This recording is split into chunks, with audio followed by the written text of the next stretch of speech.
We are the embodiment of power, not a synonym for evil. Some may label us as greedy and ugly, while others declare us to be cruel and heartless. In response, we shall rend them into fragments with our sharp claws and then convey to the remaining onlookers. We never bully the weak. Our wrath is only unleashed upon those who dare to offend our dignity. We are the proud dragons, the mightiest of all races. Our magnificent wings conquer the vast skies, and even the depths of the dark seas are filled with our footprints. The abyss of darkness is illuminated by our flames, and our adversaries are effortlessly crushed into dust. We are born of our progenitors and fight for our own honor. Chapter 1. A Special Little Dragon. Morning Light Continent. Lorisk Empire Capital. March 1st, 10:33 a.m. The grand entrance of the Duke's residence, belonging to one of the most prominent families in the Lorisk Empire, the Stan family, slowly swung open. However, emerging from within was not a nobleman mounted upon a grand steed, nor an opulent carriage, but rather a young dragon. This juvenile dragon, standing taller than a person, is adorned with thick, crimson scales that signify its lineage as one of the most formidable breeds among dragons, the red dragon. Even in its youth, this creature exudes the might of a dragon, with its massive jaws revealing 2 rows of sharp fangs, and its powerful limbs ending in razor-sharp claws, leaving no doubt of its capability to shred prey to pieces. Yet, it is unfortunate that this dragon lacks the iconic wings of its kind. It is a red dragon, somehow afflicted with a congenital disability. The young dragon strolls naturally down the bustling streets of the capital, followed closely by 6 fully armed guards. Such a sight invariably draws the attention of passers-by. Although various magical beasts are often seen in the imperial city, a dragon unaccompanied by reins or riders and flanked by a retinue of guards is a rarity.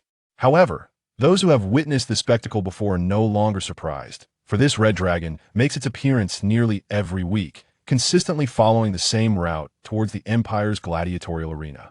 With a little discretion, one could even engage in conversation with the young dragon. As it traverses the vibrant streets, the dragon's eyes glisten with excitement upon seeing the grand structure before the arena, one of the few places within the capital that can captivate a dragon's fancy. The arena is filled with violence and bloodshed, representing one of the few forms of entertainment in human society. It is mandated that no magic or extraordinary abilities may be employed. Gladiators are permitted to use only their own bodies and cold weapons to engage in life-and-death battles for the amusement of bored and frenzied spectators.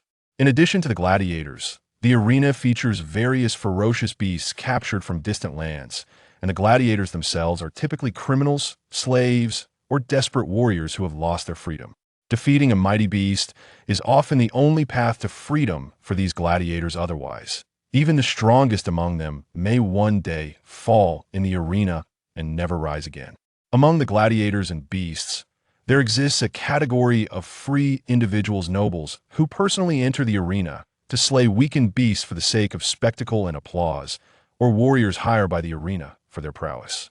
The Imperial Arena has been operating for centuries, and it is a first to host a dragon. Dragons have seldom graced the continent for ages, with only one gold dragon serving as the guardian of Lorisk. That dragon, however, is a fully grown adult, and its mere presence occupies half the arena. Upon entering the arena, the red dragon dismisses its guards and skillfully makes its way to the VIP area, where a plump, middle-aged steward eagerly approaches. "Esteemed Lord Ember, you have finally returned," he exclaims, his expression overly exaggerated and obsequious.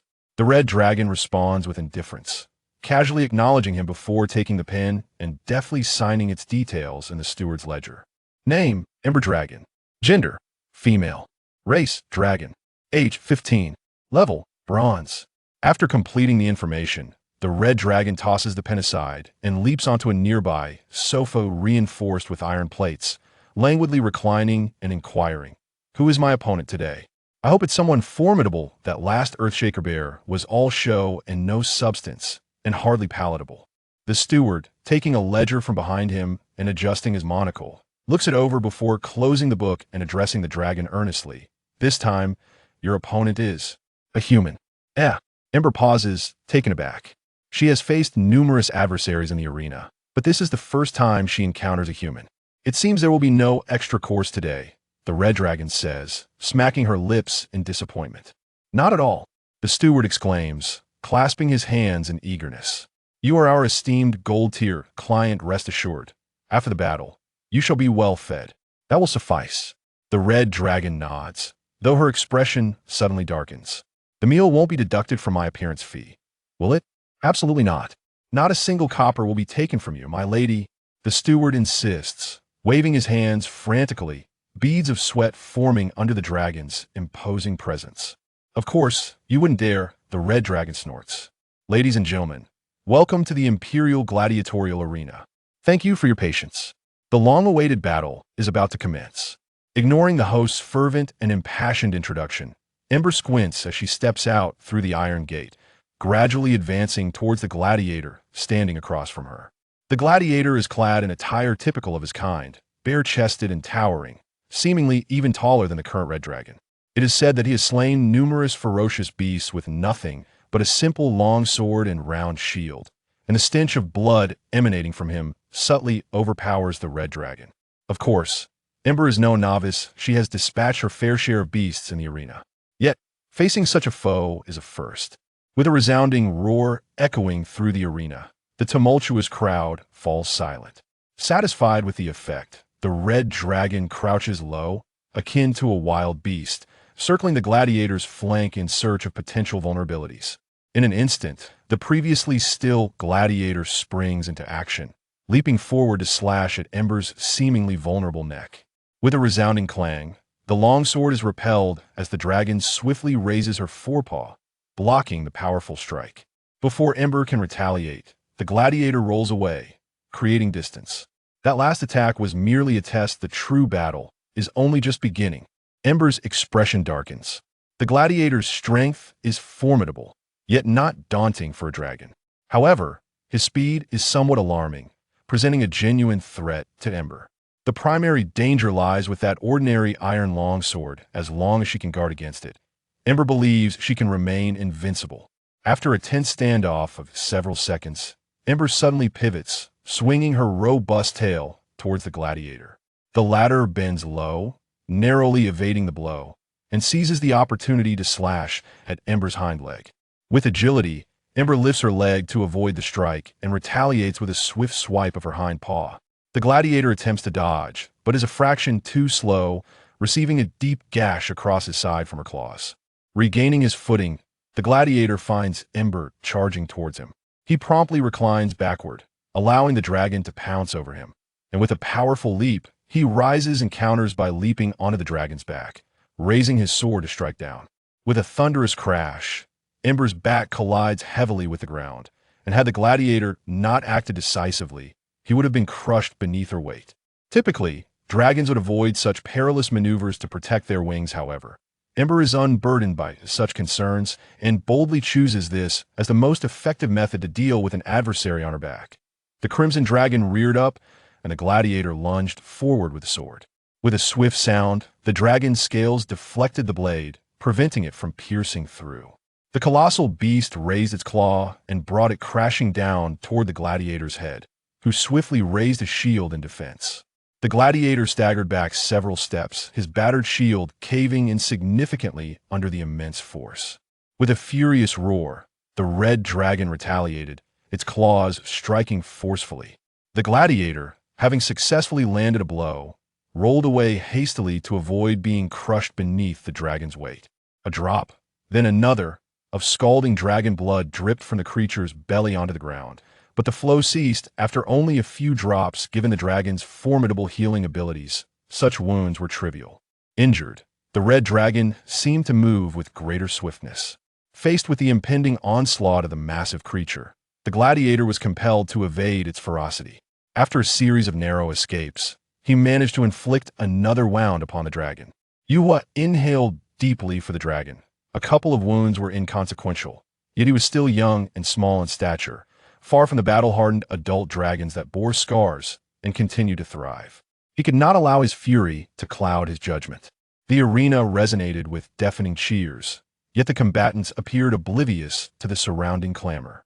With a mighty shout, The gladiator raised his sword high above his head and struck down toward the dragon's skull. The dragon, unwavering, thrust its neck forward and opened its jaws wide, seizing the sword mid-swing. Yuhua displayed a victorious expression but refrained from pressing the attack, instead standing firm and gazing at his disarmed opponent. The gladiator bellowed and suddenly charged, delivering a powerful punch to the dragon's chest. The dragon remained unmoved, and the arena fell silent for a few seconds before the red dragon swatted the gladiator away effortlessly, sending him sprawling through the air, a spray of crimson mist erupting from his mouth. The gladiator struggled to rise, but collapsed once more, convulsing briefly on the ground before lying still. Chapter 2. A structure. The audience erupted in fervor, cheers and whistles resounding endlessly, as various objects flew through the air. Yu Yin remained unfazed, observing the fallen gladiator with a contemplative expression. Master Red Dragon, that last bout was truly spectacular. The rotund steward seemed to appear from nowhere. Reverting to his usual exaggerated servility, Yu Yin regarded him, raising a claw to beckon. Yes. The steward hurriedly produced a heavy purse from behind him and placed it upon the red dragon's claw. After opening the purse and counting its contents meticulously, the dragon nodded and tossed it onto his back, stating, "Have someone tend to that gladiator. I wish to see his records and have a few questions for him." The steward hesitated, but upon meeting the red dragon's piercing gaze, he shivered and dared not voice any objections. We'll take care of it right away." Though the steward's character may leave much to be desired, his efficiency was commendable. Before long, under the steward's guidance, Yu Yin found himself in the treatment room, face to face with the brave gladiator.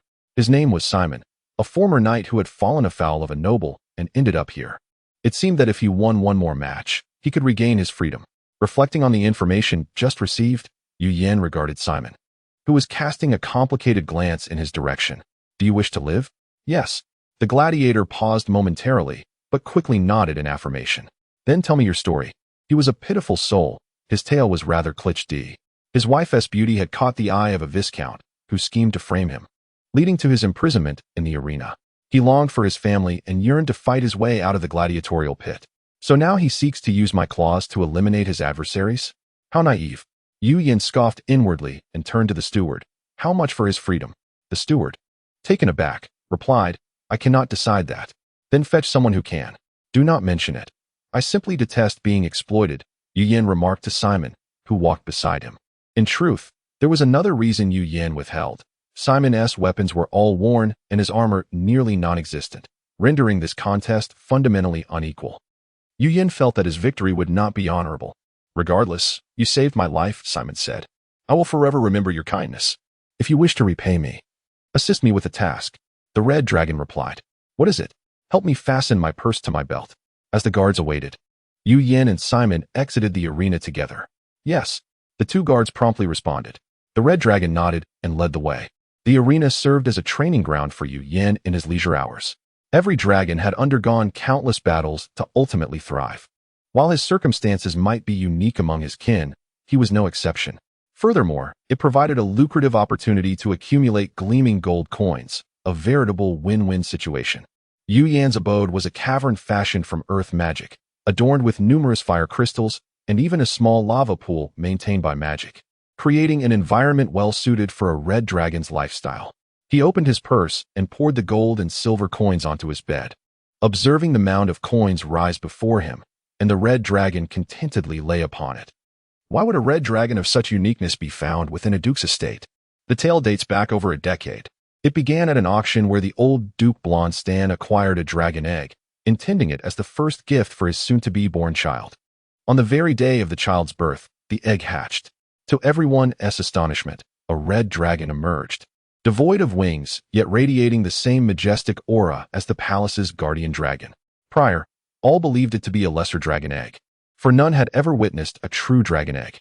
Due to the scarcity of dragons, every egg held paramount importance to their kind. It had never been heard of anyone acquiring a dragon egg. The rarity of dragons stems largely from their immense power. Every adult dragon possesses the capability to obliterate a kingdom. For instance, the golden dragon bound to the Larisk Empire, though merely newly matured, had only a handful of individuals within the empire capable of defeating it. Legends say that millennia ago, dragons were the dominators of the continent, until a catastrophe nearly annihilated the land, drastically reducing their numbers. Most dragons migrated to the overseas Dragon Islands, whose location remains undiscovered to this day. Thus, the newly hatched red dragon became a proverbial hot potato. The Duke wished to entrust it to the guardian dragon, yet fortuitously, the guardian dragon had entered a slumber. No one dared to rouse a sleeping dragon. Left with no choice, the Duke bravely embarked on a dragon-rearing endeavor.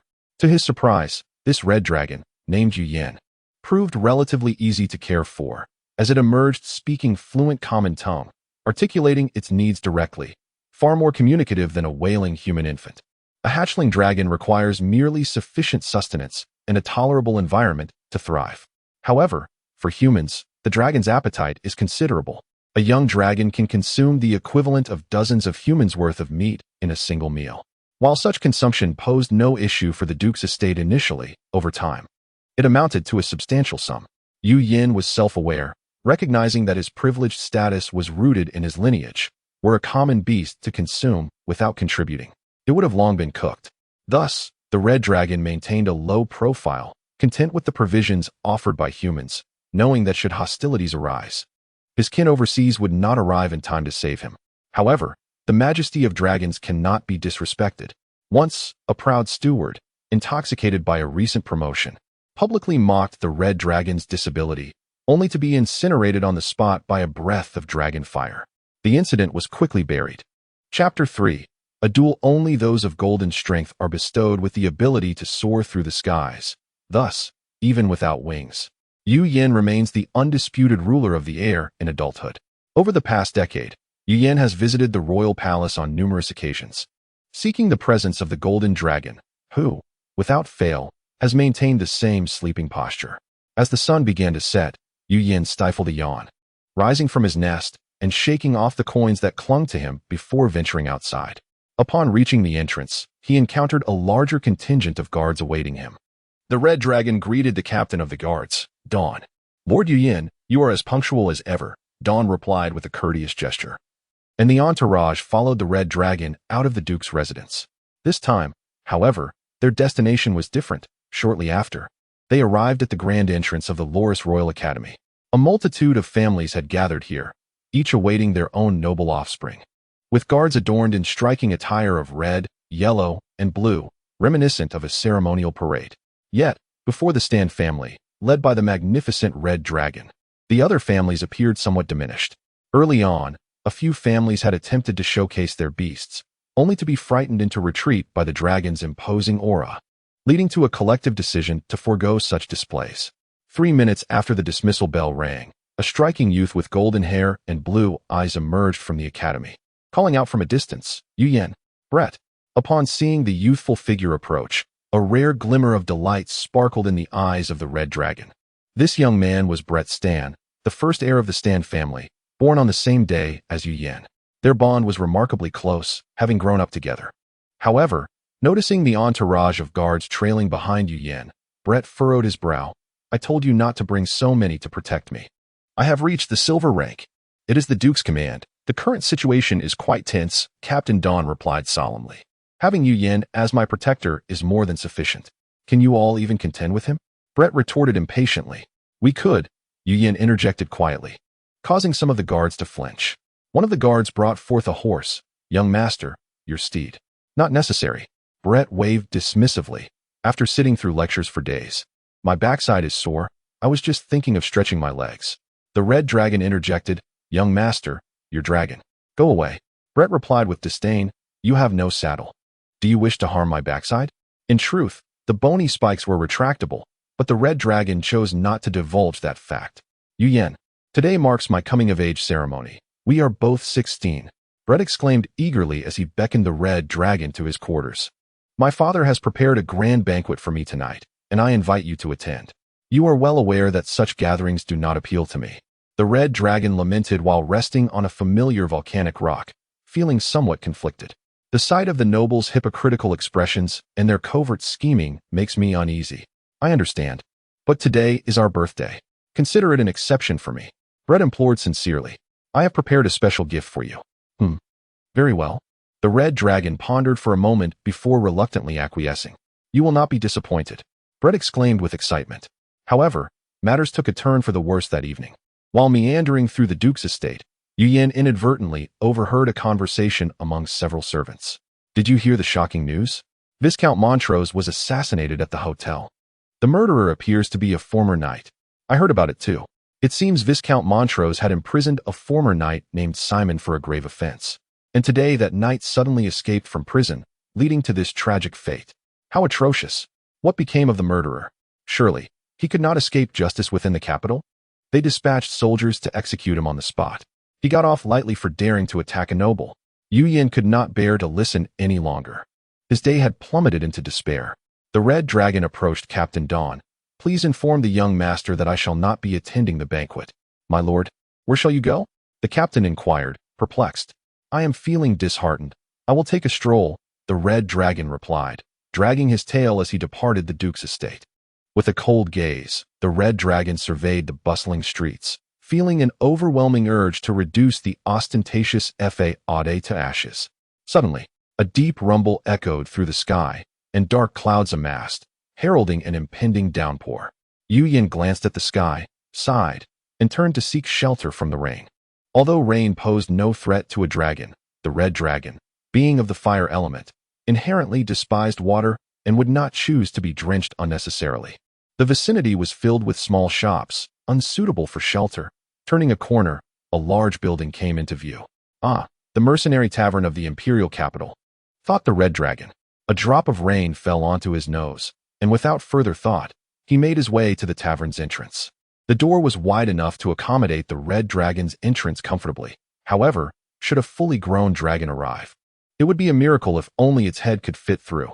As the red dragon stepped inside, the din of conversation diminished significantly, and most patrons turned their gaze toward him. Yu Yan cast a casual glance around. Due to the inclement weather, only a handful of patrons occupied the spacious tavern hall. Indifferent to their scrutiny, the red dragon sought out a table, pushed a chair aside with his tail, and settled onto the floor. At that moment, two mercenaries approached the bar and began conversing with the attendant, occasionally gesturing toward the red dragon. Yu Yan merely glanced at them before turning his attention to the torrential downpour outside.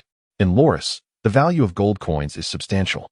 Unlike in other regions where they hold little worth, a single gold coin suffices for an ordinary person to dine and lodge comfortably for a month in the imperial capital. One gold coin can be exchanged for 100 silver coins, one silver coin for 100 copper coins, and one copper coin can purchase a fresh, soft loaf of bread. Dragons have a penchant for using gold coins as bedding, relishing the sensation of their scales brushing against the coins. At present, however, Yu Yan's collection of gold coins barely sufficed to serve as a pillow.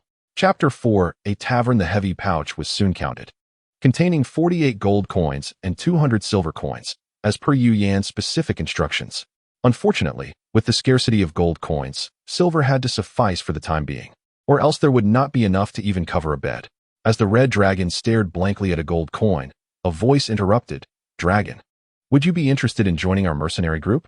The benefits will surely satisfy you." Yu Yan turned to face the mercenary standing beside him, who was of equal height to his seated form. The man sported a bushy beard, and his armor bore the marks of countless battles, exuding an air of gallantry, clearly a figure of distinction. Noticing the red dragon's lack of response, the bearded man smiled slightly and patted the pouch at his side. Instantly, the dragon's orange-red eyes brightened. By the sound of it, that pouch was filled with gold coins. However, Yu Yan resisted the urge to pounce and calmly replied, "Not interested." "Why not?" the bearded man asked, visibly disappointed. "I belong to the Stan family." The red dragon turned away, striving to suppress thoughts of the gold coins in the man's pouch, fearing he might succumb to temptation and seize them. Even if mercenaries were not local, they often familiarized themselves with regional lore, and the bearded man certainly recognized the illustrious Stan family. Thus, he said nothing further, leaving with a mixture of disappointment, confusion, and questions about how the red dragon could wander freely. As the mealtime approached, Yu Yan surveyed the tavern, filled with patrons indulging in their meals. After a moment of deep resolve, he summoned a server and reluctantly extracted a silver coin from his pouch to order a plate of roasted meat. Throughout this exchange, the server was filled with trepidation. Although the red dragon was not particularly large, The faint aura of draconic power was unmistakable. Trembling, the server accepted the silver coin pinched between the dragon's claws, feeling as if he had narrowly escaped the jaws of a colossal beast. Following the server's gesture, Yu Yin noticed the bearded man raising a toast in his direction. Smiling faintly, the red dragon returned a friendly glance before redirecting his attention to the mouth-watering roasted meat.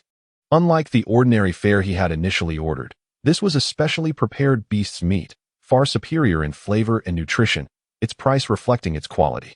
Feeling considerably uplifted, the red dragon opened his cavernous maw, and within moments, 2 sumptuous plates of roasted meat vanished into his depths. Satisfied, he released a contented belch and beckoned the now somewhat accustomed server, pushing the silver coin back towards him. Then, the red dragon approached the bearded man and took a seat opposite him. "Is there something you need?" the bearded man inquired, somewhat surprised. "Just a gesture of goodwill," Yu Yin replied with a slight smile. At that moment, the server returned with several full mugs of beer. After a few rounds, to any onlooker, the dragon and the man appeared to be old friends. From the bearded man, Yu Yin learned that his name was Ramirez, the leader of the B-rank mercenary group. Fire Shield.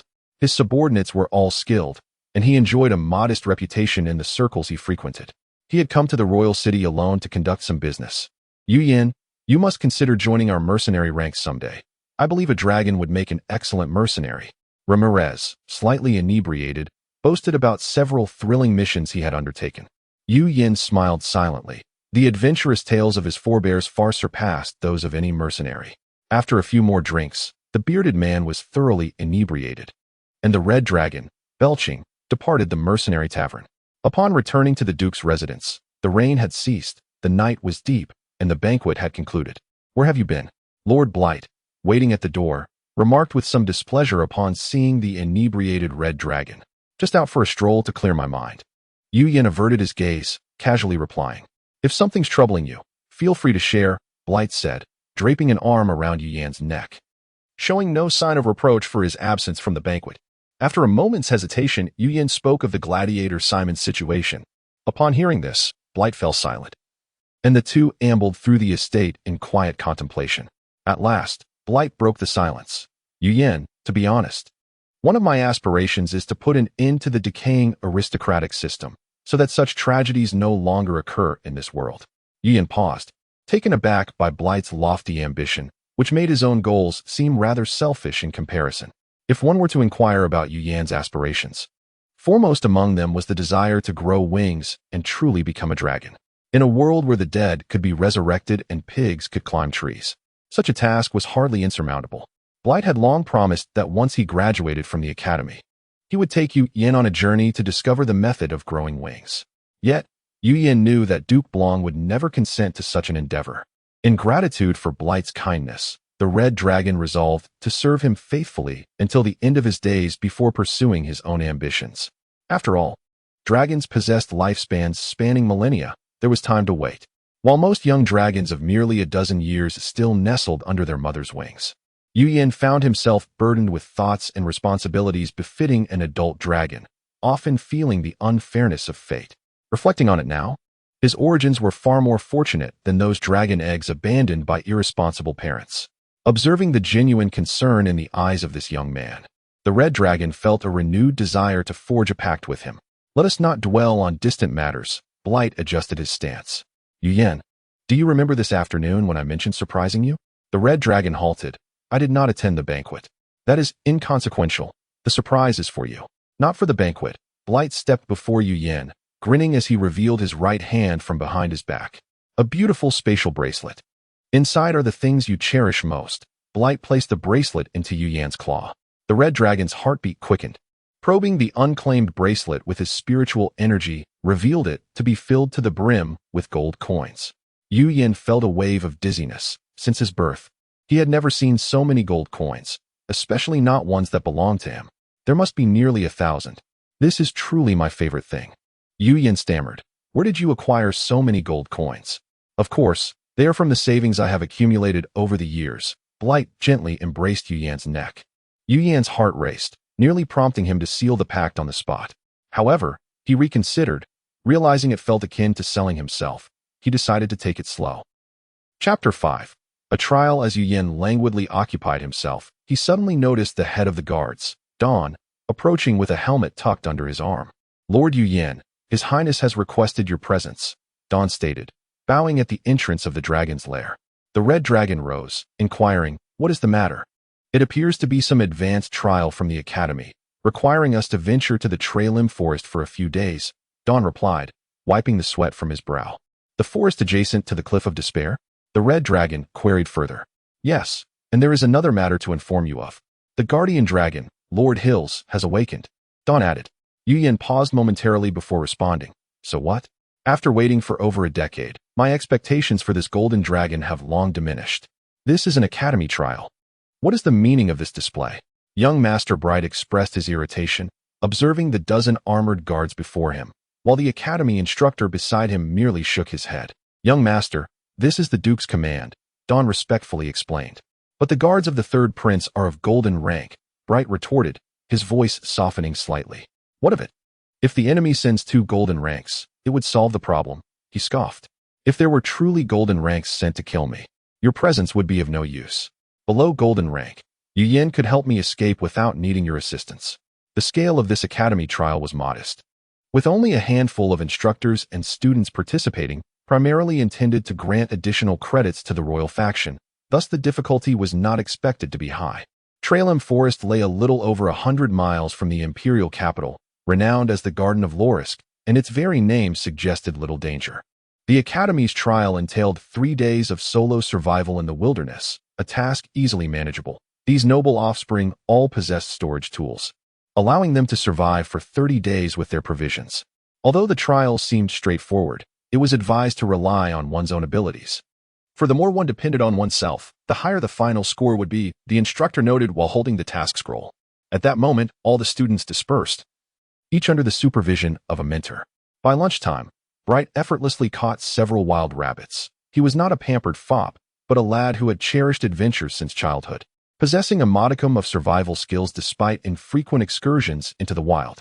The first step in setting up camp is to start a fire, preferably using your own hands, the instructor remarked. Having just arranged some gathered twigs, Bright glanced at his hands, perplexed. But I'm not a mage. How can I conjure fire? Yu Yin, who had remained silent, smirked slightly, his mouth opening to unleash a plume of flame that ignited the fire pit. Dragons were adept at breathing fire, and red dragons were particularly skilled in this regard. Observing this, the instructor shook his head and noted something on the scroll. When Bright saw this, he jumped up in protest. Why is there a deduction for that? Because you utilized an external force to ignite the fire, the instructor replied monotonously. What external force? Yu Yin is my lifelong companion. Will that also be considered an external force? Bright retorted indignantly. As the instructor was about to counter, Yu Yin approached, his fiery orange eyes calmly fixed upon the mentor. The instructor recoiled slightly, swiftly erasing the deduction from the scroll. While Bright excelled in many areas, culinary skills were not among them. The instructor soon retreated, overwhelmed by the scent of charred meat, while the red dragon politely declined the burnt offering proffered by Bright. Though charred meat posed no threat to the dragon's robust physique and formidable digestive capabilities, Yu Yin preferred not to compromise his discerning palate. As anticipated, Bright sheepishly discarded the inedible charcoal and set about roasting another piece of rabbit meat that had been roughly prepared.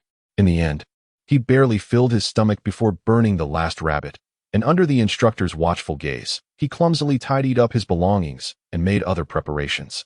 As night fell and Bright was arranging his bedding, he suddenly noticed Yu Yin peeking into the tent. Bright began, only to be interrupted by Yu Yin holding a piece of paper in his mouth. Taking the paper, Yu Yin retreated, and Bright, before opening it, had a hunch about its contents.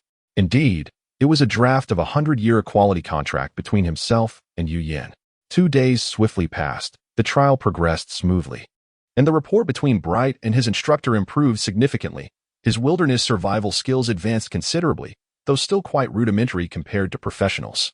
However, his culinary skills remained stagnant. Then let us dine at the Hilton Hotel, Yu Yin suggested.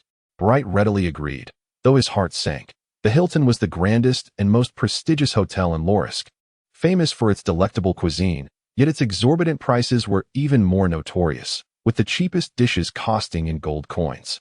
During the trial, the red dragon abstained from any sustenance, seemingly saving himself for a grand feast. Observing Yu Yan's newfound enthusiasm, Bright felt a sense of betrayal. Although a dragon's forepaw, with its 4 digits, lacked the dexterity of a human hand, it was certainly more agile than that of ordinary beasts, living alongside humans. Yu Yan had learned quite a bit. Typically, dragons walked on all 4s, but they could easily rise to walk on 2 legs, albeit at a reduced speed. "You pitched that tent slower than your dragon, young Master Bright," remarked the unnamed accompanying instructor half-jokingly. Bright's face flushed slightly. "As long as you don't deduct points for that. By the way, is there any issue with my early graduation?" The instructor flipped through the communication scroll, responding, "No problem, but are you certain you are prepared to pass the examination?" Bright gently shook his head, eyeing the red dragon who was contentedly preparing dinner, then nodded resolutely. The instructor sighed. Despite their pleasant interaction over the past 2 days, he was merely a mid-level teacher at the academy, with a vast difference in status, having neither the authority nor the inclination to meddle in such matters. It was best to focus on his own duties, and soon they would complete this relatively easy task, earning a few days of well-deserved respite. Chapter 6. A Monster. Run. Gazing upon the roaring crimson dragon, Bright clenched his teeth and, without a moment's hesitation, seized a burning branch from the campfire and fled. The scene was utterly absurd. A colossal red creature loomed beside the campsite. Yu Yan instantly recognized it as a flame lion beast, a magical beast typically inhabiting volcanic regions. Its presence in this forest was utterly illogical. This creature possessed little intelligence and an irascible temperament, leaving no room for communication. The only option was to confront it in battle. The flame lion beast's cavernous eyes swept over the campsite, spotting the retreating Bright, and it let out a low growl before lunging at him. Yu Yan was incensed at being disregarded and, with a powerful kick, charged sideways into the beast. Surprisingly, the creature seemed oblivious to the red dragon, being sent tumbling several meters before crashing heavily to the ground. The red dragon shook off the numbness in its shoulder. The flame lion was approximately 7 to 8 meters in length, significantly larger than itself. Although it had been knocked back, Yu Yan acutely felt the disparity in their strengths. Suddenly, a water sword shot forth, striking the flame lion beast and causing blood to spurt forth. The mentor had finally reacted, having taken several seconds to chant a spell. Startled by the sudden roar, the mentor stumbled back, poised to cast another incantation when the red dragon bellowed, "I'll hold it off. You must protect young master." The mentor paused momentarily, then nodded, drawing forth a magical scroll which he hurled at the advancing flame lion beast. The scroll transformed mid-air into a massive ice spear, aiming directly at the beast. The creature attempted to evade, but it was too late. With a dull thud, the spear pierced into its armpit, embedding itself deeply. The excruciating pain drove the flame lion into a frenzy. Despite its fury, it did not pursue the retreating mentor but instead turned its claws toward the red dragon, which had recently left several scratches on its hind leg. Yu Yan narrowly dodged the furious swipe and retaliated with a fireball that struck the beast's face. However, it did not singe a single hair. The flame lion's fur seemed impervious, having thrived in lava, while its distant relative, the snow lion, was easily scorched. While the fireball failed to inflict any damage, it did increase the beast's anger. It opened its maw, unleashing a torrent of flames towards the red dragon. Instead of retreating, Yu Yan felt a surge of exhilaration. Indeed, the creature was of low intelligence. He charged directly into the flames, lowering his body and snapping at the beast's neck. The ordinary flames posed no threat to the red dragon. In the instant the flame lion completed its fiery exhale, Yu Yan clamped down on its neck. To his surprise, he managed to latch on, and without hesitation, he bit down with all his might. The beast's fragile hide offered no resistance against his razor-sharp fangs, and in an instant, he had mortally wounded it. However, due to the size difference, Yu Yan sensed that he had not struck a vital area. As he released his grip, a massive paw struck him away. With a resounding crash, Yu Yan's body slammed into the ground, experiencing the most tremendous force he had ever known. His consciousness faded in that spot, and dragon blood seeped from his scales. Reflecting on his hasty decision to let go, he struggled to rise, licking the morsel of flesh that clung to his teeth while contemplating the bloodied neck of the flame lion. There was no time for further thought. The beast lunged at him again. Yu Yan swiftly crouched and darted forward, allowing the flame lion's immense body to pass over him. Before continuing to run in the opposite direction from where the other two had fled, He quickly turned to pursue, but soon felt a sharp pain in his left hind leg from the earlier attack, slowing his pace. Before long, the flame lion's form vanished from sight. Even his dragon's night vision could not penetrate the distance. He had to rely on the lingering scent and footprints to continue his chase. Despite knowing the vast disparity in their strengths, Yu Yin pressed on. While a mere human might have fled, the loyal and fearless red dragon was deeply concerned for Bright's safety. After what felt like an eternity of pursuit, Yu Yin suddenly spotted a figure lying beneath a tree not far ahead. It was the Academy Minter. Rushing to his side, he found the once vibrant Minter now barely clinging to life, half of his body charred beyond recognition. Upon seeing the dragon approach, the Minter's dim eyes flickered with a glimmer of light as he laboriously raised a hand and said, "Bright, the young master has gone to the Cliff of Despair." Nodding in understanding, Yu Yin's gaze hardened, and he charged towards the Cliff of Despair. The Cliff of Despair is located at the easternmost edge of the Trailum Forest, marking the boundary with the Wharton Plain. This sheer cliff spans over 10 kilometers, towering hundreds of meters high, plunging straight down into the tumultuous sea below. Those who fall never return. Thus, it has earned its ominous name. Bursting forth from the forest, Yu Yin beheld a small figure engaged in a fierce struggle with a massive flame lion beast near the cliff's edge, undoubtedly Bright. Without a moment's hesitation, the red dragon roared and charged forward. Hearing the dragon's roar, the flame lion turned its attention toward Yu Yin, astonished that this smaller dragon dared to pursue. "Let us take care of it together. Lure it to the cliff's edge, and I'll use the impact scroll to send it plummeting," Bright shouted. Realizing the reason for Bright's retreat to this location, Yu Yin grasped the strategy. While the impact spell lacked lethality, it could effectively propel a target away. Yet, while the idea was sound, reality proved harsh. Though the flame lion had sustained injuries, it remained formidable, and the gap in strength was still vast. In a moment of pain, the flame lion swiped its forepaw backward, catching Bright in its grasp. As the red dragon struggled to rise, it witnessed an unforgettable scene. Chapter 7. A golden dragon. The Stan family exerted all their efforts, yet they could not locate the remains of Blet. Just as the legend of the Cliff of Doom suggests, those who fall never return. Yu Yin placed the spatial bracelet he had gifted to Blet among his belongings. The gold seal unbroken. After Blet's burial, Yu Yin stood by his grave for 3 days and nights. During this time, a torrential rain fell. Yet the red dragon did not budge an inch. "You must leave," a voice with a complex tone suddenly uttered. The red dragon turned to find it was the steward of the Duke's estate, a figure with whom he was neither familiar nor estranged. Following the incident involving young Master Blet, initial investigations revealed only the presence of fire, leading those who detested dragons to absurdly claim that Yu Yin was responsible for Blet's demise, demanding the immediate execution of the red dragon. However, thorough inquiries soon debunked this fallacy, and ultimately, the public came to believe Yu Yin's account. Duke Blong appeared to age considerably overnight, having locked himself away in his chambers for days, unseen by anyone. "I believe I must depart.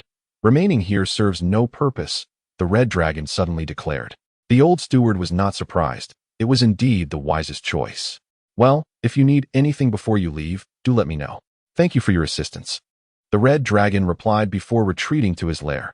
He surveyed the artificial cave where he had dwelled for over a decade, glancing at his bed made of gold, silver, and even copper coins, before picking up some gold coins with his claws. Apart from the coin bed, the red dragon cared little for the other possessions. He then approached a corner and grasped an object. It was a golden helmet, accompanied by a scattered pile of armor crafted for him by young Master Blet. Yu Yin had often complained that the dragon armor was cumbersome and seldom wore it. The red dragon donned the helmet, which fit perfectly, with his majestic horns protruding through the openings. The helmet shielded the back of his head down to the bridge of his nose, adorned with exquisite golden engravings that enhanced the dragon's regal presence. After admiring himself in the mirror, he proceeded to equip the armor piece by piece. At that moment, an unfamiliar captain of the guard entered. "Here is your saddlebag," he said to the red dragon. "Would you like assistance fastening it? That would be much appreciated." The red dragon replied with a nod. Yu Yin meticulously placed the coins into the left saddlebag, while miscellaneous items filled the right. Thus, clad in half armor and with 2 saddlebags at his side, the red dragon departed the Duke's estate, a place he had called home for over 10 years. The fire lion beast that suppressed the red dragon's attributes was not a mere coincidence. It was a scheme devised against the Stan family. Regardless, all of this was now irrelevant to the Red Dragon. As he wandered the familiar streets, Yu Yan felt a moment of disorientation. What path should he take now? Traveling to Dragon Island seemed the right choice, yet its distance from the mainland posed a challenge. Would he have to swim there? That seemed implausible. He was no blue dragon. There is a saying, a red dragon in the water is like a chicken. Lost in thought, he was suddenly addressed by someone nearby. Lord Yu Yan, our master invites you to the estate. Oh, the red dragon's eyes brightened. Then please lead the way. Following the servant, Yu Yan soon arrived at Lord Hill's estate. Lord Yu Yan, Lord Hills awaits you in the garden to the right. After ushering the red dragon through the gate, the servant departed. Nodding, the red dragon entered the right garden. Lord Hills, Yu Yan bowed in the manner befitting a dragon. There, sprawled upon the grassy expanse, lay a colossal golden dragon, its size nearly tenfold that of Yu Yan, with scales that shimmered in the sunlight, more radiant than gold. This was the guardian dragon of the Lorisk Empire, the Golden Dragon Hills. Dragons are rare, and when encountering a fellow dragon, they typically greet one another with kindness. At least a few years. I am currently researching a new spell and require several materials too. The enormous golden dragon began to speak at length, gazing skyward.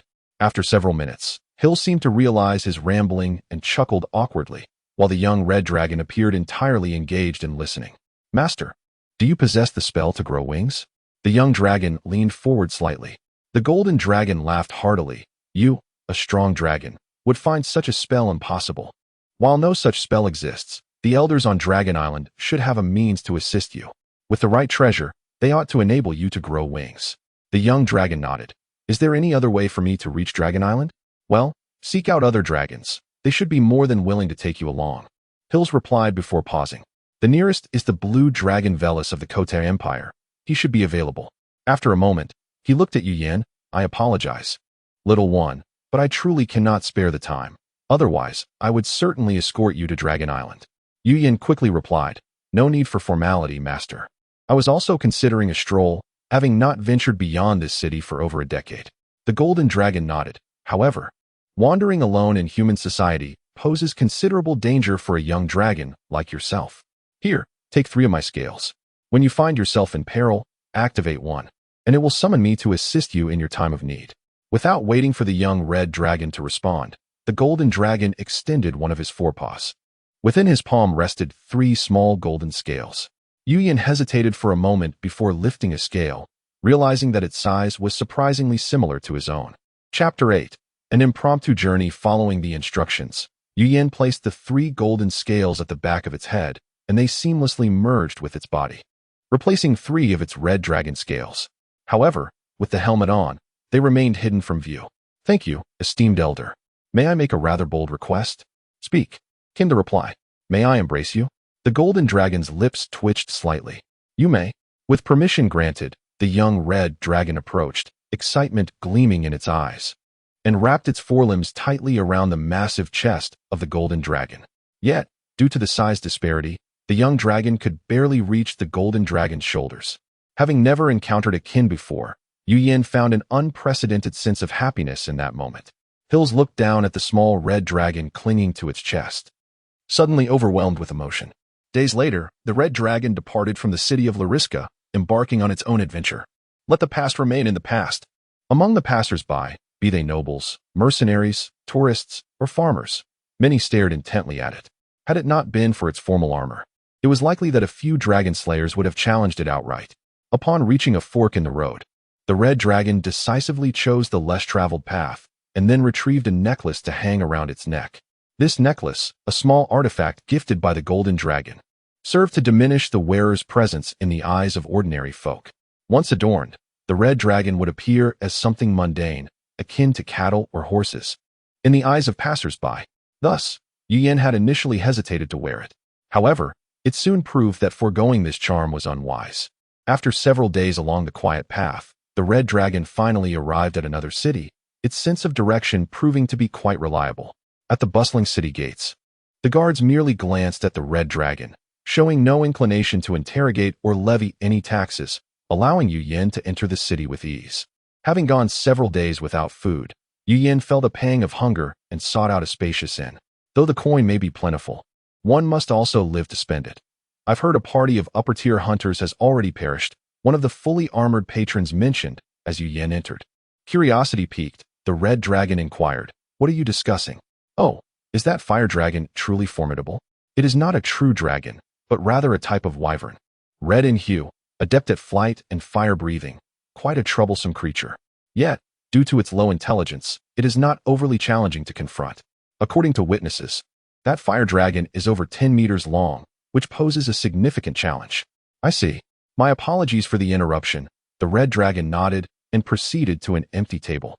A fire dragon over 10 meters in length indeed posed a daunting task for the reward of 150 gold coins. Summoning a nervous waiter, the red dragon ordered several dishes and, with nothing else to occupy its time, began counting its coins. The food arrived swiftly, before long. It had counted 68 coins when the waiter brought forth the meals, generously served. The red dragon accepted the offerings with delight. "Any recent events or amusing anecdotes in the city?" it asked while savoring the roast meat. The waiter pondered briefly before responding, "Well, a few days ago, Baron Duke's estate was attacked by a wyvern." "Another wyvern? Are there no other incidents?" "None that I am aware of." "Then you may leave. I appreciate your assistance," Yu Yen remarked, feeling somewhat disheartened. If only it could fly. It might attempt to secure that bounty of 150 gold coins. Cursed wyvern, could I not pluck its wings and attach them for myself? Muttering to itself, the red dragon continued to devour the roast. Suddenly, a loud crack echoed as it inadvertently bit through a plate. Startled, it glanced around to find several diners staring curiously at it. Discreetly swallowing its mouthful, it lowered its gaze until those who had been watching turned away. With a sigh, it resumed its hearty meal, finishing with several empty plates and a few silver coins before exiting the inn. The waiter, arriving to clear the table, noticed the half-moon-shaped plate, marked with neat bite impressions, in disarray. To continue towards the Corte Empire, Yu Yen realized it must head west. Glancing at the sun's position, it folded the map and set off toward the western gate. As it blinked, it wondered if this estate belonged to the Duke. Just then, a roar echoed from the distance, followed by the frantic approach of several mercenaries. Ike, a minor mercenary of mediocre prowess, often lived hand to mouth. Today, for reasons unknown, he had heeded the cunning fox's words and set out to slay the dragon at Duke's estate. Goodness, is this enormous wyvern, towering only to my knee, truly the little fire dragon that fox spoke of? Their mercenary leader had been sent flying in a single encounter, while another brave soul charged forward, only to have their sword harmlessly bounce off the wyvern's leg, subsequently crushed beneath its massive foot. The first to flee, Fox, was engulfed by a fireball, swiftly transforming into a human torch before collapsing to the ground. The remaining mercenaries, stripped of all courage, turned to flee. Not far into their escape, Ike spotted another fire dragon ahead, realizing that the terrifying creature behind them had a companion. Upon closer inspection, however, this fire dragon did not block their path but stood aside, clad in formal armor, and was not overly large. Thus, the fleeing mercenaries did not slow their pace. Gazing at the enormous figure of the wyvern in the sky, Yu Yen was momentarily at a loss, for such scenes belonged solely to the realm of novels. Just as it hesitated, the mercenaries rushed past, brushing against it. Watching them retreat, Yu Yen touched the necklace around its neck, pondering its remarkable properties. Did the mercenaries truly not see the wyvern behind it? Turning its head, the red dragon was met with the sight of a massive fireball rapidly enlarging before its eyes. Chapter 9, A Fire Dragon Boom. The fireball struck the unsuspecting red dragon, inflicting a total of 0 damage. However, the residual flames ignited, prompting the dragon to leap up. While its scales and armor remained unscathed, the saddlebag on its back was far more vulnerable to fire. After a few vigorous slaps, the flames were finally extinguished. Just before landing, the once fierce wyvern instantly wilted, its limited intellect sensing the absolute dominance emanating from the creature before it, leaving it unable to muster the will to fight back. Its previously proud neck drooped, allowing a fireball to explode upon its face. The red dragon, expelling all its grievances with the fireball, was taken aback by the wyvern's reaction. The earlier resolve to fight to the death dissipated swiftly. The wyvern maintained a posture of submission, letting out a couple of pitiful whines. "Do you have grievances?" the red dragon inquired curiously. Baron Duke-Friend felt an unsettling anxiety today, as if misfortune loomed. Yet, tomorrow the golden tier hunter would arrive, surely capable of vanquishing this wretched fire dragon. While he hid in his bunker, knowing the wyvern could not burrow through the earth to find him. Before he could finish his thought, the door of the bunker shattered with a deafening crash, and a formidable figure strode in. "Baron, hand over the stolen wyvern egg," the red dragon said, narrowing its eyes. What? What?" Duke exclaimed in shock. "Where have the guards gone? Stop your shouting.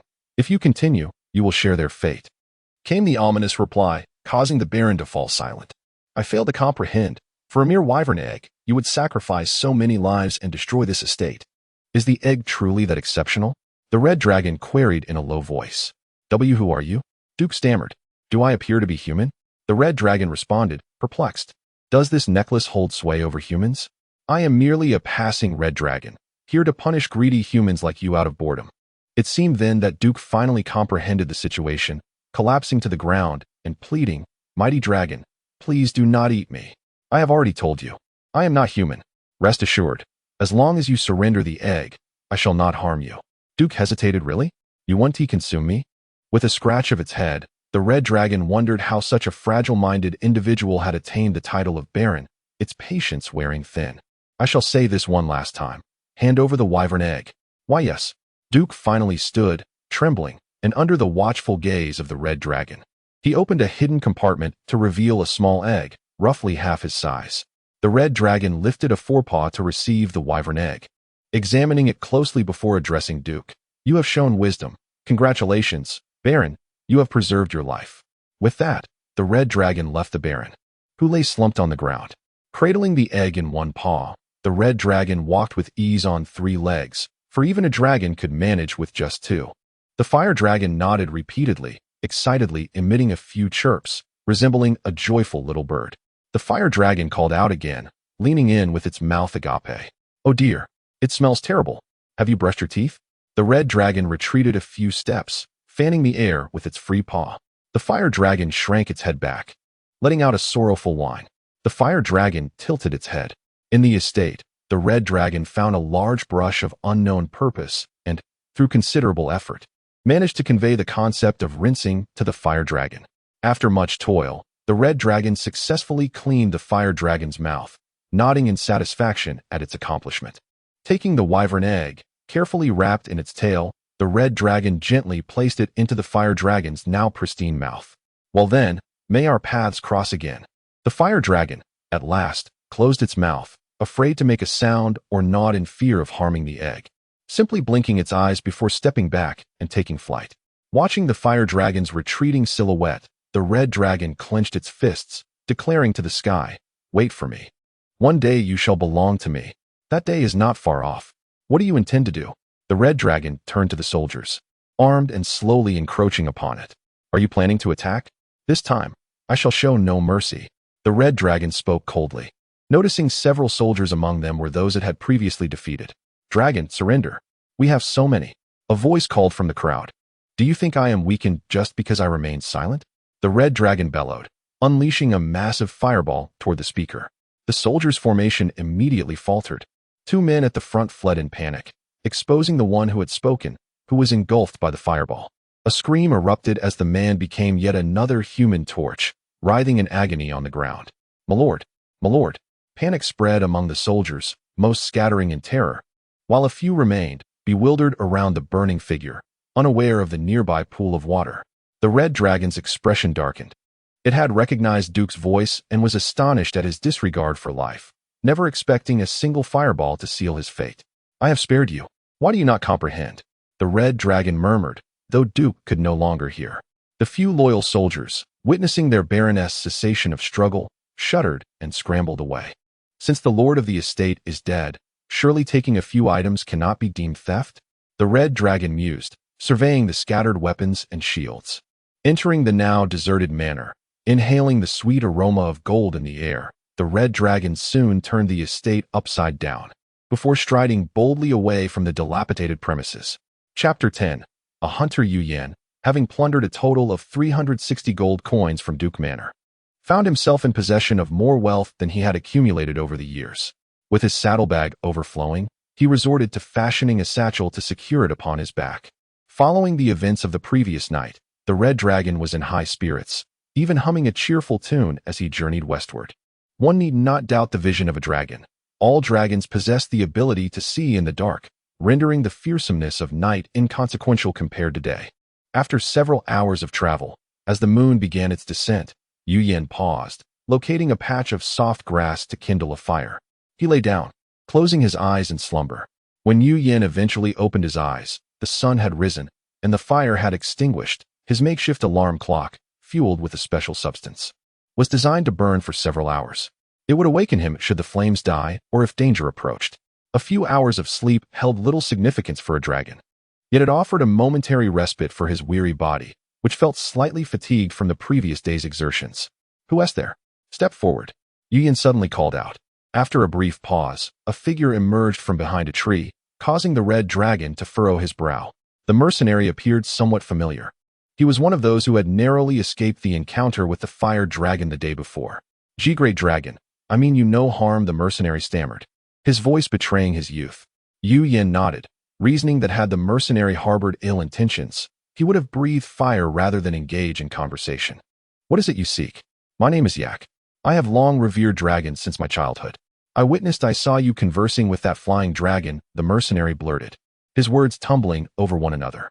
It became evident that Yak had not fled far, but had instead observed the interaction between Yu Yin and the fire dragon from a distance.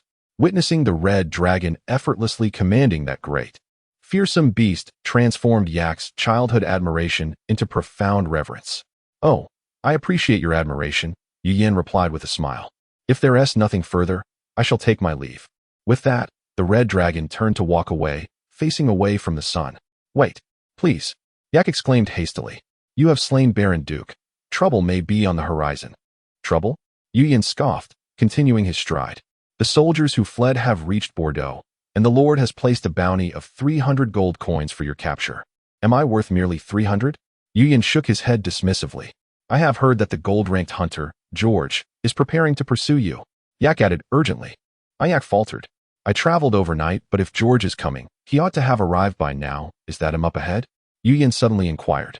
Before them stood a tall, fully armored middle-aged man, clad in chainmail, with leather gloves and sturdy travel boots. He wielded a steel sword, carried a crossbow on his back, and had a collection of throwing knives at his waist. His bushy beard added to the formidable aura he exuded. "Why yes, that is him," Yak said, his face paling in fear, as if George's notorious reputation preceded him. "Greetings, Red Dragon," George spoke, surprisingly in a gentle tone that belied his intimidating appearance. "Hello," Yu Yin nodded in response. "What brings you here? What if I were to offer you 300 gold coins?" the red dragon uttered, to the astonishment of all present. "George, Yak." Yu Yin tossed the satchel from his back onto the ground, the opening flinging wide as gold coins scattered across the earth. "Lower your weapon." "I have no intention of fighting," Yu Yin stated calmly. After a moment's hesitation, George lowered his sword. "You truly are a dragon?" "Indeed," Yu Yin shrugged. "Though I lack wings at present, I assure you I am a red dragon." "Why then would you relinquish gold?" "It is unheard of for a dragon to part with treasure. Yet you witness it before you," Yu Yin replied, glancing away before casting a sidelong glance at George. "I had not intended to kill Baron Duke, yet I did so inadvertently. Perhaps these coins are not rightfully mine. I speak only the truth." After a prolonged silence, George sheathed his sword. "Red Dragon, consider this encounter forgotten." With that, he walked past Yu Yin toward Bordeaux. Now it was Yu Yan's turn to be bewildered. Why had he departed? Just moments ago, he had demanded 300 gold coins, yet now he seemed to have abandoned his pursuit. Was his own discourse so persuasive? Or had he inadvertently activated a protagonist's aura? Turning back, he noticed Yak still standing nearby. "What are you still doing here?" With a sigh of relief, Yu Yin reflected on the instant he first laid eyes on George. This was a foe he could not defeat. Faced with his own safety and the allure of gold, Yu Yin had chosen his safety.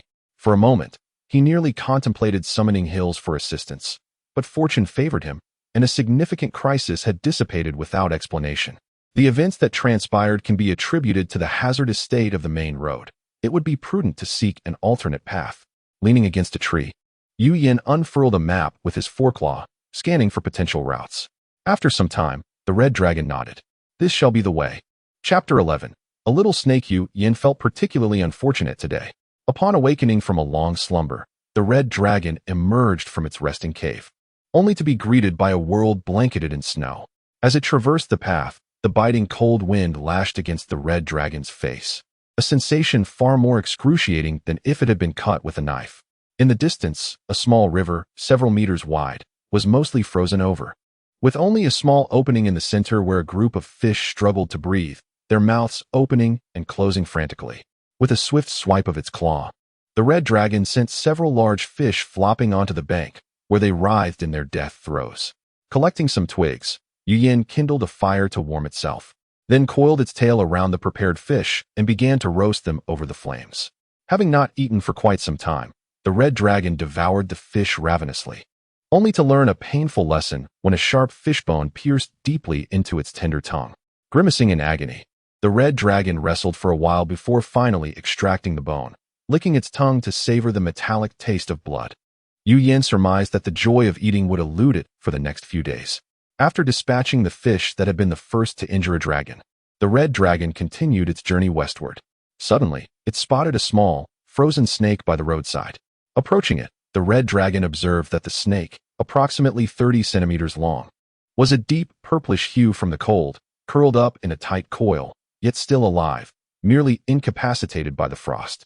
Pondering for a moment, the red dragon gently lifted the snake with its claw and placed it in its mouth, not with the intention of consuming it, but rather to revive it with the warmth of its breath. Before long, the snake's frozen body began to stir within the dragon's mouth. The serpent, instinctively seeking refuge, started to wriggle, prompting the red dragon to consider expelling it. Just then, the dragon felt a sharp sting on its tongue. The little snake had bitten down. With a quick reflex, the red dragon expelled the snake onto the ground, and in a fit of rage, brought its left forefoot crashing down. However, the snake was swift, darting away from under the dragon's foot and slipping behind it. The red dragon turned its head and raised its tail to strike at the fleeing serpent, but halted midway. Upon licking its tongue again, a look of astonishment crossed the red dragon's face. The wound from the fishbone had miraculously healed. "Fear not, I shall not harm you," the dragon declared, lowering its proud head as it uttered the words. The little snake, seemingly understanding, inched closer. With a glimmer of curiosity, the red dragon extended a claw and made a small cut on the opposite palm, offering it to the snake. Observing this, the snake quickly swam over and bit the wound. In a miraculous turn of events, the bleeding ceased, and the bite mark vanished within seconds. The red dragon examined its palm with wide eyes, then fixed its gaze on the snake. "You shall accompany me henceforth." Thus, Yuyan's solitary journey gained a companion, a little blue snake aptly named Little Blue. The snake bore a striking resemblance to a viper, though the red dragon, lacking scholarly expertise, could not determine the exact species. Remarkably, this viper, typically known for its venom, possessed the extraordinary ability to heal wounds, a phenomenon unheard of until now. After walking a short distance, the red dragon stumbled upon a small wooden box.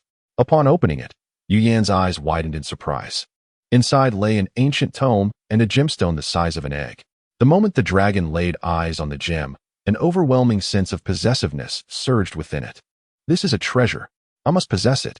Without hesitation, the red dragon extracted the gem, allowing its yearning to subside momentarily before turning its attention to the book. The cover bore several large characters, yet Yuyan could not decipher them. Flipping through its pages, the dragon felt a pang of disappointment upon realizing it understood none of the text. It placed the book into its backpack, reasoning that just because it could not comprehend the contents did not mean others would be equally baffled. Returning to the gem, the red dragon found it to be a delicate shade of blue, more exquisite than any jewel it had ever encountered. Intuitively, it felt that this gem would be of great assistance, though it could not articulate how. After toying with it for a moment, the red dragon resolved to swallow the gem. At that precise moment, a small figure darted forward, Little Blue, with an unexpected burst of energy. The snake leapt from the ground into the dragon's mouth, nearly 2 meters above. Enough of this. Yuyan swallowed the gem and deftly flicked its tongue, dislodging Little Blue and spitting it out. The dragon thought little of it, merely believing the snake was playing a jest, and redirected its focus to the gem it had just ingested. Once inside the dragon's stomach, the gem lay unmoving against the stomach wall, exhibiting no signs of change, resembling a mere stone. Oddly enough, even stones would typically be corroded and digested within a dragon's belly. Yet this gem showed no signs of degradation despite the continual exposure to gastric fluids. perplexed by this strange gem. The red dragon pondered why its body desired the gem, yet reacted so passively upon acquiring it. Perhaps I should continue on my journey, the red dragon thought, glancing at Little Blue, who had begun to crawl up its back. Due to their size disparity, Yuyin did not allow Little Blue to walk alongside it, but instead placed the snake on its back. However, Little Blue seemed uncomfortable, wriggling about until it eventually climbed up the dragon's neck and coiled itself around one of its horns. The dragon's horns extended backward, each approximately 40 centimeters long, providing a cozy perch for the little serpent. Rolling its eyes, the red dragon accepted this arrangement. Unfortunately, the weather took a turn for the worse. Snow began to fall once again. The excitement from acquiring the gem quickly dissipated, and Yuyin lamented that today was indeed a day of misfortune. It made a mental note to remember this day and be more cautious in the future. What date is it today? The dragon realized with exasperation that it had completely forgotten the date. As the snowflakes landed upon it, they melted instantly against the red dragon's warmth, creating a damp discomfort. Little Blue, coiled atop the dragon's horn, began to grow restless. As the temperature continued to drop, it could only maintain warmth by making contact with the dragon's body, leaving the rest of it vulnerable to the cold. It needed to find a sheltered spot.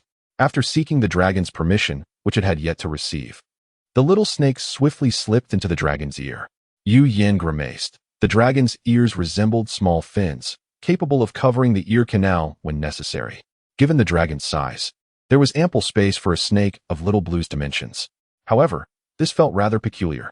Had Little Blue been an adversary, the red dragon might have found itself in quite the predicament. Well, as long as Little Blue is happy, Yuyin thought. With no nearby cave to escape the snow, the red dragon noticed a wisp of smoke rising in the distance and decided to head in that direction. Upon arrival, it found a small farm. Approaching the door, the dragon overheard voices within. Why is this cursed snow still falling? That greedy William is bound to return soon. What shall we do? The red dragon knocked at the door. Inside, there was a flurry of activity, and soon after, a middle-aged man opened the door. Esteemed Mr. William. His voice trailed off as he stood dumbfounded, staring at the dragon at the threshold. After a long pause, the man's expression shifted dramatically, and he slammed the door shut.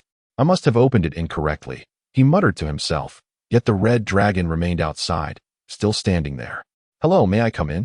Yuyin inquired, employing a tone of utmost politeness. The man, seemingly indifferent, nodded slightly. The red dragon, undeterred, squeezed through the doorway, grateful for its ample width. Inside, the furnishings were quite ordinary. Aside from the man, who stood petrified by the door, there was a woman and a young boy present. Upon seeing the red dragon, both the woman and the boy became equally transfixed. The red dragon approached the warm hearth and plopped down beside it. Roar! The man suddenly bellowed, seizing a spear from beside the door. The red dragon paid him no heed, leaning over to snatch a piece of black bread from the table, frowning as he chewed and swallowed it. Do not fear, I harbor no intentions of harming you, he reassured, and after a considerable pause, he managed to soothe the family. The man's name was Tom, and he, along with his wife and child, managed this modest farm, which had been thriving until a local bully disrupted their peace. This bully, named William, had set his sights on Tom's farm, intent on driving the family away. Recently, he concocted a pretext demanding Tom surrender 3 marten pelts, threatening to confiscate the farm should he fail to comply. Given that martens were already scarce, particularly in winter when they sought refuge in warmer locales, the likelihood of finding any around here was nearly non-existent. Such a person I could reduce to ash with a single breath, the red dragon remarked nonchalantly. Murder is rather unsavory, is it not? Tom replied, trembling slightly. So, do you wish for me to assist you in hunting martens? Tom fell silent. Let us set that aside for now. Do you possess anything to shield me from the rain, perhaps a raincoat or something of the sort? The red dragon casually inquired. Tom, observing the red dragon lounging contentedly by the hearth, responded, I believe we might have something. What is it? A horse cloak. A horse cloak serves as a raincoat for horses, and the red dragon's current stature was akin to that of a large horse. Just then, a sudden knock echoed at the door. Chapter 12. A girl. The doorbell rang with a forceful knock. Tom approached to open the door, and a portly man entered, accompanied by an irksome voice. The deadline is approaching you. His voice trailed off abruptly as he caught sight of a crimson dragon lounging near the hearth. Glancing coldly at him, I must have entered the wrong door, William thought to himself. So you have a guest, huh?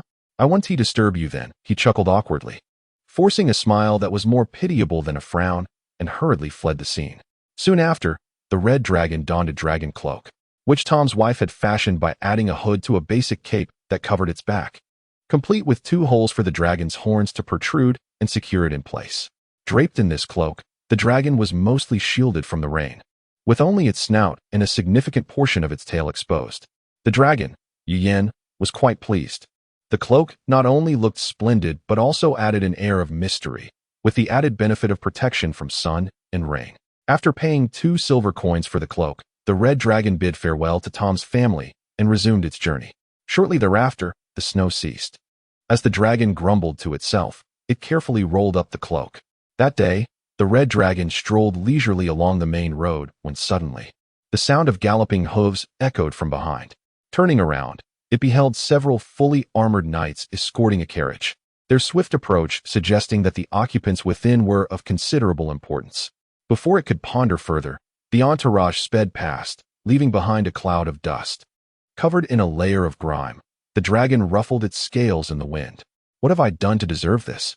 I awoke to such exhaust fumes. I better not cross paths with you again, or I shall dismantle your carriage, Yen thought resentfully while brushing off the dust. After a brief cleansing, the dragon continued on its path and soon arrived at a canyon. It pulled out a map, noting that this place was called Cold Valley, and crossing through it would lead swiftly to Cold City. The terrain ahead was treacherously steep, with high cliffs on either side, and a narrow road barely wide enough for 2 carriages to pass. The road was not straight but wound like a serpent, allowing only a sliver of sunlight to penetrate, creating an eerie ambience. As it prepared to enter, the sound of hooves echoed again, prompting the dragon to swiftly sidestep. Upon closer inspection, it realized something was amiss. The carriage was indeed the same, but the knights surrounding it had changed. Previously, there had only been 4 knights clad in gray armor, whereas now, there were over a dozen clad in ominous black armor. While the red dragon pondered the situation, the black-armored knights slowed their pace upon noticing it. The dragon's keen senses detected a palpable aura of hostility and the scent of blood wafting from these approaching knights, leading it to surmise that they had vanquished the previous gray-armored knights and seized the carriage. What are your intentions? The dragon demanded, its gaze icy as it addressed the knights. In that tense moment, a woman's piercing scream erupted from the carriage. Help! The voice cut off abruptly, and a knight in black armor emerged, joining the encirclement around the red dragon. Do you wish to face the wrath of a dragon? It growled, raising a foreleg as if casually scratching its neck. The knights, trained and disciplined, formed a semicircle around the dragon, and as they drew near, the 6 at the forefront surged forward, swords raised, aiming to strike. Anticipating their move, the dragon gracefully leapt back, evading the attack, and unleashed a fireball that struck the ground where it had been. The knights attempted to pursue, but were halted by an overwhelming pressure that engulfed them. A massive golden dragon descended from the skies, its shadow casting a dark cloud that obscured much of the sunlight. Hills observed the small red dragon below, and with a flash of brilliance in his eyes, he ignited the knights in blue flames, their screams echoing as the terrifying fire showed no sign of abating. What trouble have you found yourself in? The golden dragon inquired casually, as though he had merely blown away a handful of dust. I did not provoke them. They approached with intent to harm me, Yen replied with a huff. Thank you for your assistance. It added gratefully, bowing low. Hills smiled faintly, raising a claw to slice through the air, opening a portal through which the golden dragon swiftly vanished. In the brief span of 2 minutes, the knights had transformed into charred remains, leaving no trace of their former menace. Observing the smoldering remnants, the red dragon shook its head and approached the carriage. Miss Lilina Gray's fate had indeed taken a tumultuous turn. One moment, she was a lofty noblewoman, and the next, surrounded by slain guards and captured, only to be rescued moments later. Before she could express her gratitude, Lilina watched in shock as the red dragon began dismantling her carriage. What are you doing? She exclaimed, witnessing her frightened horses flee in terror. As the dragon turned to depart, Lilina rushed to grasp its tail. You cannot just leave. Thank you for saving me. But why did you destroy my carriage? She asked timidly. With a sigh, the dragon replied, because your carriage splattered dust all over me. Without waiting for a refusal, Lilina added, I will reward you with many, many gold coins. The dragon lifted its head. How many is many? Its demeanor was less enthusiastic than Lelina had anticipated. "I'll give you whatever you ask," she declared resolutely. "You would be better off providing me with a storage artifact. I cannot carry too many coins," the dragon said with a hint of exasperation. Storage artifacts were rare, and the methods to create large ones had been lost to time. The available techniques could only yield spaces of limited capacity, and the materials were exceedingly costly, making it unlikely for a typical noble to possess even a storage ring. Lelina was taken aback. Under the girl's fervent protest, the red dragon attempted to locate the fleeing horses, ultimately finding one that had tragically broken its leg in its panic. In front of Lelina, the dragon roasted the horse and consumed it, reluctantly allowing her to climb onto its back. Little Blue remained unbothered by the day's events, failing to move an inch, as Lelina had assumed the serpent coiled around the dragon's horn was merely a decorative piece. More significantly, Yuyin had permitted a second individual to ride upon its back. As they passed the site of the ambush in the valley, at Lelina's request, the dragon exhaled flames, incinerating the remains of the gray-armored knights. It was no wonder Lelina had agreed so readily. Her family was among the foremost magician families in Cold City, with both parents being water mages and her father a master sorcerer, renowned within the city for his formidable prowess. Lelina's father warmly welcomed the red dragon, expressing gratitude before discussing the events that transpired, as well as the camaraderie between dragons and humans. Just as the red dragon's patience was waning, they finally broached the subject of compensation. Ultimately, the red dragon was unable to acquire any storage artifacts, for human rings, bracelets, and even belts were ill-suited for a mighty dragon. Instead, it received a reward of 130 gold coins. "Are you really leaving?" Lelina asked at the entrance of the mansion, a hint of reluctance in her voice. As Yuhan counted the coins, he replied, "Indeed, I have my own path to traverse. Farewell." Lelina hesitated, casting a lingering glance at the red dragon before departing. After tallying the coins, Yuhan found himself in a quandary. His two specially crafted saddlebags were nearly filled to capacity with gold. Should fortune smile upon him twice more in such a manner, he would be compelled to attach another 2 bags to his person. With a shake of his head, Yuhan dismissed the thought, realizing that such a sight would render him akin to a beast of burden, a fate unbefitting a dragon. Resolved, he decided to hasten his journey to the Keat Empire in search of the blue dragon, Caius, for he had already traversed more than half the distance. Thus, Yuhan made his way towards the city gates. Suddenly, a gruff voice called out from behind, "Hey, dragon." Chapter 13, A Volcano, Part 1. The bearded mercenary chuckled. "We met at the mercenary tavern in Lorisk." Yuyin recalled. "Ah, it's you. I remember your name is Ramirez, right? Are you here to invite me to join the mercenary group again?" The bearded man laughed heartily. "Not at all.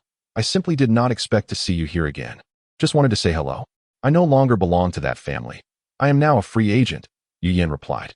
"I sincerely invite you to join the Fire Shield mercenary group." Ramirez, the leader of the B-ranked Fire Shield, was accompanied by 5 seasoned mercenaries. "I will only undertake this one task with you. I have my own affairs to attend to and cannot be burdened by the group," Yuyin stated after hearing about the mission from Ramirez. "No problem.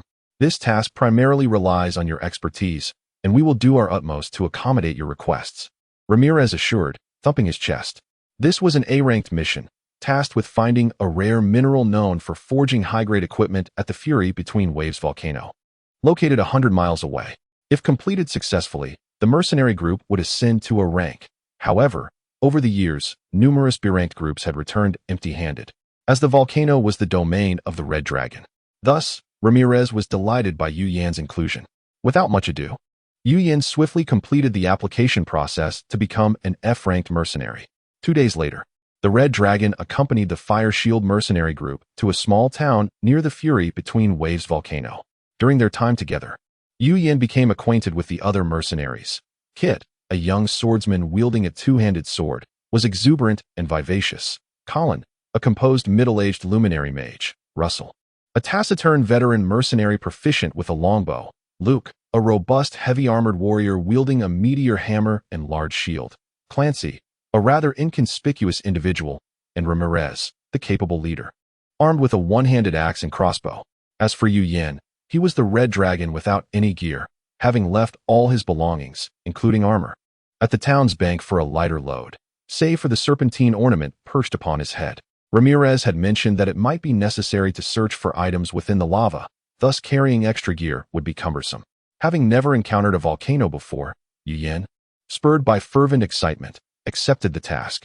The periphery of the volcano posed no significant challenges, but upon entering the lava caves, an unbearable wave of heat surged forth, overwhelming even the most battle-hardened mercenaries had it not been for the specially prepared cooling drinks.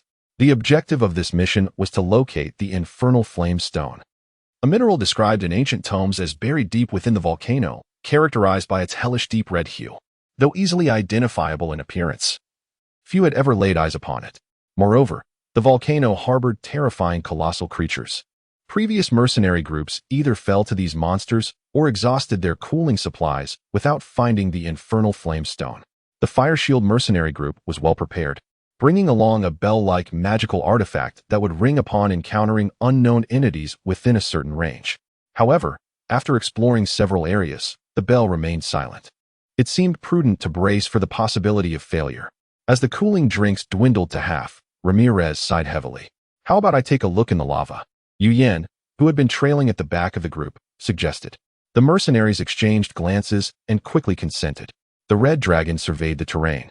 "Let us convene over there." He indicated a platform across the lava lake that required a considerable detour to reach. With the small blue creature and the bell in his mouth, Yu plunged into the lava under the watchful eyes of his comrades. Upon entering the molten depths, an exhilarating warmth enveloped him, a true homecoming for a fire dragon. At over 1,000 degrees, the lava represented a lethal zone for most beings. Yet for the Red Dragon, it was akin to a fish in water. Yu felt an explosive power coursing through him. If he could breathe fire now, the potency, speed, and range would surely surpass his usual capabilities by more than double. After reveling in the thrill, the Red Dragon began to explore the lava with agile movements. After about 10 minutes, he resurfaced for air, noting that his mercenary companions had traversed a considerable distance. He submerged back into the molten flow. Suddenly, the bell in his mouth began to tremble violently, producing a clear ringing sound that startled both him and the small blue creature. Something is near. The Red Dragon sensed a massive figure rapidly approaching. Without hesitation, he turned tail and fled. What a ridiculous notion. The creature's head alone was larger than his own body. Had it not been for the bell's warning, he would have been face to face with that monster. With a roar, the Red Dragon leaped ashore, rushing towards his companions. The mercenaries unsheathed their weapons without hesitation, just as a colossal creature leapt from the lava. "Lava fish," the mercenaries exclaimed. The creature that emerged from the molten depths bore a red-black shell, a fish-like body supported by 2 sturdy legs, with bulging eyes devoid of pupils, appearing exceedingly terrifying. Yet the true horror lay in its 20-meter length. The lava fish was a ferocious monster inhabiting the volcano. Its hardened lava shell formed over the years rendered it impervious to the high temperatures and pressures of the lava. Due to its prolonged existence in such an environment, its pectoral fins had gradually atrophied, replaced by extraordinarily strong legs and tail. Any prey struck by these appendages would not escape unscathed. Its favored hunting method involved spewing lava at its target, burning and scalding its prey before devouring it whole. "Scatter, target its head." The mercenaries quickly dispersed, and Russell, the archer, knocked a black arrow, aiming for the lava fish's head. The arrow struck true, but ricocheted off the thick lava shell due to a poor angle. Infuriated, the monster unleashed a fireball towards Russell, but Luke raised his large shield just in time to block it. Almost simultaneously with the lava fish's attack, Ramirez released a crossbow bolt, which flew with a flash, piercing the creature's upper jaw. The Red Dragon winced at the sight. That must have hurt. The wounded lava fish thrashed about furiously, its massive form crashing to the ground as it slithered rapidly towards Ramirez. Ramirez desperately dodged to the side, narrowly avoiding the creature's colossal bulk. A mere brush would crush even the strongest of men. Other mercenaries charged in, striking at the creature's legs. But their efforts proved futile against the hardened shell, which had withstood centuries of lava. The lava fish leapt high into the air, crashing down with tremendous force. Luke was sent flying, while the others struggled to maintain their footing amidst the tremors. In a sudden turn of events, the Red Dragon rushed to Luke's side. And under the bewildered gaze of the approaching luminary mage Colin, he pressed a small blue snake against Luke's wound. Moments later, Luke stood up, shaking off the dust. and brandished his shield once more. Remarkable. Yu Yin murmured to the small blue creature, then swiftly explained to Colin, I discovered this little snake by chance. Its venom is not toxic, but rather has healing properties. Colin nodded in confusion. The lava dragon was relentlessly pursuing Kit when, unexpectedly, Luke, resurrected with full vigor, charged in and struck its head with a hammer several times, eliciting a mournful cry that hinted at its disorientation. A group of mercenaries shouted in unison and rushed forward, wildly slashing at the creature, eventually inflicting numerous wounds upon its legs. The archer Russell, seizing the opportune moment, aimed carefully and shot a piercing arrow into one of the lava fish's eyes, blinding it. The beast, suffering such grave injuries, went into a frenzy, thrashing about as the group retreated, wary of its violent flails. Eventually, the lava fish, now filled with trepidation, leaped into the molten lava, swiftly vanishing from sight. This encounter was undoubtedly not over. Vigilance was paramount, Ramirez solemnly declared. The others nodded in agreement. Despite their heightened alertness, misfortune struck. As they navigated through a cluster of unremarkable stones, these seemingly innocuous rocks suddenly exploded, sending the mercenaries sprawling to the ground from the force of the blast. In the next instant, the massive form of the lava fish lunged forth from the magma, its gaping maw aimed directly at the nearest, Ramirez. He hurried to retrieve his axe, lying not far away, but it was too late. The lava fish's jaws snapped shut, and a person vanished without a trace.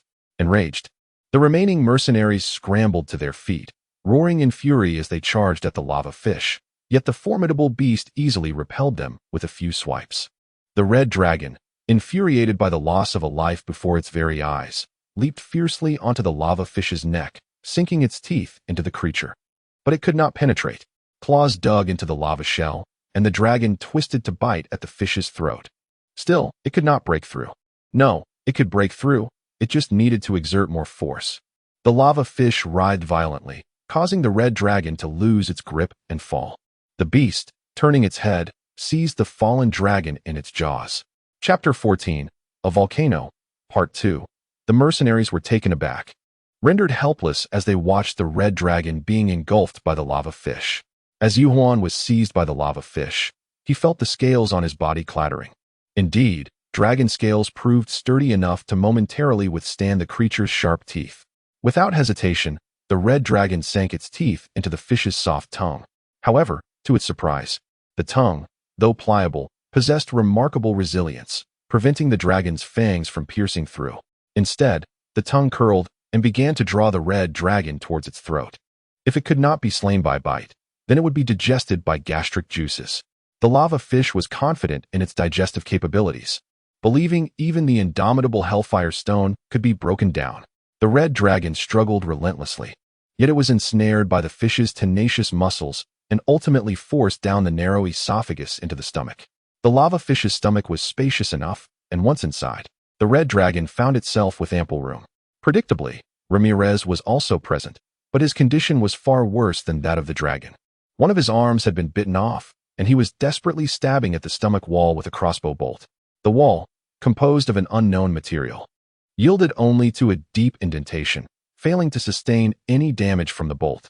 The internal defenses of the lava fish proved even more formidable than those on the outside. Most troubling was the digestive fluid. Parts of Ramirez submerged in the gastric juices were beginning to corrode, though he did not cry out. The anguish etched on his twisted face spoke volumes of his suffering. At that moment, Yuhuan could afford no further delay. He crawled over and growled, "It's me," before hoisting Ramirez onto his back and surveying their surroundings. Contrary to the bright depictions often found in novels or animations of a whale's belly, this space was pitch black. However, it posed no challenge to the dragon's night vision. Surrounded by pulsating red flesh, exuding green digestive fluid, the red dragon felt its claws beginning to erode within the acidic liquid. This could not continue. Attempts to breach the stomach wall proved futile. The sharp claws of the dragon inflicted no harm on the slick surface of the stomach's interior, rendering their efforts in vain. The only option left was to find a way out. If that failed, he would have no choice but to summon Hears for assistance. Oxygen. The beast's belly not only lacked light, but, crucially, also oxygen. A typical person would perish within minutes without oxygen, and even the strongest could endure no more than a dozen minutes. Ramirez, having been hastily swallowed, was nearing his limit. Conversely, a dragon could hold its breath for several hours, thanks to the vast capacity of its lungs. But now was not the time for such considerations. Ramirez was on the brink of suffocation. There was only one way to save him. To escape, two paths lay before them, one upward and one downward. Yuan had already attempted the upward route, finding the esophagus too slick to ascend. Thus, he resolved to take the downward path. Without hesitation, the red dragon forced open the pylorus at the base of the stomach and slipped into the intestines. Remaining in the stomach any longer would mean his scales would succumb to the corrosive gastric juices. Once inside the intestines, the red dragon paused. Here, devoid of gastric fluid, he was temporarily safe. But was following this path truly the way forward? After careful deliberation, he gritted his teeth and pressed onward. Escaping through the exit of a colossal beast seemed less disgraceful than it initially appeared. Suddenly, Yuan slapped himself. If he managed to escape in such a manner, he would likely never hold his head high again. Damn it! The red dragon roared, raising his claws to shred the adjacent intestinal wall. The lava fish could never have imagined that its prey would escape its resilient stomach and formidable gastric fluids, breaking through to the relatively frail intestines. Having torn through the intestinal wall, the red dragon entered the beast's abdominal cavity, disregarding the tumultuous thrashing of the creature, and surveyed the various internal organs with a cold gaze. He then began to ascend. With a resounding tear, the red dragon ruptured the beast's trachea and, upon feeling the influx of external air, set its sights on the thrumming heart. Enveloping his claws in flames, he violently crushed the fragile organ. The once mighty lava fish soon perished due to its grievous miscalculation. The disheveled mercenaries gazed in astonishment as the lava fish emitted a cry of agony before succumbing to its fate. Shortly thereafter, Yuan emerged, laboriously pulling Ramirez from the mouth of the deceased lava fish. Facing the astonished mercenaries, the red dragon exhaled a long sigh. Ladies and gentlemen, refrain from indiscriminately consuming things in the future. Nods of agreement rippled through the crowd. Though the Fire Shield mercenary group had failed its mission, no lives were lost, and they had vanquished a fearsome lava fish, earning the respect of many. Farewell, everyone. Days later, the red dragon bid farewell to the mercenaries at the city gates.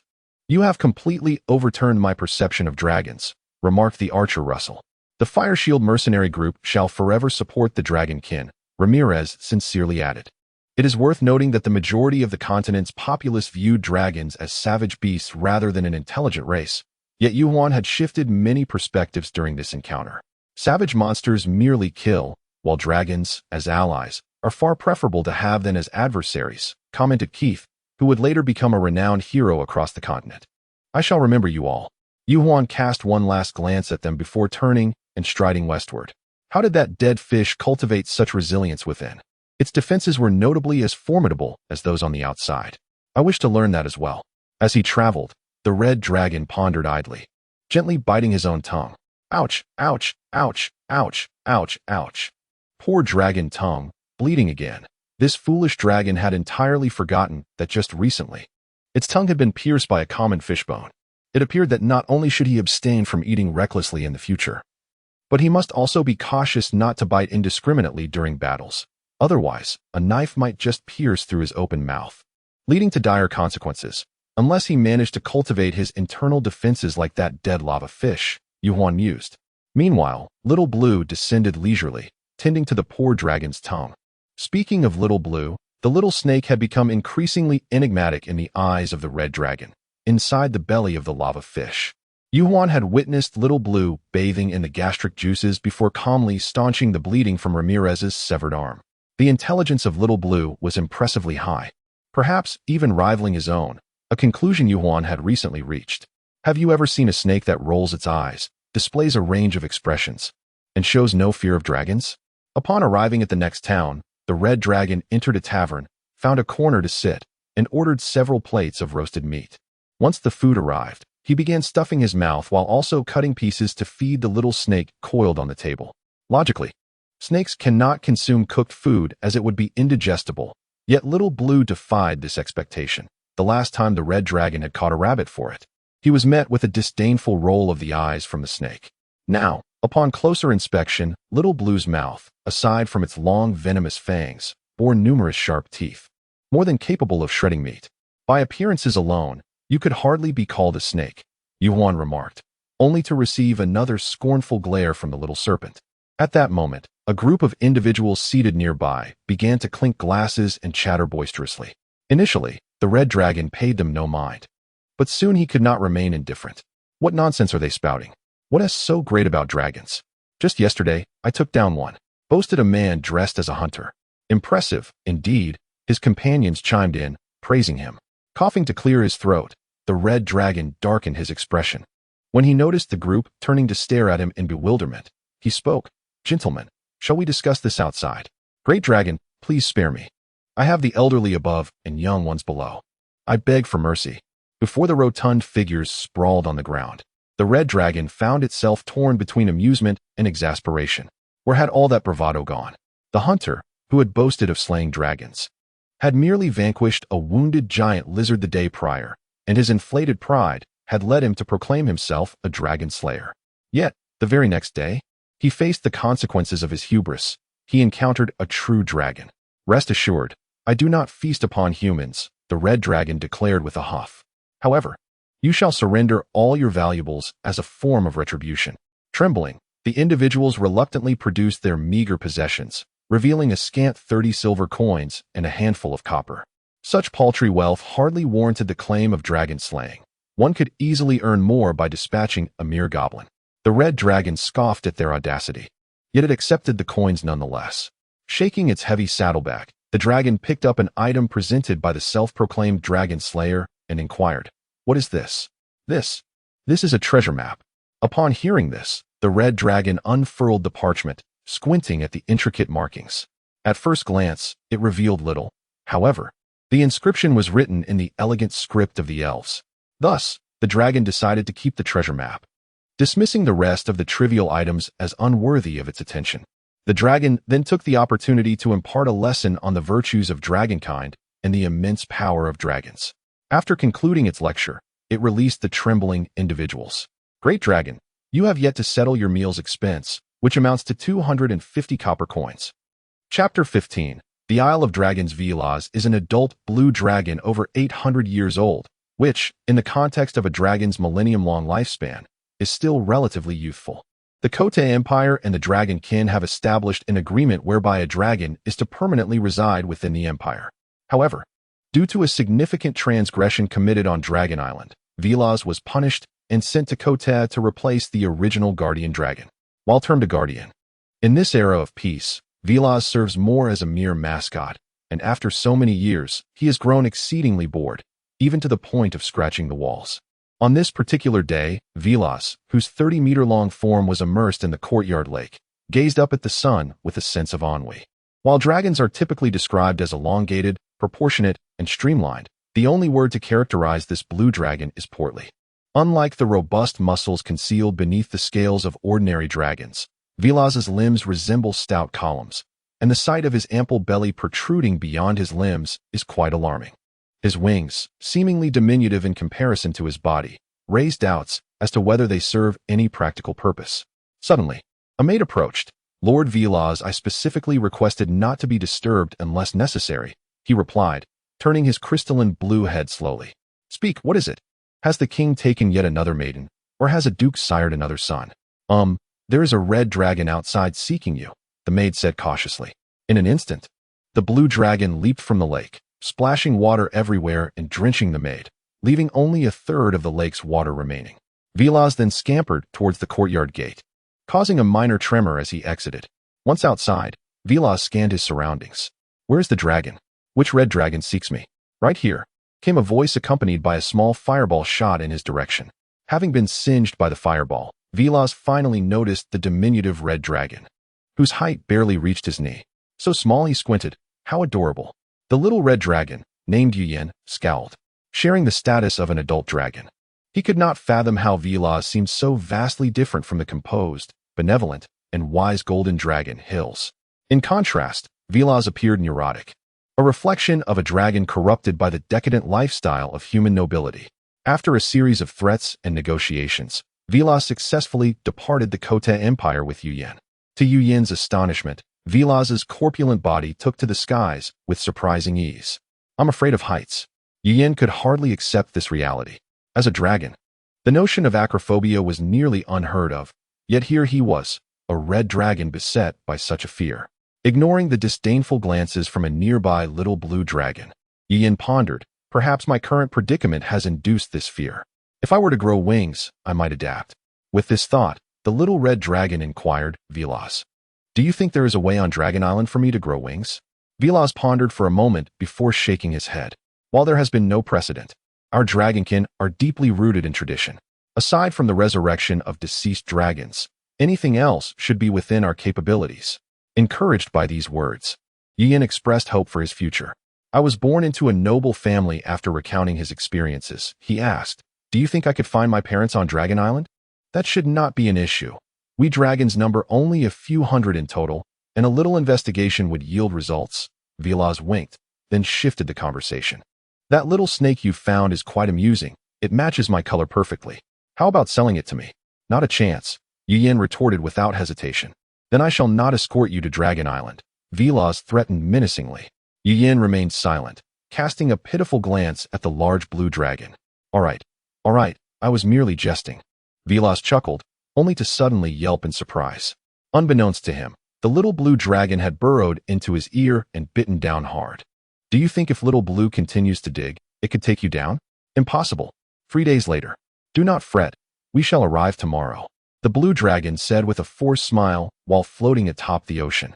You said the same yesterday, Yin replied weakly. I'm so hungry. Little did Yin realize the vast distance separating Dragon Island from the mainland. In the past few days, Vilas had traversed a distance far greater than Yin had walked in months. However, Dragon Island remained a distant dream. The primary reason for this delay was Vilas's bulk. After flying for a short while, he would need to rest in the water for half a day.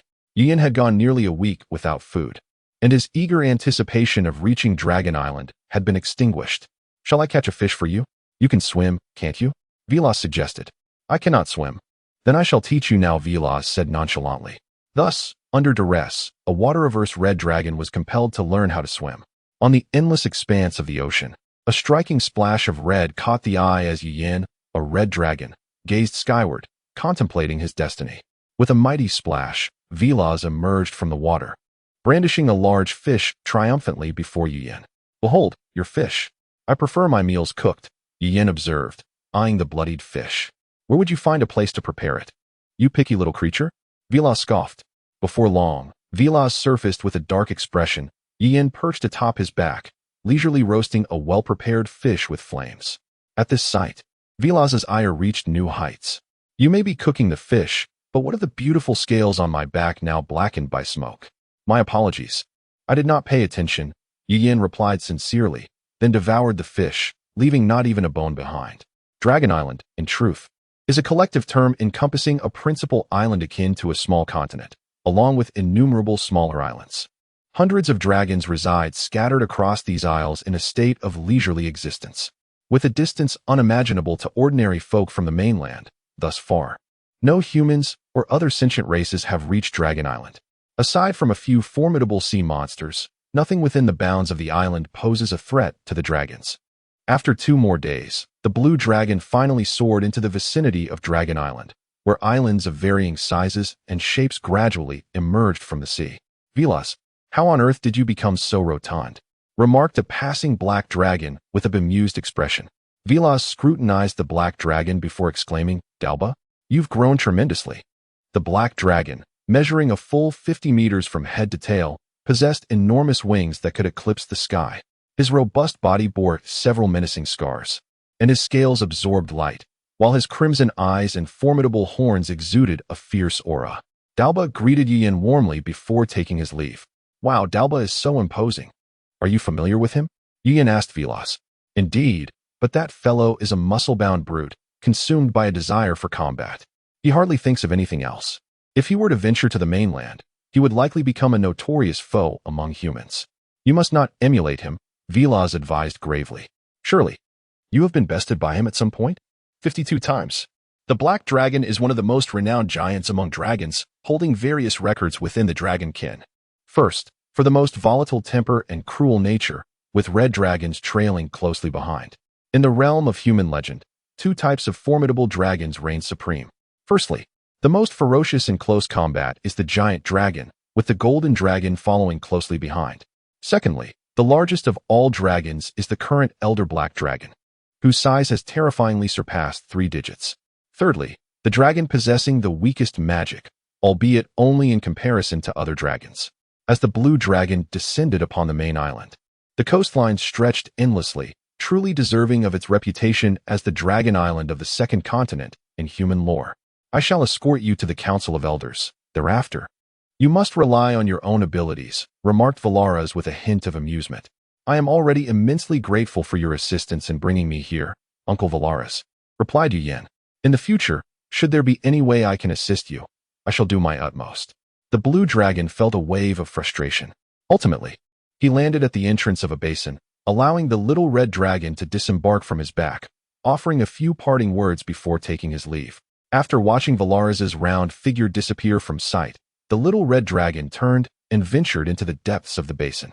As he delved deeper, the aura of the dragons intensified, and while Yen admired the exquisite scenery surrounding him, a sudden voice interrupted, I haven't seen you before, little one.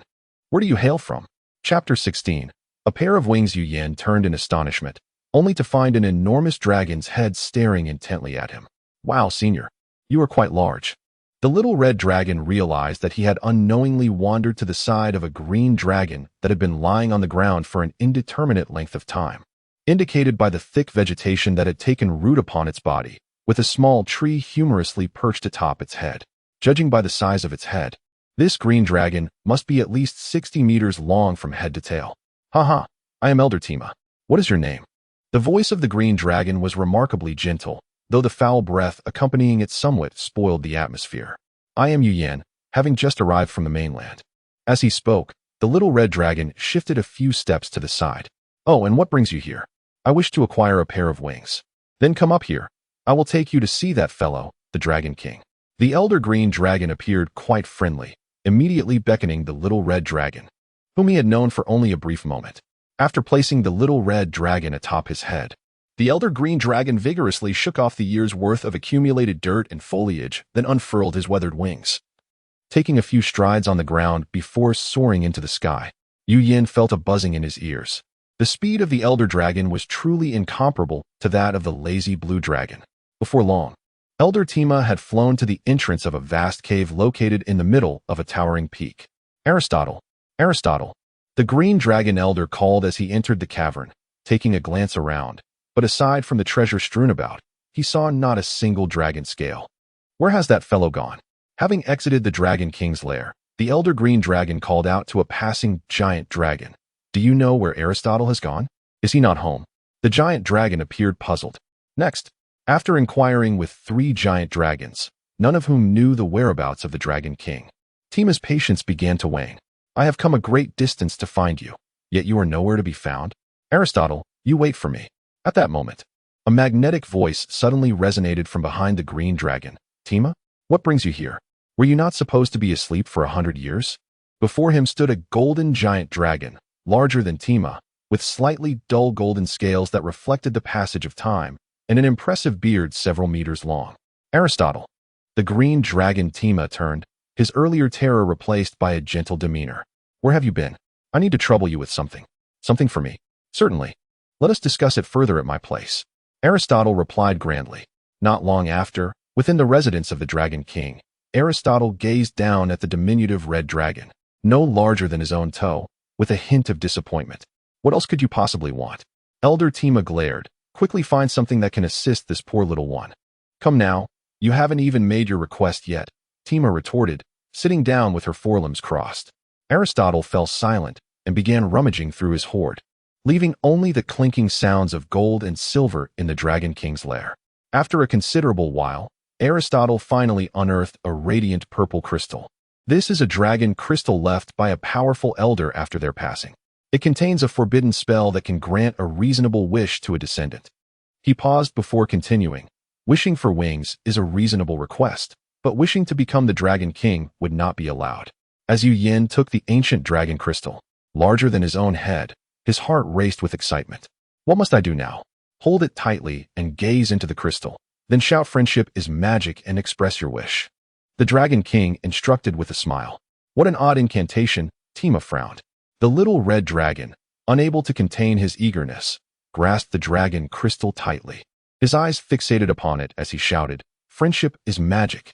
I wish to possess a pair of perfect wings.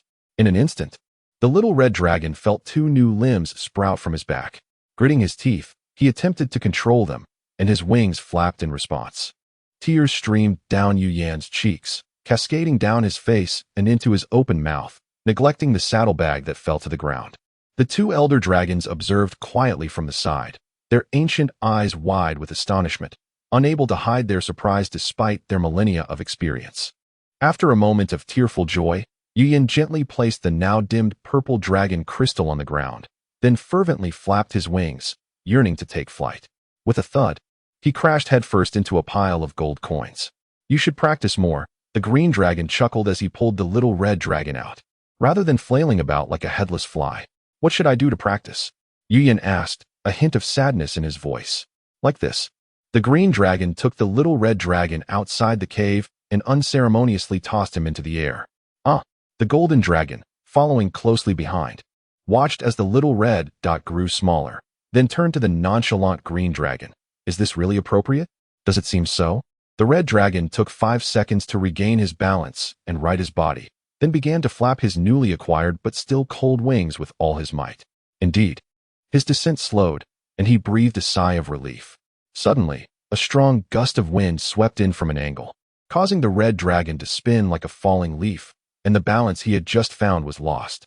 Don't just focus on flapping your wings. You must first master the surrounding air currents. The green dragon's voice echoed. The little red dragon strained to stabilize himself again, glancing down to see Tima's green form below him, now upside down, but maintaining the same rate of descent. Control the surrounding air. Do not let it interfere with you. Tima's voice called out again. As the little red dragon attempted to sense the airflow, he found it incredibly obstinate, refusing to cooperate in the slightest. As he neared the ground, Yu Yan began to panic, flailing his arms and legs until he plummeted with a thud onto the soft belly of the green dragon. Tima shook his head. Really now, you're even clumsier than my own children. With a few casual flaps of his wings, he arrested his descent, maintaining an inverted position as he gracefully landed on the ground. Blushing, the little red dragon looked up and asked, Elder, when will I possess your flying skills? Tomorrow, or perhaps in your next life, the elder green dragon sighed. Under Tima's patient instruction, the little red dragon soon grasped the essentials on his second attempt, effectively communicating with the air around him and landing smoothly on the ground. The Dragon King had long been prepared, resting on the platform at the cave's entrance, a smile on his face as he stroked his beard. It seems you are in fine form. You flew quite swiftly. What? Was I that fast? Yu Yan exclaimed in surprise. Are you holding back? The Dragon King inquired playfully. I am not holding back. I have exerted my utmost strength. The little red dragon panted excitedly. Do you have any expectations for a beautiful tomorrow? The Dragon King pressed. None. I am already very satisfied. Yu Yan replied with a goofy grin. As Yu Yan collected his still thrumming emotions, he asked, What must I do? I need you to complete 3 tasks for the Dragon Clan, the Dragon King stated, his demeanor suddenly serious. Whatever the tasks may be, I will do my utmost. The little red dragon declared, thumping his chest confidently. Rest assured, these tasks are entirely reasonable. Your desires are quite justifiable, and I shall naturally assign you tasks well within your capabilities. The Dragon King's seriousness lasted no more than 3 seconds before he reverted to his usual demeanor. Aristote, the elder green dragon descended heavily. Do not even suggest that you wish to pass on your 1,000-year-old task to my little ember. How could I possibly be that kind of dragon? The Dragon King Aristote smiled. Do you still recall that task? What is this and that? I do not comprehend such things. The green dragon nearly began to roar. If this task proves too perilous and my little ember encounters any misfortune, I shall first kick you down and then fill in this wretched hole. Why are you so inexplicably anxious? The Dragon King found himself at a loss for words and then leaned towards the little red dragon. The first task I have for you is... Chapter 17. An ant as a sovereign of the skies. One must first claim an island, declared the great green dragon, Tima, to the little red dragon, Yuan. I can fly on my own. You need not carry me, protested the small red dragon softly. Haha, you could never keep up with my speed. Let us examine this island. It harbors 3 herds of bull beasts and 1 herd of long-necked beasts. What do you think? This is the island. I am quite satisfied, shouted the little red dragon. Frustrated, the little red dragon contemplated rolling on the ground in exasperation. This was the 8th island that the green dragon had dismissed.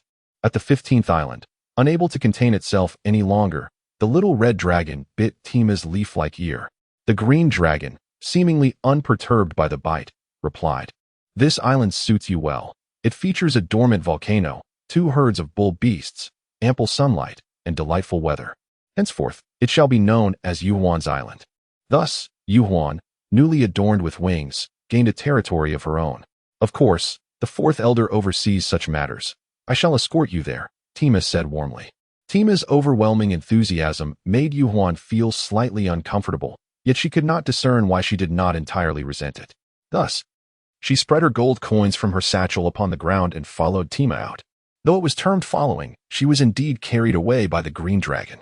The 4th elder of the dragon tribe was a bronze dragon, wise and knowledgeable, responsible for the tribe's library.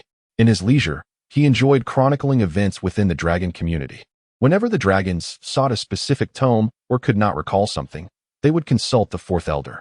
"Little one, how old are you this year?" The elderly bronze dragon inquired kindly of the little red dragon before him. "I am 16, yet I believe my strength and experiences equate to several decades," Yuhuan declared confidently. Hearing this from behind, Tima's eyes sparkled with intrigue. "Very good." The old bronze dragon nodded, then lowered his head to sift through the documents in his claws. In recent years, only 2 dragon mothers have lost their eggs, one 17 years ago, and the other 20 years ago. "Who lost their eggs 17 years ago?" Yuhuan asked, a hint of excitement in her voice. "A red dragon named Chihua," the old bronze dragon replied with a smile. "Where is she now?" The little red dragon inquired impatiently. "As far as I know, Chihua and her mate are currently in slumber, unaware of when they might awaken," the green dragon interjected from the back. "Oh, I see," Yuhuan said, a touch of disappointment creeping in, but she quickly reconciled herself. "Well, it is sufficient to have discovered this. We can reunite later. Oldie, I appreciate your assistance this time. When I catch a bluefin tuna, I shall certainly bring you a few," Tima said with a grin. "Haha, as for bluefin tuna, aside from you, I would not believe any other dragon would bring me such a gift," the old bronze dragon replied without hesitation, implying that other dragons would be too busy feasting on their own catches. The bluefin tuna is a premium delicacy, renowned for its superior flesh in every aspect compared to other tunas. However, due to its rarity and cunning nature, only the mightiest of sea creatures or dragons well-versed in aquatic pursuits could catch it. The human world had never even heard of such a thing. Certainly, Tima said, seizing the bewildered little red dragon and striding outside. "Let go of me." Yuhuan struggled in Tima's grasp, but her efforts were futile. However, the green dragon suddenly released her. "It seems there is nothing more to attend to now," the 7th elder murmured while gazing at the sky. The little red dragon quickly dashed 100 meters away before turning back. "Aunt Green Dragon, I am immensely grateful for all your assistance. I can manage the remaining matters myself." Upon hearing this, Tima appeared momentarily dazed, then a glimmer of disappointment crossed her eyes as she responded, "Very well, but little Yuhuan, could you give me one of your scales?" Though the little red dragon found this request somewhat peculiar, she did not dwell on it, and, with a wince, plucked a fiery red scale from her side, placing it into Tima's outstretched green claw. In exchange, she received 3 green scales, each the size of a human head. "Should you encounter any trouble, do call upon me for assistance." "How can I carry this?" Yuhuan exclaimed, but before she could finish her sentence, the 3 green scales swiftly shrank and adhered to her nape. "You are a good dragon." Thus, the little red dragon bid farewell to the great green dragon. The Dragon King assigned Yuhuan her first task, to search for the lost Bahamut artifact of the dragon race on the mainland. This artifact had been stolen from Dragon Island many years ago by a notorious dragon, who then fled to the mainland and inexplicably met his demise, leaving the artifact's whereabouts unknown. This task appeared daunting, yet without a time constraint, Yuhuan had no intention of rushing to fulfill it. However, when she inquired about the other 2 tasks, the Dragon King mysteriously declared, "I shall tell you later. If you choose not to divulge, so be it." "I am not particularly concerned," Yuhuan mused. "Where are you off to?" The red dragon wondered, having noticed that the little blue dragon had scarcely left her side until now. Why had it suddenly taken flight? Ah, so you wish to bathe. The red dragon observed the little serpent swimming freely in the water, nodding towards her. Do you want me to join you? Testing the water with her claw tip, the red dragon's eyes widened in delight. It is a natural hot spring. Unaccustomed to water, the red dragon quickly persuaded herself to enter the soothing warmth of the spring. Compared to the turbulent, briny ocean, this hot spring was a delightful reprieve. The red dragon soon found a comfortable spot to rest in the water.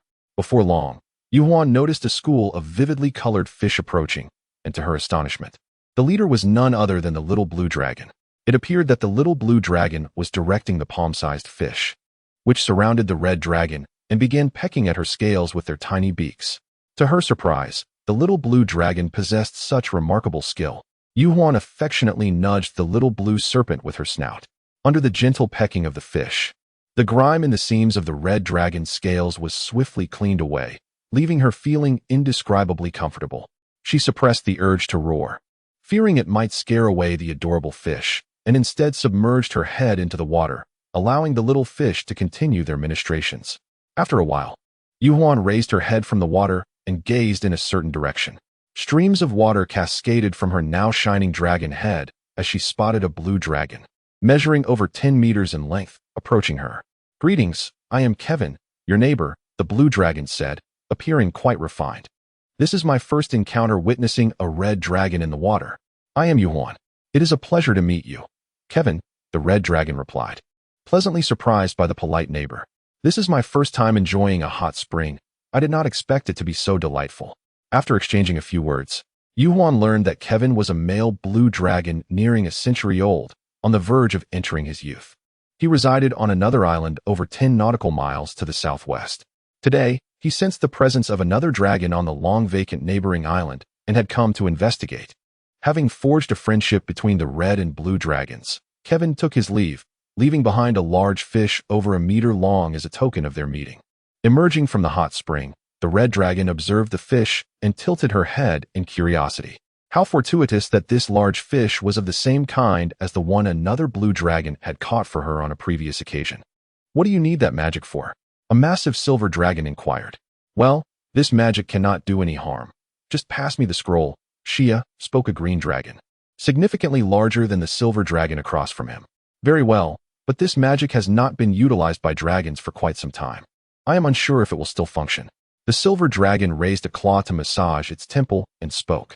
The green dragon, known as Tima, tossed a bulging sack before the silver dragon, causing it to tilt and reveal a cascade of gold coins. Observing the cave, which was thickly coated in dust due to restrictions, Tima sighed and then ventured inside. Ignoring the dust settling upon its exquisite form, the green dragon entered its lair, selected a suitable spot, and began to draw an intricate magical circle upon the ground, unfurling the exorbitantly priced scroll acquired for 500 gold coins. Tima placed it atop the magical circle. It plucked a scale from its body, then expelled a tiny dragon scale given by the morning flame, and laid both upon the scroll. The green dragon commenced channeling its magical energy into the scroll, reciting the incantation inscribed upon it with a stiff cadence. Gradually, the magical circle began to illuminate, and the scroll, along with the 2 dragon scales, levitated into the air.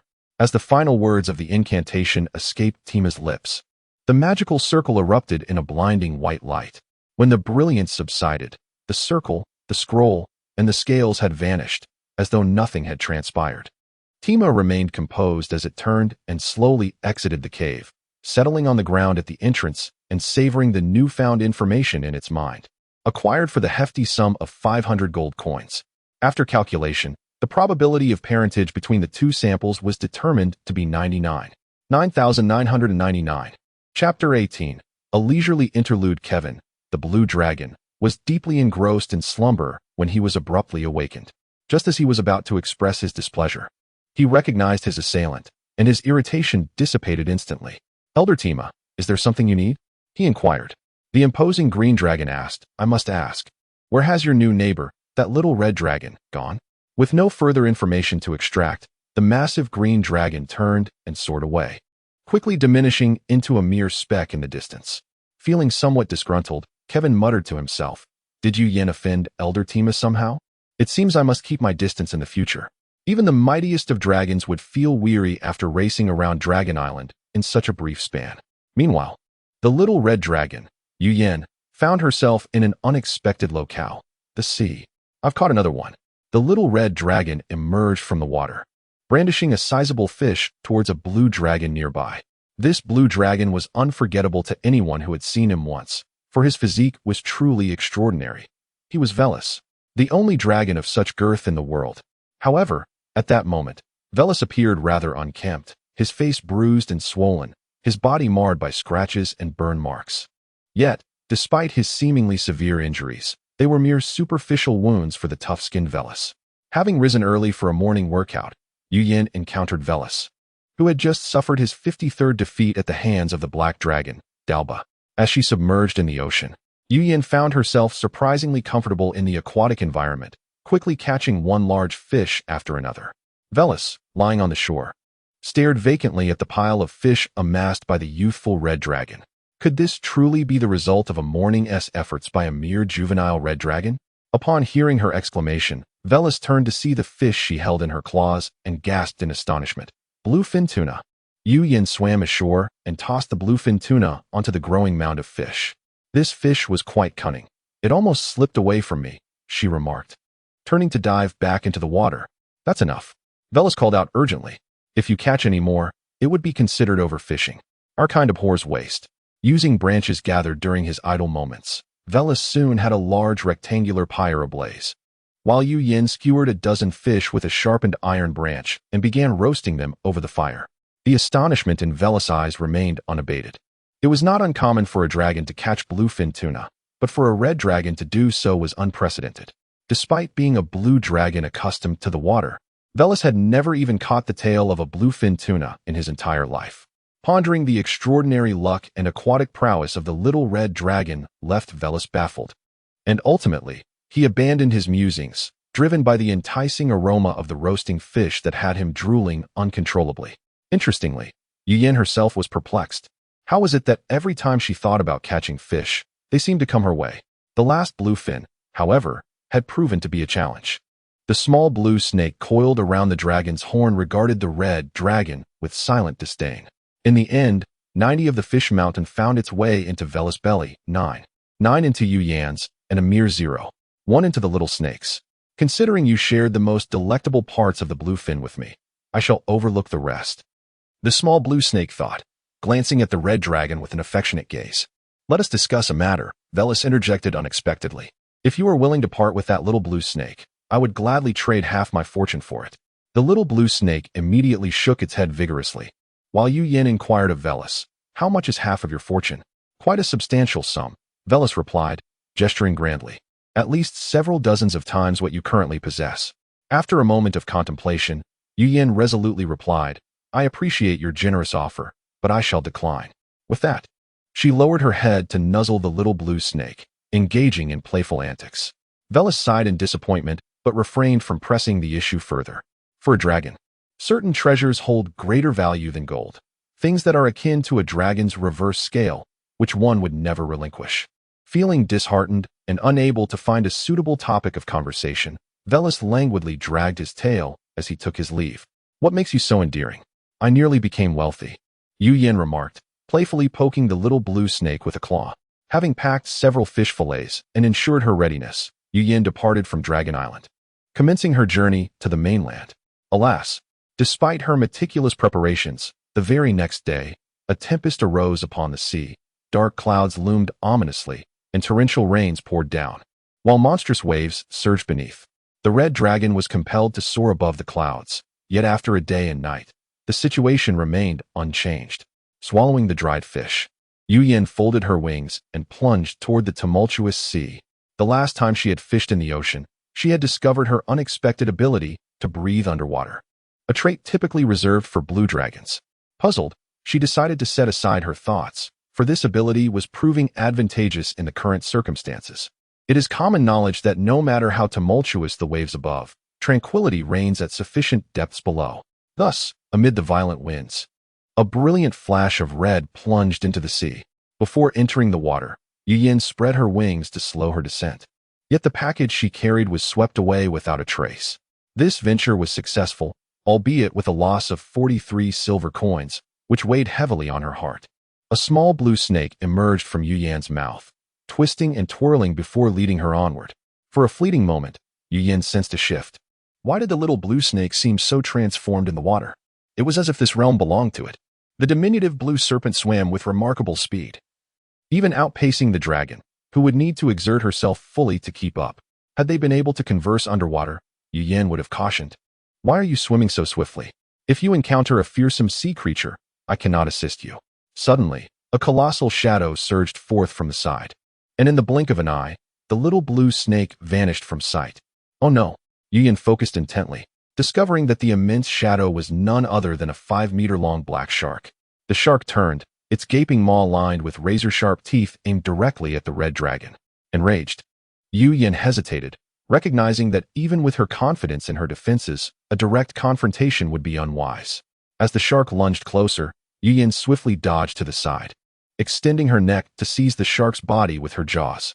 The sea was instantly stained crimson, as the shark thrashed desperately. But the dragon's teeth had sunk deep into its flesh, and its struggles only intensified its suffering. Yu Yan wasted no time, fully committing herself to the attack. Her back claws digging into the shark's body to secure her grip, while her front limbs and wing claws relentlessly siphoned the creature of its lifeblood. How could a shark, armed with nothing but a mouth, contend with a dragon possessing 4 limbs and wings? Soon, the shark, drained of its vitality, sank helplessly to the ocean floor. Thus, the dominion of the sea was shattered. With brutal ferocity, the red dragon tore into the shark's carcass, rescuing the little blue snake from within its belly.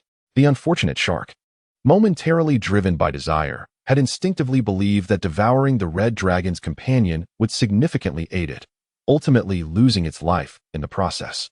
It must have been drawn by the scent of blood. The red dragon's gaze sharpened as it released the small snake and assumed a defensive stance. Given the speed of these sharks, escape seemed futile. Thus, it was better to engage in a fair battle. After a brutal clash, the last 2 sharks finally displayed signs of fear and fled. Amidst the blood-stained waters, the red dragon stood proudly. Although victorious, it came at a considerable cost. 6 bites marred its body, leaving the scales around the wounds shattered. The most severe injury was on its left foreleg, where the fiercest shark had clamped down, its formidable jaws nearly snapping the dragon's bone. Thankfully, none had harmed its wings. Otherwise, none of them would have escaped. The red dragon glared at the fleeing sharks with simmering resentment. Lowering its head, it gazed at the small blue creature diligently tending to its wounds, murmuring, "Little blue, you mustn't wander off recklessly in the future. It's too perilous." With that, the red dragon's vision dimmed, and it succumbed to unconsciousness. Chapter 19. A family. When the red dragon, Yu Yan, awakened, it found the little blue snake right in front of it, licking its nose with its tiny tongue. Raising its head, Yu Yan realized it was lying on a sandy beach. The weather had cleared, and warm sunlight poured down from the sky, enveloping the red dragon's body in a cozy embrace. Upon seeing Yu Yan awake, the little blue snake happily twirled around, and only then did Yu Yan notice a small fish, no larger than a palm, lying beside it. Understanding this to be a kind gesture from the little snake, Yu Yan swallowed the fish whole. Suddenly, the red dragon's ears perked up, and it turned its gaze towards a nearby thicket not far from the shore, noticing some rustling that suggested something was fleeing. Dismissing it, Yu Yan settled the little snake and took to the sky with a flap of its wings. As expected, it was merely a small deserted island, vastly inferior to its own territory. However, what caught the red dragon's attention was the unmistakable signs of human presence on the island. Report. Report. In a cave on the deserted island, ragged figures stumbled and crawled in from outside. The giant dragon has awakened. I speak the truth, insisted a disheveled man. The others in the cave fell silent, their gazes turning toward an elder among them. The elder sighed, "We can only leave it to fate." No sooner had he spoken than a tremendous shadow loomed outside, blocking much of the light from entering the cave, followed by the appearance of a red head. "Ah, a dragon," one man screamed, grabbing a large stone as if to hurl it at the dragon should it dare to enter. The red dragon's mouth parted slightly, flames flickering at the edges.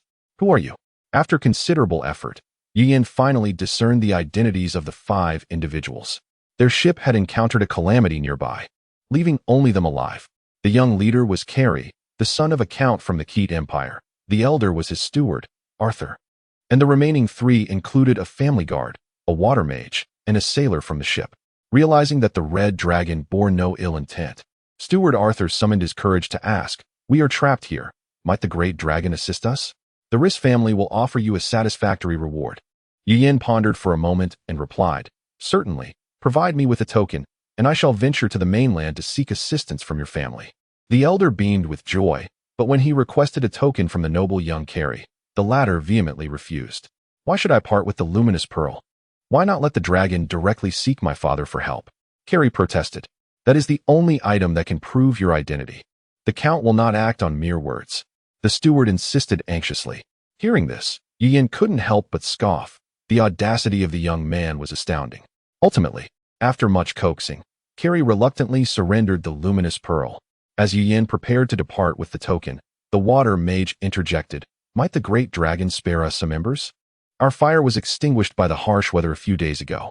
The mage had been instrumental in sustaining the group on this desolate island, providing water through his magic. And without him, their survival would have been uncertain. Recognizing the mage's sincere request, Yin nodded and exhaled a small fireball to ignite some twigs. Dragons are not as formidable as they seem. They are either diminutive or quite rotund. Carrie's insufferable voice rang out again. Enraged, Yin thought, "This insolent child requires a lesson in humility." A fireball began to form in Yin's throat, but suddenly, the dragon swallowed it down and looked skyward. A dark dragon-shaped silhouette rapidly enlarged in the sky, and soon, a massive green dragon landed heavily on the ground, causing a tremor that knocked several unprepared humans to the ground. "Elder Tima, what brings you here?" Yin chuckled wryly. The 60-meter-long green dragon lowered its neck and replied, "I am relieved to see you are safe." Elder Tima had been anxiously searching for Yin for 2 days and nights after hearing of the unprecedented storm that had engulfed it, and it was sheer luck that he found Yin on this small deserted island. The little red dragon was perplexed. "Of course, I am fine. But, Elder, what is your purpose in seeking me?" Yin quickly sidestepped, unable to fathom Tima's concern. "Elder, what are you doing? I can take care of myself. There are humans present." At this moment, the others managed to rise, as dragons communicated in their ancient, complex tongue, a language few humans could comprehend. "Rest assured, I have faced numerous storms and trials. If danger should arise, I will summon you immediately," Yin insisted, forcefully pushing the massive green dragon's head away. "Really?" The green dragon's eyes sparkled with hope. "I assure you," Yin reiterated, pushing against Tima's foot. The green dragon's behavior today had been unbecoming. If it continued to act out, the dragon race's stature among humans would undoubtedly diminish. Finally, the colossal green dragon reluctantly departed, having completely disregarded the presence of the humans beside them. The gust from its wings as it took flight sent the recently steady humans tumbling back to the ground. Steward Arthur was overwhelmed, realizing that the enormous dragon had bowed to the comparatively smaller red dragon, indicating a significant status difference within dragonkind. If he could ingratiate himself with Yin, his fortunes might soar, yet he quickly dismissed this thought, reminding himself he was merely a steward. Observing the terrified Carrie, who had nearly soiled himself, Arthur sighed deeply. On the deserted island, with no edible animals in sight, the five relied on fishing to satiate their hunger, a task well within the skills of the guard, the mage, and the sailor. Provided nothing unforeseen occurred, they could endure for several more months. Without wasting any time, Yin set off with the token, taking a day and night to reach the mainland. After a brief respite, the red dragon made its way to the capital of the Keat Empire, Keat City. Rather than flying directly into the city, Yin sought a less populated area outside the city gates. Despite wearing a necklace that diminished its presence, Yin preferred to avoid the risk of being mistaken for a mere bird, especially if a skilled warrior happened to be on duty. The thought of experiencing the impact of heavy crossbows and cannons was not one Yin wished to entertain.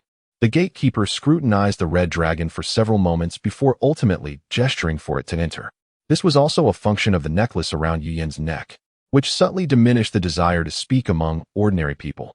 Keat City was as bustling as Larisk's city, and the red dragon, entering for the first time, could not help but gaze around in awe.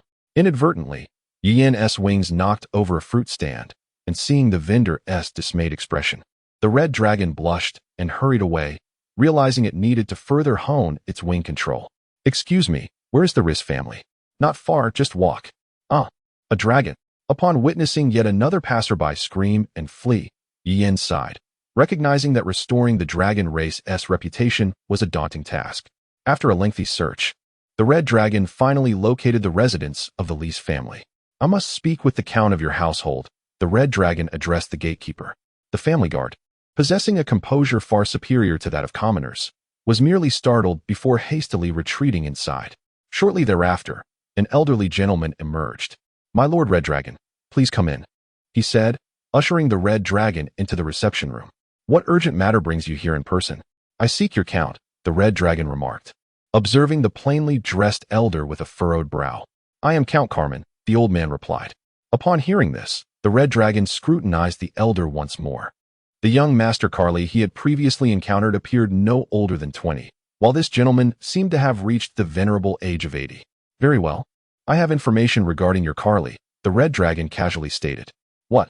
Even the typically unflappable Count Carmen could not conceal his astonishment at this significant news, his expression shifting dramatically. "Was Arthur with him?"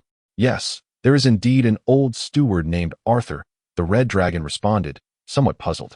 That is good, that is good," Count Carmen murmured to himself. Chapter 20. A warship Yu Yin recounted to Count Carmen his encounter with Arthur and others, producing the luminous pearl as a token. Count Carmen extended his hands to receive the pearl offered by the dragon's claw, scrutinizing it for a moment before addressing the red dragon. "My lord, I am immensely grateful for the news you have brought. What manner of reward do you desire?" "I seek a storage artifact," replied the red dragon. In short order, the dragon received a spatial ring, which he promptly swallowed after attuning it to himself. With a mere thought, the ring was nestled securely within the crevices of his stomach wall, ensuring it would not be lost. For the spatial ring was a magical item impervious even to the digestive acids of a dragon. Yu Yin pondered his past folly in not considering such a method. As the red dragon prepared to depart, Count Carmen called out, "My lord, I have another task for you, should you be interested." "Speak," the dragon urged. "Please assist in safeguarding Arthur's safety." Count Carmen then shared his plans with the dragon. The count had 3 sons. The youngest, Kyrie, though inept, still had a chance of salvation, unlike his 2 elder brothers, who eagerly awaited their father's demise to vie for power. Arthur, the old steward, remained the count's most loyal ally. "Greetings, my lord dragon. I am Begay, the captain of the Lys family's guards, overseeing this rescue mission." A handsome man clad in leather armor saluted the red dragon, who sat regally upon the deck. The dragon nodded. "At this sailing pace, we shall reach the nameless deserted island in a week." Aboard a 3-masted heavy warship, the Lys family showcased their deep-rooted heritage. Remarkably, within a day, a rescue team composed of 50 family guards and over 100 sailors set sail. To the astonishment of the crew, shortly after departure, a dragon appeared on board. Proclaiming itself as a hired participant in the mission, the dragon left the crew in awe, who marveled at their fortune in being part of such an illustrious family. Capable of enlisting a dragon. "Is your ship sturdy enough? I've heard young Master Kyrie's vessel was sunk by a sea monster," the dragon remarked nonchalantly. Begay's expression shifted momentarily before he chuckled. "Our unicorn is a grand vessel, equipped with magical crystal cannons and heavy crossbows. It should withstand any sea monster." "Very well. For if the ship sinks, I cannot rescue you," the dragon acknowledged. After 2 days of favorable sailing, the unicorn encountered a starboard wind. "Ship ahead on the port side." A lookout atop the mast shouted suddenly. 2 small, double-masted warships were swiftly closing in. The captain of the unicorn, upon noticing the enemy raising their flag, lifted his telescope for a closer inspection. "Skull flag. Pirates," the bearded captain declared, lowering the telescope. "Everyone, prepare the deck for battle. Take your positions. Get ready to turn the helm." The massive unicorn turned sharply, attempting to evade the pirate ships, but the pirates maneuvered with greater agility. Seeing the imminent threat of pursuit, the captain devised a bold plan. He swung the ship's stern around, sailing against the wind to counter the oncoming vessels, intending to fire the broadside cannons as they aligned parallel to the pirates. The red dragon observed the determined captain and bustling sailors from the deck, murmuring to itself, "Though I cannot comprehend, such prowess is indeed impressive." The magical crystal cannon is in position, someone called out. The unicorn altered its course entirely, catching the pirates off guard. who had no time to adjust their trajectory. Thus, the three-masted warship steadily approached the pirate vessel on the port side. Fire! With a thunderous boom, the cannon, famed for its devastating power, erupted in a cloud of smoke. The pirate ship, barely a third the size of the Unicorn, was obliterated in an instant, sending dozens of pirates into the depths below. Yet, there was no time for celebration, as the starboard pirate ship surged forward, raising a colorful flag, a red triangular banner, signaling a fight to the death. Neither side would leave survivors. All would meet their doom beneath the waves. To evade the Unicorn's cannon fire, the pirate ship maneuvered directly behind the Unicorn, closing the distance rapidly. All unfolded with astonishing speed, as the crew of the Unicorn drew their swords. The pirates hurled grappling hooks aboard. The pirates, shouting wildly, surged onto the Unicorn. What awaited them was a fiery inferno. The first few pirates, caught off guard, collided with the flames, shrieking in agony as they tumbled into the sea. By the time the Lees family guards charged forth, the frontline sailors had suffered significant casualties. Only the bearded captain remained, fiercely battling amidst the pirates. He kicked one pirate away and, with a swift movement, slashed another's throat with his short sword. A menacing pirate, adorned in a blood-red cloak bearing a skull emblem, lunged at the captain for a duel. The captain, cursing with a string of profanities, engaged him in combat. Though fierce, the pirates were no match for the well-equipped and trained family guards. One by one, the pirates fell, and soon their numbers dwindled. The captain, emboldened by his valor, swiftly dispatched the arrogant pirate leader. Before long, the battle concluded, with all the pirates slain, while over 30 crew members and 6 guards lay dead. After collecting the bodies of their fallen comrades and disposing of the pirates' remains overboard, the bearded captain approached the Red Dragon. "Why did you not intervene?" he asked coldly. "Why should I?" The dragon retorted. "We are hired by the Lees family, just as you are. Do not presume that I fear you simply because you are a dragon," the captain shouted, pointing an accusatory finger at the dragon. Before the dragon could respond, the captain continued his tirade. "I see you not as a dragon, but as a pig that may serve a purpose, whereas you merely watch as others are slaughtered. A useless creature." Suddenly, a figure surged from the side, delivering a punch that sent the captain flying, then brandished a sword at his neck. "Who do you think you are to speak to our Lord Dragon in such a manner? You must be tired of living." The dragon squinted, recognizing Begay, the captain of the guards, as the one who had struck the captain down. The fallen captain glared at Begay, allowing the sword tip to pierce his skin. "This is not your concern. Let him be," the dragon interjected, rising from the ground. The captain shot a venomous glance at the dragon before departing. Yu Yen, meanwhile, remained composed, closing his eyes in meditation. When the dragon reopened his eyes, twilight had descended. The deck had been scrubbed clean, leaving no trace of the brutal skirmish. Crew members busied themselves, each carrying various items. Begay approached, cradling a small chest. "Huh, my Lord Dragon, we have struck gold. These pirates recently plundered a merchant ship from the Caesar Empire, and now all these treasures belong to us." He opened the chest and offered it to the dragon. "This is for you, my lord. What splendid spoils." The dragon's eyes gleamed at the sight of the chest, filled with a myriad of dazzling gemstones, each radiating a tempting allure. Extending a claw, the dragon accepted the chest. "This gift pleases me greatly. I shall gladly accept it." Glancing at Begay still standing nearby, the dragon inquired, "Is there anything else?" Indeed, Beige pointed to a nearby wooden crate with a smile. "Our vessel has sustained some damage and must reduce its speed. Consequently, it may take a few extra days to reach the deserted island. To spare young Master Carey and his companions from undue distress, I humbly request that you, esteemed dragon, deliver this supply crate to them." Yuhua glanced at the crate, which appeared relatively light. "Very well, for the sake of this box of gems, I shall assist you." With that, the red dragon set the gem box aside, rose to its feet, and approached the wooden crate. Upon opening it, he beheld a veritable bounty of provisions, fruits, vegetables, poultry, fish, meats, wines, and beverages, along with garments and other necessities, constituting an exemplary supply cache. Grasping the crate, he found it quite manageable, and carrying it aloft posed no hindrance to his flight. Thus, the red dragon nodded at Beige, unfurled his wings, and ascended into the skies.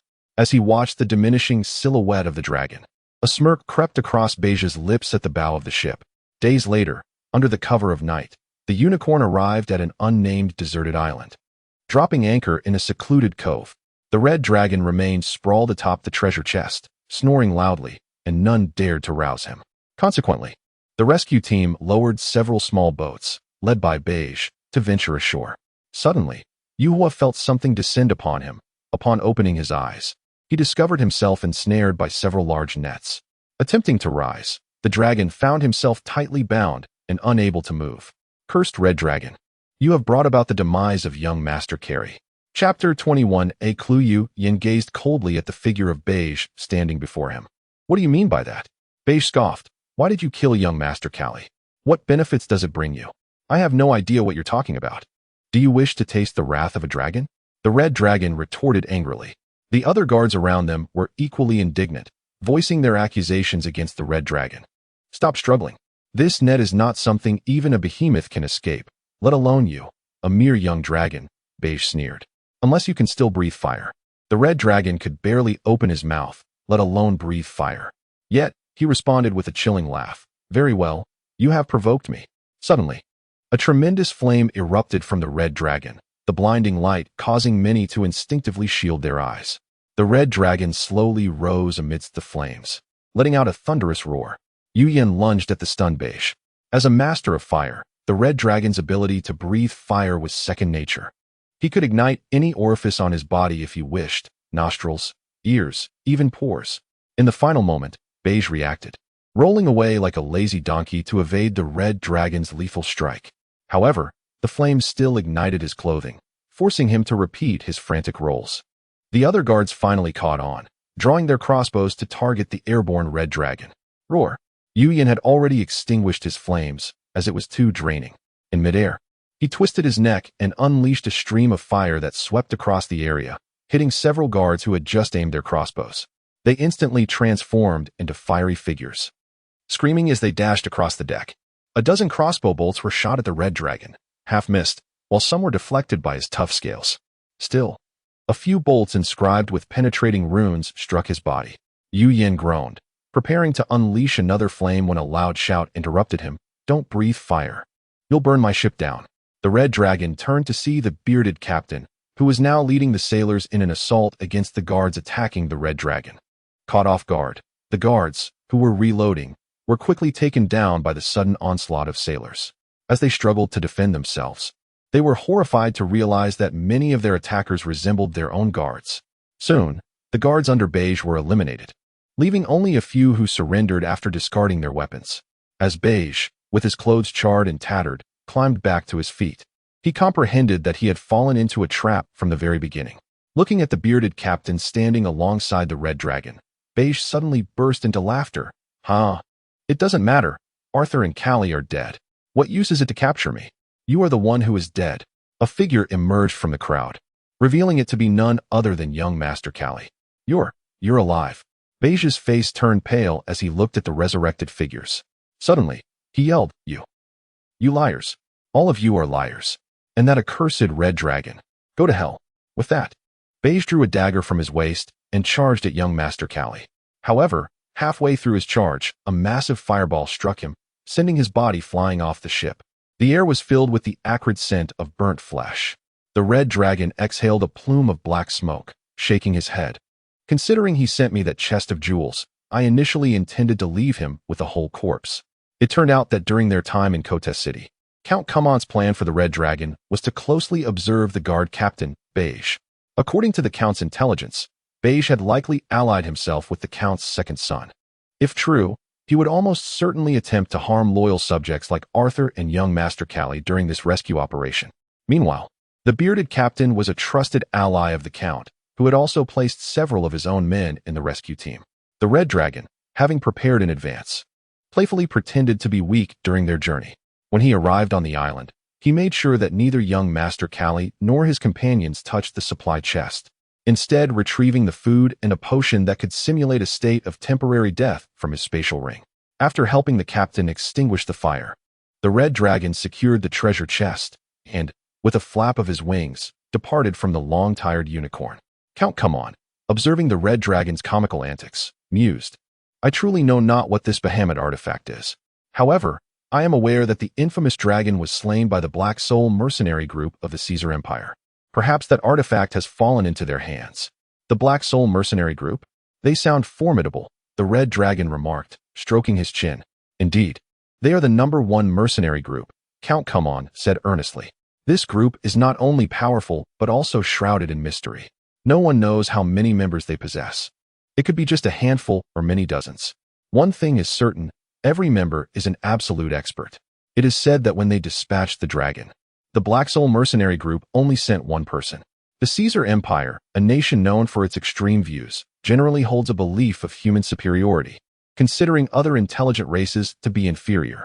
The Elven and Dwarven races are reluctant to associate with them. However, the Caesar Empire is indeed quite powerful, frequently invading neighboring nations. Even the mighty Kote Empire has had to form alliances to quell the Caesar Empire's arrogance, leading to a long-awaited era of peace. In the eyes of the Caesar people, dragons are merely large, winged lizards that can talk. Fortunately, these violent individuals did not employ magic crystal cannons. The Red Dragon did not believe his body was sturdier than a pirate ship. Moreover, the cannons used for city defense were of a higher caliber than those on warships. How could one locate the Black Soul Mercenary Group if communication was impossible? If not for his insufficient strength, the Red Dragon would have desired nothing more than to obliterate the detestable Caesar Empire. At least, there wouldn't be any magic crystal cannons in the small town, right? The Red Dragon discreetly entered the town, his low-profile necklace proving as effective as ever, as the ordinary townsfolk failed to notice the Red Dragon passing by. Thus, after traversing most of the town, Yu Yin finally arrived at the local mercenary guild. Upon reaching the dilapidated entrance of the guild, he glanced at the task bulletin board outside. The first notice read, "Capture a young red dragon spotted near Kane City." You're the young dragon. Which scoundrel posted this task? If you have the guts, step forward. If I don't sweat you dead, then I am the young dragon. Yu Yan's nostrils flared with indignation. Upon entering the mercenary guild, he found only a few scattered mercenaries seated inside. However, as soon as they saw the Red Dragon enter, they froze momentarily before rising to their feet. At least you respect the rules, the Red Dragon huffed, walking to the counter and addressing the staff. I wish to inquire about the Black Soul Mercenary Group. The staff appeared professional. I apologize, but the guild does not divulge information about mercenary groups. Then can you tell me where I might find members of the Black Soul Mercenary Group? I truly don't know. Can I post a task to find someone from the Black Soul Mercenary Group in this town? That's not permissible. It violates regulations. I am infuriated. If I choose not to search, must I still be subjected to this malice towards dragons? The Red Dragon stormed out of the mercenary guild, intending to leave this unwelcoming nation behind. Observing the mercenaries following behind, the Red Dragon pointed in a direction. Take your fight over there. If anything is broken here, I shall not take responsibility. The leading mercenary waved his hand and said, "We are not here to engage in combat with you. Take a look at the name of the individual who posted the quest for capturing the Red Dragon." The Red Dragon, puzzled, turned its head to inspect the nearby notice board. Gabriel Reyes. Who is this? The leader of the Black Soul Mercenary Group. Chapter 22, A Band of Mercenaries, Part 1. The Red Dragon was taken aback, not expecting that before he could seek them out, they would come looking for him first. Sensing the ill intent of the newcomers, Yu Yin decided to leave this place at once. You cannot escape. We have already informed the Black Soul Mercenary Corps, and they should be arriving shortly, one mercenary remarked with a cold smirk. In response, a colossal fireball formed before the Red Dragon. Upon reaching the town's entrance, he was confronted by a figure clad entirely in knightly armor, who emotionlessly stated, "Dragon, come with me." The Red Dragon pretended not to hear and walked past him. But in the blink of an eye, the armored figure reappeared before him, repeating monotonously, "Dragon, come with me." "I do not know you," Yin replied impatiently. Yet internally, he was on high alert. This individual was undoubtedly a formidable master, likely sent by the Black Soul Mercenary Corps. "How about this? If you cannot defeat me in 3 moves, you must come with me," the knight proposed. 3 moves? The Red Dragon scrutinized the man. "You want to dodge, will you?" "Of course not," the man replied bluntly, and suddenly a massive shield appeared in his hands. The Red Dragon opened his mouth wide, and a dazzling fireball slowly took shape. Seconds later, it erupted from his maw, striking the knight's shield with a fierce explosion, yet leaving no trace upon the surface. Narrowing his eyes, the Red Dragon inhaled deeply, producing a deep rumble from his throat before unleashing a torrent of golden dragon fire that crashed against the shield. As the flames dissipated, the shield remained unscathed, only emitting wisps of white smoke. Yu Yin was already gathering energy for his third attack. After 10 seconds, a radiant beam of light akin to the sun shot forth from his mouth, colliding with the shield and resulting in a significant explosion. This was the dragon cannon, the ultimate skill of the red dragon's breath, consuming vast amounts of energy and usable only once within a short span, yet immensely powerful. After more than 10 seconds, the laser ceased, and the smoke finally cleared. To his astonishment, the knight's shield bore a gaping hole, while he himself remained unharmed. With a casual flick, the knight discarded the shield, saying, "Dragon, come with me." Suddenly, the red dragon unfurled his wings, his powerful hind legs propelling him skyward in a flash. Leaving behind a retort, "You said 3 moves, I never agreed." The knight stood rooted, watching the red dragon ascend, his expression concealed beneath his helmet. Little Blue, her slender form, crawled beneath the red dragon's eyelids, frequently tilting her head forward. The red dragon quickly turned to see a figure suspended in the air, garbed in tattered robes, their face shrouded in the shadows of a hood. With a mere gesture, the robed figure unleashed a bolt of lightning aimed squarely at the red dragon. Though Yu Yin was swift, he could not outpace true lightning.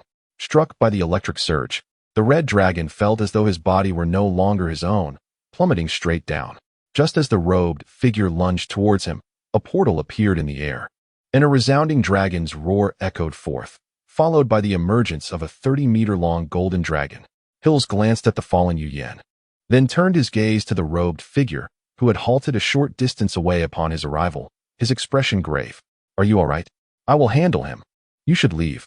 The golden dragon quickly assessed the situation, speaking in the dragon tongue to the recently risen red dragon. "How did you get entangled with this fellow?"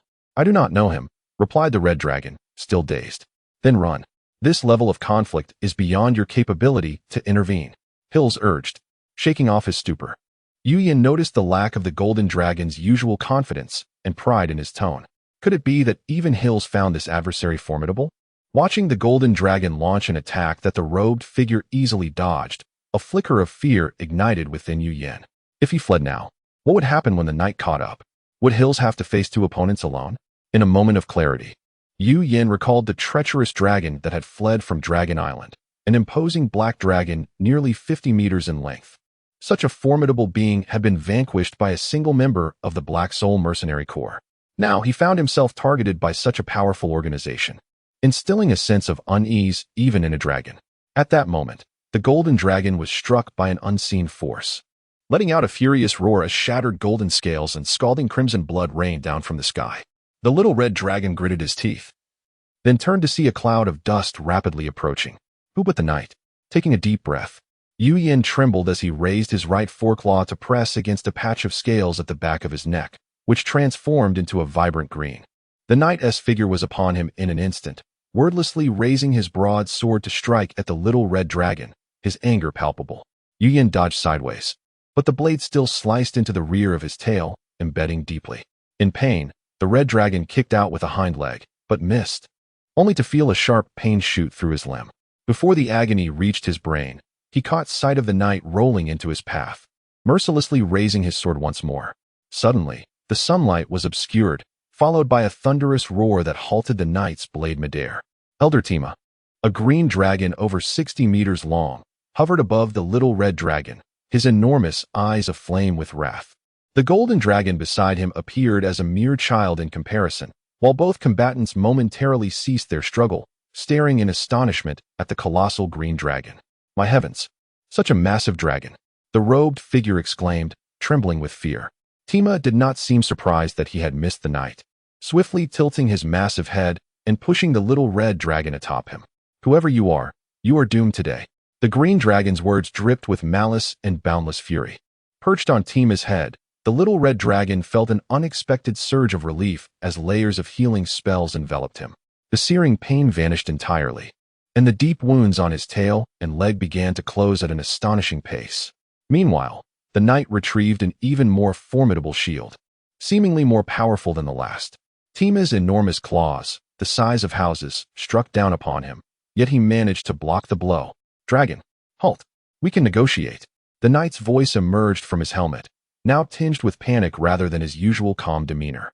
Tima disregarded his words, striking again, and once more, the knight defended himself, even managing to stab the dragon's finger with his sword. Watching the blood flow from his finger only intensified the green dragon's fury. With a swift turn, he raised his colossal tail, akin to a tsunami, aimed at the diminutive knight. This time, he could not withstand the assault. The shield crumpled into scrap metal, and a human-shaped crater formed in the ground. From within the pit came anguished cries, soon falling silent. Witnessing this, the robed figure, who had been locked in a fierce battle with the golden dragon, felt a surge of panic. What he had thought to be a simple task had spiraled into chaos. With the little red dragon summoning not only a golden dragon for assistance, but also a gargantuan green dragon beyond imagination. The emerald dragon swiftly dispatched its companion within mere moments, scarcely half a minute. The red dragon, golden dragon, and green dragon. What a cacophony of colors reminiscent of traffic lights. Wait, what even is a traffic light? It remains a mystery what magical artifact this creature employed, as its speed and flight rivaled that of a dragon adorned with wings, leaving Hills momentarily unable to keep pace. Well, but why are you so kind to me? Little Flame took a deep breath and posed this question. The great green dragon gently placed the little red dragon on the ground, then turned to enter a portal, leaving behind only its voice in the air. I am your mother. Chapter 23. A Band of Mercenaries. Part 2. I truly am a foolish dragon. Yin murmured softly as he stood alone in the wilderness. Tima is my mother. I should have realized it long ago. Generally, the bonds between dragons are rather indifferent. Yet Elder Tima displayed immense warmth from the very first moment we met, warmth that frightened me. I never considered that this was a mother's love for her child. At first, I was convinced that the red dragon, who had disappeared from Dragon Island 17 years ago and bore a somewhat similar name, was my mother, neglecting the fact that dragon eggs often take years to hatch. Surely, the careless dragon mother who lost her egg 20 years ago, whom I never thought to ask for a name, must have been named Tima. I am unaware of the reasons that led me to depart from my mother's side while still in the egg. From Tima's concern for me, it is evident that my mother loves me dearly. And who is my father? In 2 days, when the green dragon arrives, everything should be clarified. It seems that during my time on Dragon Island, Tima mentioned that I might have a brother or sister. Here, 2 members of the Black Soul Mercenary Corps have just perished. What if those perverts come looking for me again? This little dragon wouldn't stand a chance against even one of their arms. With that thought, Yin reluctantly abandoned his promise to his mother and swiftly left this perilous place. Indeed, this was the very spot where the knight had met his demise. I wonder if any legacy remains. If there is, a spatial ring would be a minimal expectation. As anticipated, a gleaming ring lay in the pit. The knight's armor and body reduced to ashes, with only this ring standing testament to his existence in this world. Upon picking up the ring, the contract inscribed upon it dissipated with its former owner's death, and the red dragon swiftly became its new master. The ring contained an assortment of formidable armor and weaponry, alongside a few gold coins, some scraps of paper, a diary, and a pitch-black crystal that made the red dragon's eyes widen in surprise. After flipping through the diary, Yin quickly concluded that this knight must have been the dragon slayer who single-handedly vanquished that vile dragon. The pitch-black crystal must be the dragon crystal of that black dragon. My mother is truly formidable. Such a person was dispatched in merely 3 strikes. Oh wait, perhaps it was 4? A smile inadvertently crept onto Yin's lips. From this day forth, I shall take my mother as my role model. One day, I will become as powerful as she is. Having resolved to emulate his mother, Yin hastily beat his wings and departed from this tumultuous area. It must be mere psychological projection, he suddenly pondered. If my mother comes to the original location and cannot find me, it is highly likely that she will clash with the subsequent forces of the Black Soul mercenaries who have come to investigate. What if they outnumber her? But then again, if she cannot fend for herself, she could always call for assistance. My mother's safety does not require the concern of a tiny hatchling like me. After all, it is rare for a dragon to be slain on the continent. Most tales of dragon slayers among humans pertain to lower-tier subdragons. With that thought, the little red dragon ambled leisurely within the borders of the Kote Empire. A day prior, on Dragon Island. Where are you in such a hurry to go? Dragon King Aristode asked as he observed the green dragon Tima rush towards him. I must visit the mainland, Tima gasped. What? Have you forgotten our clan's rules? The golden dragon exclaimed in alarm. I've forgotten. It's merely a matter of whether you will grant permission now. the green dragon retorted, glaring. If only. Aristodes' whiskers twitched, and he finally sighed. Very well, what business do you have on the mainland? The following day, in Grotesque City. Inside a magnificent hotel within the city, the dining hall was bustling with patrons during mealtime. Suddenly, a voice rang out, breaking news. The city of Roniu in the Caesar Empire has suffered a catastrophic blow. Most of the buildings have been destroyed, with casualties exceeding 10,000. It is said that the perpetrator is a green dragon with a puff.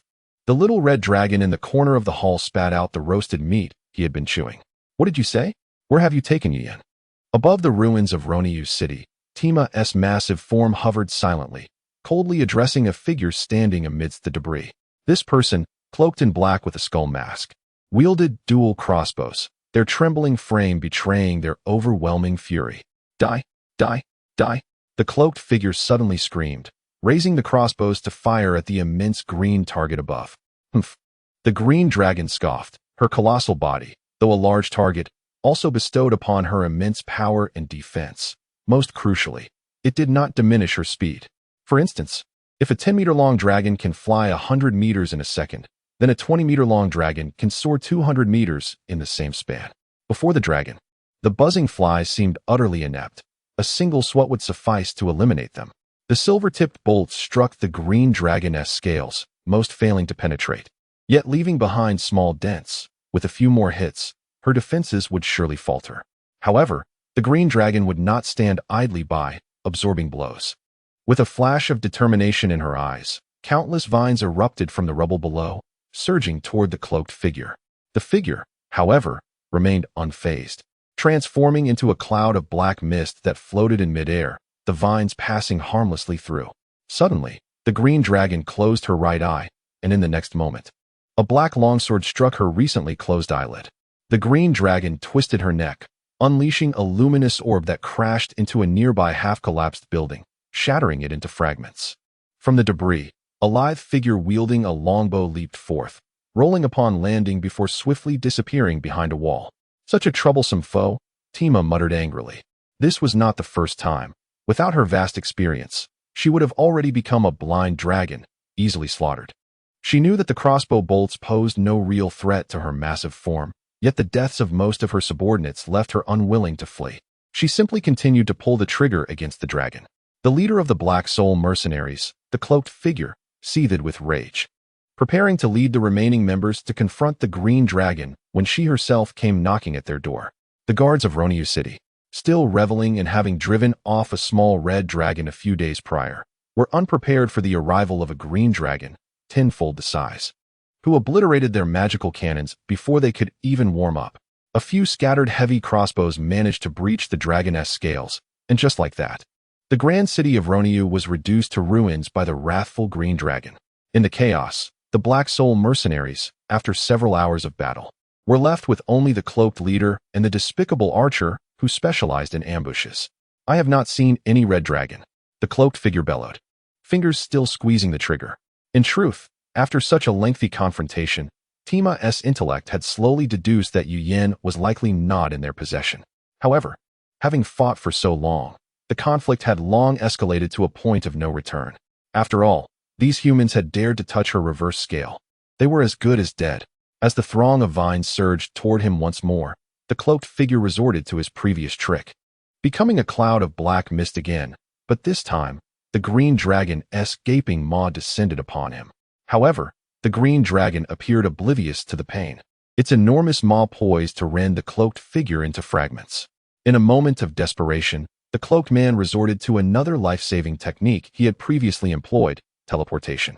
Just as he teleported behind the green dragon, a colossal tail came crashing down.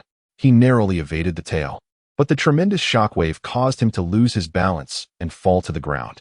In the next instant, despair engulfed him as a gigantic foot descended from above, crushing him into a pulp. Rather than revel in the removal of a formidable foe, the green dragon showed no sign of joy. Its left pupil rapidly constricted, and in the blink of an eye, a long arrow pierced its eye just before the eyelid could descend. Chapter 24. A Green Dragon. The green dragon, having lost half of its vision, succumbed to madness, pivoting with unprecedented speed to lunge at a slender silhouette standing atop a nearby rooftop. The figure offered a sorrowful smile, relinquishing its longbow, only to be engulfed by the massive form of the green dragon. Soon, the inhabitants of Loanyo City sensed the cessation of battle, cautiously peering from the ruins to discover that the terrifying presence had vanished without a trace. The enormous green dragon, swaying in midair, was gravely wounded. The last arrow it had received inflicted a harrowing injury. Losing its sight was secondary. The destructive spell affixed to the arrow proved to be the true peril. Letting out mournful cries, the dragon's claws carved deep furrows into the ground. Tima felt as if her head might explode, as though a sharp dagger had pierced her left eye, stirring her brain in a frenzy. The long arrow remained embedded in her eyeball, and healing spells were of little use. Hastily removing it could very well mean extracting her eye along with it. Vivid red dragon blood flowed freely, staining the earth beneath her. Am I to perish? This thought suddenly crossed Tima's mind. Impossible. How could a dignified elder of the dragon clan, a primordial green dragon who had lived for millennia, succumb to a mere arrow resembling a toothpick? Yet, the excruciating pain was almost unbearable, even for a dragon. No, even if it meant losing an eye, she had to extract that arrow immediately, just as the green dragon resolved to act. A familiar dragon's roar reached her ears amidst the haze. Struggling to lift her remaining eye, she spotted a flash of red rapidly approaching, and her dim emerald gaze brightened considerably. At that moment, a torrent of emotions surged within her, and Tima's vision faded as she lost consciousness in a state of relief. Upon hearing the news of the dragon's assault on the city, Yuhua disregarded everything else and soared straight towards Loanyo City, oblivious to the gasps of astonishment echoing throughout the town. As she flew, the little red dragon felt an unsettling anxiety creeping into her heart, as if calamity were imminent, prompting her to hasten her already blistering pace. Please, let nothing go awry. I have yet to call you mother. From a distance, Yuhua spotted the deep trench, and the colossal green dragon collapsed on the ground, tears streaming from her eyes as she plummeted beside the fallen creature. Stepping into the pool of dragon blood that barely reached her feet, she immediately noticed the long black arrow embedded deep within the green dragon's eye. Gritting her teeth, the little red dragon gently lifted the green dragon's eyelid and observed the wound with gravity. Only about 20 centimeters of the arrow's tail protruded from the eye, while the remainder was lodged within, the injury a gruesome sight of torn flesh and blood. Without a moment's hesitation, Yuhua placed her hind leg on the dragon's eye socket, balancing herself with her tail on the ground, and positioned her front paws on either side of the arrow. Carefully, she began to push into the wound. Each slight advancement produced a sickening squelch, causing Yuhua's heart to ache in sympathy. Her forearm penetrated halfway without encountering the arrow's tip. Taking a deep breath, she pressed on. Suddenly, the green dragon began to tremble. Tima was awakening from her stupor. Yuhua's pupils dilated as she exerted force, finally grasping the barb of the arrow. Without a second thought, she yanked it out with all her might. A thunderous wail erupted from the green dragon's mouth as the arrow was expelled from her eye, causing Yuhua to fall backward due to the force. She was instantly drenched in the blood that gushed forth. The immense body of the green dragon surged upright, thrashing about in confusion. With a single swipe, she sent the still recovering little red dragon tumbling several meters away. In that moment, Yuhua felt as though her entire being might disintegrate. The pain from the barbed arrow was merely a mild discomfort in comparison. Thankfully, the green dragon did not seem to attack intentionally. Otherwise, the little red dragon might have lost her life. In her haze, Tima experienced a piercing sensation like none she had felt before, sharp enough to jolt her into consciousness. In that instant, the intensity of her pain transformed into a fierce agony, compelling her to roar and thrash in an attempt to alleviate the suffering. However, the pain was fleeting. Tima soon realized it was rapidly dissipating. She ceased her struggles and, regaining her composure, examined her eye to find that the deadly arrow had vanished. Recalling the flash of red before her unconsciousness, the green dragon turned her head to scan her surroundings, quickly spotting the little red dragon lying several meters away. Seeing the black arrow in Yuhua's grasp, tears welled in the green dragon's eyes, though the sight of her bleeding form juxtaposed with her tears was somewhat terrifying. Casting a swift healing spell, she leaned closer and spoke gently. "Thank you, my child." "Mother," Yuhua exclaimed, enveloped in the healing light. She tossed the long arrow aside and leaped upon the green dragon's snout. "Don't just focus on me. You're still bleeding." "Ah, indeed," the green dragon murmured. finally casting a healing spell upon herself. As the green dragon opened her mouth, Yuhua noticed several crossbow bolts lodged inside. Without a second thought, she dove into the dragon's maw to assist in their removal. Compared to the long black arrow, these smaller bolts caused minimal pain, and as they were extracted, the green dragon merely trembled slightly. I was too reckless this time. The price is that your mother may have to live as a one-eyed dragon from now on. Tima remarked with self-deprecating humor as the dust settled. Nonsense. I can grow wings. What does losing one eye matter? The little red dragon retorted. I have a friend who might be able to. As she trailed off, Yuhua wiped her forehead, only to find nothing there. Xiaolon. Frantically patting her horns and digging in her ears, she finally realized that Xiaolon had mysteriously vanished. Tima looked quizzically at the little red dragon perched on her snout, her eyes crossing in confusion. Two eyes. Suddenly, the green dragon had an epiphany. Her vision had inexplicably returned. Yuhua too recognized the development and quickly scrambled to the green dragon's left eye, which had previously been a gruesome sight. To her astonishment, aside from some residual blood, the green dragon's left eye appeared perfectly restored. The two dragons stared at each other for several moments, eyes wide with disbelief. Yuhua suddenly recalled something, lowering her gaze to pick up a blue ribbon resting atop the green dragon's eye socket. The blue ribbon belonged to the long-missing Xiaolon, who now lay limp. Her sky-blue scales dulled, resembling a lifeless serpent sprawled across Yuhua's paw. All three dragon eyes fixated intently on the blue ribbon for a full minute before the little red dragon finally spoke. Mother, this is the friend I mentioned earlier. She must have come to help you restore your sight. Xiaolon feebly turned over, inwardly lamenting. If not for the ancient dragon's blood, do you think I would willingly plunge into that gory wound? With the recovery of her sight, Tima felt that her previous suffering had been worth it, her spirits lifting considerably. Together with Yuhua, she sought a lake to cleanse herself and then rested by its shore. I told you to wait for me, yet you ran off. The green dragon's tone bore the authority of a mother. The little red dragon offered an explanation, but Tima's discontent was palpable. You were frightened? If danger arose again, couldn't you activate your scales once more?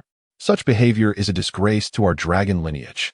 The little red dragon, feeling a sense of shame, lowered its head and listened to the great green dragon recount the tale of how it obliterated the Black Soul mercenary corps in the city of Luanyo. As the story reached its conclusion, the green dragon, in a maternal display, extended its large tongue and tenderly licked the small red dragon before it. Why do you treat me so kindly?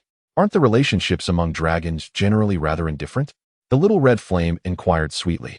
And your brother, due to my negligence, perished several years ago, replied Tima, her eyes glistening with tears even as she spoke of the ancient dragons who had lived for over a millennium. Subsequently, I resolved to conceal my sorrow in a slumber that would last a century. To my surprise, I was awakened merely a few years later by your presence. The little red dragon nestled its entire body against the face of the great green dragon, stretching its neck to lick away the tears from Tima's eyes. Long ago, I fell hopelessly in love with Aristode, and he reciprocated my affections. Tima continued her narrative slowly. Yet, due to various circumstances, we were unable to unite. Then, one fateful day, that scoundrel Draco launched a sudden attack against me. On that day, Aristode pursued him but was injured by that wretched dragon. Since then, I have been unable to face Todd. However, he has not sought the company of other female dragons, and it was only later that I realized he had been waiting for me all along. Tima clenched her teeth, stating, we dragons adhere to a monogamous tradition. Thus the condition for my union with Todd is that Draco must perish. One day, I shall personally put an end to him. At this moment, Yuyin found himself at a loss for words. A single shot hitting the target, or even twins, especially when it comes to dragons, speaks volumes about Draco's formidable nature in certain respects. Who is speaking? Both the large and small dragons stood in stunned silence. Chapter 25. A farewell. After a moment of astonishment, Yuyin finally reacted and lifted his paw to catch the little snake on his head. Little Blue, was that you speaking? Little Blue still appeared listless, as if the single utterance had drained all its energy, merely responding with a faint sound. At that moment, Tima's large eyes were fixed intently on Little Blue. The snake had healed its vision, which filled it with gratitude, yet the words it had just spoken seemed rather unreasonable. Where did you encounter this little snake? Pondered the great green dragon. Thus, the little red dragon recounted the tale of its meeting with Little Blue. I have a name. I am not called Little Blue. The snake perched on the red dragon's claw suddenly raised its head, only to slump back down, gasping for breath. This little blue is quite intriguing, Tima remarked, her eyes slowly shifting. To my knowledge, there is no such species of snake in the world. It is likely a mutated creature, or perhaps you were once a powerful being, sealed away or transformed into your current state for some reason. Tima, elder, spoke a red dragon, larger than the green one. You have violated the clan's prohibitions, so it is best you do not resist. Old Elder Feihua. I did not expect it to be you who has come to capture me. Ha, the green dragon replied, showing no signs of anxiety. Red Dragon Feihua snorted and gestured for compliance. The little red dragon wished to explain further, but, upon seeing the undeniable gaze of the great green dragon, bowed its head. I understand, farewell. Tima, as punishment, you shall guard the Dragon's Rest Cemetery for 100 years, another blue dragon interjected. The great green dragon cast a final glance at its offspring before being escorted away. A century is neither long nor short for a dragon. Yet for the vast majority of other beings, it constitutes a lifetime. The golden body, as large as a small mountain, was hard to miss. Your Majesty the Dragon King, what do you require of me? The little red dragon inquired as it flew beside the dragon head that was several times larger than itself. Have you completed your task? Aristode appraised Yu Yin and then asked. Aristode took the tiny object, roughly the size of a toe, examined it carefully, nodded, and put it away before inquiring. What is your relationship with Tima? However, your first task remains unfulfilled. Once you complete it, I shall assign you the remaining tasks. Upon learning that Yu Yin was Tima's offspring, Aristode's previous discontent and even jealousy vanished without a trace, replaced by an affectionate regard for the little red dragon. After exchanging a few friendly words with Yu Yin, Aristode departed, confirming that he was the only dragon on the island. Yu Yin entered his cave and retrieved the 2 saddlebags he had once carried. Little Blue introduced itself as Aoxing. The red dragon did not comprehend this name and continued to call it Little Blue. Claiming to be the 5th son of a certain sea king, it had been struck by lightning and transported to the Dawn continent. Reverting to its most primitive form, a small snake, having lost nearly all its strength and only managing to bring along a small box. Later, Little Blue was rescued by the kind-hearted red dragon, but before it could revel in its newfound fortune, it watched in dismay as the red dragon swallowed its dragon core as if it were candy. However, as Little Blue spent more time with the red dragon, it discovered that these colossal lizard-like creatures, while somewhat greedy and fierce, were not so bad after all. They were quite handsome, maintained cleanliness, and treated themselves well. Ultimately, Little Blue abandoned its revenge plan against Yu Yin and began to research ways to restore its strength. The dragon species shared a certain lineage with its own kind, and Little Blue quickly realized that if it could obtain a drop of dragon blood, it would regain its ability to speak. However, dragon blood is exceedingly rare. A young dragon like Yu Yin possessed only a single drop in its heart. Losing it would severely weaken it, leaving it languid for some time. Dragons produce a drop of blood only once every few decades or centuries, so Little Blue did not target Yu Yin. When Tima was severely injured earlier, Little Blue seized the opportunity to absorb a drop of blood from the green dragon while treating Tima's wounds. Having obtained the blood, Little Blue was exhausted from healing such grievous injuries. It hastily absorbed the hard-won drop and, upon completion, was thrilled to discover it could now speak. Hearing Tima telling a story, it eagerly interjected, only to find that speaking was even more tiring than fighting. What kind of side effect is this? This dragon has lived for 1,000 or 800 years and had never heard of such a thing. The above is Little Blue's account. Meanwhile, Yu Yin opened one of the saddlebags and retrieved Little Blue's book. The red dragon gazed at the book with surprise. Recalling that the last time it had seen this book, it had not understood a single character. Now, it was all clear. The cover bore 4 powerful characters, Dragon King's I Ching.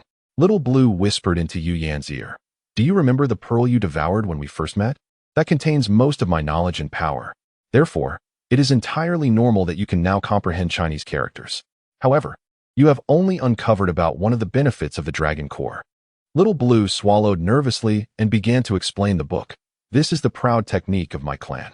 Once mastered, it allows one to soar through the skies, command clouds and rain, and control the seas and heavens. I'm not interested, the red dragon mumbled, setting the book aside. Ridiculous.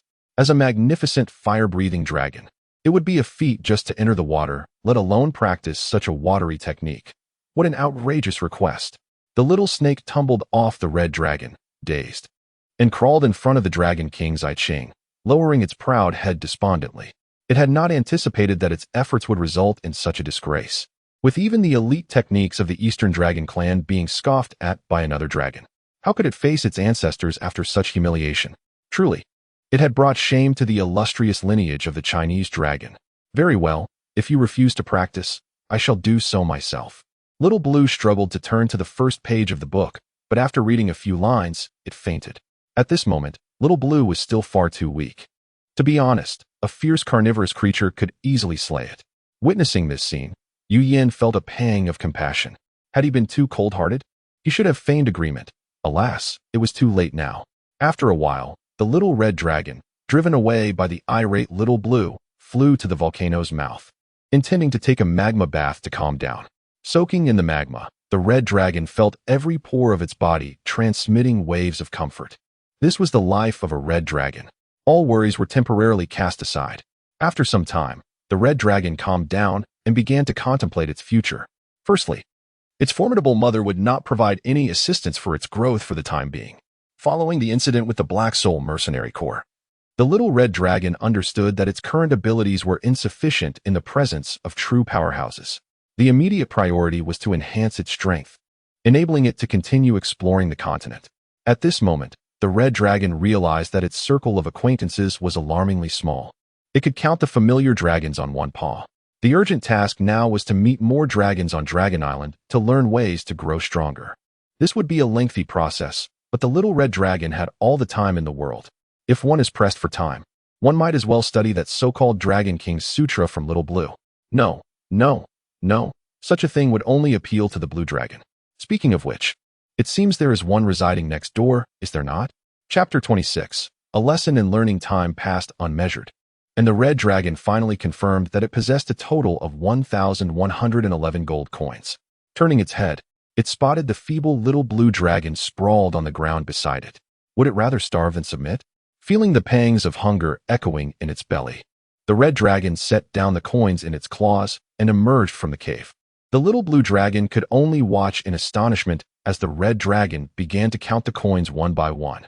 Just as the little blue dragon was hallucinating itself as the first divine dragon to perish from starvation, a delicious meal was placed before it, nearly resulting in the first divine dragon to die from overindulgence. The following day, Yu Yin awoke early, taking the little blue dragon with him as they soared toward the neighboring island, greeted by the dawn's glow. To his surprise, he found his neighbor, a blue dragon whose name he could no longer recall, soundly asleep. Thus, the red dragon chose not to disturb it and departed. Yu Yin resolved to pursue his goal from that day forward, to become stronger. The red dragon remembered a famous saying among humans, knowledge is power. Therefore, it ventured to the Dragon Clan's library, intending to borrow some books for study.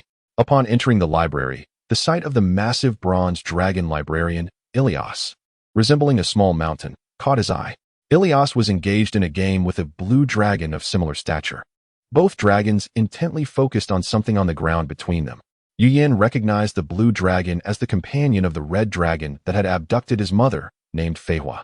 As the little red dragon approached, he saw the small black and white checkered board between the two colossal dragons. It was a chessboard. Surprisingly, chess, a human pastime, had found its way into dragon culture.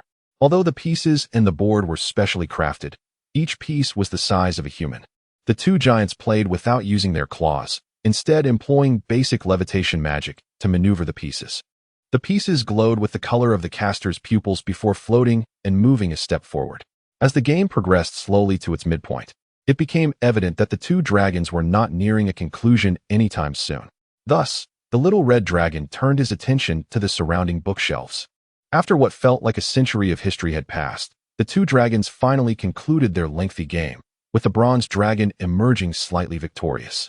The blue dragon stood, exchanged pleasantries, cast a few glances at the little red dragon, and departed. "Ah, young one, are you here to borrow some books?" Ilias, the old bronze dragon, inquired with a cheerful demeanor. The little red dragon set down the book he had been holding and, feeling somewhat disheartened, replied, "I initially sought books that could rapidly enhance my strength, but it seems I am unable to focus." "Why do you wish to strengthen yourself so quickly?" Ilias asked. The Dragon King has assigned me a task to find something on the mainland, Yin explained. Hearing this, the old bronze dragon scrutinized the little red dragon from head to toe, then inquired with a hint of confusion, has Aristotle lost his mind? Sending a hatchling on an official mission? Or have all the other dragons gone? Under the loquacious old dragon's barrage of questions, the little red dragon recounted his recent experiences. After listening to Yu Yin's not-so-legendary but still biographical tale, the ancient dragon Ilias pondered for a moment and remarked, "Do you wish to grow stronger? Have you considered studying magic? Dragons are known for their straightforwardness, relishing direct combat. They engage in close quarters with physical prowess, and at a distance, they unleash their breath. Consequently, many dragons neglect the study of magic, squandering their remarkable innate talent." With that, the bronze dragon placed a hefty tome before the little red dragon, the cover boldly stating, "Complete Compendium of Fire Dragon Magic."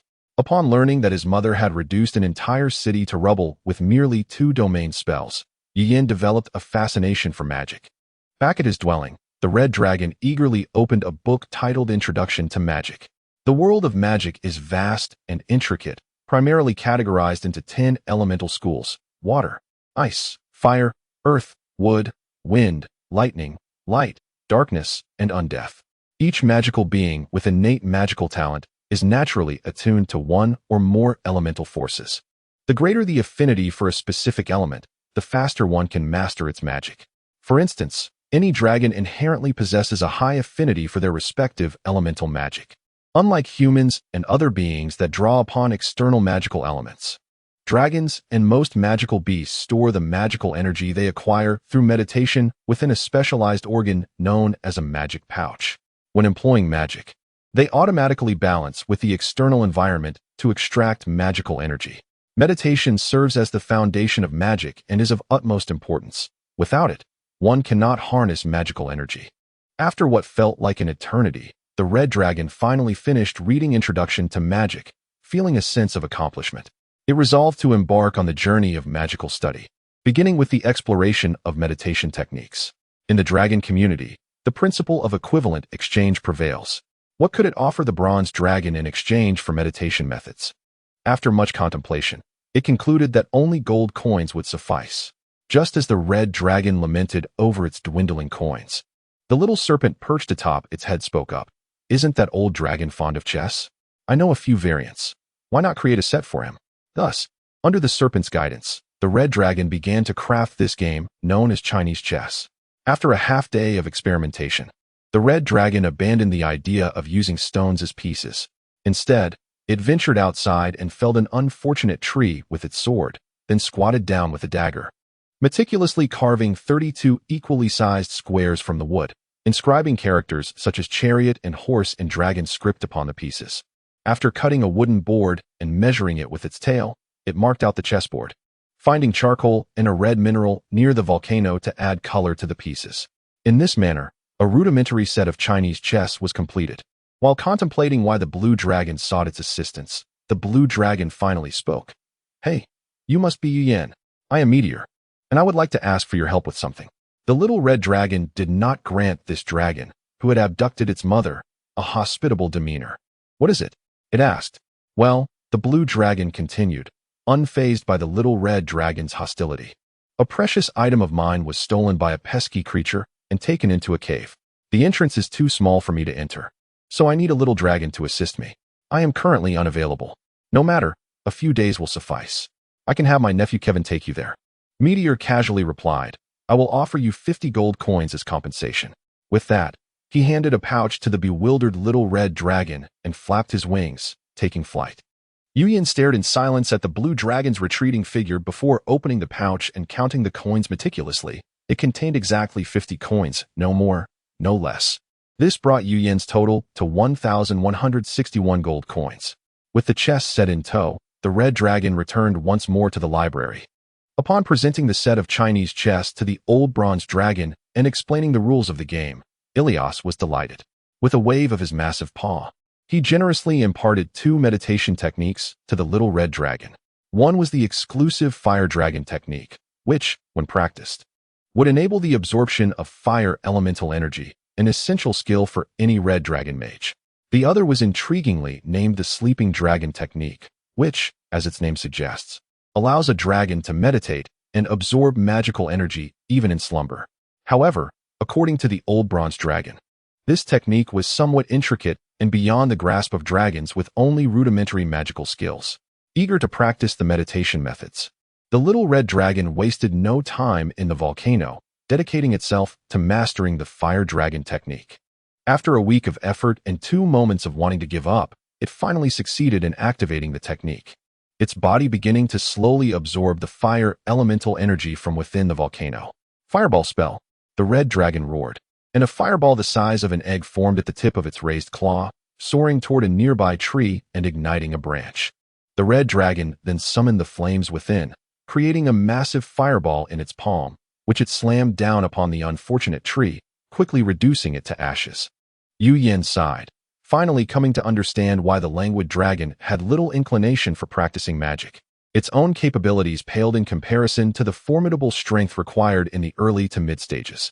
Attempting to wield the slumbering dragon technique, he soon realized that its complexity was on an entirely different level than that of the fire dragon technique, leading him to momentarily abandon the endeavor. Just as he stepped outside, he encountered his neighbor, a young azure dragon named Kevin, who was 95 years old and measured 13 meters in length. "Greetings, Yu Yen," Kevin began. "My uncle Meteor has sent me to escort you to his abode." The red dragon took a few moments to recollect this arrangement, remembering that the 50 gold coins he had received were not given in vain. Glancing around and feeling that there was little of worth to bring along, the red dragon nonchalantly waved his claw and declared, "Lead the way." Chapter 27. A swarm of ants on the road. Kevin explained the task to Yu Yen. Suppressing his anger, the blue dragon Meteor followed the scent that led him to a cave with a diameter of only 4 or 5 meters. He excavated downwards for over 100 meters, yet the cave remained unfathomably deep. Meteor was unwilling to relent, for this magic suppression orb was among the most valuable treasures in his collection, a rarity in the human world that could be counted on one claw.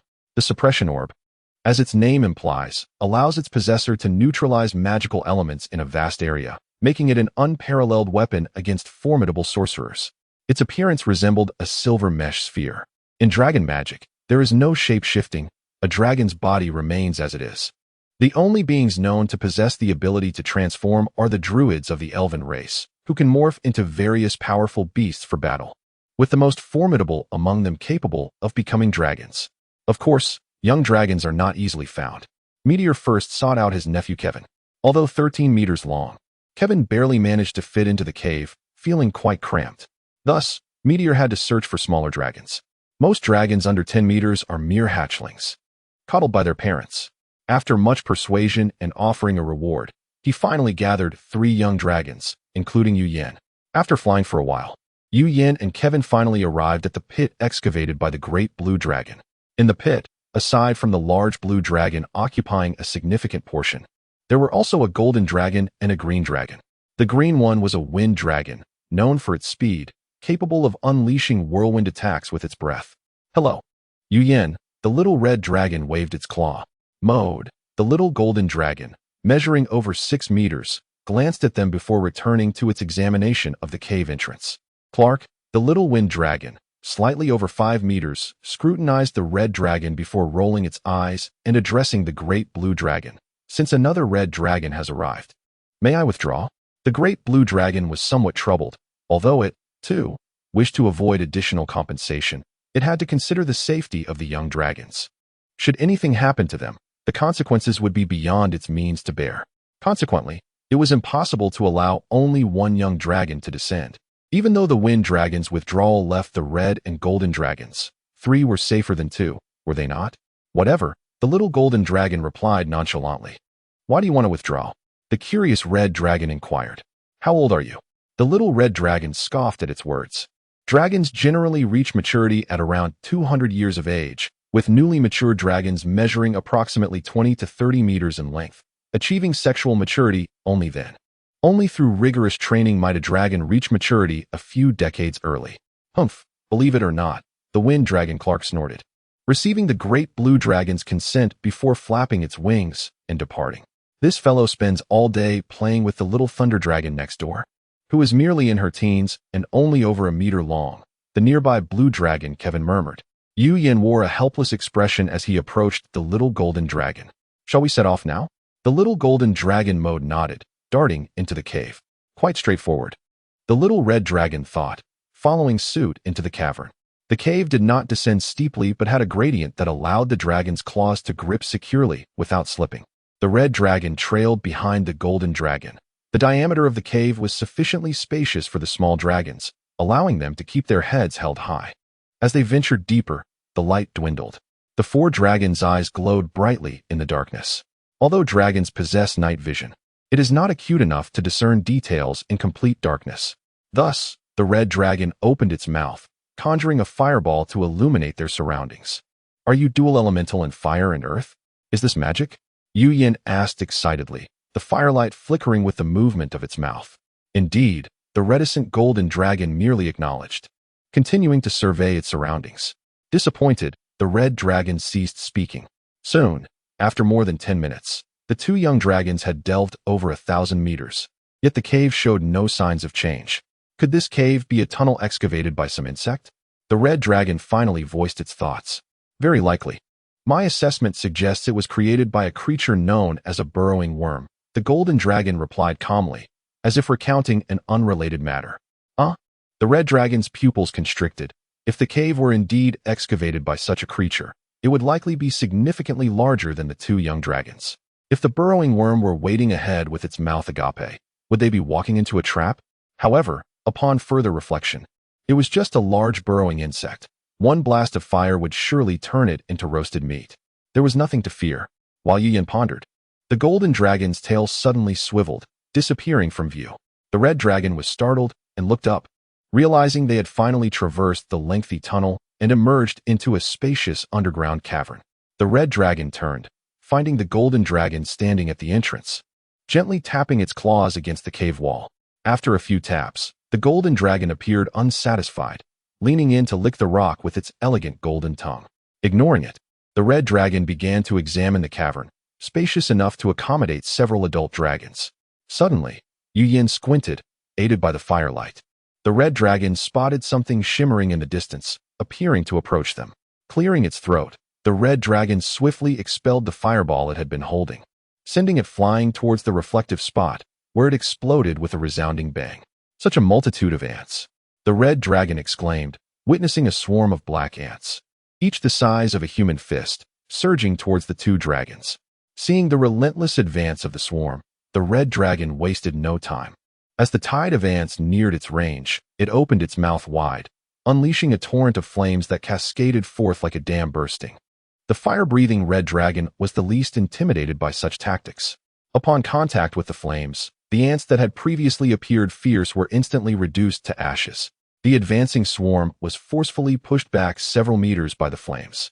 Ordinary fire pales in comparison to dragon fire, merely causing the ants to crackle before they gradually disintegrated into ash. Observing this scene, the golden dragon finally diverted its gaze from the rock, its beautiful golden eyes widening in surprise at the sheer volume of ants. Though it looked down upon the ants, the dragon understood the adage that many ants can take down an elephant.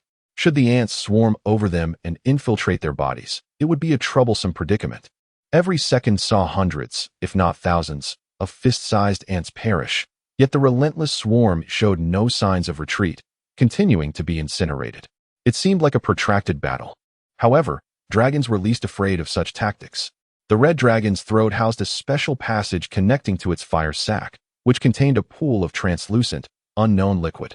As it breathed fire, the liquid flowed gently from the passage, mixing with the oxygen-rich air from its windpipe, producing a violent reaction that transformed into a torrent of searing dragon fire. As the two dragons retreated into the cave entrance, a torrent of ants ascended the walls, surging into the cavern with a diameter of 4 to 5 meters from every conceivable angle. Yet, they could not advance any further. The dragon's flames encircled the entrance, creating an impenetrable barrier. For a moment, the scene appeared ensnared in a perpetual loop. 5 minutes elapsed. Surely, the ants must have their limits, the red dragon pondered. 10 minutes passed, and the sheer number of ants was beyond imagination. Surely, they had incinerated at least 5 or 6 figures worth. Would this onslaught ever cease? 20 minutes went by, and the relentless stream of ants continued to flow into the cave, marching toward their demise. The red dragon began to feel parched. If someone were to offer a glass of refreshing water at that moment, the residual flames would be profoundly grateful. 30 minutes ticked away, when suddenly the fierce flames from the dragon's mouth abruptly ceased, followed by a billow of thick black smoke. Coughing, the red dragon found itself choking as the last remnants of liquid in its fire sac were depleted, allowing the pure air from the outside to rush into its throat. Observing the relentless tide of ants still surging toward it, the red dragon raised its right forepaw and pointed at the swarm, murmuring feebly, "Fireball spell." Chapter 28. The Ant Queen. A fireball, the size of a chicken egg, erupted from the tip of the red dragon's claw, striking the foremost soldier ant. The unfortunate creature toppled to the ground, emitting a plume of thick smoke, its legs flailing for a moment before falling still. Meanwhile, hundreds of other ants swiftly closed in on the red dragon from all directions. "Get down, I'll take care of this," a low voice called from behind, prompting Yu Yin to suddenly remember that he had a teammate. Without hesitation, the red dragon relaxed its limbs and lay flat on the ground, as a tide of ants approached within 10 meters. In the next moment, the golden dragon surged forward, lowering its wings as it soared over the red dragon. A fireball, nearly the size of a dragon's head, was expelled from the golden dragon's mouth, crashing into the swarm of ants ahead.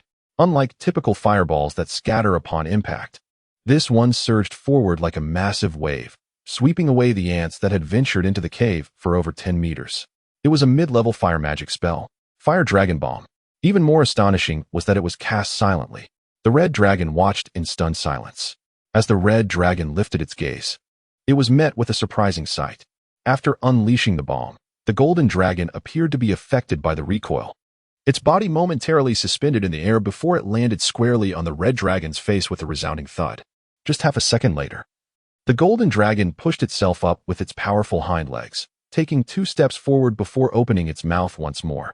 "My apologies." The golden dragon quickly expelled another fire dragon bomb, once again decimating the soldier ants that had not yet advanced halfway into the cave. "This is my first time using this spell in battle. I didn't maintain control over my body. Enough already."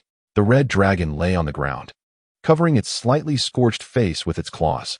The small blue snake atop the red dragon's head glared fiercely at the golden dragon's robust rear, thinking to itself, "If I hadn't fortuitously avoided coiling around the dragon's horns and instead remained nestled between them, I might have ended up as a mere pancake." After a while, the red dragon regained its composure and peered at the relentless tide of ants, contemplating before speaking. "At this rate, when will it end? I have a plan." Upon hearing this, the golden dragon raised a claw, signaling for advancement. Watching the small blue snake burrow into its ear for safety, the red dragon declared, "I will count to 3, and then we charge together. 1, 2, 3. As soon as the words left its mouth, the red dragon sprang forward, colliding with the golden dragon's rear. "Why aren't you charging?" Yu Yin exclaimed in frustration, rubbing his temples. The golden dragon attempted to explain, but upon seeing the swarm of approaching ants, it swallowed its words and continued unleashing flames. "Never mind, I'll count again. 1, 2, 3. This time, I'll follow your lead," the red dragon instructed. 1, 2, 3. No sooner had the red dragon finished counting than the golden dragon leapt forward, prompting the red dragon to follow suit. The fierce confrontation between the dragons and the ants was imminent. The 2 colossal dragons surged forward like cannonballs, instantly obliterating all the soldier ants that had entered the cave before re-entering the molten cavern.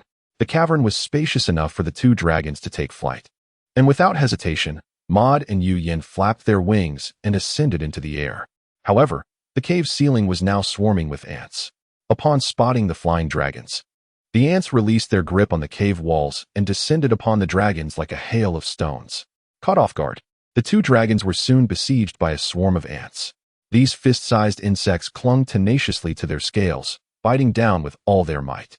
Yet, the dragon's scales proved resilient. The ants' bites left no mark. However, a few fortunate ants managed to latch onto the rare areas of the dragon's body not covered by scales. The golden and red dragons quickly regained their composure, unleashing fiery attacks to eradicate the unwelcome guests. "Look," the red dragon roared, spotting an area with a higher concentration of ants. "The ant queen must be hiding back there." With a powerful flap of their wings, The two dragons shot towards the location, leaving behind a trail of miscalculated ants crashing into their brethren. In the distance, the red dragon spotted a cave, its diameter approximately 3 meters, from which a frenzied swarm of soldier ants was pouring forth, adding hundreds of ants to their ranks every second. The red dragon conjured a fireball, while the golden dragon swiftly unleashed another fire dragon bomb, clearing the area around the ant hole. Yet, within mere seconds, the space was once again filled. The two dragons exchanged glances, swiftly deciding that the red dragon would lead the charge, with the golden dragon following closely behind. As the cave entrance drew nearer, the red dragon reared back slightly to slow its momentum, then folded its wings, igniting in flames as it plunged into the cave. The several rows of ants within the ant hole were instantly obliterated. The front half was reduced to ashes by flames, while the rear half was crushed by the force of the dragon's entry. Despite their losses, the ants continued to surge forward, sacrificing their lives to drain every ounce of strength from the dragons. The two dragons sprinted forward, soon encountering numerous forks in the path. With no time to ponder, they chose the route that appeared to have more ants and raced ahead. After running for a while, the golden dragon suddenly spoke. "If we encounter another fork, let us choose the path with fewer ants." "Why?" the red dragon asked, expelling another torrent of fire as it spoke. With the two dragons advancing rapidly, the number of ants obstructing their path had significantly diminished. It seemed the majority had been left behind. Before long, the red dragon ceased its fiery onslaught, not because it had exhausted its reserves, but because it deemed it unnecessary. The remaining ants posed no threat against the might of the dragons. Only the ants dropping from above still caused minor annoyances. The red dragon's keen eyesight caught sight of some ants at a fork behaving unusually. Instead of charging toward the dragons like countless predecessors, they hurriedly retreated down a side passage, turning their backs on the approaching giants. Where there is unusual behavior, there is something amiss, the red dragon thought, charging down the path and trampling the fleeing ants into oblivion. At subsequent forks, more ants exhibited similar behavior, leading the red dragon to choose the same routes, only to find that the resistance was gradually increasing again. Just as another vulnerable spot was bitten, the red dragon was compelled to release a burst of flame once more. Its dwindling reserves were rapidly depleting. The red dragon spotted a massive silhouette fleeing toward the opposite cave entrance, its back turned. "The Ant Queen," it exclaimed, observing that the final boss was indeed substantial. The enormous abdomen, which constituted 2/3 of its body, was as long as the red dragon itself, and beneath it, hundreds of small ants supported and shielded the queen's retreat. Apart from the few hundred ants transporting the queen, the remaining thousands charged toward the two dragons. With all its might, the red dragon lunged forward, its wings unfurling with a whoosh, propelling it past hundreds of ants and reducing the distance to the queen to just over 100 meters. The consumption of the fire dragon bomb was considerable, and it could only be used once more. Thus, the red dragon performed a lazy roll, sweeping away the intruders. However, as soon as it stood, it was once again besieged by the ants. The golden dragon, leaping several times, caught up with the beleaguered red dragon, unleashing a torrent of flames that cleansed the red dragon of its burdens. The two dragons then surged side by side toward the ant queen, now just a few hundred meters away. "Stop, great dragons. I surrender. If you spare my life, the ant swarm will cease its attack immediately." Suddenly, the two dragons received this message in their minds. Without needing to articulate, it is clear that this pertains to the ant queen. The two colossal dragons exchanged a glance with one eye, their stride unwavering, as the ant queen entered the range. The golden dragon ignited a fierce flame while simultaneously harnessing its last vestiges of magic to conjure a fiery explosive, preparing to deliver a fatal blow to the ant queen. "I truly surrender."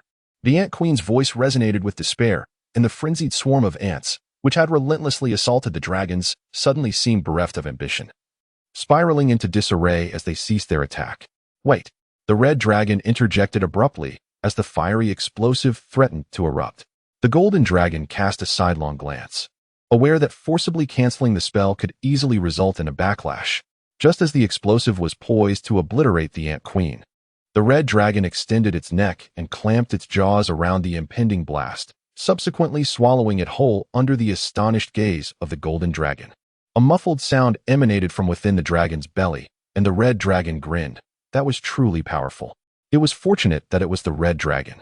Had a non-fire-affiliated dragon ingested such a blow, it would have been fortunate to escape with its life. In the interim, the two dragons had traversed the chaotic mass of ants to reach the Ant Queen's side. The golden dragon Maud glanced at the Ant Queen's ample form before turning to squint at the red dragon. Why did you do that? Because. The red dragon raised a claw to caress the Ant Queen's substantial abdomen. I believe there has been enough slaughter for today. Chapter 29. An evening banquet murder? Ha ha ha. When did stepping on an ant become an act of murder? I never expected you, Yu Yin, to be such a master of humor. Ha ha ha. This was merely the imagination of the red dragon, while in reality, the golden dragon remained somewhat aloof, merely scoffing quietly before lapsing into silence. The Ant Queen, confronted by two colossal dragons, displayed remarkable fortitude, commanding her fellow ants to retreat several dozen meters. As long as you do not harm me, you may dispose of me as you wish. Although the Ant Queen's body was significantly longer than that of the two dragons, her height was merely half that of the dragons. The red dragon circled the Ant Queen, extending its neck, and suddenly, it thrust out a claw to lift a vestigial wing from her back, revealing a spherical object the size of a dragon egg beneath. This must be the anti-magic sphere, correct? The red dragon inquired, holding the orb towards the golden dragon who stood behind the Ant Queen. Indeed, the golden dragon nodded. What do you intend to do with this anti-magic sphere? The red dragon demanded, pressing its claws firmly against the Ant Queen's head, a fierce glint in its eyes. I merely wish to. The Ant Queen replied, clearly feigning. At that moment, the red dragon felt a searing pain from its wounds. And without delving deeper into the interrogation, it exclaimed, quickly, administer the antidote for the ant venom. Despite the dragon's formidable resistance to toxins, it was primarily against life-threatening poisons. The potent toxins that would kill a mere human upon contact were harmless to the dragons. However, their immunity to toxins did not extend to simple insect bites. In essence, their resistance was akin to pride, dismissing minor venoms such as those from mosquitoes. The Ant Queen obediently produced a vial of antidote, the origin of which remained a mystery. After stowing the anti-magic sphere in a spatial ring, the red dragon signaled the golden dragon, who began applying the antidote to its wounds. The golden dragon observed the red dragon's reaction, resting a paw seemingly casually on the junction of the Ant Queen's abdomen and body. The unfortunate Ant Queen dared not breathe too heavily, fearing a misstep from the golden dragon might sever her delicate waist. Soon, the red dragon noticed its wings visibly swelling, and it peered beneath its abdomen, raising a victorious gesture. The golden dragon accepted the antidote from the red dragon and, without hesitation, applied it to its own wounds. If the Ant Queen had tampered with the antidote, she might have had the last laugh, but dragons were not so easily deceived. After all, none present were human. Their intentions were relatively straightforward, unlike humans who often concealed their true motives until the very last moment. As it turned out, the antidote provided by the Ant Queen was genuine and effective, swiftly alleviating the dragon's wounds, leaving only minor bite marks. Now, you may disclose your complete plan. The red dragon stated cheerfully, its tone casual, for it was evident that the Ant Queen, leading a multitude of ants and secretly burrowing beneath the dragon's island, harbored no benevolent intentions. I intend to hunt dragons, the Ant Queen replied meekly.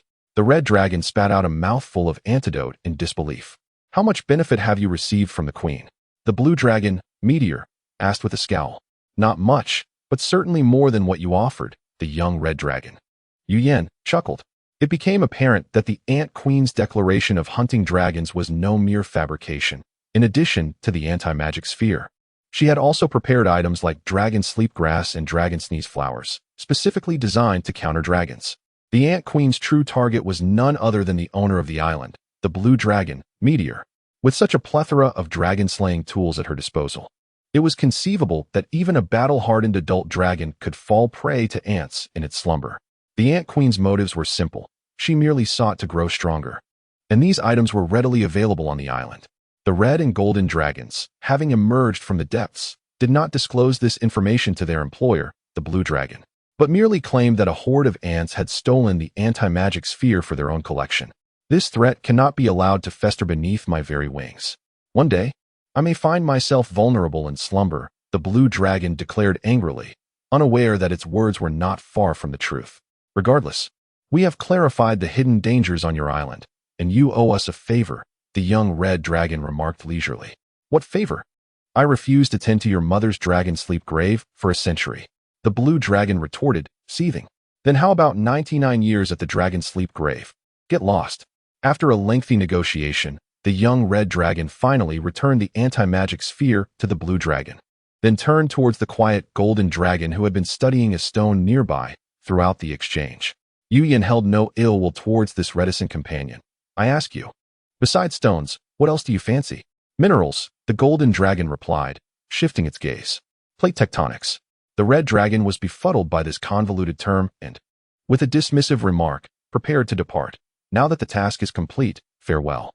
Farewell, Yu Yin, the golden dragon nodded. Indeed, my friend. The golden dragon merely shook its head gently. Mord's demeanor is just that way. Let us take our leave, Kevin remarked, soaring through the air to beckon them. Under the guidance of the blue dragon, the red dragon arrived at another island, where two dragons awaited their arrival. While labeled as dragons, they were not particularly large. The one on the left, whom Yu Yin recognized, was the previously withdrawn wind dragon, Clark, while the right one, a silver dragon measuring less than 10 meters, appeared exceptionally welcoming. Welcome, red dragon. I am Nestor, the organizer of this banquet. Yu Yin, the red dragon replied, extending its wing to lightly clasp the silver dragons. Then, surveying the meticulously arranged banquet setting, laden with abundant provisions and several dragons eyeing him with keen interest, he inhaled deeply and remarked, "Why do I sense an air of conspiracy?" "Ha." The silver dragon chuckled awkwardly, not concealing the truth. One of the other red dragons we invited suddenly backed out, hence. He elongated his words, gesturing towards the already prepared barbecue grills and bonfires. Noticing such a glaring implication, Yu Yin sighed. I have just endured a fierce battle and now feel quite fatigued. Fear not. The wind dragon, Clark, approached with a large cup in hand. Yu Yin accepted the coconut shell-like cup and gasped in astonishment. Dragon fruit juice. Dragon fruit, a rare fruit rich in fire elements, was one of the few fruits favored by red dragons. However, due to its scarcity, even dragons could not indulge whenever they wished. And now, he held a full cup of juice. Without further hesitation, the red dragon tilted back his head and drained the juice, savoring the explosion of sweetness in his mouth. Feeling energy rapidly replenish within him, satisfied, he burped lightly, a flicker of flame escaping his mouth. What would you have me do? Speak freely. Though the dragons present were generally incapable of breathing fire, none could rival the red dragon's mastery of flame manipulation. For instance, the large crater nearby had been the result of a small black dragon's mishap before the red dragon's arrival. Thus, a small black dragon named Nate was tasked with assisting the red dragon. The little black dragon nodded, seemingly understanding. Several prepared meats, including beef and lamb, sizzled on the barbecue grill, while the silver dragon, Nestor, stood nearby, employing magic to control the grill's steady rotation. Noticing the red dragon's gaze upon him, Nestor flashed a charming smile. Yu Yin turned his attention elsewhere. The wind dragon, Clark, lay on the ground, conversing with a cute purple thunder dragon that was less than a meter long, while the blue dragon, Kevin, was busy boiling a large pot of fish soup over the flames. A green dragon, adorned with beautiful emerald scales and comparable in size to the red dragon, approached. Greetings, Yu Yin. I am Morales. Hello, Morales. Wow, your horns are truly exquisite, Yu Yin replied, feeling an instant affinity for the little green dragon, who bore a resemblance to his mother. The two dragons quickly grew familiar with one another. Morales was also quite talented. At the age of 29, she had already mastered intermediate life dragon language magic, and it was certain that she would become a formidable healer in the future. Your little snake is so adorable. May I touch it? The green dragon asked with delight. Morales gazed somewhat wistfully at the little snake coiled around the red dragon's head and said, It seems we are nearly ready. Let us begin. All the dragons were gluttonous, indulging without fear of weight gain, except for a certain blue dragon, so they feasted heartily. Especially since this banquet was hosted by the renowned young chef, the silver dragon Nestor. Led by the wind dragon Clark, several dragons devoured their meals voraciously, with half a cow disappearing in a single bite, bones included. In contrast, the young dragons led by the red dragon Yu Yin exhibited more decorum. Though their eating habits were not exactly elegant, they were measured, avoiding a mess of grease. The red dragon sipped from a bowl of creamy fish soup and remarked to the blue dragon, whose mouth was stuffed with roasted meat, Your soup is delightful. Perhaps you could teach me to make it next time? The blue dragon nodded vigorously, his mouth full. Meanwhile, the green dragon, clutching an unidentified bird, expressed her concern. If we don't eat quickly, the food will be gone. Yu set down his empty soup bowl and passed a roasted lamb to a little black dragon behind him. Fear not, they will not finish it all. As the food dwindled, the banquet for the young dragons finally came to an end. This island is yours, I assent it? The red dragon inquired, his belly slightly swollen as he approached the silver dragon, who was wiping his mouth with a large leaf. Indeed, the silver dragon replied, tossing the leaf aside and surveying the mess with a carefree tone. You all must help me clean up. Suddenly, a flurry of wing beats filled the air, followed by several thuds. I anticipated this, ha ha ha, the silver dragon declared proudly. Thus, I had already set up a barrier. I am so exhausted. I can think of nothing but sleep now. Chapter 30. 30 years in a flash. Time flows slowly, and years pass like a swift shuttle. Unbeknownst to anyone, 30 years have slipped by. Over these 3 decades, countless significant events have unfolded across the globe, yet the vast majority of them bear no relation to the great dragon. In the morning glow, a crimson silhouette darts into the azure sky. This red figure is none other than our resplendent red dragon, Yu. Its scales shimmer more vibrantly than ever before, and its body has grown closer to that of a fully matured dragon. Yu's length from head to tail has reached 18 meters, with a wingspan nearing 20 meters, creating a cacophony of sound as it flaps its mighty wings. Oh, the red dragon revels in the joy of flight, having long since overcome the faint fear of heights it once harbored before acquiring its wings.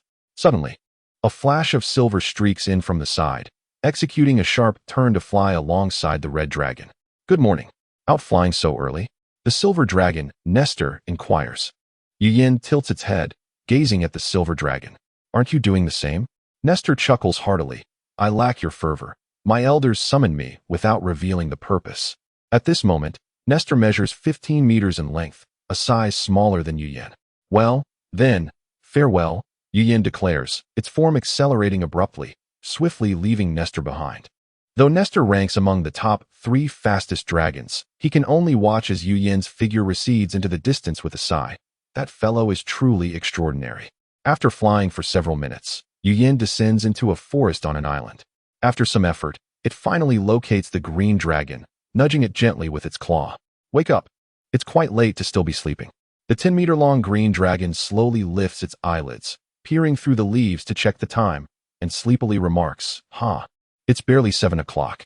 How can it be late? I don't care. You promised to help me look after little Blue today, Yu insists. Just place it on me. Then, the green dragon, Merciless, replies lazily, yawning and closing its eyes once more. Yu, feeling exasperated, removes the small blue snake, still only a few dozen centimeters long, from its head and gently places it atop Merciless. This dear friend of mine possesses many admirable qualities. Yet her penchant for sloth is less than ideal, though, truth be told, most dragons share this trait. Well, I'm off, Yu says reluctantly, exchanging a lingering glance with the little blue snake before flapping its wings and taking to the sky. A leaf drifts down, landing on Merciless's nose, only to be blown away by a gentle breath. Meanwhile, Donna, the little thunder dragon, now measuring over 3 meters, finally grasped the principle of moderation after 5 years of fervent admiration for the wind dragon, Clark, and somehow sought refuge with Yu. Perhaps it is the regal aura exuded by Yu that drew her in?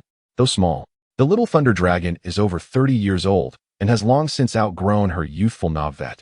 Upon hearing Yu's words, she obediently climbs onto Yu's back, wrapping her forepaws around its neck. What do you want now?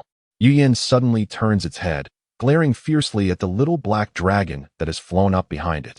The 10-meter-long black dragon jumps in surprise, covering its eyes with its paws and timidly asking, Boss, didn't you promise to give me a few fire-type crystal cores? Yu's eyes dart as it recalls this promise, and it dives into a cave, rummaging through its belongings for a few minutes before retrieving several sparkling red crystal cores. Pulling down the black dragon, Nate's paws still covering its eyes, Yu places the cores into its grasp. Hey Yu, do you have a moment? I only need a few minutes of your time, the blue dragon, Kevin, exclaims, startled by Yu's expression. If you're unwilling, that is fine. Soon. The 20-meter-long blue dragon finds itself pursued by the 10-meter-long red dragon, darting between islands in a flurry. Yin flaps its wings, scanning the surroundings intently, ensuring no other dragons are present before murmuring, "Finally, can it begin?" Yin. Suddenly, a faint voice emanates from below. Yin glares down with bloodshot eyes to see a 20-meter-long golden dragon perched atop a pile of jagged rocks. "I have detected a rare mineral appearing on your island." The golden dragon, moored, states calmly, seemingly oblivious to Yin's ire as it continues to dig at the ground with its claws. Yin takes several deep breaths, realizing none of it helps, and dives into the sea for a few mouthfuls of salty water to regain its composure. Approaching the golden dragon, Yin observes more digging at the rock layer at a mere 5 centimeters per second and can't help but interject. "Can't you use magic to hasten your digging?" "My digging magic is not yet proficient enough. I fear using it might damage the precious mineral," Mord explains placidly. "I have prepared for this day for quite some time. Could you refrain from complicating matters?" Why is it that whenever a crucial moment arrives, a multitude of distractions emerge to thwart the protagonist? Yin suddenly seizes the golden dragon's arm, its voice hoarse with frustration. Mord gazes at Yin for a long moment before responding, "Then I shall return tomorrow." With that, it unfurls its wings and departs without hesitation. With no further hesitation, Yin watches as Mord's silhouette fades from view, then hovers above the island, promptly initiating the long-prepared spell. Intricate magic circles illuminate around it. This is an ancient spell recorded in ancient tomes, known as Heavenly Punishment Dragon Descent, designed to enhance the caster's power, defense, and speed, with the weakest aspect being the one most bolstered. However, the spell's success rate is notoriously low, and the materials required are extensive, rendering it seldom used by dragons in recent times. After over a decade of research into this spell, and nearly another decade spent gathering the necessary materials, today marks the moment of culmination. Yin is confident, believing its success rate to be over 80%. For today is a fortuitous convergence of celestial and terrestrial elements. The conditions have aligned, awaiting the final celestial sign. Time drifts by, and suddenly, a brilliant sun in the sky loses a portion of its radiance, swiftly casting the world into shadow. An eclipse. Ancient texts indicate that when the sun ceases to shine, the moment is propitious for casting this spell. Through various inquiries, Yin has learned that an eclipse is set to occur today. Roaring, the 18-meter-long red dragon bellows, reciting intricate incantations. As the spell unfolds, the surrounding magic circles adhere to its body, and a golden glow begins to emanate from Yin. Boom. Below, a volcano erupts suddenly, sending blocks of volcanic rocks soaring into the air before they slowly descend like shooting stars. The radiant red dragon pauses, bewildered. This script is all wrong. Why is the volcano erupting? The golden light enveloping its body grows ever more brilliant, and just as the eclipse nears its end, it reaches a critical point and retracts abruptly, as if drawn into Yin's very being, restoring its form to normalcy. What aspect has been enhanced? Just as Yin begins to assess its own state, a flicker of movement in its peripheral vision reveals a cascade of lava pouring down. My home. Yin emits a heart-wrenching wail, launching itself like a cannonball toward the dragon's den, now submerged in molten rock. Fortunately, the lava has yet to infiltrate the depths of the cave. Emerging from the magma, Yin spots the intact treasure hoard not far away, releasing a sigh of relief. Without delay, it rushes over to stow everything into its spatial ring. Diving back into the lava and soaring into the air, Yin surveys the island, now half submerged in molten rock, murmuring, "It seems this home cannot be inhabited for the time being." Although Yin can slumber in lava, it is certainly not as comfortable as resting atop a pile of gold. What's wrong? Why such a commotion? Hiding at home to recuperate. The blue dragon Kevin observed the sudden appearance of a red dragon not far away, instinctively retreating a step. Practicing some magic, and for some reason, a volcano erupted. The red dragon scratched its head. "May I stay here for a while? Is it that serious?" Kevin pondered for a moment. "Of course you can. After all, a dragon's lair is not likely to be too small. It is typically built to accommodate an adult dragon. There is ample space for 2 half-grown dragons." "Thank you." The red dragon selected a spot and spread out some gold coins. "By the way, did you summon me for something?" Kevin displayed a conflicted expression. "Not really. I just thought it would be nice to go out together if you had some free time." "Oh." The red dragon's eyes suddenly sparkled with mischief. "Kevin, how about a tail pulling contest? Tail pulling is a common competition among dragons, where two dragons entwine their tails and, akin to a human tug-of-war, vie for strength. Tail pulling? Kevin regarded the red dragon with skepticism. After years of companionship, he knew that while Yuhua possessed formidable abilities, its physical strength was rather average. The red dragon remained silent, surveying its slightly more muscular physique with a sense of pride. Over the past 30 years, Yuhua had dedicated most of its waking hours to diligent study, amassing knowledge that surpassed that of its peers. It had delved into various disciplines such as magic arrays, potion making, and alchemy. Although still far from being an expert, it had certainly moved beyond the beginner stage. In contrast, the red dragon had neglected physical training, resulting in its strength being the weakest aspect compared to defense and speed. Yet, at present, it claimed the title of the strongest. Chapter 31 Transition. I have become stronger. Yu Yin felt that he could now easily crush an elephant with a single blow, his muscles brimming with formidable power beneath his scales. After the exhilaration faded, the red dragon was suddenly engulfed by a wave of intense fatigue. He mumbled a few incoherent words before casually resting on a pile of gold coins and drifting off to sleep. The night passed in silence, and when the sunlight streamed into the cave, the red dragon awoke to find himself astonished to be resting on the legs of the blue dragon. Yu Yin instantly perked up, lifting his neck to survey his surroundings, bewildered at how he had ended up on the blue dragon's hoard of gold. Have I been sleepwalking? Although sleepwalking was not unheard of among dragons, experiencing it himself was rather disconcerting.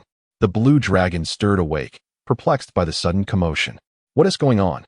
Once the situation was clarified, the blue dragon propped his chin in his claws and remarked, "In our youth, it is quite normal for us to sleep close together."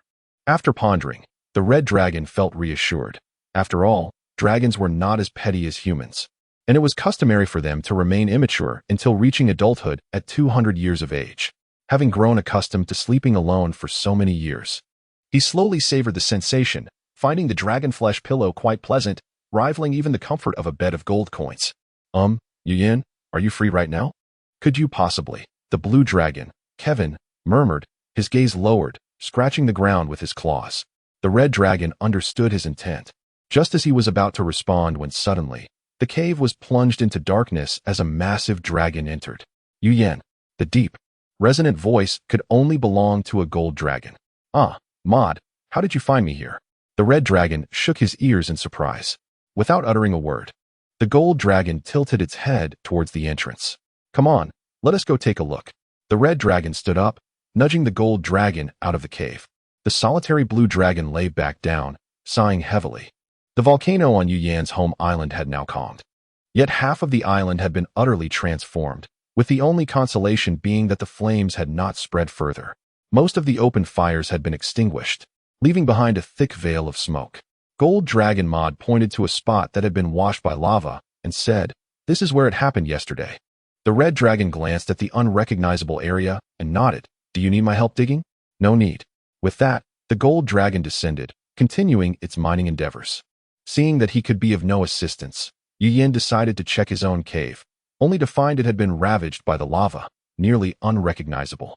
Unless a platinum dragon as powerful as his mother came to restore it, he knew it would take a long time to return to its former state. Well, it's fine. I plan to return to the mainland soon to complete the unfinished task of seeking the remaining fragments of the Behemoth relic, Yu Yin reassured himself. Now that he had successfully mastered magic and attained silver tier strength, he felt capable of defending himself on the mainland. The mercenaries from the Black Soul mercenary group he had encountered back then were all at least gold tier, with their leader being a formidable platinum tier warrior. Yet, even this top-tier human mercenary group had been annihilated by his mother, a platinum dragon. Back then, he had only possessed bronze-tier strength, and encountering a silver-tier opponent would have prompted him to cry for help. After 30 years of rigorous training, he had finally reached silver-tier status. He felt ready to contend against the gold-tier knight or male mage of his past. Strength multiplies exponentially at each tier. A black iron tier warrior is only slightly stronger than an ordinary person. A bronze tier can take on a dozen foes. A silver tier can effortlessly achieve 100 kills. A gold tier is a formidable figure, capable of becoming a household name. A platinum tier is someone every empire desires to court. And a sanctified being is almost a legendary existence for ordinary people, possibly emerging once in 10 million. Yet, all strength is ultimately measured in battle. For instance, even a platinum-tier sorcerer could unwittingly fall to a bronze-tier assassin while attending to personal matters. Humans who reach the sanctified tier can live for at least 1,000 years, while sanctified dragons can exist for millennia. Each dragon is powerful, capable of facing multiple humans of equal strength without faltering.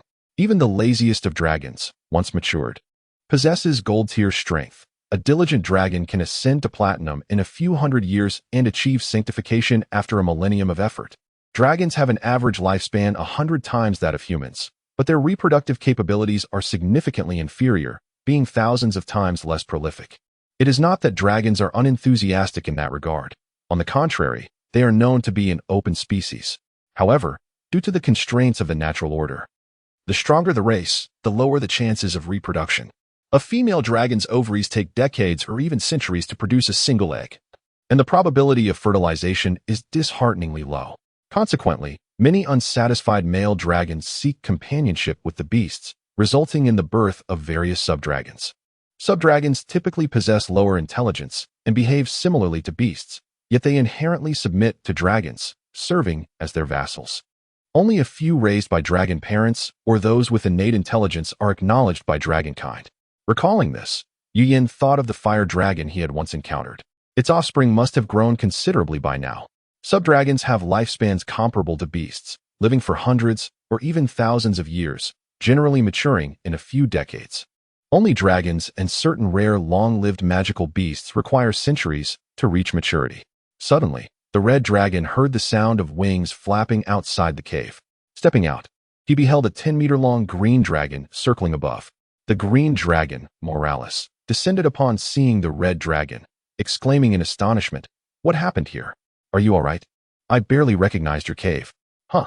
After a moment of thought, the green dragon continued, "That messy fellow Kevin. Why don't you come stay with me? My cave is quite spacious." "No, thank you." The red dragon politely declined Morales' offer. While the green dragon's cave was indeed roomy, the environment was not to his liking. "I plan to set off for the mainland in a few days." "What? So soon?" The green dragon's mouth fell open. Although there were no humanoid beings on Dragon Island, it was home to a few rare, intelligent magical beast species that lived in mutual benefit with the dragons, enriching the island's diversity. Generally, immature dragons are not allowed to leave Dragon Island freely due to their lack of understanding of the mainland and their immature minds. Thus, Yu, born on the continent, was an exception. "It's all right. I'm just going to complete a task, and we'll see each other again soon." The red dragon reassured as he accepted the small blue snake from the green dragon's claws. After bidding farewell to the reluctant green dragon, Yu began to play with the small blue snake in his grasp. 30 years seemed to have left no marks on the little blue snake. It still measured only a few decimeters in length, no thicker than a human finger, far too small to fill the gaps in the now 18-meter-long red dragon. "How has your training in that technique progressed?" The small blue snake, swimming between the red dragon's claws, suddenly inquired. The little blue snake remained unchanged. Its peculiar speech required a considerable amount of energy. Preliminary estimates suggested that every 10 words it spoke consumed as much energy as the red dragon, expending 10 fireballs. Even after 30 years, there had been no progress. "I've grasped the basics quite well." The red dragon smiled slightly, realizing that the little blue snake's Dragon King's I Ching was not without merit, especially the intriguing transformation technique of the 72 changes. The fundamental aspect of this technique allowed one to alter their size, while the detailed section enabled the transformation into any creature one had seen. "Just the basics? When will you learn the details?" The little blue snake questioned, a hint of frustration in its voice, having uttered over 20 words in a short span. Its expression visibly fatigued. "It is too difficult. I shall stop my studies." The red dragon shook its head, having initially perceived the potential of this technique to alter its size as immensely beneficial for its journey across the continent. However, delving deeper into the intricacies was a venture it preferred to avoid. After all, the study of traditional dragon magic, formations, and alchemical concoctions had already taxed Yuyan's mind considerably. The prospect of learning another world's contrary water-based techniques felt overwhelming. The red dragon contemplated promoting the art of transformation to its kin, yet was taken aback when Xiaolon remarked that only those with a dragon pearl could master such Eastern arts, implying that other beings would find them futile, regardless of their efforts. Observing Yu Yan's lack of motivation, Xiao Lan had grown accustomed to it. If it possessed the requisite power, it would have long since dissected this wasteful red dragon to retrieve the neglected dragon pearl within. Having learned the first technique, it is inevitable that one day you will be compelled to pursue the second until you have mastered them all. Xiao Lan mused silently. Nevertheless, it underestimated the laziness of the colossal dragon. Yu Yan had no intention of revisiting the tome titled Dragon King's I Ching. Were it not for the fear of inciting Xiao Lan's wrath, the red dragon would have discarded that book into the magma during yesterday's grand relocation. Altering the worldview of the dragon was a formidable task for the enigmatic Eastern Serpent. Chapter 32. A new mission. What kind of, or is this? Red Dragon inquired, observing the golden dragon, who was covered in dust from the excavation pit, while picking up a piece of deep red ore that had been cast aside. Infernal stone. The golden dragon replied succinctly, a hint of astonishment in its voice. The red dragon nearly discarded the seemingly unremarkable stone, realizing that it was the very type of ore that had eluded both it and the Fire Shield Mercenary Corps 3 decades prior. It seemed wise to treat the little blue dragon with more kindness, should it become displeased and divulge this secret. The red dragon would be left with no recourse but to take a fatal plunge into the sea. Well, aside from studying the Dragon King's I Ching, as thoughts swirled, the red dragon's gaze drifted upward, where it caught only a glimpse of the blue dragon's tail due to the angle. Due to their immense size disparity, the still-growing blue dragon could no longer comfortably coil around the red dragon's horns. However, after years of bonding, the little serpent's belly scales had developed an adhesive quality, clinging to the red dragon much like a suckerfish to a shark. Even when the red dragon executed intricate aerial acrobatics, the little serpent remained firmly in place. The blue dragon typically rested nestled between the red dragon's horns, a location undeniably secure, even if the red dragon were to crash its head to the ground. The little serpent would remain unscathed, unless, of course, the dragon's horns, among the hardest parts of its massive form, were to snap off completely. This was no small task for a juvenile dragon. Much of the cavern, measuring several dozen meters wide, was filled to the brim with solidified magma. The red dragon worked tirelessly until nightfall, but had only managed to clear a small portion. "What are you thinking about?" the red dragon casually asked, stepping over to its pile of gold coins to begin counting. The blue dragon, Kevin, shook its head as if awakening from a dream and replied, "Nothing really." With that, it lowered its neck to rest upon the golden hoard and closed its eyes. Time slipped by unnoticed, and when the red dragon finally completed its counting, the moon hung high in the sky. Not a single coin missing, it thought to itself, stretching its body and rolling about in the pile of coins before settling into a comfortable position. Not long after closing its eyes, the red dragon slowly opened them again, feeling an inexplicable emptiness in its forelimbs that hindered its ability to sleep. After tossing and turning, it finally turned its gaze to the slumbering blue dragon beside it. Staring at the blue dragon's large tail for a considerable time, the red dragon reached out a claw and gently pulled the curled, azure tail closer, wrapping around it tightly. Unlike the cold coins, the warmth of the blue dragon's tail instantly captivated the red dragon. It nuzzled contentedly against the tail a few times before resting its head upon it, swiftly drifting into slumber. Life on Dragon Island was rather monotonous. Aside from eating and sleeping, the dragons occasionally engaged in sparring or basking in the sun. Their entertainment options were woefully limited, and many bored dragons spent their time napping, practicing their dragon meditation in dreams, gradually absorbing the elemental energies of the air to strengthen their forms.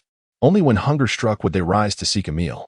Sunlight streamed through the cave entrance, and the red dragon slowly opened its eyes, immediately meeting the gaze of the blue dragon, whose bloodshot eyes spoke of a restless night. "Did you not sleep well?" the red dragon asked, somewhat drowsily. "What do you think?" the blue dragon replied, smacking its lips slowly.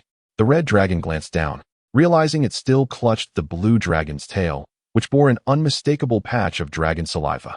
Quickly releasing the soft pillow, it wiped the glistening substance away with a claw.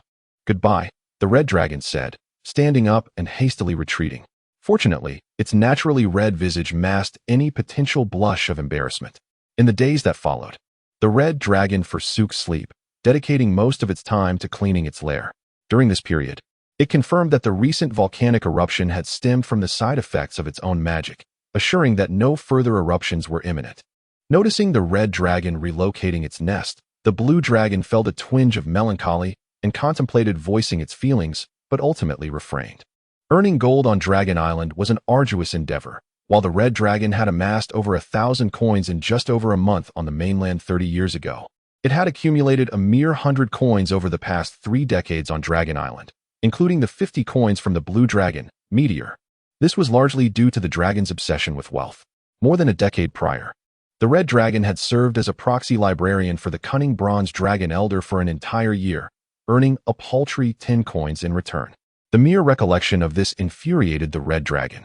It was often said in human society that obtaining a dragon's treasure was 100 times more challenging than slaying one. This was no exaggeration. Thankfully, it had finally amassed sufficient strength and would soon return to the mainland to earn a substantial fortune. As it contemplated this, the Red Dragon settled onto its bed of coins, ready to indulge in a well-deserved rest.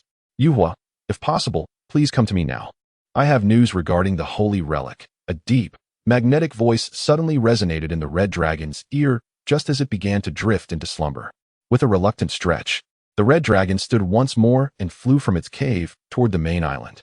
3 decades had left no trace upon the golden form of the Dragon King, Aristote. However, if one were to measure, they would find that the golden dragon had grown an additional meter, now measuring over 70 meters in length.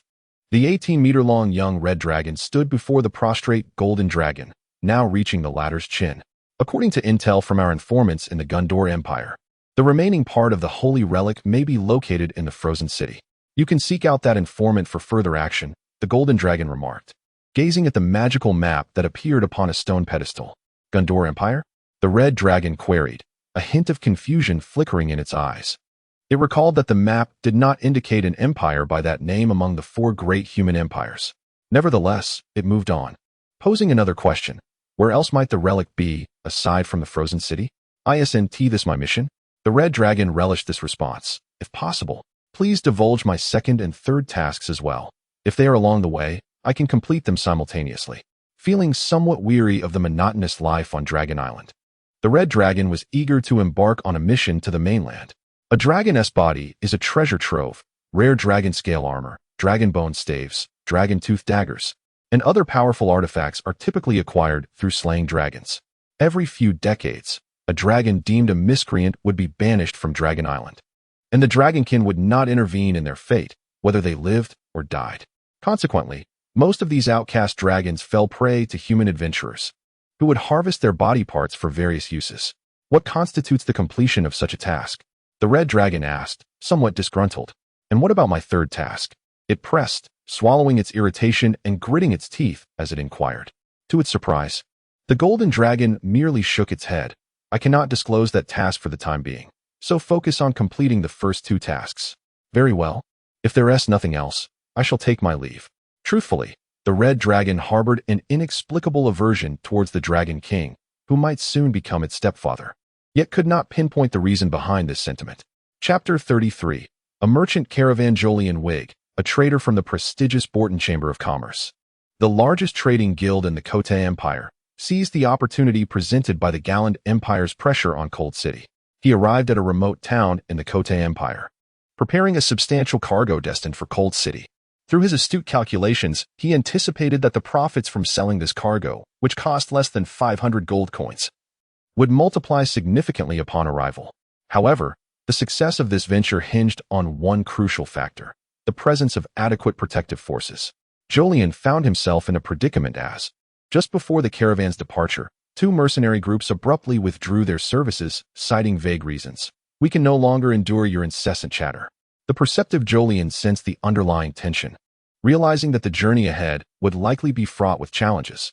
Being merely a merchant devoid of combat prowess left him with little recourse, compelling him to hastily recruit other mercenaries through the guild. With hundreds of individuals stranded, daily expenses began to accumulate, each day costing them precious gold. With the withdrawal of 2 medium-sized mercenary groups, only one remained to protect the caravan, a contingent of 50. Julian calculated that he needed to hire approximately 200 mercenaries of above-average capability to ensure the caravan's safety against unforeseen circumstances. Ideally, he wished for some elite fighters among them. 2 days later, frustration mounted as no formidable mercenaries had been recruited. A member of the caravan sighed. I doubt there are any skilled fighters lingering in this small town. Julian, stroking his sparse beard in contemplation, remained silent, he was not one to engage in unnecessary chatter. The direct economic losses had already surpassed 10 gold coins, and disquieting rumors began to circulate among his subordinates. If this continued, morale would soon falter. Jolien instructed his aides to summon the leaders of the hired mercenary groups for a discussion.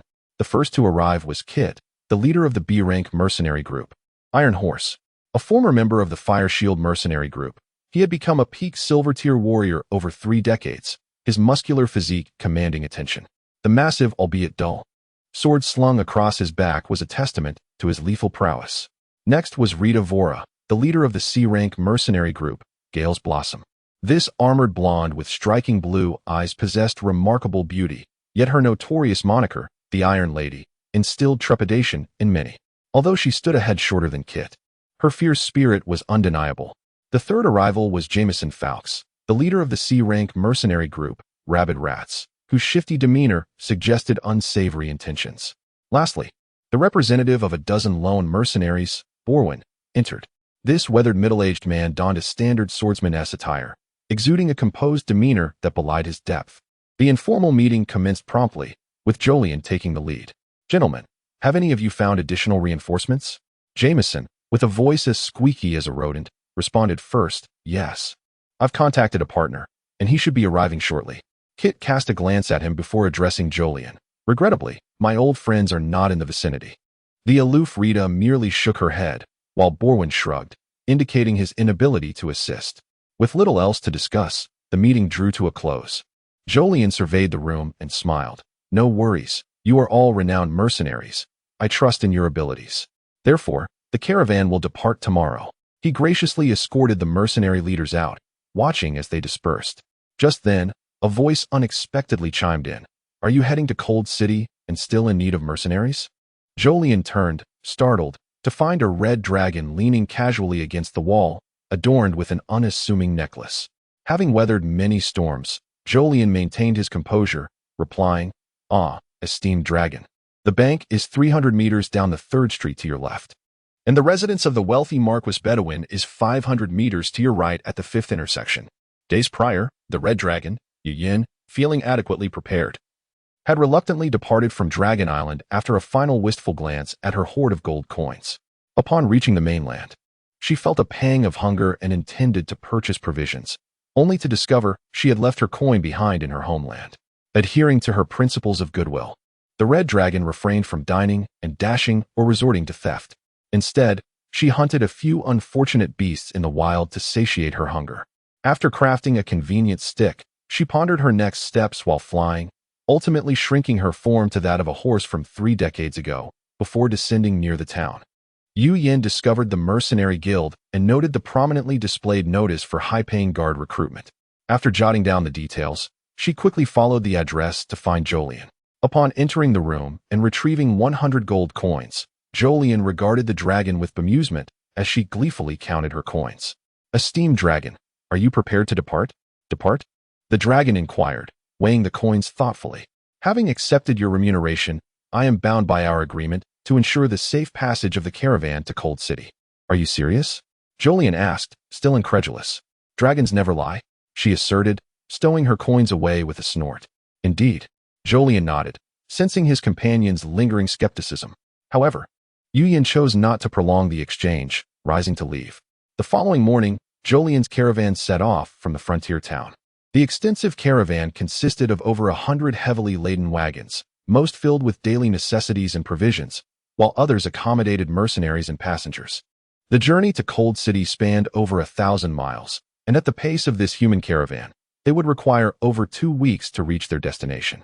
On the main highway, where 2 or 3 wagons could travel side by side, the caravan appeared relatively compact. Nonetheless, most of the route could not accommodate parallel travel, stretching the line of wagons several hundred meters. Only a little over 100 mercenaries, mounted on horseback, flanked the caravan, rendering their defense seemingly inadequate. The first few days passed without incident, save for a light rain that the seasoned mercenaries weathered without complaint. Only the dragon flying overhead found the experience rather displeasing. One evening, as Jolien sat by the campfire poring over maps, a large, crimson head appeared in the glow of the flames. What happened to the Larisk Empire? Startled, Jolien recalled the elusive red dragon. "Ah, Esteemed dragon, it seems you have not visited the mainland in quite some time.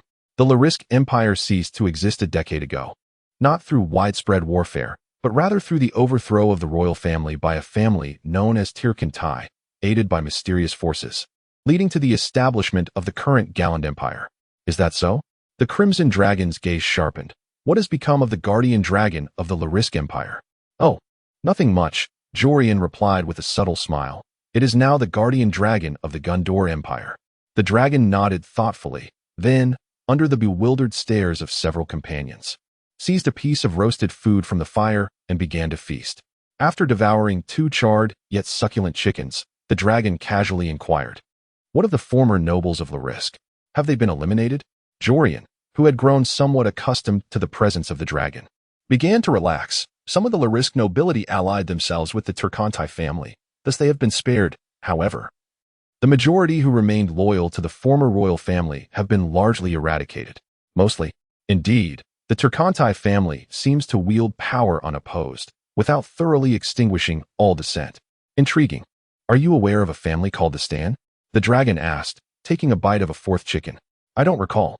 It seems that name is absent among the great nobility of the Gundor Empire. The dragon nodded with a human-like gesture, pondering for a moment before saying, "Then, please tell me about the current state of Frosty City." The caravan leader cleared his throat. This tale must begin 5 years ago. Chapter 34, A Band of Robbers, Part 1. The establishment of the Gondair Empire was rather abrupt. It seemed to transpire almost overnight as the imperial royalty swiftly restructured their ranks, silencing dissenting voices in the blink of an eye. Nevertheless, numerous lords declared their independence, to which the Tyokantai family adopted a policy of conciliation. Over the years, they managed to reclaim the allegiance of most lords, while adopting a more lenient approach towards the few who remained steadfast in their independence. Among these was the territory of Cold Wind City, which had resolutely maintained its autonomy. 5 years prior, the Gondair Empire appeared to have reached its limit of tolerance, severing all trade relations with Cold Wind City. True to its name, Cold Wind City was indeed frigid. Situated in a high-altitude region, it was nearly impossible to cultivate any crops, rendering the territory largely dependent on external supplies. It was more accurately described as a fortress than a city, owing to its defensible geography and rich mineral resources, making it a significant domain since the era of the Larisk Empire. On a summer morning, a red dragon soared at an altitude of over 1,000 meters, casting its gaze upon the merchant convoy below. Maintaining its position near the sun, it generally went unnoticed. Even if someone squinted against the glaring light and spotted the dark that near the sun, they would likely mistake it for a bird or some other object, never suspecting it to be a dragon. The red dragon had already surveyed the route the convoy was to traverse that day, yet, as usual, it found nothing of interest. Gazing down at the sluggishly moving convoy, a sense of ennui crept into the heart of the dragon, foretelling yet another tedious day ahead.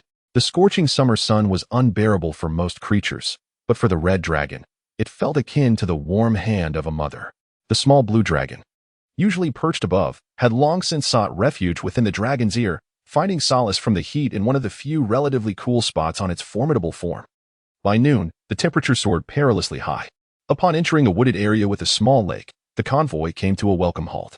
At the command for a break, a dozen individuals eagerly shed their garments and leaped into the refreshing waters, thwarting the intentions of several mercenaries who approached the lake with water flasks.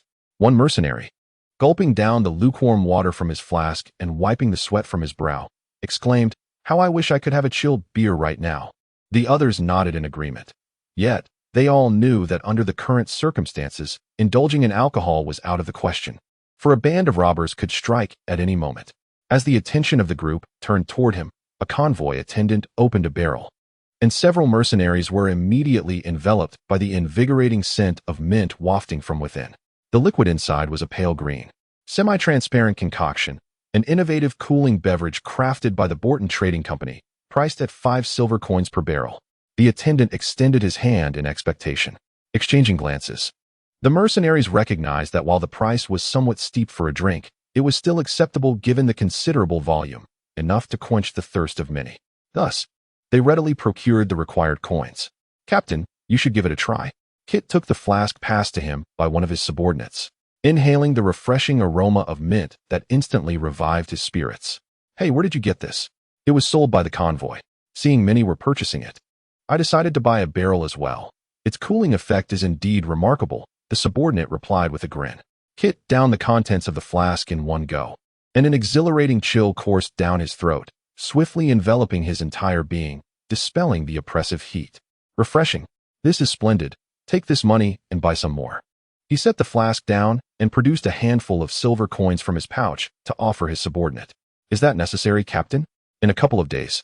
Once we enter the territory of Coldwind City, the temperature will drop at the other end of the convoy. Jorian, seated inside a cart, stood up in shock as he beheld two of his subordinates enter. What? Did I not instruct anyone to sell the cooling drink? Isn't that what it was prepared for? Surely, this beverage isn't meant to be sold in Coldwind City? One of the subordinates queried, astonished. Who authorized the sale of goods without my consent? Jorian pounded his fist against the cart window. That individual, I do not recognize. The first subordinate frowned. I assumed you did. The second subordinate exclaimed, astonished. Jorian's expression darkened. Before long, the first mercenary to drink the cooling beverage found himself leaning against a tree, utterly immobilized. His mind was clear, yet his limbs refused to respond, rendering even the simple thought of moving a finger impossible. Struggling to roll his eyes toward a nearby companion, he saw the same look of terror reflected back at him. This companion had fared worse. Sprawled on the ground like a heap of discarded flesh, apparently having collapsed mid-stride. Similar scenes unfolded throughout the convoy as all who had consumed the cooling drink successively lost their ability to move. Jorian hurried into the tent of the Rampart mercenary group, only to find Kit and several mercenaries collapsed on the ground. Frustrated, he stamped his foot and turned to exit towards another tent when he suddenly collided with someone. Captain, where do you think you are going? The voice was sharp and piercing. It was none other than Jameson, the leader of the Rabid Mouse mercenary group. Surely, this must be the friend you mentioned days ago? Jorian scoffed. Indeed. His name is Marco Ratleach. You must have heard of him? Jameson grinned maliciously. Jorian's pupils constricted. He had indeed heard of this name. The notorious bandit known for his cruelty and destruction, infamously dubbed the Road Bandit. He had not anticipated crossing paths with this harbinger of death today. It appeared that misfortune was imminent. Observing Jameson's grotesque, triumphant demeanor, Jorian yearned to transform into a mighty dragon, unleashing flames to reduce him to ashes. Speaking of dragons, hadn't he employed a red dragon for protection? Where could it possibly be? Jorian scanned his surroundings, but not a single trace of dragon hair was in sight. Stop looking. Those still standing in the woods are all my subordinates. Jameson smirked, reveling in his self-satisfaction. Suddenly, he felt a menacing intent loom behind him. Sensing danger, he instinctively dodged to the left. Yet, it was too late. A blood-curdling scream erupted from Jameson as a gleaming axe severed his right leg below the knee. The axe's wielder was none other than Rita, the aloof leader of the Gale Blossom mercenary group. In a fury reminiscent of a lioness, she wrenched the colossal axe from the ground and aimed another blow toward the still screaming Jameson. However, Marco, the imposing figure before her, was no simpleton. He hurled Jorian, still in shock, aside like a rag doll and raised his long knife to block Rita's assault. The two exchanged blows, while nearby, the bandits began to encircle them, preparing to overwhelm with their numbers. Yet, mercenaries who had not consumed the drink also rushed forward, brandishing their weapons, plunging into the fray against the bandits. Despite the valiant efforts, the odds were overwhelmingly against the mercenaries. The Rabid Mouse mercenary group, now aptly dubbed the Bandit Group, boasted over 30 members, supplemented by Marco's contingent of a dozen, along with numerous bandit infiltrators within the convoy, exceeding 100 in total. In contrast, only a scant few mercenaries had abstained from the beverage, leading to swift casualties. Rita, a silver-tier warrior capable of facing 100 foes alone, was now pitted against the ferocious bandit Marco, who was at the pinnacle of silver tier. Thus, a fierce battle ensued, with neither side willing to yield, and onlookers dared not approach. Marco wielded his colossal blade with immense power, and Rita had no doubt it possessed the capability to cleave her in two. However, the massive axe in her grasp was no ordinary weapon. It had claimed the lives of no fewer than 80 creatures. Jameson staggered to his feet. Losing a leg was insufficient to diminish the combat prowess of a silver-tier warrior, yet he could only watch the duel unfold, as combat was not his forte. He glared fiercely at the metallic adversary in the arena, slowly retrieving a spherical object from his waist. Had an astute observer been present, they would have gasped, recognizing it as an alchemical bomb. In the heat of battle, Rita summoned all her strength to deliver a mighty blow that compelled Marco to retreat, though she realized with dismay that he had withdrawn much farther than she anticipated. As she pondered the trickery at play, a black sphere, emitting wisps of smoke, rolled ominously before her. Before little Jorian could utter a warning, a deafening explosion ensued, engulfing Rita in flames and smoke. Her axe was hurled from the haze, clattering helplessly to the ground nearby. "Now, no one can save you," Jameson sneered as he tended to his wounds, casting a cold smile at Jorian. Marco, his expression hidden behind a mask, advanced slowly towards Jorian, raising his formidable blade. At that moment, a sudden dragon's roar echoed from above the forest canopy. Jorian looked up and, noticing Jameson's ashen face, smiled and remarked, "Indeed, no one." Chapter 35, A Band of Robbers, Part 2. As the red dragon basked comfortably in the sun's warm embrace, it suddenly perceived an unsettling atmosphere emanating from the woods below. Its fin-like ears twitched as it detected the faint sounds of clashing weapons and cries of battle resonating through the forest. A merchant caravan was embroiled in conflict. Although the red dragon had not anticipated an ambush by bandits today, it noted the absence of any other beings entering the woods besides the caravan. It seemed that the enemy was either lying in wait or had infiltrated the caravan itself. In reality, both scenarios were plausible. Without hesitation, the dragon roared mightily and dove toward the source of the tumult, its 18-meter-long form cutting through the air. Dragons possessed the strength to challenge foes of higher ranks. With the formidable power of its silver superior form, Yu could easily overpower ordinary human experts of the golden tier. Moreover, the red dragon had already observed that no golden tier experts resided within the caravan, thus charging in was not an act of arrogance.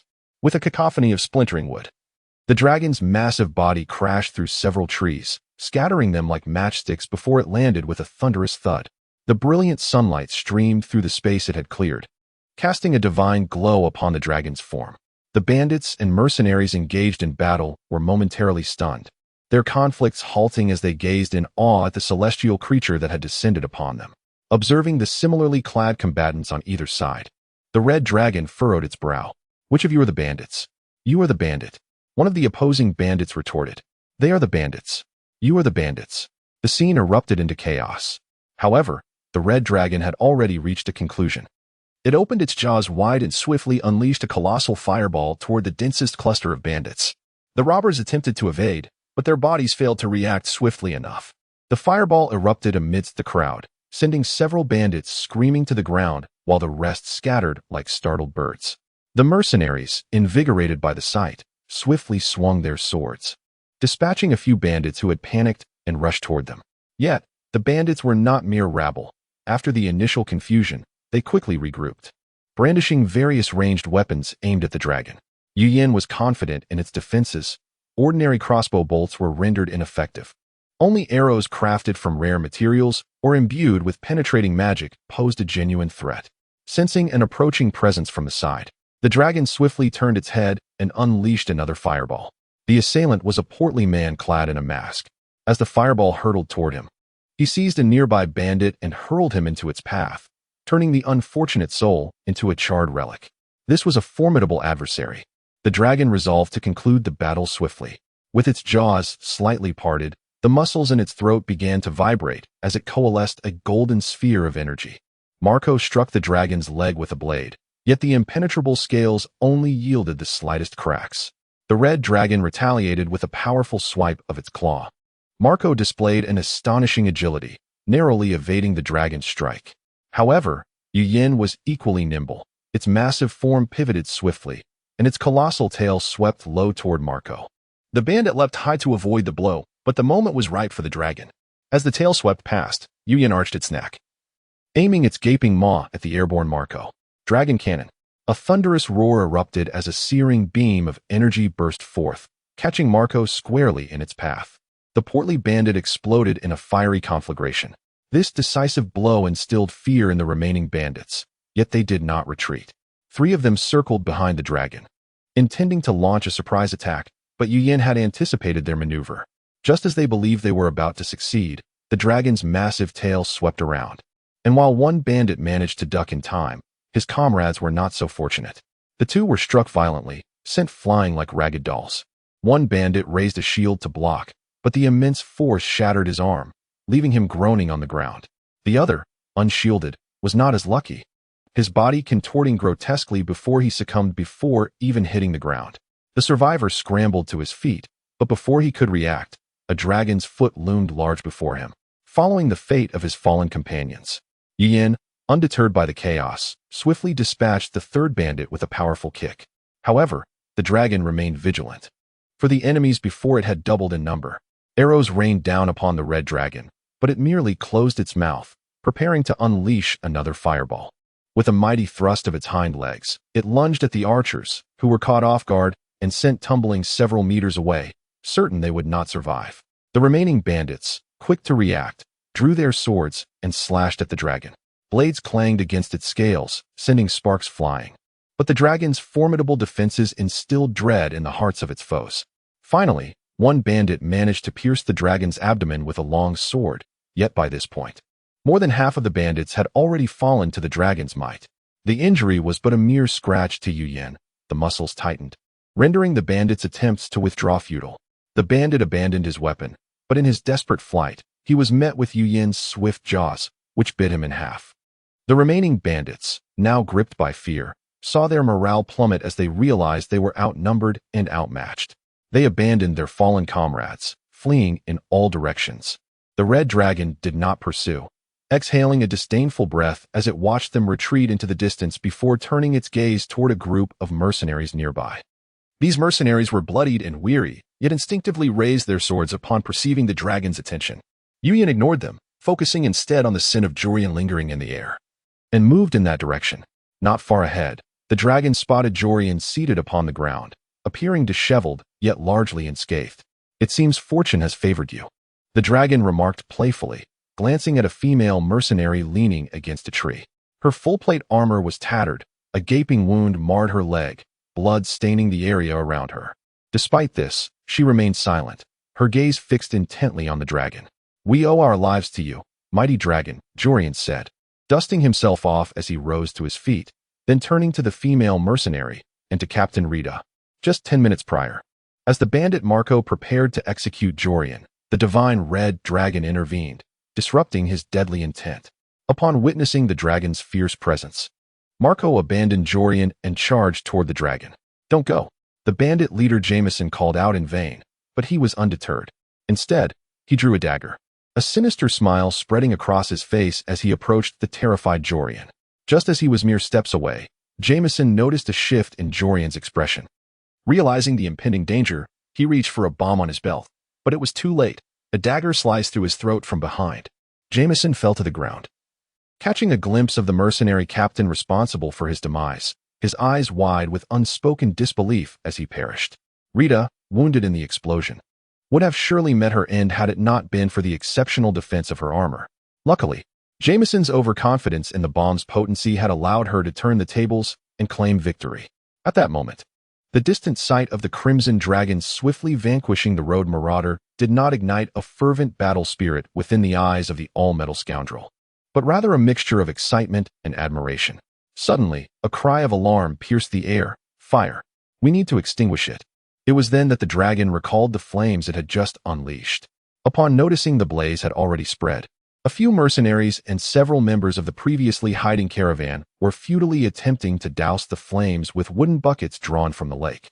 But their efforts were utterly fruitless as the inferno threatened to consume the cargo. A mistake of one's own making must be rectified by oneself. Thus, the dragon, Yu Yin, swiftly made its way to the lakeshore and plunged its head into the water, filling its lungs with liquid. It then returned to the conflagration, expelling the water to quell the flames. With repeated trips and the aid of its wings, the dragon ultimately succeeded in extinguishing the fire. Standing amidst the charred remains, Yu Yin smacked its lips, pondering how advantageous it would be to wield water magic. A simple rain spell would have sufficed to quench the blaze. Nevertheless, the water from the lake had a pleasant taste, quite pristine, likely sourced from a spring below. Observing the scene, the onlookers finally cast aside their fear of the dragon and approached to express their heartfelt gratitude. "What did you just say? Repeat that." Yu Yin suddenly pointed at a mercenary clad only in his undergarments. And no. The mercenary's face flushed crimson, yet under the dragon's piercing gaze, he stammered, I was just saying I was bathing in this lake. With that, the dragon unleashed a spray of saliva upon him. Fortunately, the dragon's spittle lacked acidity. Had Yu Yin been a black or green dragon, the mercenary would now be a lifeless husk. The surrounding spectators stifled their laughter, their faces reddening. Noticing this, the dragon sighed, turning its body to reveal a sword lodged in its side. Stop laughing, and someone come help me pull this sword out. Chapter 36. An unbearable dilemma. Yu Yin felt a pang of regret. Had he known, he might have preferred letting that brigand draw the sword himself. Alas, hindsight is a luxury unattainable, and the brigand's lifeless body lay nearby, still warm. In truth, if the dragon reclined, its claws could just about reach the sword, albeit in a rather undignified manner, which made the red dragon feel somewhat embarrassed under the watchful eyes of the crowd. The mercenaries and merchants exchanged glances, none daring to step forward. An awkward silence enveloped the scene, prompting the red dragon to indulge in idle thoughts.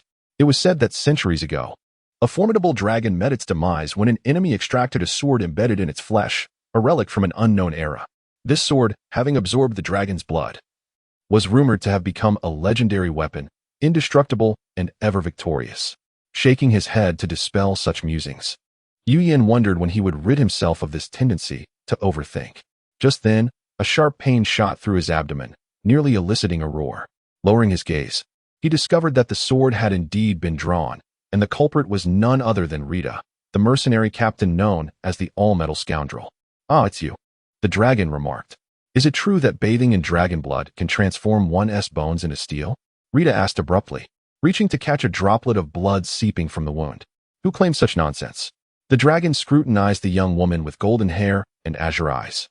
Dragon blood is not something one should handle carelessly. Although Rita was quite renowned, she had yet to reach her 30th year and was still considered youthful. I am aware that dragon blood has 12 distinct uses, but none of them confer steel-like fortitude.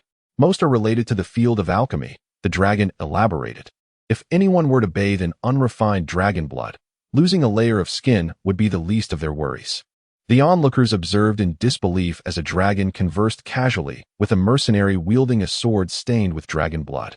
Following this upheaval, the merchant caravan suffered no significant loss of goods due to the brigands' hasty retreat and the red dragon's timely intervention. However, their numbers had dwindled considerably.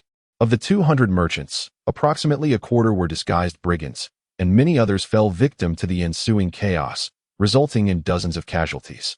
Consequently, the caravan found itself short-staffed, with hundreds of wagons likely to be abandoned. On the mercenary side, the situation fared better, apart from 8 fatalities. Most had merely ingested a non-lethal anesthetic disguised as a toxic beverage, for which they had the brigands to thank. Aside from a few unfortunate souls who were easily dispatched due to their conspicuous positions, the remaining members gradually regained their mobility by nightfall. Overall, had it not been for the red dragon's timely arrival, none would have witnessed the moon that night. Regardless of whether their gratitude was genuine or feigned, Yu Yin felt a swell of joy, his sense of accomplishment nearing its zenith. Before all assembled, the caravan leader, Draconian, generously offered the empty wagon's worth of goods to the red dragon as a token of appreciation. Though not particularly valuable, Yu Yin was pleased to receive the gifts, which conveniently replenished his nearly empty spatial ring. After a day of cleaning the battlefield and burying the fallen, the caravan paused to regroup. Following dinner, the red dragon found a comfortable spot in a corner of the camp to rest. It's stifling. Can't you learn a cleansing spell?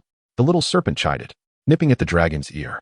Though the nipping was uncomfortable, Yu Yin was resolute in his refusal to practice such spells, declaring, I am a red dragon. I shall not stoop to learning spells suited for blue dragons. Little Blue, aside from my learning your spells, do you have any other requests? I want 100 million drops of dragon blood. Anything else? I wish to become stronger. Is there no other way to gain strength apart from dragon blood? No. This playful banter had become a routine over the past 30 years, often concluding with the red dragon's triumph, as the little serpent would exhaust itself into silence. Upon noticing someone approaching, the dragon and serpent fell silent. Lord Yu Yin, you may not recognize me, the newcomer stated calmly. Yu Yin scrutinized the robust figure before him. The man's face and voice were indeed unfamiliar. However, dragons rarely recognized humans by such traits. Your name is Kit, is it not? Surprisingly, you remember me. Kit replied, astonished. To dragons, humans often appeared quite similar. With a smile, the red dragon explained, though you have changed considerably over the past 30 years. One thing remains constant, your scent. Your sense of smell is truly remarkable. Kit praised, giving a thumbs up. Lord Yu, you have saved us once again today. Those expressions of gratitude are mere formality. I know dragons appreciate such gestures. The red dragon beamed as he accepted the pouch of coins offered by the mercenary captain.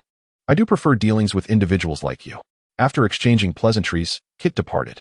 Yu then turned to another mercenary standing a short distance away. Do you have something to discuss? You were here before Kit arrived. The mercenary, concealed behind a tree, stepped forward hesitantly. Greetings, mighty dragon. My name is Bowen.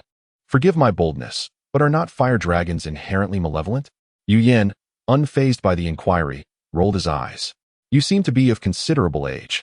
How could you pose such a foolish question? Why do you say that? There is no absolute good or evil in this world. It is merely a human tendency to depict other beings as embodiments of malevolence, the red dragon elucidated. I shan't elaborate further. Suffice it to say, I am a good dragon. The solitary mercenary hesitated before speaking again. Would you care to hear a story? Speak freely. I have slain several fire dragons. Bowen inhaled deeply. Continuing, to be precise, they were drakes. They devastated several villages, resulting in the deaths of thousands, leaving a scorched earth in their wake. They possess intelligence. Yet I witnessed one devour a child. After hearing this tale, the red dragon's gaze sharpened. What do you wish of me? I hope that, should you find the time, you will investigate the origins of those fire dragons. I sense that there is more to this matter than meets the eye. Bowen presented a heavy pouch, his expression grave. Chapter 37, The Battle of Cold City, Part 1. After Bowen departed, the caravan leader Jurian approached, engaging in casual banter that masked his true intent, to inquire about the red dragon's ability to alter its size, as he believed dragons lacked shape-shifting capabilities. The red dragon thought the day's skirmishes with bandits were less exhausting than tonight's relentless confrontation, and with a vague reference to military secrets, he dismissed the reluctant caravan leader. Scrooge, the red dragon muttered, forgetting entirely the numerous caravans of goods that had been generously gifted to him just moments earlier. 1, 2, 3. Yu counted the visitors who sought his presence tonight, only to look up and find yet another individual before him. 4. The red dragon turned his last finger. What brings you here again? Could you sell me some dragon blood, my lord? The mercenary captain asked calmly and succinctly. This may not be convenient, the red dragon replied. Suddenly, Rita tossed a purse of coins that weighed more than the previous two combined. How much do you need? Blood curse, an insidious dark magic activated by the blood of an enemy. A resounding clap echoed through the room, followed by an irate woman's voice. You are reading those nonsensical books again.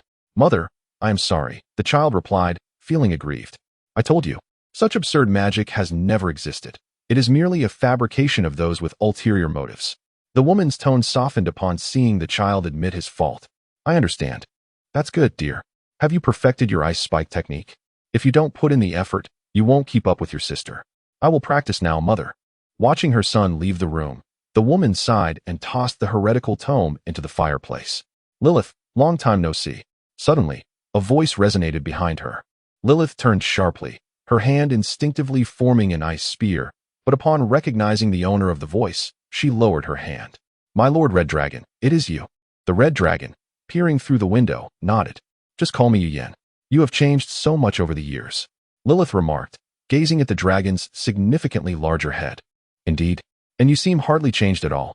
The red dragon was not merely flattering. 30 years had seemingly left only a decade's worth of marks on Lilith, diminishing her youthful naivety while enhancing her mature elegance. Hearing this, Lilith smiled brightly. What brings you to Cold City this time, Yen? Wait, how did you get in? Of course I flew in. What of it?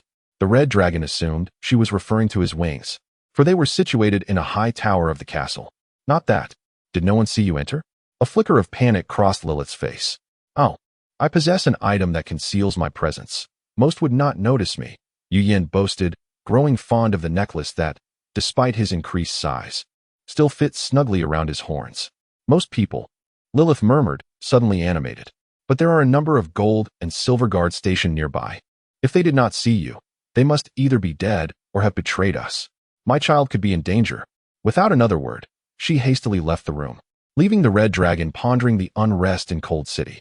30 years had passed. The once frail girl had transformed into a formidable gold-tier dual-element sorceress, proving humanity's strength exceeded his prior impressions. Meanwhile, in the basement of the Cold City Lord's mansion, "My lord, there is no retreat. We must fight." The captain of the guards, clad in armor, declared to the middle-aged man beside him, the Lord of Cold City, Iruxiel. The Lord's face was etched with despair as he clutched a small boy, his son, the family's hope for the future. The boy bore a red handprint on his cheek, having been struck by his mother, yet tears streamed down his face now. As they spoke, the basement door was struck heavily, causing the loyal guards pushing against it to stagger, but they quickly regained their stance. The Lord made a decisive choice. "You take the young prince and escape through the secret passage." He pushed the boy toward the captain. The captain hesitated, but, loyal to his lord's command, choked out, "Yes, I will fulfill my duty." Just then, a guard stumbled into the basement, breathless. "The secret passage has been discovered." He collapsed, revealing several crossbow bolts embedded in his back. The Lord's face turned ashen. Yet, he quickly regained composure. "Do not hold the door. Prepare for battle." He activated a switch on the wall, sealing the secret passage. Upon hearing the command, the guards withdrew from the door and formed a defensive line. Boom! The basement door exploded inward with a resounding crash. The front guards charged valiantly, only to be met with a hail of arrows. Even clad in heavy armor, the guards were no match for the bolts fired at close range. They fell like ragdolls, cries of agony echoing through the chamber. Seeing their comrades fall, the remaining guards' fury ignited. They brandished their spears and charged at the encroaching enemies. The enemies' numbers were unknown, but only 13 guards remained beside the Lord. As one guard thrust his spear into an enemy, he failed to withdraw it in time, and another enemy swiftly severed his head. The Lord's personal guards displayed superior skill, and within mere minutes, over 20 black-armored foes lay slain at their feet. However, as more of the guards fell, the enemies suddenly retreated. It turned out they were being harried from behind. The harrier was none other than the Lord's wife, Lilith Grey. Surrounded by magical circles, Lilith unleashed a barrage of ice spikes that pinned several advancing foes to the wall. Yet the enemy had prepared for her. Fireballs materialized and surged toward Lilith. She hastily conjured a water shield, barely managing to deflect the fiery onslaught, her complexion paling from the exertion. "We anticipated your prowess as a powerful ice and water sorceress, which is why we prepared a fire mage to entertain you. Enjoy," came the taunting voice of the enemy. "Experience this." A formidable fire spell rapidly formed, hurtling toward Lilith, who had no time to defend herself. In that critical moment, a massive form descended before her, creating a powerful gust of wind, and with a great gulp, it swallowed the menacing fireball whole. "The flavor is delightful." The red dragon grinned widely. Chapter 38, The Battle of Cold City, Part 2, "Show me all your tricks." The red dragon proclaimed with arrogance, then, without waiting for a response, lunged towards the distant fire mage. At this critical juncture, the enemy fire mage performed an unexpectedly comical act. "Rise, firewall," he exclaimed, raising his hands, and a massive wall of fire erupted from the ground.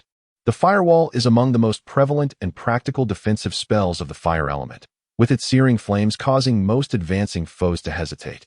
While arrows shot towards it would be instantly melted or rendered ineffective by the intense heat. However, to use a firewall against the red dragon, was this not absurd? Even the red dragon, who thrived on flames, would not fear traversing a firewall, let alone the blue or green dragons. Comedic actions in battle often come at the cost of one's life. The firewall shattered like a mere sheet of paper as the red dragon crashed through it. The fire mage could only watch helplessly as the dragon's massive foot descended upon him, silencing him before he could utter a sound, reducing him to nothing but a smear. Regrettably, we were never afforded the opportunity to learn the name of this golden-tier fire sorcerer.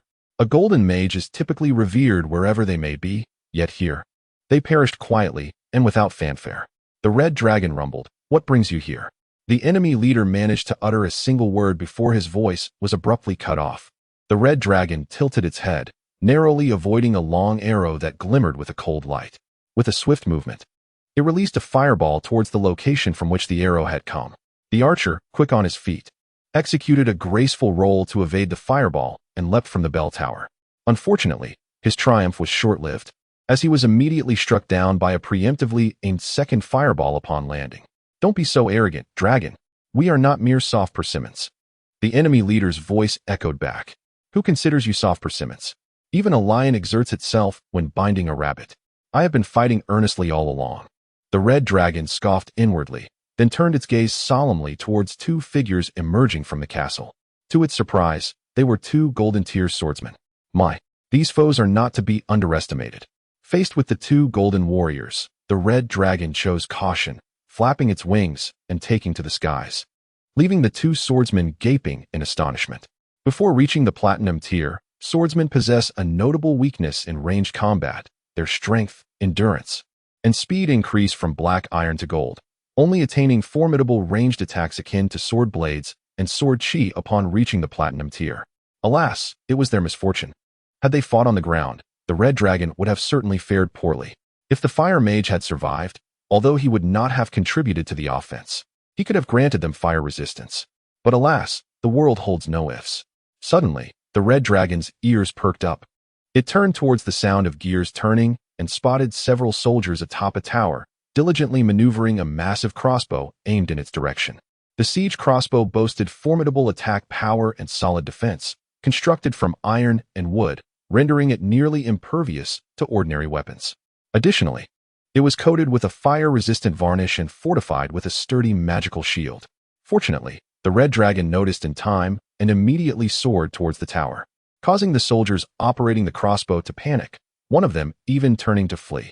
The crossbow shield could only withstand ranged attacks such as arrows or cannonballs, providing no defense against close combat. Thus, with a single swipe of its mighty paw, the red dragon sent the crossbow and several soldiers plummeting from the tower. The dragon alighted where the crossbow had once stood, rubbing its paw, which ached from the recoil. Then peering down at the shattered remnants of the crossbow, and the soldiers now reduced to fragments below. Clutching a half-broken sword, a soldier gazed at the intact tail of the dragon, slowly raising his head to meet the dragon's piercing orange-yellow eyes fixed upon him. Awestruck, he raised his left hand and waved. "Hello?" His voice ringing with sincerity and clarity. Upon hearing this, the dragon's fierce demeanor faltered, and it grinned, replying, "Hello," before gracefully descending from the city wall. The soldier waved towards the dragon's retreating figure. "Thank you." 10 minutes elapsed without further enemy assaults. A few minutes later, the castle lord could no longer contain his anxiety, for this was highly irregular. The enemy held a significant advantage. A mere few minutes of sustained assault would spell doom for their defenses. Thus, it was improbable that the enemy had set a trap to lure him out. There must have been some internal upheaval among their ranks. With a commanding voice, the lord ordered a squad of guards to swiftly ascend the stairs, with him and the guard captain, cradling a child, bringing up the rear. Upon emerging from the basement, they found only a handful of disoriented enemies in the main hall that served as the entrance to the basement. The guards swiftly dealt with these few unsuspecting foes, then turned their attention to the doorway leading to the adjacent hall, where the clamor of voices indicated that the majority of the enemy forces were gathered. Quietly, they opened the door between the two halls just a crack, and the lord was immediately met with a wave of heat, which was quickly followed by an icy chill. What was this? A clash of fire and ice. The lord marveled as he peered inside. "Hold the line. Do not retreat," bellowed a leader among the enemies, his face marred by a long scar, though his voice betrayed his cowardice. The ground near the grand entrance lay strewn with corpses, while fireballs and ice spikes intermittently flew in from outside. A few enemies armed with massive shields gritted their teeth, desperately holding their ground. Outside, it seemed their patience had worn thin. A colossal fireball soared in, sending several shield-bearers screaming through the air, their armor beginning to melt in the searing heat. "Surrender. We surrender," the enemy leader suddenly cried out. Chapter 38, The Battle of Cold City, Part 2. The red dragon leapt from the tower, gliding down to the ground beside Lilith, who was hidden in a secure corner. "Thank you for your assistance," Lilith said sincerely. Without the red dragon's intervention, she, a solitary figure, would have long since become a charred, lifeless corpse. Though the moment was not opportune, she could not help but inquire, "Do you recognize this?" The red dragon produced a piece of magical parchment, which depicted the remaining fragment of the missing relic of Bahamut. Lilith's expression shifted as she pondered, inhaling deeply before responding. "You seek this artifact as well. Those outside are after it too. Does this mean you possess it?" The dragon's eyes sparkled as it glanced toward the enemy's retreating defenses. If so, I shall assist you in vanquishing them, and in return, you will entrust this artifact to me. What say you? Cold City was merely one of 3 potential locations for the relic's existence. It was indeed fortuitous for them. Lilith nodded in agreement.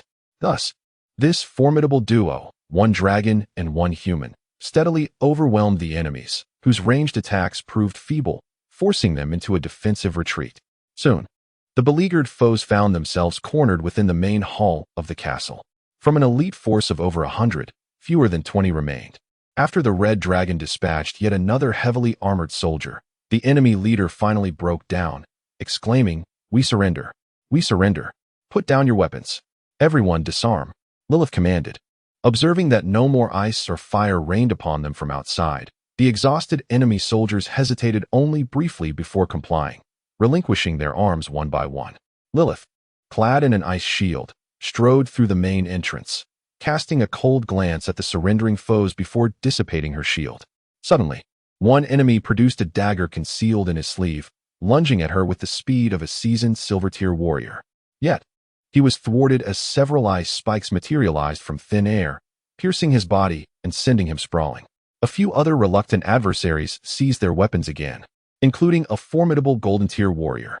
At that moment, the side door was kicked open, and several guards clad in gray armor raised their crossbows, swiftly turning the unsuspecting golden-tier foe into a pincushion. The remaining insurgents were quickly dispatched in turn. "Eliminate them," commanded Lord Irishiel, sword raised. The remaining surrendered enemies, horrified, sought escape but found none, and with empty hands, could only watch helplessly as they were slain. The enemy leader, clutching the arrow embedded in his chest, pointed a trembling finger at Irishiel. "You." His words were cut short as he fell, defeated. Lilith furrowed her brow. "Freeze. No one is to leave." A magical scroll landed at the feet of the golden swordsman, instantly encasing him in ice. Thus, the assailants, whose origins remained a mystery, were annihilated. "Is it all settled?" queried the Red Dragon, peering through the entrance. The guards, just emerging from battle, were startled and instinctively aimed their crossbows at him. "Stand down. The dragon is our ally." Lilith hastily intervened. After clarifying the situation, the Red Dragon, Yin, squeezed through the castle entrance, leaving only scratches upon the stone threshold. As the door was sufficiently wide for his entry, the main hall of the castle was spacious enough for the dragon to stand tall and stretch his wings, with roaring fireplaces casting warmth. Had it not been for the stench of blood and the heaps of corpses, the Red Dragon might have succumbed to the temptation of a comfortable slumber. Although he listened to Lilith, he continued forward, circling the hall before producing the magical parchment he had tucked beneath his wing, raising it before Irishiel. "I desire the dragon-toothed dagger you possess as well as this item." "Certainly," Irishiel replied, clearly understanding the necessity of patience. "You may rest in the side chamber or explore as you please." He gestured toward the adjacent door. Without hesitation, the Red Dragon stowed the dagger within his spatial ring and barreled through the side door into the antechamber. The Lord and his men began to address the aftermath of the skirmish. Due to the Red Dragon's formidable intervention, the mysterious faction's attempt to usurp Cold City culminated in victory for Lord Irishiel. This faction had seduced several guards within the Lord's estate, including a golden-tier warrior, plotting to swiftly eliminate the Lord and seize control. Their initial success had caught most of the city's forces off guard. Had Yin not fortuitously arrived to seek Lilith, Cold City might have changed hands. Meanwhile, the city guards arrived late, diligently assisting the Lord in managing the aftermath. Bored in the antechamber, the Red Dragon peered through the broken doorway at the soldiers transporting the corpses away, momentarily spotting a familiar figure. Wasn't that the soldier who had earlier severed his tail, only to be spared? What was he doing now, mingling among the city guards? With a glint of mischief in his eye, the Red Dragon contemplated a scheme. Hours later, Lord Irishiel approached the increasingly restless Red Dragon. "Lord Yin, please accompany me. I shall take you to retrieve the item you seek." Following the Lord, the Red Dragon navigated through a labyrinth of corridors until they arrived at a secluded door. "This is the treasure chamber of Cold City. The items within are yours to take," the Lord explained. The Red Dragon regarded the expansive entrance and, without further thought, entered with the Lord. The treasure chamber lay deep underground, and after descending hundreds of steps, they reached the end of the passage. The Lord activated a switch, causing the stone door to slide open, revealing a vast space before the dragon's eyes. This treasure chamber, a relic from ancient times, boasted formidable defenses. Even a forbidden spell might not breach its walls. As they stepped inside, the Lord elaborated, "Lord Yuyan, you may take whatever you desire here. Consider it a gift from me." The red dragon bent low to enter the chamber, the heavy door closing slowly behind them. However, as he surveyed the room, he realized that while the items might be invaluable to humans, they were mere antiquities to a dragon, far less appealing than gold or jewels. "Where is the item I seek?" he queried, scanning the area for any sign of Bahamut's relic. The red dragon's expression shifted to one of confusion. Chapter 39, The Battle in Cold City, Part 1. The small door through which Lord Irishiel had departed vanished as suddenly as it had appeared. Yuyan quickly realized that he had been deceived. It seemed that the Lord Irishiel had never intended to hand over the sacred artifact from the very beginning. This thought sent a chill coursing through the crimson dragon's gaze, and a thick plume of smoke billowed from its nostrils. The dragon was furious, and the consequences would be dire. The treasures within the vault bore the brunt of its wrath. Statues, vases, and furnishings were all obliterated by the raging dragon's magic. Any archaeologist or antique collector present would surely have succumbed to a fit of fury, bursting a blood vessel in the process. "Irishiel, if you do not release me soon, you shall regret it." The red dragon roared in the basement, smoke billowing from its 7 orifices. Its powerful front claws pounded relentlessly against the sealed stone door. However, as Irishiel had stated, the vault was a creation of ancient magic, remarkably sturdy. Each time the dragon's claws struck the door, a deep blue shield materialized. Although the stone door trembled under the force of the dragon's might, the sheer power capable of leveling a castle could not budge it even slightly. Yet, Yuyan's efforts were not entirely in vain. After hundreds of strikes, the deep blue shield began to dim. Nevertheless, the dragon was flesh and blood, not an inexhaustible machine. Realizing that it could not breach the shield in the short term, the red dragon paused to survey a vent in the wall. The iron mesh at the exit was so small that only insects or mice could possibly squeeze through. However, it posed no obstacle to the only dragon in the world capable of shrinking in size. Just as Yuyan prepared to channel his magic to become the first dragon to navigate a ventilation shaft, the stone door unexpectedly began to creak open. Still in a fit of rage, the red dragon turned and, without a second thought, unleashed a massive fireball toward the open doorway. Boom! The fireball collided violently with an ice wall that had risen in an instant, sending up a cloud of steam. "Yuyan, let me explain," came Lilith's voice from behind the ice barrier. The red dragon's fury subsided slightly. "Speak. Irishiel has been possessed. Ever since he acquired that artifact, I sensed something was amiss. I never expected him to make such an unwise decision. I implore you to forgive him." Lilith's eyes glistened with tears as she spoke. With this revelation, Yuyan's anger dissipated significantly. "Very well, take me to him. If he agrees to relinquish the sacred artifact, I shall hold no grudge." Meanwhile, in another underground chamber within the castle, one could not help but comment on the sheer number of basements in this fortress. Though smaller than the vault, this chamber was still considerable enough to accommodate hundreds of people moving about freely. However, it currently housed only 2 individuals, Lord Irishiel and his captain of guards, Bordeaux. Before them stood a half-formed column adorned with swirling patterns that occasionally shimmered with light. It was the remaining portion of the Bahamut artifact, long sought after by the Dragon clan. After so many years, the power of this object would finally belong to me. Lord Irishiel's face was alight with excitement and madness. He completed the final magic circle, and the multitude of surrounding formations suddenly illuminated, channeling their brilliance toward the Bahamut artifact. Moments later, an eerie purple glow began to emanate from the artifact, causing Captain Bordeaux to instinctively step back in trepidation. "Do not be afraid. This is to be expected." Irishiel waved dismissively, murmuring, "At last, I can set my revenge plan into motion. I have awaited this day for far too long." The strange purple light intensified, reaching a blinding brilliance before abruptly dimming, plunging the basement into darkness as the magical lamps extinguished. Bordeaux fumbled to activate the emergency lantern, and the sight before him left him astounded. A shadowy essence, resembling a tangible substance, was spreading from the artifact, coiling around Irishiel while rapidly extending outward. "Is this also to be expected?" Bordeaux trembled as he asked. The seasoned captain, unafraid of physical confrontations, now found himself gripped by fear in the face of such inexplicable phenomena. He turned to flee, but upon reaching the door, he discovered it would not budge despite his efforts. The encroaching dark essence swiftly caught up with him, and Bordeaux helplessly turned to face it, watching as it consumed him. His final thought flickered through his mind before he lost consciousness. This door, it seems to require a pull. Upon emerging from the vault, Yu Yin listened as Lilith recounted the events leading to their current predicament. It turned out that since her childhood, a malevolent force had been coveting the lordship of Cold City. The incident where the Red Dragon fortuitously saved Lilith 30 years ago was part of this dark scheme.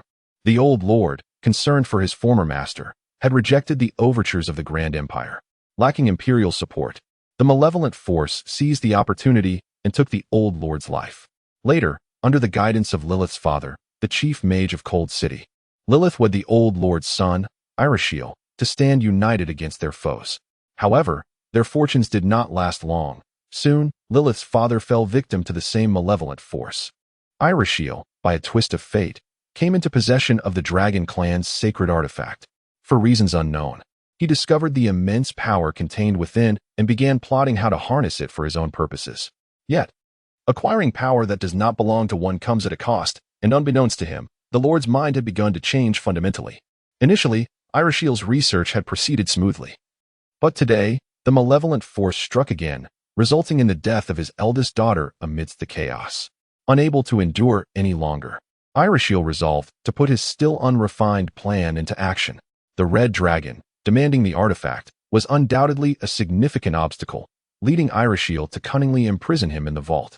Listening to Lilith's tearful account, Yu Yin felt little stirrings of emotion within him, only a growing annoyance at having been deceived by Irishiel.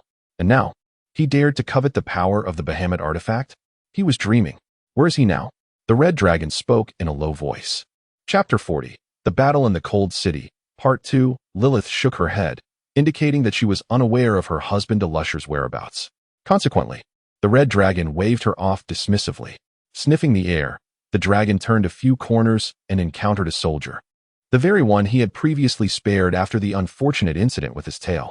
It turned out that when the Lord Alusher ordered the annihilation of the surrendered malevolent invaders, the dragon's keen instincts alerted Yu Yin to something amiss. While meandering in the main hall, the Red Dragon noticed that the leader of the dark forces still clung to life, prompting him to be cautious and subtly signal Xiaolon to finish him off.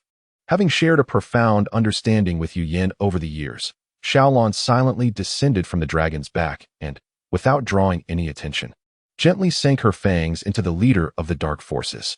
Her healing venom ensured he would not perish immediately, remaining undetected by others. As the Red Dragon sifted through the soldiers clearing the corpses, he fortuitously spotted a young soldier named Jack. He then dispatched Xiaolon, half persuading Jack to relocate the body of the dark leader to a secluded spot and pry open his mouth in hopes of extracting useful information. Before the dragon could pose a question, the soldier Jack, displaying considerable awareness, confessed. The man claimed to be from the Sullivan family, who had long harbored ambitions toward Cold City. Upon learning that the Lord had acquired a mysterious sacred artifact, they resolved to act. However, Jack's revelation was abruptly interrupted by a cacophony of chaos from a distance. The dragon's acute hearing picked up cries of "There's a monster! Help! Ah!" Realizing the dark leader likely possessed no valuable intelligence, the Red Dragon swiftly decided against wasting time. It was imperative to secure the sacred artifact before it fell into human hands. Casting a glance at Jack, who appeared bewildered, Yu Yin turned and strode away with purpose. He sensed the direction of Alusher's scent, which coincidentally aligned with the source of the commotion. Soaring into the air, Yu Yin surveyed the tumultuous scene below. There, amidst the chaos, stood a creature clad in guard armor. Its massive form braced against the ground as it wielded a single-handed hammer, smashing into the panicking crowd. To call it a human was a misnomer. It was indeed a monster. The Red Dragon detected the familiar aura of Bahamut's artifact emanating from the creature. Could this be Alusher, transformed by the power of the artifact? The thought was swiftly dismissed. The scent was decidedly not Alusher's. While the monster reveled in its rampage, the soldiers and guards attempting to engage it were effortlessly dispatched, their bodies frozen solid upon impact with the hammer. The Red Dragon had no intention of aiding in the creature's defeat. Instead, he turned his gaze toward a gaping hole left by the creature's emergence, a dark void that hinted at lurking malevolence. Positioning himself at the entrance, The size of the hole barely accommodated the dragon's frame, though he would be somewhat constrained within. This presented an opportune moment for a test of skill. The creature's size was not dissimilar to his own, and Yu Yin had no desire to engage in close combat with such a formidable opponent. After a missed strike, the red dragon noticed the creature appeared to harbor a fear of flames. With a resounding roar, Yu Yin unleashed a trio of fireballs, their sizes matching those from before. Yet this time they spread out in a fan-like formation. The creature could not evade them, taking a direct hit from one fireball, though its armor rendered it seemingly unscathed. Enraged, the creature lacked the means for ranged attacks, leaving it helpless against the hovering dragon, which remained out of reach. As the crowd steadied themselves, a few soldiers watched from a distance, none daring to approach. In the ensuing moments, the monster endured several more fireballs, appearing unharmed, prompting the red dragon to clear his throat and unleash a torrent of dragon fire. The creature attempted to evade, but the speed of the flames was too great, striking its shoulder and melting a significant portion of its armor. The creature emitted a deep, raspy roar, suddenly propelling itself from the ground in a powerful leap towards the dragon. Yu Yin's pupils widened in surprise. He had not anticipated such agility. The creature, having calculated its trajectory, seemed inexorable. However, the red dragon had no intention of retreating. The sky was his domain, and it was absurd for a creature devoid of wings to attempt aerial combat. With a swift motion, the dragon twisted its neck, seizing the creature's right arm, which wielded the hammer, while simultaneously delivering a powerful blow to its chest with his foreclaw. The creature howled in agony, its full-face helmet fortunately shielding it from a potentially devastating bite. Though the monster's armor was sturdy, it could not withstand the sharpness of the dragon's teeth. With a fierce tug, the red dragon severed the creature's right arm at the shoulder. Blood sprayed through the air as the grievously wounded monster tumbled from a height of over 20 meters, crashing into the ground and creating a sizable crater. Seizing the opportunity, the red dragon unleashed a barrage of fireballs while simultaneously weaving spells, the flames raining down upon the creature like relentless droplets. The onslaught interrupted its attempts to rise, and soon, the creature's struggles diminished, its roars fading into silence. Observing the creature's decline, the red dragon ceased his attack, panting heavily. The relentless output of fire and magic had drained a considerable portion of his power. The creature lay motionless, its armor beginning to melt away under the dragon's flames. Suddenly, the monster's form began to fade, vanishing into the air. The dragon's eyes widened in disbelief. What was happening? He glanced in the other direction, realizing that the severed arm he had discarded had also disappeared without a trace. As the flames subsided, Yu Yin landed to find that the creature's former position was now occupied by a charred remnant, barely the size of a person, its features obscured beneath the melted remains of armor. Could this be the same monstrous entity that had towered over him moments ago? As the red dragon pondered this perplexing phenomenon, a thunderous crash echoed nearby. He looked up to witness half of a castle slowly collapsing, stirring a cloud of dust and debris. What new monstrosity would emerge now? With a dismissive snort, the red dragon fixed his keen gaze upon the crumbling structure. Suddenly, a resounding dragon roar reverberated through the mist, followed by the gradual emergence of an immensely colossal figure from the smoke. Chapter 41. The Final Battle at Cold City, Part 1. Yu Yin stared in astonishment at the colossal dragon emerging from the ruins of the castle. Upon witnessing the dragon's form, the first thought that crossed the mind of the red dragon was immense, followed closely by hideous. Typically, dragons possess a well-proportioned physique, and while they may not be deemed conventionally attractive by human standards, they certainly do not evoke feelings of revulsion. However, the dragon before him, exceeding 70 meters in length, could only be described as grotesque. Its eye sockets were sunken, and its enormous orbs displayed a milky whiteness devoid of pupils. Scales were nearly non-existent, replaced instead by rough, grayish-black skin reminiscent of aged leather. Its limbs appeared disproportionately slender, easily encircled by a human. The wings on its back were tattered, raising doubts about their capability for flight. Upon sensing the foul aura emanating from the monstrous dragon, Yu Yan's expression transformed, for this presence was familiar to him. It was none other than the city lord, Asunder. Could this be the state of a human after acquiring the sacred relic of the dragon race? It seemed far-fetched, as hadn't the Dragon King asserted that only dragons could wield the power of such relics?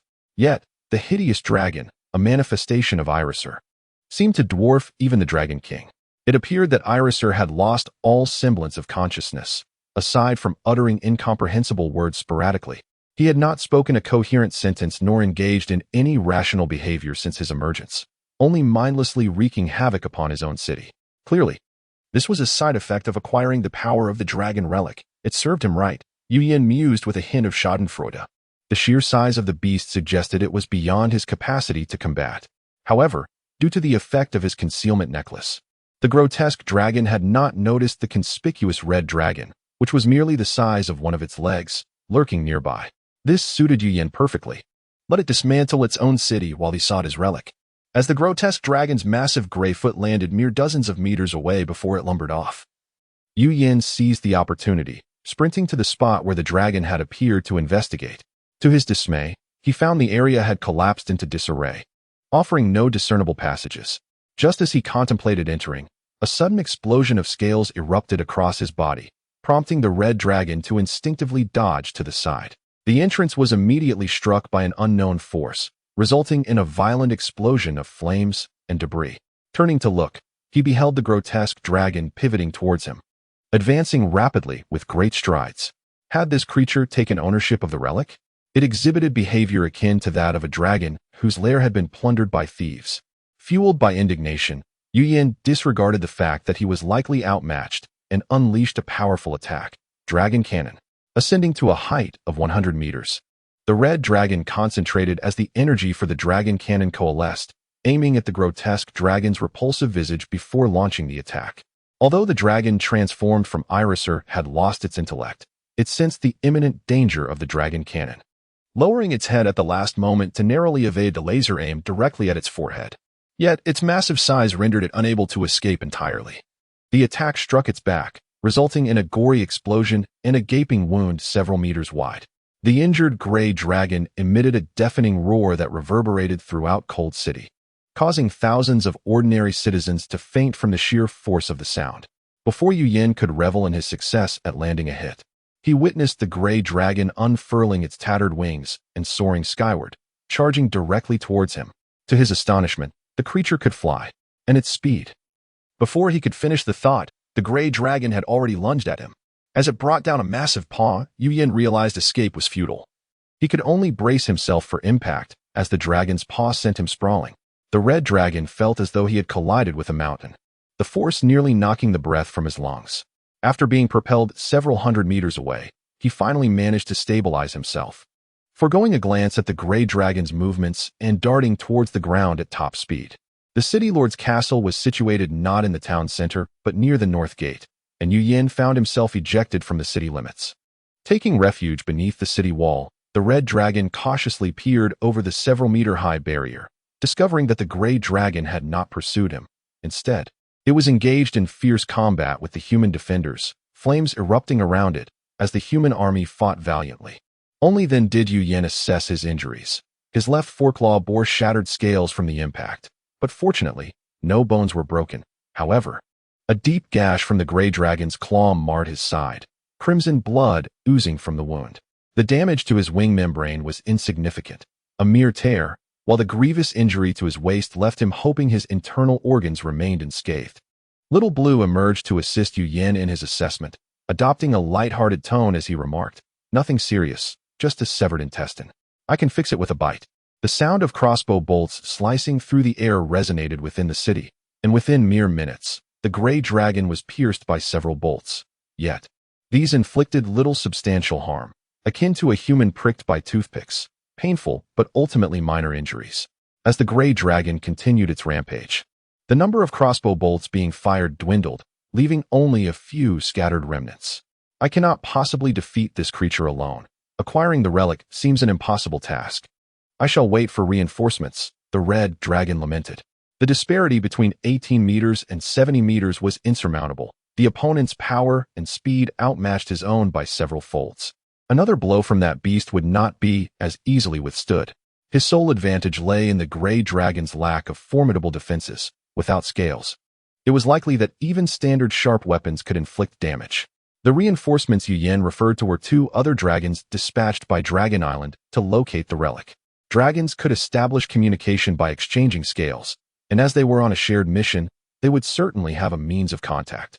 Though he did not know much about these two dragons, having never met them, he was aware that one was a white dragon and the other a thunder dragon, both fully grown and undoubtedly more powerful than himself. Together, they should be able to handle the mindless gray dragon without issue. Chapter 42, The Final Battle at Cold City, Part 2. The first reinforcements to arrive were the thunder dragon. This majestic creature, measuring 36 meters in length and adorned with a striking blue and purple hue, left a favorable first impression on Yu Yan. What is the situation? Inquiring from behind a massive rock several kilometers from Cold City, the young thunder dragon pondered aloud. A human has stolen the power of the sacred artifact and transformed into a colossal dragon, currently wreaking havoc in the city, the red dragon calmly elucidated. The sacred item should be buried in the ruins, and to locate it, we must first eliminate this behemoth. Shall we set off now? A fierce determination ignited in the thunder dragoness eyes. Are you confident? Not at all. Thus, the two dragons awaited for about an hour until the white dragon finally arrived. This white dragon, slightly smaller than the thunder dragon at just over 30 meters, also appeared to be newly matured. Nice pendant, the red dragon remarked casually, noticing a delicate ornament hanging from the white dragon's neck. Thank you. This pendant was given to me by... To Yu Yan's surprise, the white dragon was quite gregarious. Allow me to introduce myself. I am Yu Yan. After a considerable wait for the white dragon to finish speaking, the red dragon seized the opportunity to state his name. Blay. The thunder dragon interjected with a flick of his tongue. Silver Sea. The white dragon nodded in acknowledgement. The three colossal dragons soared into the sky, aligning themselves from smallest to largest. Suddenly, Blay asked, "Do you have a plan?" The white and thunder dragons exchanged a glance, but remained silent. The red dragon, unfazed, suggested, "Blay, why not take the lead? I have long wished to witness the formidable offensive capabilities of a thunder dragon." Absolutely, Blay responded with confidence, his wings flapping as he dove toward the distant gray dragon. Be cautious, its power and speed are formidable, though its defense is lacking. The red dragon called out from behind. The gray dragon, lingering amidst the ruins of Cold City, seemed to sense the approach of the three dragons. It lifted its head, its pale eyes locking onto the charging thunder dragon. Upon encountering that dreadful gaze, the thunder dragon involuntarily flinched. Not daring to be reckless, he concentrated intensely, conjuring several spheres of lightning around him. The gray dragon emitted a deep, rumbling roar and opened its maw wide, rapidly coalescing a mass of ashen energy. The thunder dragon swiftly unleashed his lightning spheres, preparing to summon a lightning shield to intercept the incoming onslaught. A majority of the spheres struck the gray dragon, yet it remained largely unfazed, merely shaking its body slightly as if brushed by a gentle breeze. As the final lightning sphere struck, the gray dragon completed its charge, expelling a pallid energy sphere the size of a small building directly toward the thunder dragon. The thunder dragon, confident in his defenses, raised the prepared lightning shield. Upon impact, the pallid energy sphere detonated, engulfing much of the thunder dragoness form in a fiery explosion. What manner of element is this? Blay was taken aback. This energy was certainly beyond the 10 known elements, something he had never encountered before. The thunder dragon coughed up blood, realizing that this enigmatic energy had bypassed his protective scales, striking directly at his core. Had it not been for the lightning shield absorbing the brunt of the damage, he would have sustained severe injuries. The red and white dragons, witnessing this scene, were equally astonished. Without further ado, they split to the sides and charged directly at the gray dragon, intent on engaging in close combat. This bizarre energy surpassed the dragon's comprehension. A direct hit would spell disaster. And once the fight transitioned to melee, the gray dragon would be unable to unleash that attack. As the two dragons swiftly approached, the gray dragon instinctively targeted the more threatening white dragon, allowing the red dragon to maneuver behind it with ease. Spotting a gruesome wound on the gray dragon's back, Yu Yan yearned to unleash another dragoness breath, but regrettably, it was still cooling down. The unparalleled strength of dragons lies in their ability to fly. If the gray dragon's wings were incapacitated, its combat prowess would diminish significantly. Thus, the red dragon aimed for the gray dragon's right wing, already gathering dragon fire in his maw. However, the gray dragon seemed to possess an uncanny awareness of its surroundings, simultaneously lunging at the white dragon's tail while sweeping its massive tail toward the red dragon. In a moment of urgency, the red dragon compressed his wings, lowering his form toward the ground just in time to avoid the sweeping tail. Upon landing, he quickly regained his footing and executed a graceful landing. Finding himself beneath the gray dragon's rear, he unhesitatingly unleashed his long-prepared dragon fire toward the gray dragon's vulnerable spot, then swiftly dodged to evade its incoming stomp. Typically, a dragon's vital area is shielded by a layer of specialized scales that only open when necessary. However, this gray dragon possessed few scales, allowing the dragon fire to inflict significant damage. Feeling the unfavorable position on the ground, the gray dragon unfurled its wings and soared into the air. Though the gray dragon exhibited poor physical defenses, its magical resistance was remarkably robust. Since the onset of the battle, the thunder and white dragons had unleashed numerous magical attacks upon it. Yet whether it was the violent lightning projectiles or the gentle light blades, they sank into the gray dragon's pale, coarse hide without eliciting a single ripple. As the battle ascended into the skies, the thunder and white dragons promptly altered their tactics, shifting from magical assaults to utilizing their dragon breath. However, the results were still underwhelming. The thunder dragon's paralyzing electric breath merely slowed the gray dragon's movements, while the white dragon's scorching light breath proved somewhat effective, eliciting anguished roars from the gray dragon. The red dragon followed suit, glancing upward to see the gray dragon's rear now charred and dripping dark liquid, sending a chill down Yu Yan's spine. Observing the efficacy of his allies' attacks, the red dragon realized that this creature was particularly vulnerable to fire. The thunder and white dragons were somewhat restrained, indicating that the primary offensive responsibility fell squarely upon him. Suddenly, the tide of battle shifted dramatically. The gray dragon, having missed several attacks, seemed to enter a frenzied state, its movements quickening significantly. Caught off guard, the white dragon was struck down by a powerful blow, crashing into a nearby building, only to immediately pivot and snap at the thunder dragon's neck. Blay was horrified. The gray dragon had anticipated his movements, rendering evasion impossible. In a panic, he raised his forearm to shield against the gray dragon's neck, but was promptly bitten on his left shoulder. The gray dragon's maw was as large as the thunder dragon's entire body. Had it bitten his neck, it would have been fatal, yet the thunder dragon was not in a favorable position either. Although it was a bite to the shoulder, the gray dragon's massive jaws nearly engulfed half of the thunder dragon's form. Had Blay not supported with his 200-year-old forelimb, he would have been severed in mere seconds. Chapter 43. The Final Battle at Cold City, Part 2. Yu Yan never imagined that within mere seconds of his approach, two of his comrades would find themselves at a severe disadvantage. Without a moment to ponder, the red dragon swiftly targeted the nearest gray dragon, sinking its formidable teeth into the muscle of its right hind leg. The razor-sharp fangs of the dragon pierced through the fragile scales and weak flesh, reaching the bone, which instantly splintered under the pressure. The excruciating pain elicited a harrowing scream from the gray dragon, providing the lightning dragon an opportunity to break free and swiftly distance itself from the terrifying maw. At this moment, the lightning dragon appeared quite pitiful, with several gaping wounds the size of bowls marring its body, crimson blood cascading from the injuries. Had it not been for the protective scales, those wounds would have been the size of basins. Shifting focus back to the red dragon, as the gray dragon's blood flooded its maw, Yu Yan was engulfed by an unpleasant taste, perhaps the most repugnant flavor the red dragon had ever experienced. Yet, the taste was not the priority. He estimated that with just a few more seconds, he could sever that leg bone. However, time was not on his side. Out of the corner of his eye, he spotted the lightning dragon escaping, prompting the red dragon to release its grip without hesitation. In the next moment, the gray dragon's massive tail came crashing toward him.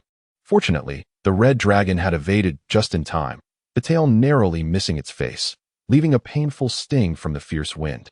Yet, the danger was far from over. The gray dragon, instead of pursuing the lightning dragon, turned its wrath upon Yu Yan. Given the disparity in their strengths, a mere brush from the frenzied gray dragon could reduce him to shreds. The red dragon abandoned all thoughts of strategy and fled, employing every ounce of agility. It narrowly dodged several of the gray dragon's assaults, but soon felt fatigue setting in. Amidst the chaos, it glanced at its allies. The lightning dragon was far off, tending to its wounds, while the white dragon remained trapped beneath the rubble. How unreliable. Gritting his teeth, Yu Yan realized he had been forced to the ground by the gray dragon and had no choice but to resort to his final move. The gray dragon, Seeing the cornered red dragon with no escape, lunged forward without hesitation, expecting to sink its teeth into tender flesh, only to find itself biting nothing but air as the red dragon vanished in an instant. The gray dragon's meager intellect could not comprehend this sudden turn of events. After a few frustrated roars, it redirected its focus toward the distant lightning dragon. Bulei felt despair wash over him. Why was it always him? Did they think him an easy target? As the gray dragon charged toward him, the once fervent battle spirit he possessed began to dissipate. At that moment, the white dragon finally emerged from the debris, its once pristine body now coated in dust. It swayed unsteadily, still dazed, before raising its head to the skies. The white dragon had been struck unconscious by the gray dragon moments earlier, but fortunately, it had only suffered a mild concussion and retained about 70% of its combat capability. Observing the injured lightning dragon being overwhelmed, the white dragon swiftly ascended, opening its mouth to unleash a radiant beam of white light. The purification beam, the ultimate breath of the white dragon, designed to cleanse the world of darkness and evil. Such a final strike was rarely employed by dragons unless in dire situations or with absolute certainty of success, for it consumed vast amounts of energy and could only be used once in a battle. Failing to vanquish an enemy or missing entirely could plunge them into a perilous predicament. The gray dragon, sensing an ominous presence behind it, abruptly halted its pursuit of the lightning dragon and turned to confront the approaching white dragon with an enraged roar. However, the roar could not disrupt the white dragon's mighty attack. Before the gray dragon could complete its bellow, the purification beam shot forth, striking its abdomen with unerring accuracy. Had the beam struck its head, the gray dragon's poor defenses might have resulted in its immediate demise. Yet, considering its remarkable agility, the white dragon opted for the larger target of its belly. Boom! The purification beam pierced through the gray dragon's right flank, shattering its frail body and exiting through the other side. The lightning dragon, unwilling to be outdone, seized the moment and unleashed its own formidable attack. The lightning beam. Known as the destruction dragon, the legendary lightning dragon could level an entire city with a single strike. Before the anguished cries of the gray dragon, still reeling from the purification beam, could fade, it felt another wave of imminent danger as the lightning beam hurtled toward it. Boom! The gray dragon's entire form was engulfed in the explosion's fiery embrace. Had they defeated it? The white and lightning dragons converged, gazing with varied expressions at the dissipating smoke. Where had Yin gone? It was then that Inhai noticed the absence of the red dragon nearby. Just as Bulei was about to speak, a pale energy sphere shot out from the smoke, striking the unsuspecting lightning dragon. Bulei emitted a soundless gasp, rolling his eyes back as he plummeted downward. Inhai, horrified, turned to the dissipating mist, from which the massive form of the gray dragon slowly emerged. This terrifying adversary, its maw agape in a silent roar, had endured 2 devastating attacks, yet still stood. Its body was riddled with gaping wounds, blood oozing from countless injuries, and its vocal cords damaged, rendering it voiceless. Yet it still possessed formidable combat strength. The white dragon attempted to evade, but realized it was too late, having just unleashed its ultimate attack. It found itself sluggish and was promptly swatted to the ground by the gray dragon, barely managing to shield itself with its arm. The sound of bones cracking echoed as the white dragon succumbed to defeat. Inhai's expression turned ashen, his face resembling that of a deathly pallor as despair washed over him, watching the enemy draw ever nearer with its lethal claws. How could it still be alive after sustaining such grave injuries? Was this to be his end? If only he could unleash another dragon beam. Just as this thought crossed his mind, a sudden surge of energy rippled in the air, and an orange-red laser pierced through the gray dragon's chest. With a shrill sound tearing through the air, the gray dragon staggered, its massive form swaying as it clawed at the void, seemingly grasping for something. It then let out a silent, anguished roar, its eyes gradually losing their luster before its colossal body crashed to the ground with a resounding thud. Once the gray dragon fell, the white dragon spotted the fire-red figure hovering in the air behind it. None other than Yu Yan. The white dragon exhaled in relief, initially believing it to be a simple task of surveying the continent, only to encounter such a formidable foe, nearly losing its life in the process. Truly, the Dragon Island felt like a sanctuary compared to this ordeal. But now, everything had come to an end. Chapter 44. The End of Frosty City, Part 1. Only moments ago, the Red Dragon, realizing that escape was futile, decisively employed its transformative abilities to shrink itself down to a mere half-meter in size. Just as its vision dimmed, it found itself ensnared within the jaws of the gray dragon. Fortunately, the gray dragon's previous incarnation had been a noble human with a sense of hygiene. Thus its breath was not particularly foul. Yu Yin suddenly recognized this as an opportunity. The defenses of the gray dragon's exterior were so feeble that its interior must be even more vulnerable. It could easily handle the situation as it had done before. But the red dragon shook its head, dismissing that tactic. After all, it was a dragon, not a repugnant parasite. As the gray dragon opened its maw, it quietly slipped away. To the gargantuan gray dragon, a half-meter creature was akin to a mere insect. Hence it remained oblivious to the fact that the red dragon had been in its mouth, merely believing that the red dragon had vanished.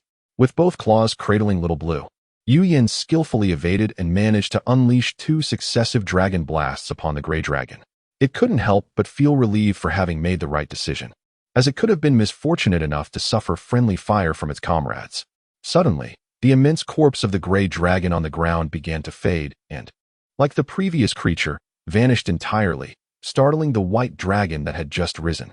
The red dragon paid this no heed, but instead sought out the unconscious thunder dragon. The wounds on the thunder dragon's exterior had begun to scab over, yet blood continued to seep from its mouth. The gray dragon's bizarre breath, which bypassed defenses to assault the interior, was indeed terrifying. Although not externally visible, the thunder dragon's insides were likely in utter disarray. With a sigh, Yu Yin extracted Little Blue. It's up to you now. The injuries were not superficial. What could be done? The little snake squirmed. Then just go in. The red dragon rolled its eyes. No way. Please, for the sake of dragonkind. The subsequent scene was too beautiful to describe, so it was omitted. After several arduous days of travel, Jorian's merchant convoy finally approached their destination, Frosty City. Though they no longer had the protection of dragons, they encountered no further troubles. Just around the corner, we shall see Frosty City. Everyone, give it your all. Jorian personally drove a cart, addressing his subordinates. Upon rounding the corner, those who had previously visited Frosty City were left dumbfounded. Jorian rubbed his eyes and pulled out a map, scrutinizing it intently. Was this desolate ruin truly the Frosty City he had visited just last year? Had they taken a wrong turn? The lone mercenary, Bowen, furrowed his brow. Could it have been ravaged by dragons? Impossible, retorted Kit, the leader of the Hammer mercenary group, glaring at him. Before he could finish, 2 massive dragons, nearly reduced to ruins, soared into the air from the devastated Frosty City, their wings beating powerfully as they quickly vanished into the distance. Bowen shot Kit a glance, but remained silent. Is it safe? Perhaps we should not proceed. Observing the desolate ruins, some timid members of the convoy began to reconsider. It seemed likely that the 2 dragons, one purple and one white, had laid waste to Frosty City. Who could tell if any malevolent dragons had remained behind? Their convoy was hardly equipped to face such formidable foes. More and more began to harbor thoughts of retreat, and Jorian himself became uncertain. However, they suddenly noticed a group of over a dozen individuals emerging from the city, waving their hands in greeting. After sending someone to make contact, the convoy quickly learned the details. A massive, grotesque gray dragon had appeared in the city, the true culprit behind its destruction. Over 100,000 lives were claimed by its indiscriminate attacks. Thankfully, 3 dragons had arrived, and, after a harrowing battle, were finally able to slay it. The gray dragon then vanished as abruptly as it had appeared. The convoy had arrived at just the right moment. Most of the supplies in the city had been destroyed by the gray dragon, leaving a dire need for resources. Upon hearing this news, Jorian's eyes nearly sparkled with delight. The 2 half-dead dragons, after receiving treatment from Little Blue's miraculous venom, soon regained much of their strength, albeit at the cost of Little Blue becoming nearly lifeless. In exchange, Blay and Silver Sea generously offered a drop of their precious blood, allowing Little Blue to feast. After a brief search, the 3 dragons finally unearthed the behemoth relic from the ruins of the castle. Although their understanding of the relic's powers was limited, it was astonishing that humanity had successfully harnessed the energy it contained. Holding the half-segmented silver object, Yu Yin couldn't help but marvel. The red dragon was uncertain whether this was indeed the primary function of the relic or its intended purpose. Yet, such concerns were of little importance to Yu Yin at that moment. The thunder dragon, taking the relic which was about the length of its forearm, hesitated and remarked, "We lack storage tools. How do we carry this?" Are you a fool? The red dragon scolded inwardly, but replied aloud, isn't it simple? Just find a bag to carry it. Or if that's not possible, clutch it with your claws or bite down on it.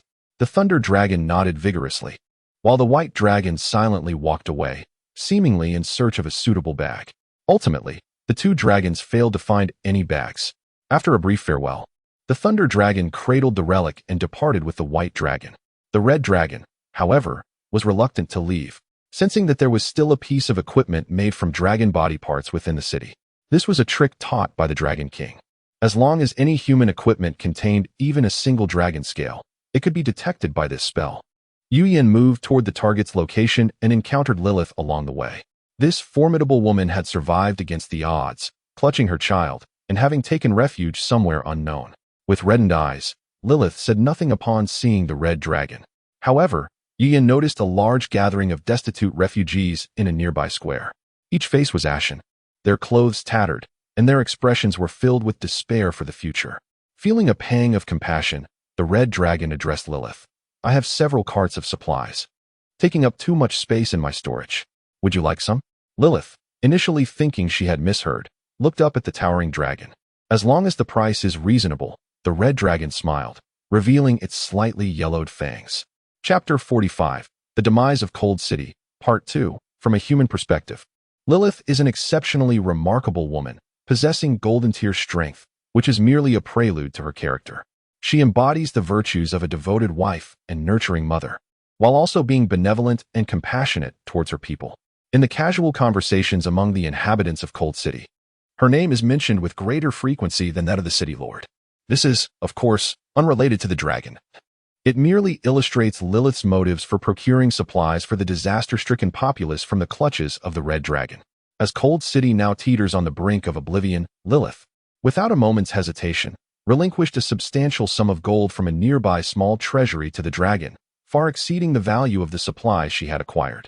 Upon receiving the gold, the dragon, Yuyan, was overjoyed, grinning from ear to ear, and casually inquired about her future plans. With the city lost, I intend to lead the survivors to seek refuge in the Gundor Empire, Lilith replied, her spirit weighed down by despondency. The red dragon nodded, casting aside the supplies and continuing its journey toward its destination.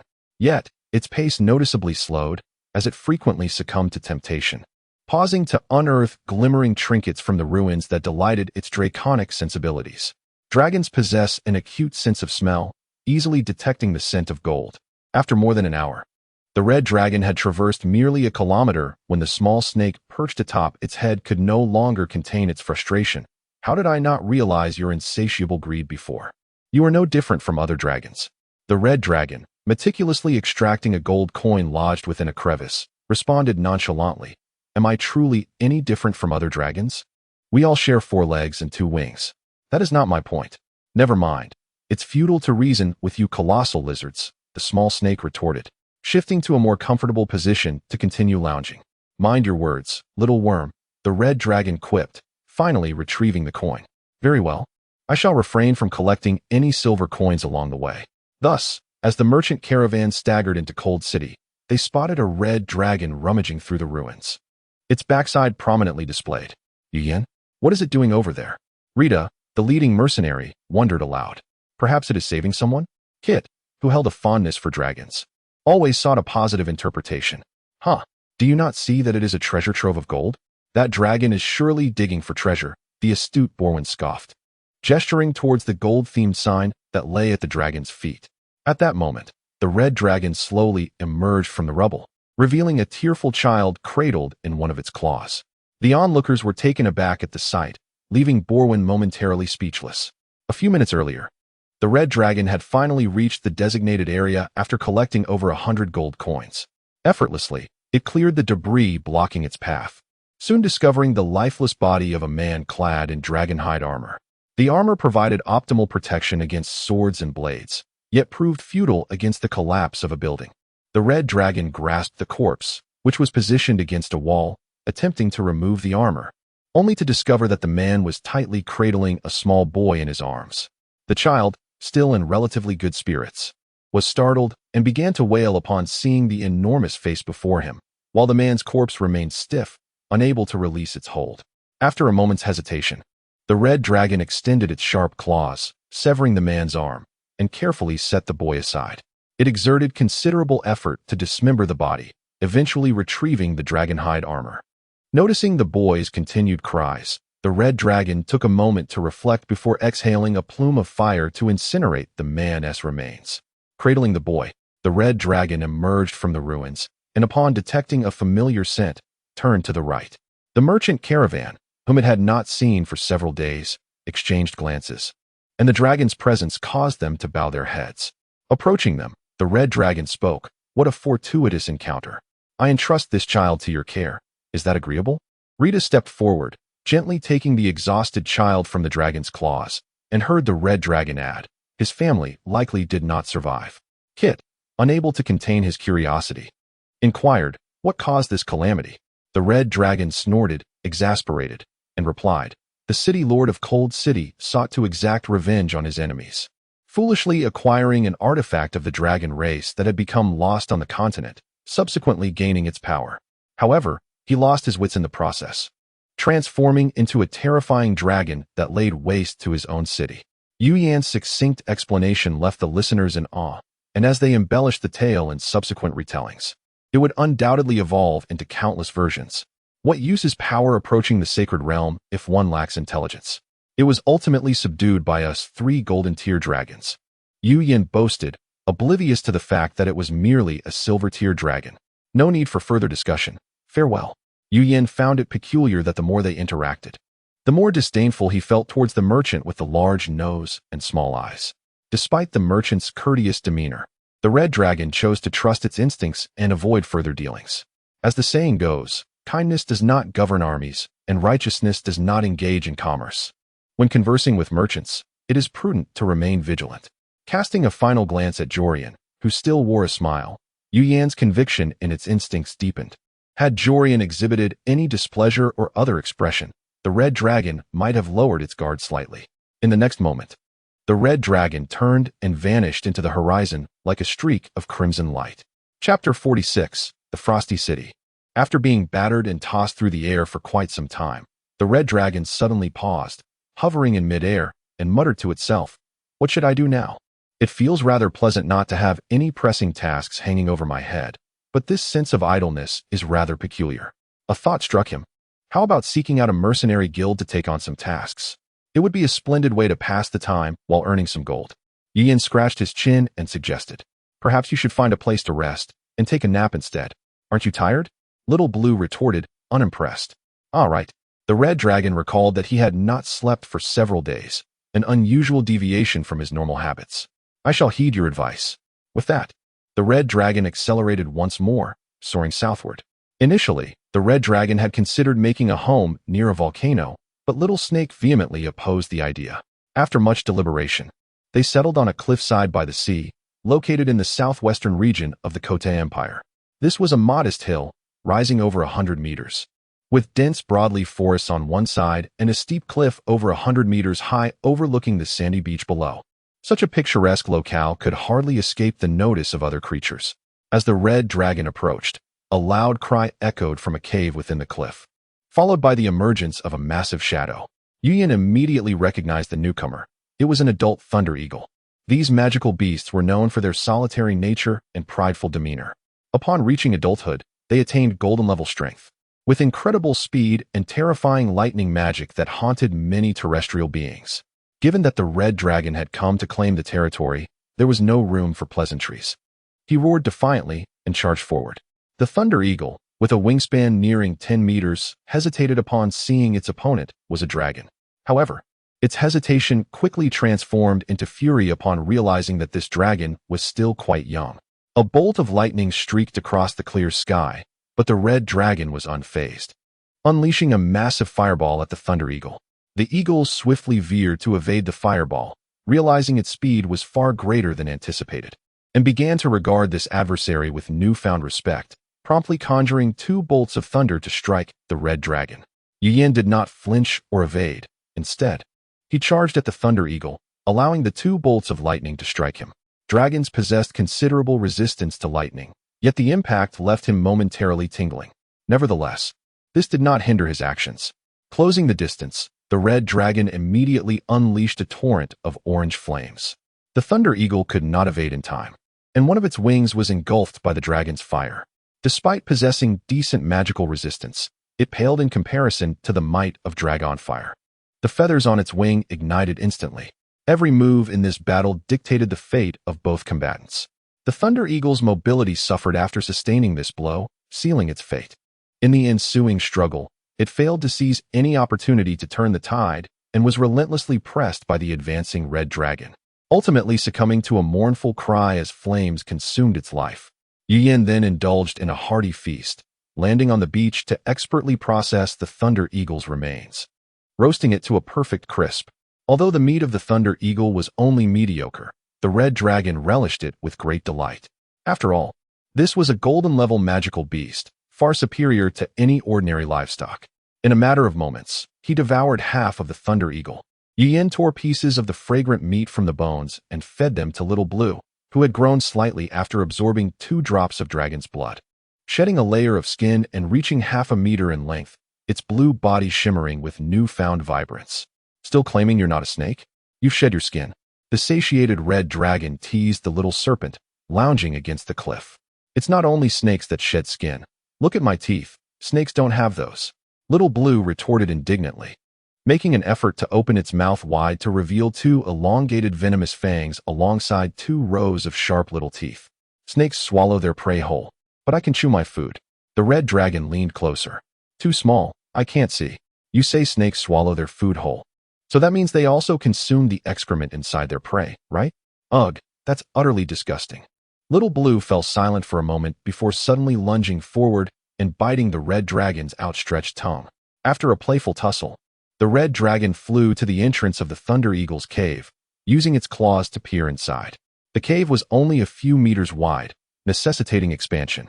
However, the dragon was met with an unbearable stench wafting from within.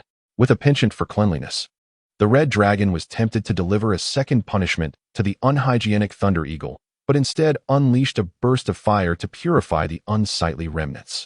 Digging through his spatial ring, he retrieved a wooden bucket, filled it with seawater, and flushed the cave several times until the foul odor dissipated. Satisfied with his efforts, the red dragon immediately set about the next phase of his project. After gauging the necessary dimensions, he began to expand the cave. Rocks were cleaved from the walls as easily as tofu, flung out into the open air. After an afternoon of labor, the dragon's lair began to take shape. A platform several dozen meters wide was carved out at the entrance, and the cave was widened to a depth of around 70 to 80 meters, allowing the red dragon ample room to enter freely. He then fished 2 unfortunate large fish that had met their demise beneath fallen rocks, laying them on the platform to roast them to perfection before commencing a lavish dinner. Although the thunder eagle had provided enough sustenance for several meals, Yin's intense afternoon work had drained much of his energy, making the 2 large fish quite appealing. The red dragon ate slowly, carefully extracting the tiny, sharp bones, either crushing them with his teeth or spitting them out, determined not to experience the painful memory of fish bones piercing his tongue once again, a sensation that had lingered in his mind for decades. The physical harm was secondary. It was the trauma to his spirit that left the deepest scars. Good night, Little Blue. Chapter 47. The Adventures of Little Blue upon awakening. The red dragon stretched luxuriously, oblivious to how many days had passed, and stepped out of its cave. Judging by the position of the sun, it was likely afternoon. What shall we do now? The dragon inquired of its companion, the little snake. Where had Little Blue scurried off to?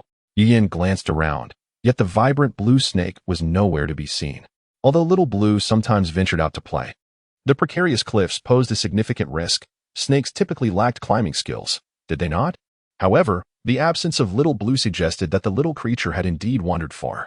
It often insisted it was not a snake. Perhaps it had acquired climbing abilities after all. As for the scent, having shared food and shelter with the snake for 30 years, the red dragon had long since grown accustomed to the little one's aroma. Tracking it had become futile, unless magic were employed to assist, which would be far too draining on mana, a trade-off not worth considering. Thus, the red dragon busied itself with foraging for dinner, unaware that the little snake it need not worry about had found itself in dire straits in the ocean. After acquiring 2 drops of dragon blood, Little Blue underwent a transformation, regaining the ability to soar through the air. Yes, It could now fly freely without wings or energy expenditure. An inexplicable power beyond the realm of magic. Once sufficiently rested, Little Blue eagerly took flight from the cave, plunging headfirst into the cerulean sea. Upon entering the water, its speed intensified, gliding through the ocean like an arrow released from a bow. Ordinary fish merely sensed a sudden rush of water passing by, utterly bewildered by the phenomenon. In just an hour, Little Blue had traveled dozens of nautical miles along the coast, surfacing near a quaint fishing village. The village was modest, comprised of approximately 100 households, with most of the structures appearing dilapidated, indicative of the villagers' meager existence. The nearest town was hundreds of miles away, and the sea teemed with various ferocious magical beasts. However, the villagers had long since discerned the patterns of these creatures' appearances, and the absence of formidable marine predators meant their casualty rate remained low. Intrigued, Little Blue observed several weathered fishing boats casting nets nearby. To its surprise, one of the fishermen was a wizard, employing a peculiar spell to lure unsuspecting fish into the nets. Even Little Blue felt an urge to swim closer. Quickly, the trushed eel is coming. A voice suddenly cried out, prompting the fishermen to abandon their nets and hastily steer their boats away. What eel? Where? Little Blue blinked, scanning the surroundings, but finding nothing amiss. As it watched the boats and fish retreating into the distance, the little snake suddenly realized something was amiss. A colossal eel, measuring a staggering 10 meters in diameter, emerged from the depths, lunging with ferocity and engulfing a school of fish that hadn't managed to escape. With its mouth full of food and seawater, the eel paused, electricity crackling within its jaws before swallowing its meal. Does it prefer cooked food?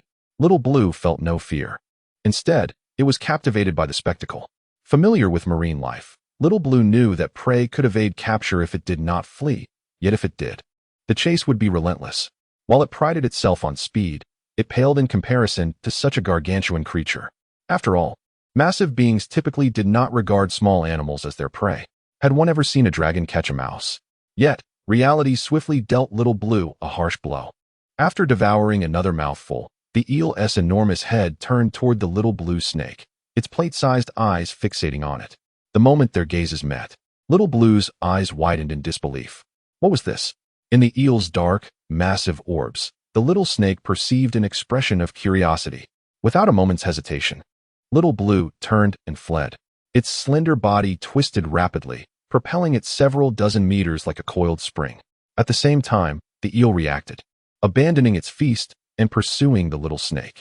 Though the eel's acceleration was not particularly swift, the disparity in size rendered it a formidable predator. Little Blue's rapid swimming could not outpace the creature. As Little Blue swam upwards, it suddenly collided with the fishing net left behind by the fishermen. The little snake's will to survive diminished, cursing humanity. In the next instant, darkness enveloped it as it found itself unceremoniously swallowed by the eel. Closing its eyes, Little Blue curled into a ball, bracing for the impending jolt of electricity. If the eel's magic were not too potent, it might endure. After all, the last lightning from the Thunder Eagle had not incapacitated it. Yet, the anticipated shock never came. Puzzled, Little Blue opened its eyes, only to be startled as the eel expelled it from its mouth.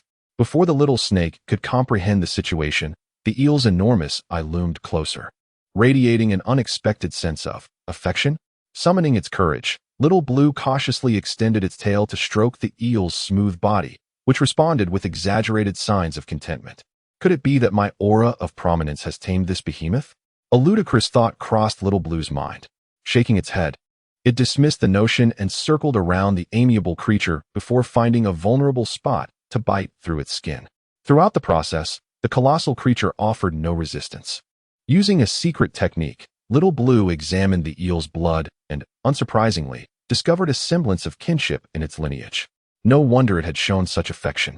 A pure instinct of nature. The eel, evidently perplexed, swayed its body innocently. As Little Blue prepared to depart, it suddenly heard a resounding dragon's roar from above. Hold on. Little Blue, I am coming to rescue you. Chapter 48. The Tale of the Dragon and the Eel. The crimson dragon circled above the forest near its new lair, initially confirming that no beast posed a threat in the vicinity. It then began to scrutinize the ground below, searching for an unfortunate creature that would soon become its dinner. Before long, the dragon fixated on a solitary spotted deer. Without any incident, The dragon dove down and crushed the creature's skull before it could comprehend what was happening. As the sumptuous meal roasted, the dragon savored the rich flavor of the venison.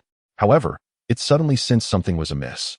After hastily swallowing the remaining meat, it activated its tracking magic, utilizing its keen sense of smell to leap from the cliff, unfurling its wings to follow the faint trail left by the little blue creature.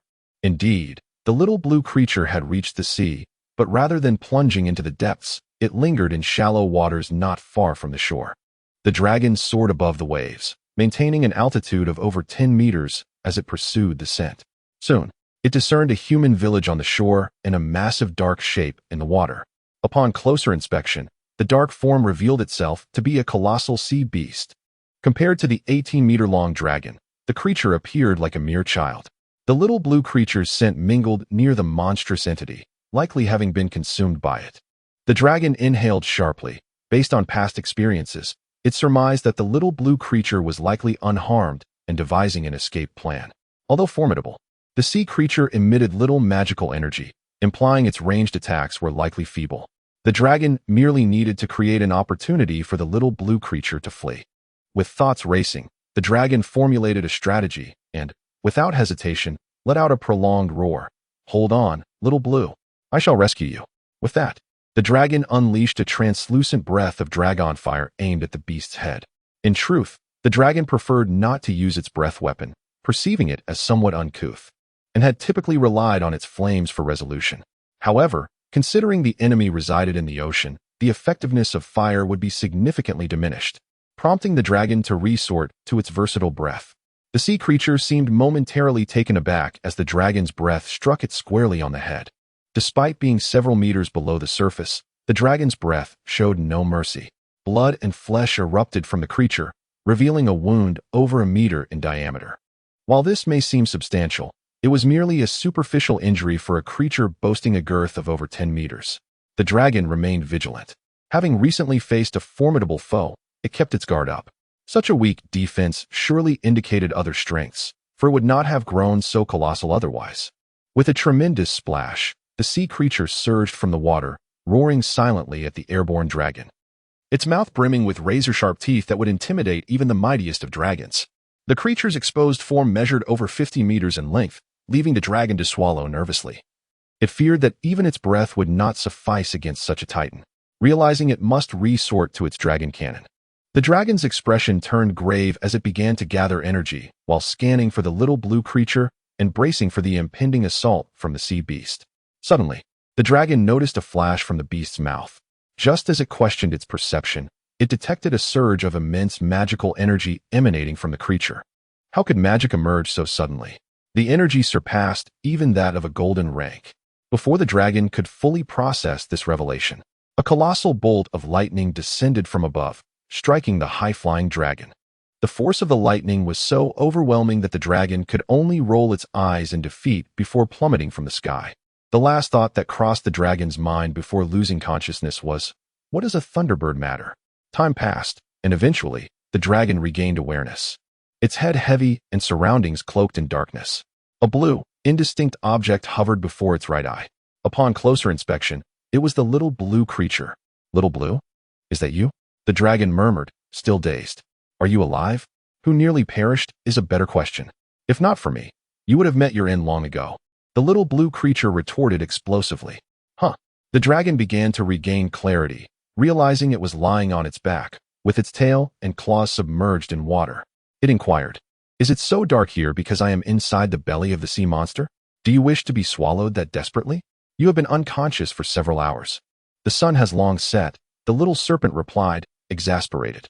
As the dragon turned its head, it was met with a breathtaking view of a starry sky and a crescent moon. Attempting to move, it was suddenly seized by a sharp pain, prompting it to grit its teeth and shut its eyes once more. When the dragon reopened its eyes, it nearly leapt in shock at the sight of a colossal black eyeball, larger than its own head, staring back. It was none other than the sea beast. Upon closer inspection, the creature bore no malice, prompting the dragon to catch its breath and utter, "I require an explanation." It became evident that the dragon was lying atop the beast's soft back. "I understand your concern for me. Should there be a next time? Refrain from being so presumptuous and indiscriminate." You were fortunate this time to have retained your life, the little blue creature remarked with a complex expression. The dragon was left bewildered. What is this creature? This is a trust eel, renowned for its formidable electrical capabilities, as you have already experienced. However, due to a slight familial connection, it now heeds my commands. Had I not intervened with all my might, even your mother could not have saved you. The little blue creature explained. The dragon remained silent for a time before finally saying, "How did such a terrifying creature come to be so close to the shore?" The trust eel, listening attentively, had healed from its significant wound, likely thanks to the little blue creature's efforts. I, too, pondered that question. While you were unconscious, I established a mental link with it to uncover the truth, the little blue creature stated, nodding toward the fishing village in the distance. The fisherman captured its young. Chapter 49. The doom of the small fishing village. The truster eel, unable to detach itself from the sea, found itself in a predicament due to its considerable size, rendering it incapable of approaching the shore and leaving the humans there helpless. Xiaolan recounted the circumstances. The small truster eel is about my size, but it was so mischievous that it accidentally got caught in a fishing net. So now, I must rescue a small eel? The red dragon rose up. Indeed, time is of the essence. Prepare yourself for departure. As Xiaolan spoke, she climbed onto the head of the red dragon. Did you not just say that eels cannot survive out of the water? They won't perish, merely become immobile. Have compassion for this mother. She has but one child. After much coaxing from the little serpent, the red dragon reluctantly accepted the task, recognizing that its own recklessness had caused this unnecessary misunderstanding. The red dragon took flight from the truster eel, its sharp claws carving several gashes into the massive creature's body. However, the eel seemed unfazed, gazing at the red dragon with hopeful eyes as it soared towards the fishing village. Were it not for the concern for her offspring, this formidable eel would have unleashed its tremendous power and obliterated the small village. Indeed, the greater the being, the lesser its reproductive capacity.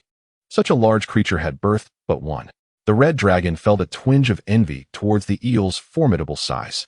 Let us not linger on trivial matters. I sense this village harbors more complexity than it appears. You would do well to heed my words. I noticed a wizard among the fishing boats that just departed. Xiaolan stated calmly. The red dragon closed its mouth, which was poised to roar in declaration of its arrival, took a deep breath, and began to search for the scent of the truster eel within the village. At that moment, the village appeared quite unusual, despite it being night. Not a single pedestrian graced the streets, and many houses glowed with lights. After swiftly confirming its suspicions, the red dragon identified the largest house in the village. Lowering its voice, it landed and thrust its head through a window, where it beheld an opulent kitchen, a stark contrast to the dilapidated exterior of the house. The sudden noise startled several chefs, who turned to witness the fearsome visage of the dragon. The kitchen was filled with fresh ingredients, and the red dragon spotted a chef clutching a sharp knife, extracting the small truster eel from a bowl brimming with seafood. I arrived just in time, the red dragon declared, opening its cavernous jaws. The terrified chef dropped the knife with a clang, and in panic, hurled the small truster eel towards the red dragon. This was precisely what the dragon desired. It gently caught the ailing eel in its soft mouth, disregarding the chaos of the kitchen, and retreated. Outside, however, an attack was already underway. Upon exiting, the red dragon glanced back to identify the audacious assailants, only to be startled by the sudden appearance of numerous silver-clad swordsmen. Just 10 seconds prior, not a soul had been in sight. Where had these fully armed warriors emerged from? 7 swordsmen were valiantly striking at the red dragon, while more approached from afar. Without hesitation, the red dragon pivoted and fled, gaining distance before unfurling its wings to ascend rapidly. Arrows whizzed from unknown directions, embedding themselves like ornaments in the dragon's wings. A resounding thud echoed as the red dragon collided with an unexpectedly materialized red shield, leaving it momentarily dazed. Turning to see several golden figures leaping toward it, the red dragon nearly unleashed its fiery breath, but thankfully restrained itself, for the small truster eel still resided within its jaws. What manner of village is this?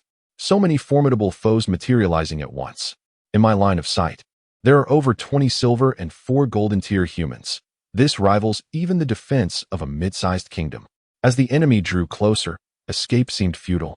The red dragon summoned its magical powers, prepared for a desperate final stand. Fire at will.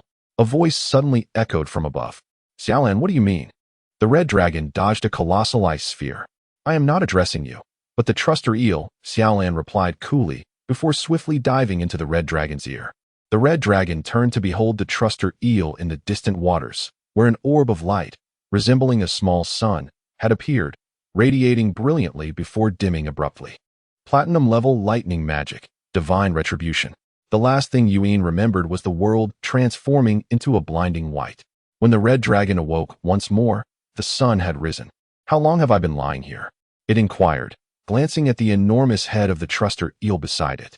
Not long, less than 2 days. Xiaolan's voice chimed from below. Stretching its neck toward the sound, the red dragon observed Xiaolan frolicking joyfully in the sea with the small truster eel. Enjoy your play. I must take my leave. The red dragon exhaled a plume of black smoke and took to the skies, seeking tranquility. Upon surveying the site where the fishing village once stood, the red dragon found nothing but charred ruins. It appeared that none had survived the onslaught of that powerful magic. Were it not for Xiaolan, it would likely have been left with but a flicker of life. Report to His Highness the Prince, according to verified information. The village of Karai, where His Majesty was visiting, has fallen victim to an unidentified yet potent lightning magic attack, with no survivors at the scene. In a dim chamber, a man cloaked in black knelt on one knee. The prince seated above sprang to his feet, exclaiming, "How is that possible? Who could have done this?" It remains unclear. No archmage capable of casting divine retribution has shown any signs of movement. However, my subordinates are investigating diligently. Is it confirmed that my father perished in the attack? It is confirmed. The soul flame has extinguished. Then why do you continue your investigation? Go forth and do what you must. The prince commanded, waving his hand vigorously. Understood. I shall initiate the thundercloud plan. The black-cloaked man bowed respectfully before swiftly departing. The red dragon, nestled in a cave, cracked open one eye to observe the torrential downpour outside and muttered, "What a wretched change in weather." Chapter 50. The Prelude of Caught in a State of Half-Dream.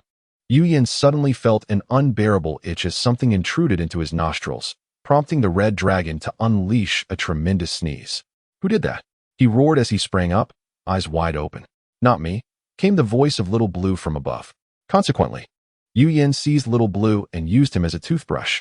Gazing into the mirror, the red dragon examined his yellowing teeth and sighed. "Why can't my teeth be white?" "Perhaps it's because you love breathing fire so much and rarely rinse with water. It's no wonder your teeth are discolored," Little Blue remarked, grinning, revealing his small white teeth.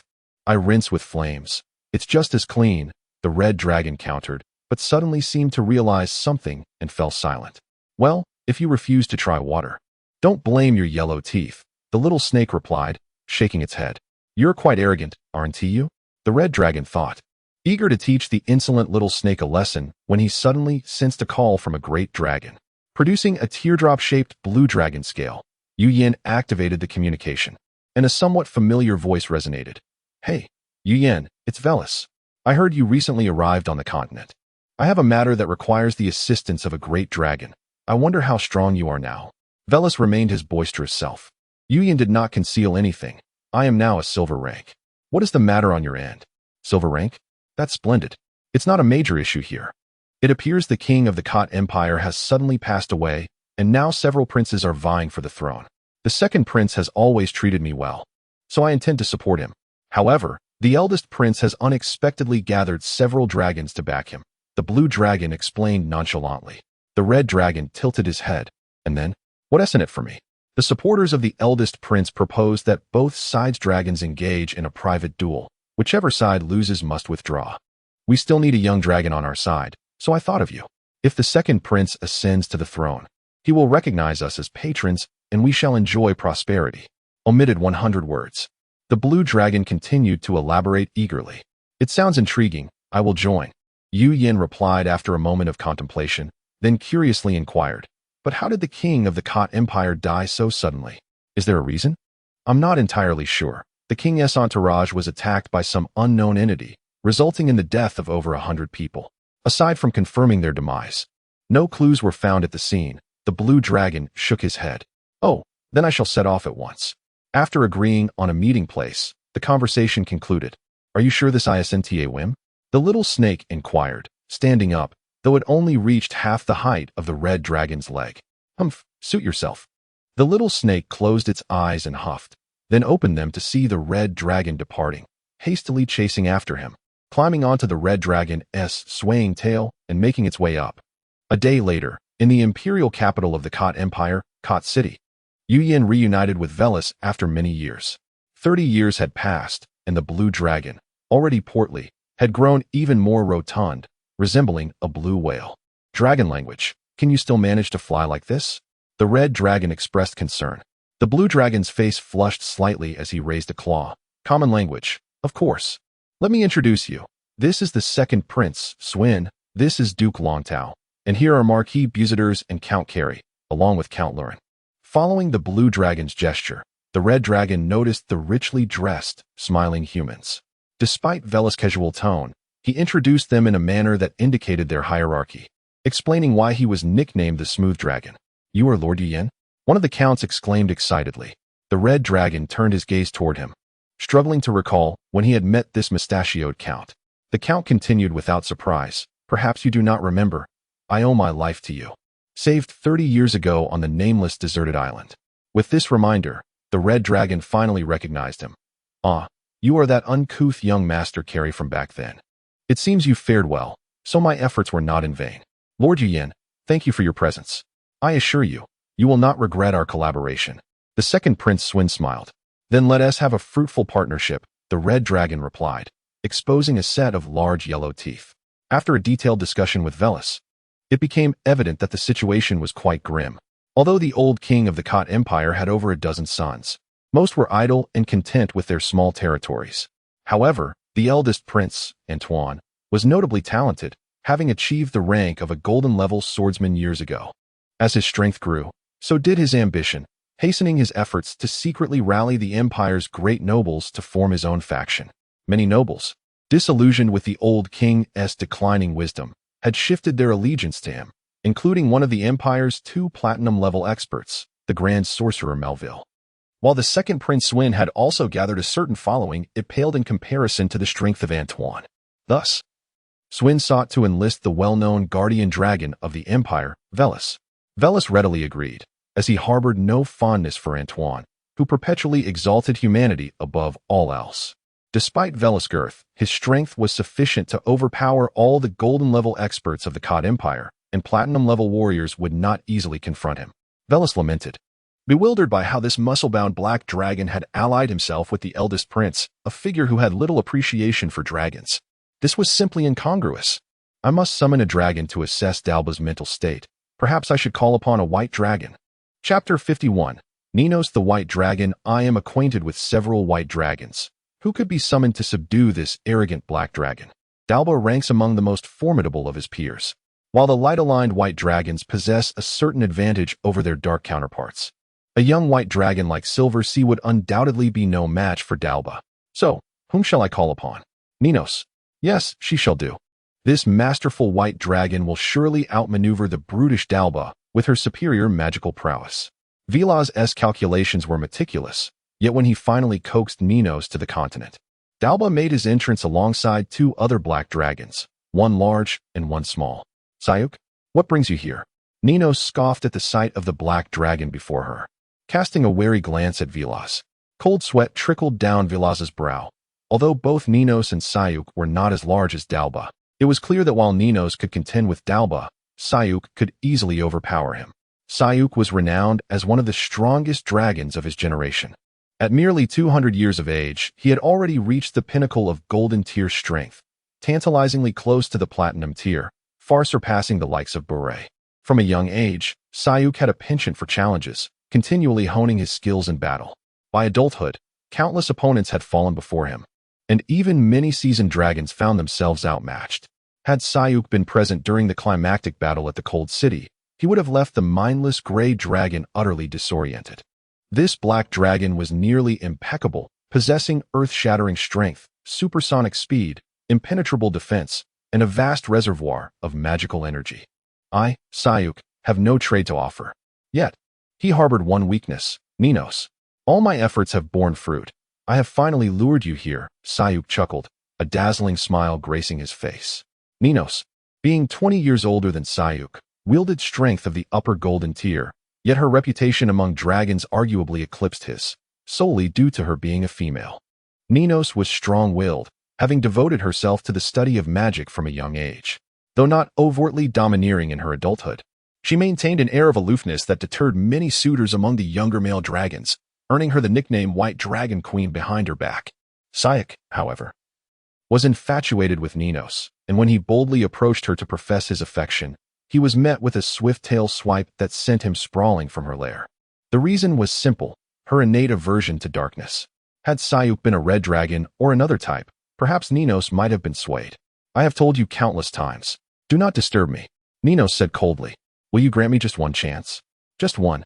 For you, I would even forsake my breath," Sayuk implored, bowing low. Beside Dalba and Sayuk was a small black dragon, barely exceeding 10 meters in length, evidently brought along for a taste of the world. As far as Ninos knew, Velaz was still a bachelor and likely could not summon those younglings cherished like jewels by their parents. That small black dragon was likely Dalba's offspring. "Greetings, beautiful white dragon. I am Yuyan." The small red dragon introduced itself, stretching its 18-meter-long form. Ninos gently rubbed her aching cheek with her wing, then smiled and touched wings with the little red dragon. "Hello, I am Ninos." "Wow, you are indeed Sister Ninos," exclaimed the little red dragon, its wide eyes unabashedly surveying the white dragon. Ninos remained unperturbed and presented 2 pearly white scales to the little red dragon. "Should you encounter any troubles, call upon your sister for assistance." As she spoke, her gaze bore a chilling glint directed at the blue dragon nearby. Velaz, lost in his thoughts, felt a shiver run down his spine, wondering why he felt cold with a white dragon and a red dragon at his side.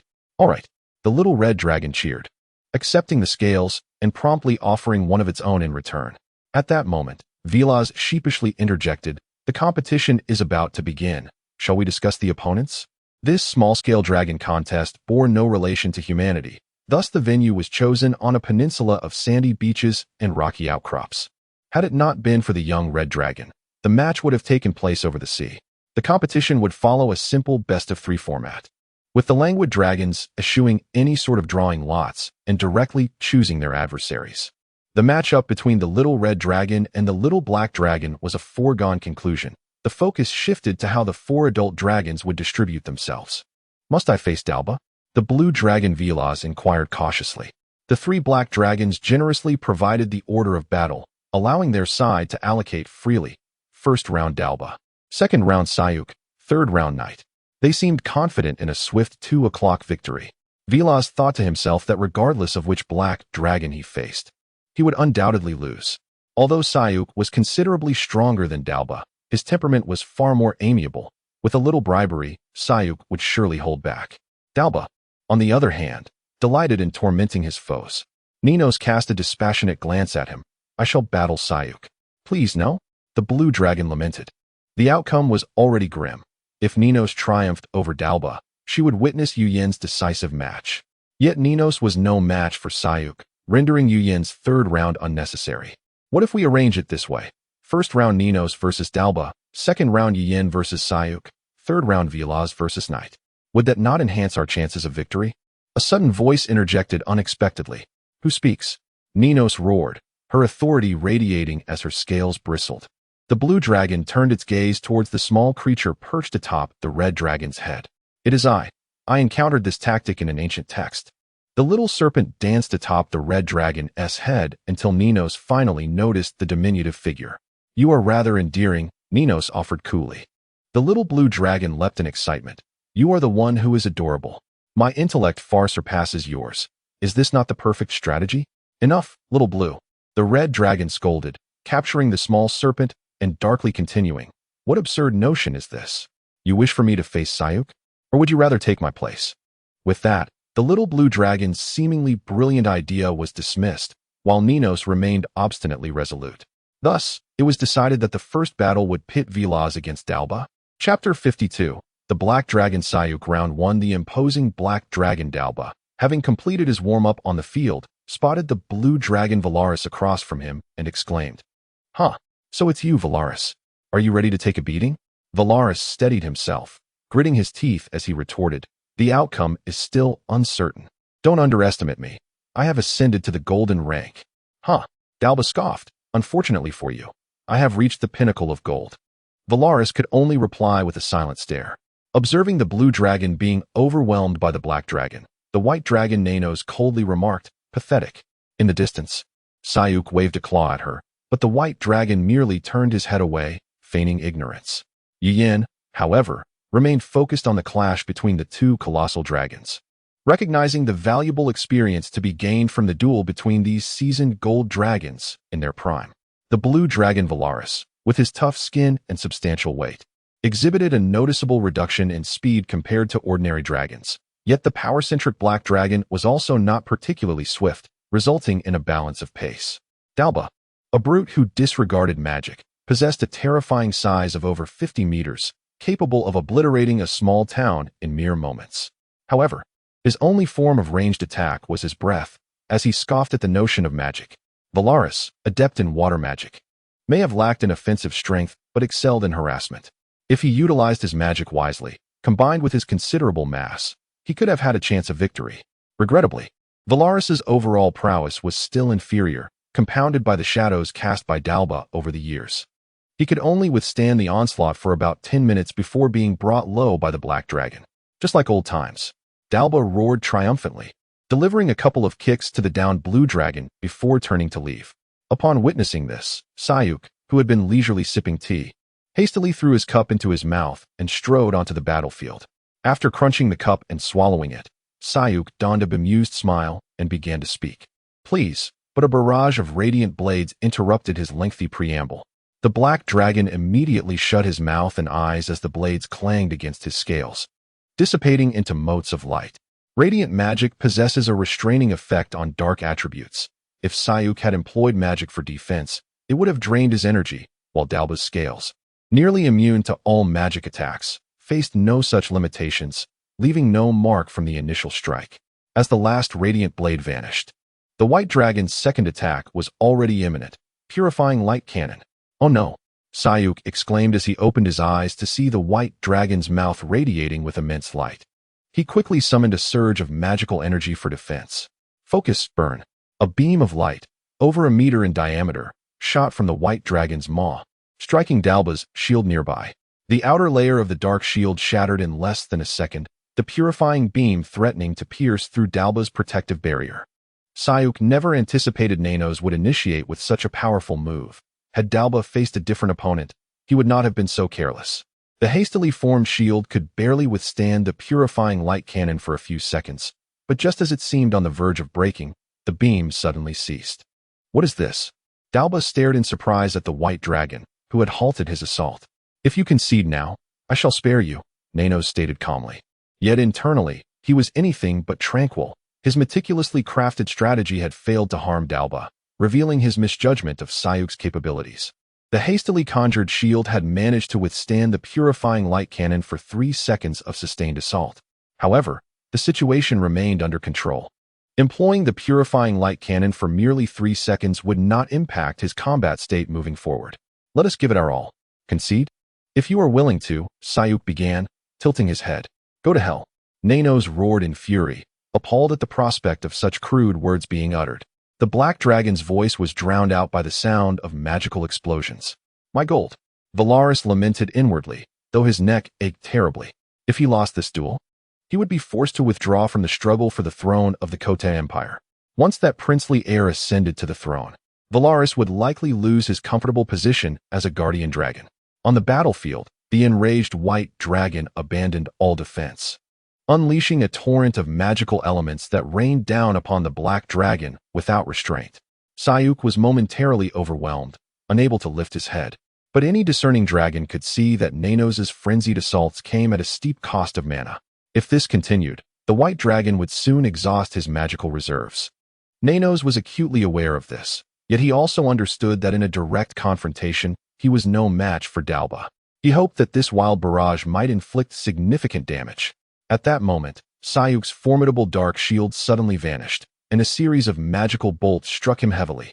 The black dragon stumbled, thrown into a brief state of vulnerability.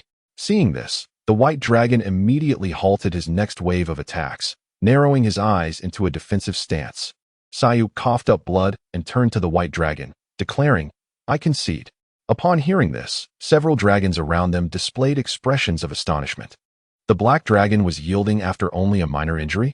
For reasons unbeknownst to them, it was clear that Sayuk's concession was not born of true defeat. Yuyin mused that even he would not suffer such debilitating damage from those magical bolts. Nanos descended to the ground, gazing with a complex expression at the retreating Sayuk. Uncertain of what thoughts occupied his mind, this black dragon is up to no good. He certainly harbors ill intentions. The small blue dragon huffed. Who cares? It's my turn to step onto the field now, Yuyin said, stretching his neck as he turned to the approaching young black dragon. Things were becoming ever more intriguing. Chapter 53. Shangri-La Hotel, do you have confidence? Asked Yuyin, a hint of nervousness in his voice. Rest assured, I have never been defeated by anyone smaller than me, replied the red dragon with a smile. Nate, the son of Dalba, was already 89 years old and possessed the strength of a silver rank.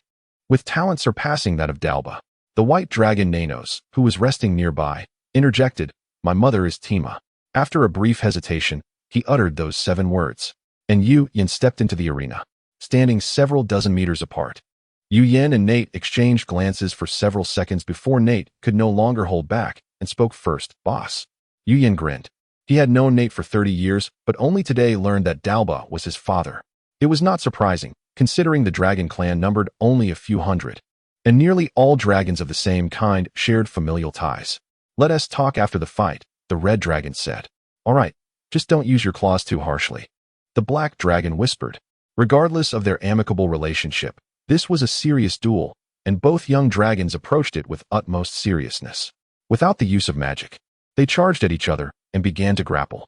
Meanwhile, the 2 black dragons, Sayuk and Dalba, were not focused on the battle but were engaged in conversation. Why did you concede? Dalba asked, his tone tinged with displeasure. Upon hearing this, Dalba chose not to pursue the matter further, glancing across the arena before stating, Humph. I came to the continent merely to give Valaras a good beating. I have no interest in those insignificant humans. With just a glance, the 2 adult black dragons discerned that Nate was no match for Yuyin, as there was a significant size difference of 1/3 between them. The reason they hadn't noticed earlier was that the 18-meter-long young dragon and the 12-meter-long one appeared roughly similar in size in their eyes. Indeed, within 5 minutes, Nate was knocked to the ground by Yuyin, who then pinned him down, rendering him unable to resist. I lost, Nate said quietly, yet without much dejection, as he had often sparred with Yuyin over the past 30 years. In the first few years, he managed to win a few times, but thereafter, he was mostly subjected to defeat. Consequently, he acknowledged Yuyin as his superior. The contest concluded with a final score of 2-1 in favor of Yuyin. There were no cheers or applause. The dragons present silently observed the end of the match and quickly reached a consensus in their discussions. After confirming the coins handed to him by Sayuk, Dalba turned to Nate, who was still conversing with Yuyin. Roar, it's time to leave, Dalba said. Having only met Yuyin once before, thus he had forgotten him. By nature indifferent, he had no intention of remembering the young red dragon. Nate replied affirmatively, bid farewell to Yuyin, and turned to follow his father into the sky. So, the one opposing me is not Dalba but you? As he watched the black dragons depart, blue dragon Valaras turned in astonishment to the black dragon Sayuk. Sayuk remained noncommittal. Isn't it over? You've merely received a good beating without any real loss. He cast a deep glance at the white dragon and then added, I shall take my leave now to inform that Princeling Jihu. With the black dragons gone, Valaras declared, now there should be no more obstacles. The combined strength of the 3 of us dragons is sufficient to sweep away the prince's forces. Once the second prince ascends the throne, we shall have an abundance of gold coins. Upon hearing the mention of endless gold, the eyes of the red dragon and the white dragon widened in excitement. How wonderful! Exclaimed Prince Swin, genuinely impressed to learn that the dragons supporting the great prince had withdrawn. What is Shangri-La? Inquired the red dragon beside him. As Swin and his companions appeared unfamiliar, their presence unrecognizable without their usual aura, Yuyin had been filled with questions since his arrival. Prince Swin smiled as he explained to the red dragon, Shangri-La is the largest and most luxurious hotel in the Kote Empire. Would you like to join, Lord Yuyin? The red dragon glanced at his own arm, which was larger than Swin's entire body, and asked, the largest hotel? Will I be allowed entry? Unfortunately not. Prince Swin replied with an open gesture. However, if you do not mind, You may dine in the central garden of the hotel. That one tea be necessary. I have a way to enter with you, the red dragon said, retracting a claw that was poised to slap the prince. Yu Yin had never visited a high-end human hotel throughout his life. He had never been invited and was reluctant to spend money. Though the food in such establishments was undoubtedly delicious, it was excessively expensive, with dishes priced in gold coins, a luxury dragons were unlikely to indulge in. Shangri-La Hotel was not far from the royal palace, and before long, Prince Swin and his entourage arrived at the hotel. Since it was not yet dinner time, the seats in the hotel lobby were mostly vacant. After Count Carly took a seat, he picked up the menu and handed it to the person beside him, then inquired of Prince Swin, who was still welcoming others. Your Highness, what would you like to order? Snowflake steak set, medium rare, Swin replied, momentarily turning his head to address Carly. The Grand Hotel was quite convenient. The menu was magically operated, allowing regular patrons to place orders directly without the need for a waiter. Lord Yuyen, what would you like? Count Carly suddenly noticed that the red dragon, who had been looking around since entering, finally focused his attention on him, so he presented the menu. Internally, he was alarmed, wondering how he had forgotten the red dragon until now. The red dragon, having shrunk to just over 2 meters in size, glanced at the menu and felt a wave of dizziness upon seeing the prices written in gold coins. Chapter 54, The Hotel Incident, Part 1, No Problem. Count Carliber took the menu and began to select with great care. At that moment, Prince Swin finally settled in and turned to the red dragon, saying, Lord Yuhua, what do you think of the ambience here? It was unexpected that the dragon possessed the magic to shrink its size. Quite pleasant, the red dragon replied. Generally, dragons have only the inclination to destroy human structures. However, Yuhua had lived among humans for over a decade and had inevitably absorbed some of their perspectives. To its eyes, the decor of the Shangri-La Hotel was rather exquisite, rivaling that of a royal palace. While waiting for the dishes to be served, the red dragon surveyed the hotel's grand hall once more. Swin and his companions, whether intentionally or not, had arrived at a fortuitous time, securing the finest table among a party of 6 or 7. In just a short while, the entrance was bustling with patrons, and the vacant seats were rapidly diminishing. Before long, an array of exquisite dishes was presented by the waitstaff, thanks to the remarkable efficacy of the concealment necklace. None of the servers noticed the red dragon perched at one of the tables. The dragon, unreservedly, flicked its tongue to roll a piece of meat, of indeterminate origin, into its mouth, chewing a few times before swallowing. Witnessing this scene, Prince Swin, who had just cut a piece of steak, exchanged amused glances with Count Carliber. Although the red dragon's current size was similar to that of a human, its mouth was still vastly larger. Consequently, the server, who returned with more dishes, was astonished to find the plate he had just delivered completely empty. Casting a suspicious glance at the diners, he observed their dining etiquette was impeccable, failing to discern any peculiarities. Displaying commendable composure, he refrained from questioning anything and simply cleared the empty plate before retreating. The astute Count Carliber noted that the serving pace had not kept up with the dragon's voracious appetite, promptly instructing his attendant to expedite the dishes. Swin shook his head, pushing aside a plate of exquisitely cut Wagyu steak, which, once the server approached to clear it, had mysteriously vanished in the blink of an eye. The server blinked hard, and upon confirming the plate was indeed empty, convinced himself he must have imagined the previous sight, and took the plate away. Over an hour later, the red dragon finally swallowed its last morsel, a satisfied glint in its eyes as it straightened its posture. Have you had your fill, Lord Yuhua? Count Carliber inquired with a smile. Merely 7/10 full, but it suffices, the dragon nodded in response.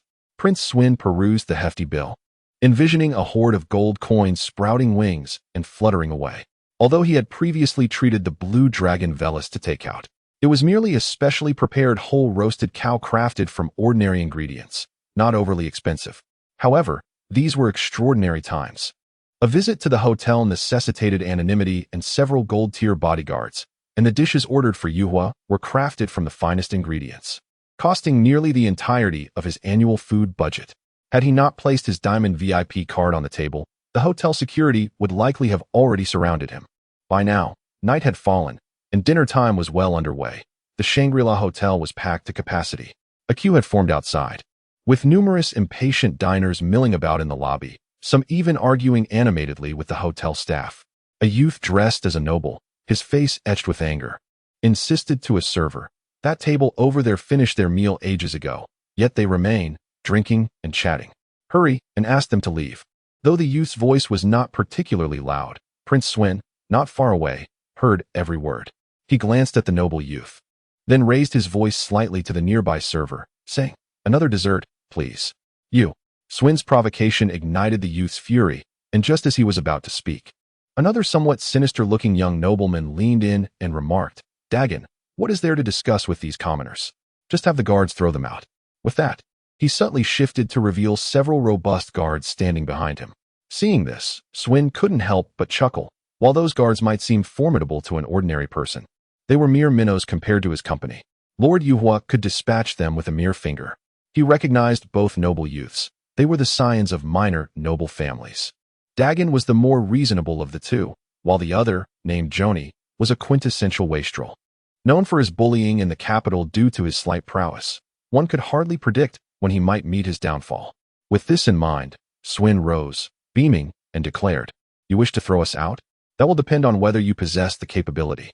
Dagon, momentarily taken aback by Swin's demeanor, was silenced, while Joni erupted with rage, shouting, "Seize this peasant. I want his tongue." Though Joni was indeed a wastrel, he wasn't entirely foolish. Realizing Swin's confident stance suggested some level of strength, he refrained from acting rashly and instead instructed his subordinates to test the waters. At Joni's command, several of his men advanced, one of whom swung a fist towards Swin with considerable force. A blow of such might would incapacitate an ordinary person. Swin, while not an ordinary individual, would certainly feel the impact, yet he remained still. Just as Joni's henchman's fist was about to connect, a figure suddenly dashed forward, extending a gloved hand to firmly catch the punch. This individual was one of Swin's gold-tier guardians, who, with a single exertion, twisted the face of Joni's subordinate in pain. Dagon and Joni were left dumbfounded, while the others at Swin's table continued sipping their drinks, acutely aware that they had perhaps bitten off more than they could chew. With a casual toss, the gold-tier expert flung Joni's henchman aside, who staggered back several steps before being steadied by his companions. Dagon stared intently at Swin's altered visage, seemingly imprinting it in his memory, before gesturing, "I hope you will not regret this encounter. Let us depart." Although Joni was thoroughly disgruntled by the defeat, he dared not provoke the evidently formidable figure before him, so with a huff, he turned and left. "What happened?" the red dragon inquired, somewhat puzzled, raising its head. "I was just reviewing the bill." Chapter 55, The Hotel Incident, Part 2. At that moment, he suddenly saw a group of people descending from the upper floor, and his spirits lifted. "Lord Viscount Friati, over here. Johnny is being bullied by a few commoners," Dagon called out, immediately turning back towards the table where Swin and others were seated. The Viscount Friati, accompanied by a dozen guards, was indeed Johnny's father. Upon hearing Dagon's words, he furrowed his brow, then approached Dagon and Johnny to ascertain the situation before making his way to Swin.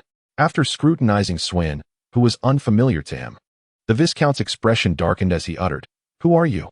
Is this not yet resolved?" Even Swin, despite his usual composure, felt a surge of irritation.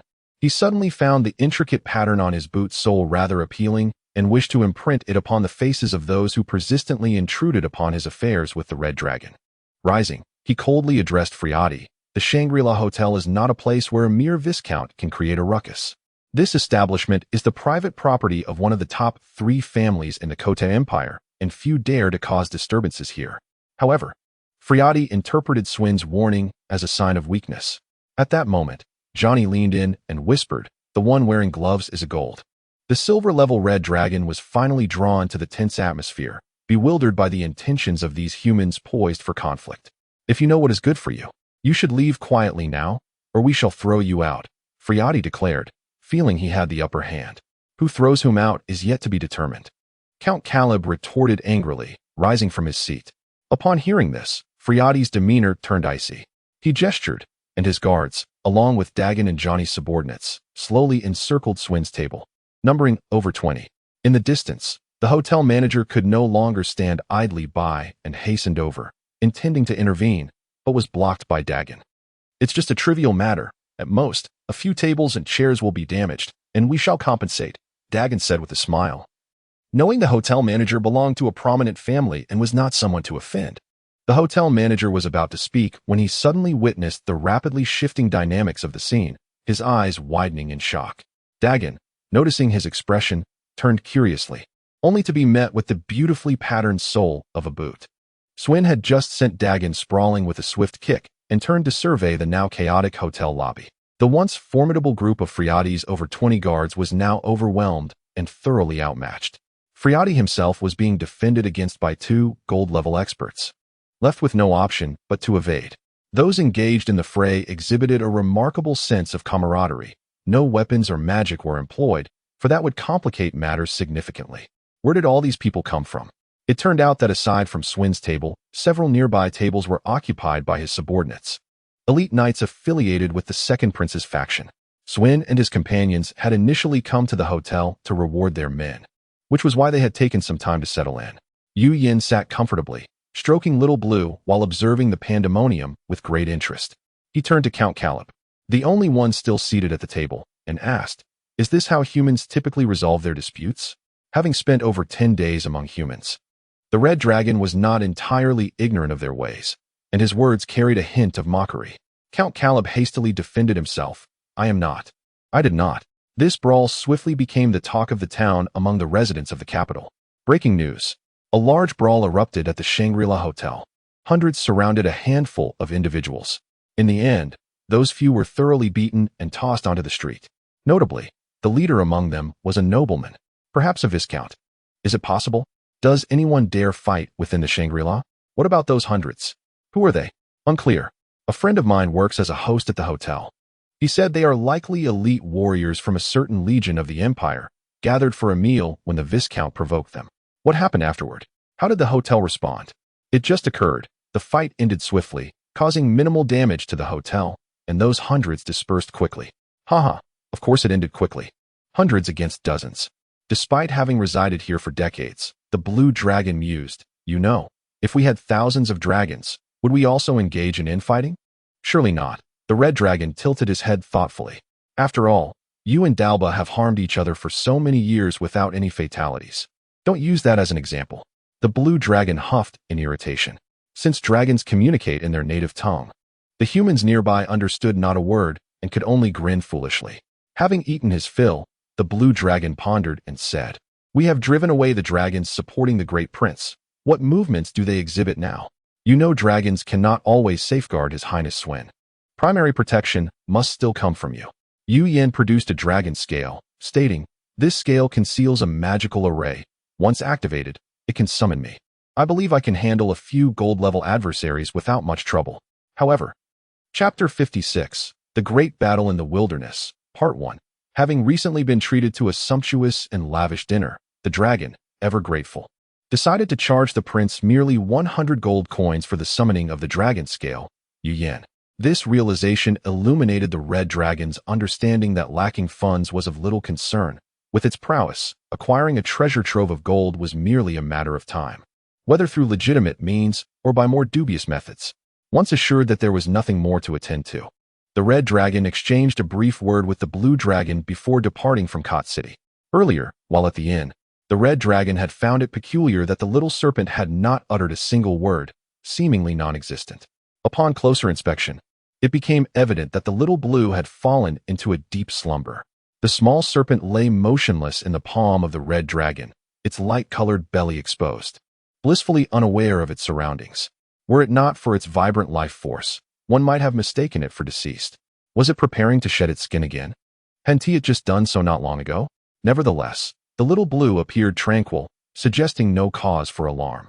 With this thought easing its mind, the Red Dragon gently nestled the little serpent into its ear, tidied the bedding, and lay down. After a brief respite, just as the Red Dragon was on the verge of drifting into dreams, a distant, faint dragon's roar echoed from outside the cave.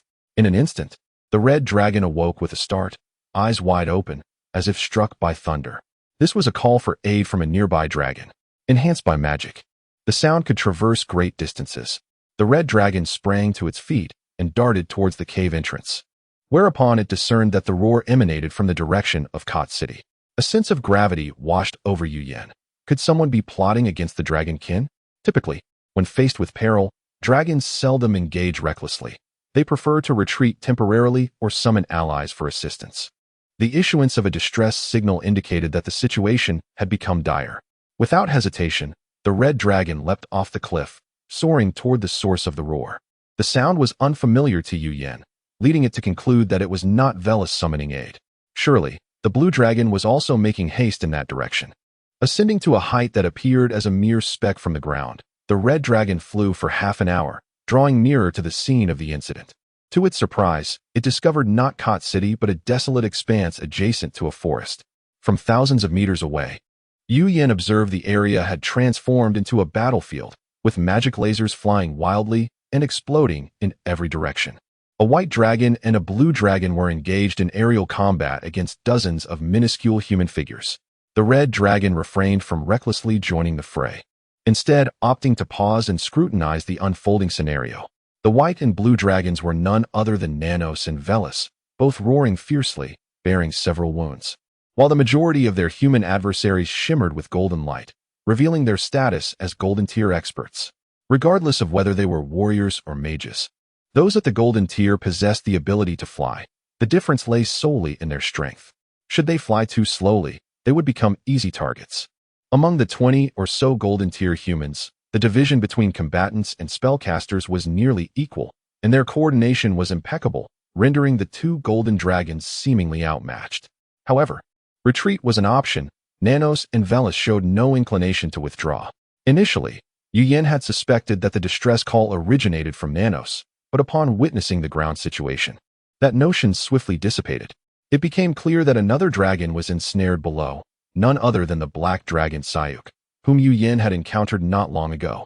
The plight of the black dragon was grave. An intricate web of magical arrays and runes bound it firmly to the ground, rendering it immobile. Surrounding it were several perspiring mages, laboriously maintaining the confinement spell, while others busied themselves near the dragon's head, engaged in some unknown endeavor.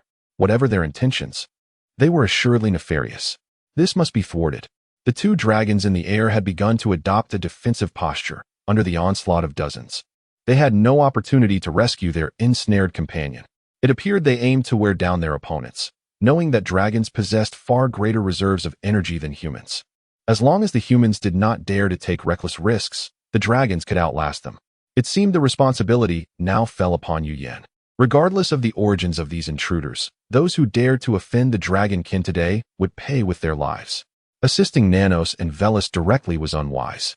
They were managing well enough on their own. Therefore, the best course of action for Yu Yan was to rescue the imprisoned black dragon Sayuk. Regardless of how the black dragon had been captured, its remaining fighting spirit meant that 4 dragons could easily subdue this band of humans. Observing the battlefield from the heights, the red dragon noted that it had remained undetected for some time, suggesting it was beyond the enemy's line of sight. Yu Yan surmised that eliminating the mages sustaining the binding spell would likely liberate the black dragon. Most of the foes were preoccupied with attacking the 2 airborne dragons, leaving fewer than 10 on the ground. Thus, a swift assault should catch them unawares.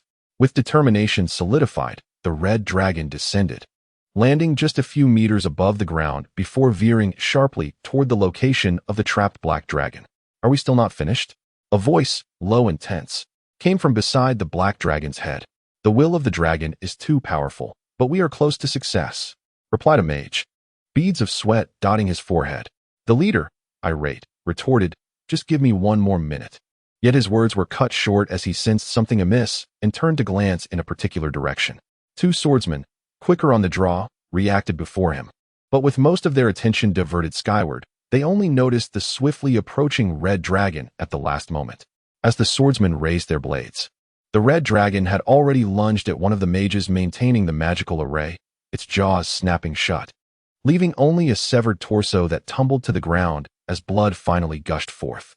The remaining humans were struck with shock and fury as they took a step forward. Another mage fell lifelessly, while the red dragon swallowed its mouthful of flesh. It effortlessly crushed a second mage with a swat of its claw before unleashing a fiery ball toward a third mage. At last, the swordsmen arrived, their blades poised to strike at various points on the red dragon's form. Unfazed, the red dragon pressed onward, charging toward the final mage. This last mage, witnessing the fiery demise of his comrade, finally succumbed to panic, abandoning the magical array and fleeing in terror. Chapter 57. The Great Battle in the Wilderness, Part 2. Upon witnessing the fleeing mage abandoning his back to the red dragon, it chose not to pursue him to reunite him with his companions, but instead turned its focus to the adversaries before it. They had already inflicted several wounds upon its formidable form. Unlike the previous rabble of bandits, these foes were seasoned veterans, each having faced the brink of death, boasting at least silver-tier prowess. Their earlier oversight had allowed the red dragon to ambush and eliminate a few mages sustaining the magical array. In silent unison, 6 swordsmen, including their leader, and 2 mages launched a tempestuous assault upon the red dragon. Without hesitation, Yu Yin braced itself against several strikes, channeling its energy for a fiery explosion. A radiant crimson light enveloped the dragon, prompting the attacking swordsman to hastily retreat. With a thunderous roar, it seemed as if a sun had erupted from the red dragon, sending several swordsmen, caught off guard by their greed, hurtling through the air, their garments igniting in fierce flames. After unleashing the fiery burst, the red dragon made no extraneous movements but swiftly flapped its wings and launched itself into the air. Only in the skies could the dragon unleash its full might. Grounded, it would merely augment the chances of silver-tier adversaries to slay it. Yu Yin felt an immense relief for having retracted its wings moments prior. Had they been injured, it would now find itself in perilous straits. The red dragon was acutely aware that the wings of the imprisoned black dragon lay in tatters, resembling shredded rags, and it would be some time before they could soar the azure skies again, with the mages maintaining the binding array either dead or fled. The intricate patterns that had once enveloped the black dragon had vanished. Observing this, the remaining combatants momentarily forgot the ascending red dragon, their expressions tinged with confusion. Yet, their leader quickly regained composure, lunging forward to stab at the neck of the black dragon. But the airborne red dragon would not allow such a scheme to succeed. A wall of flames erupted, blocking his path. Though he could still charge through, hesitation compelled him to halt. The others were not idle. Several golden-tier warriors ascended to confront the red dragon, while others surged towards the grounded black dragon, intent on delivering a fatal blow. Yu Yin repelled a swordsman with a swift strike. Glancing anxiously at the motionless black dragon below, it had done all it could. A silver swordsman thrust his weapon towards the black dragon's tightly shut eyelid, only for a sudden shield to materialize and thwart the attack. In the next instant, the black dragon's eyes snapped open, its golden irises coldly locking onto the swordsman, who felt an icy dread wash over him. With a furious roar, the black dragon rose to its full stature, effortlessly crushing the swordsman who attempted to flee with a single swipe of its massive paw. Other attacks landed upon the black dragon, but human blades merely pricked its vast form like toothpicks, inflicting only minor wounds unless they struck a vulnerable spot. Both dragons were now drenched in blood, their bodies marred with countless injuries, some even adorned with arrows.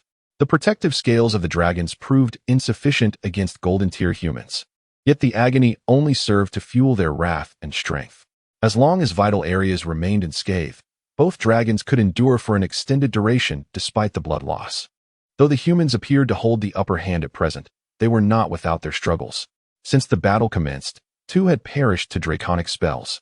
3 had been slain by dragon claws, and 1 had met a gruesome fate while attempting to attack the dragon's maw, crushed by its deadly teeth, with no survivors among their ranks.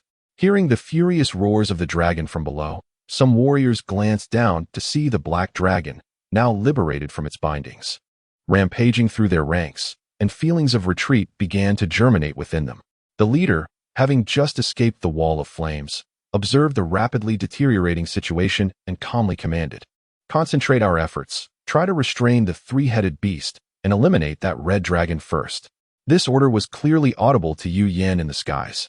It turned its gaze towards the leader below and let forth a furious roar, then executed a powerful sweep of its tail, forcing back the enemies in its path as it attempted to escape. Just then, an assailant charged from the side, striking the red dragon's right wing with a sword, creating a significant gash. Yu Yin wobbled momentarily but quickly regained balance, ensuring it did not plummet to the ground. For even a dragon would suffer greatly from such a fall. The red dragon's strategic retreat was thwarted, as several golden-tier experts from the blue and white dragons converged upon it, effectively surrounding the red dragon, though they were spaced apart by several meters. A full breakout would not be impossible for the red dragon, but its recent injury diminished its agility, rendering such an escape unlikely. "Yu Yin, over here," called the black dragon Sayuk from a short distance away, currently engaged with only 4 or 5 opponents, capable of self-defense yet unable to assist the red dragon.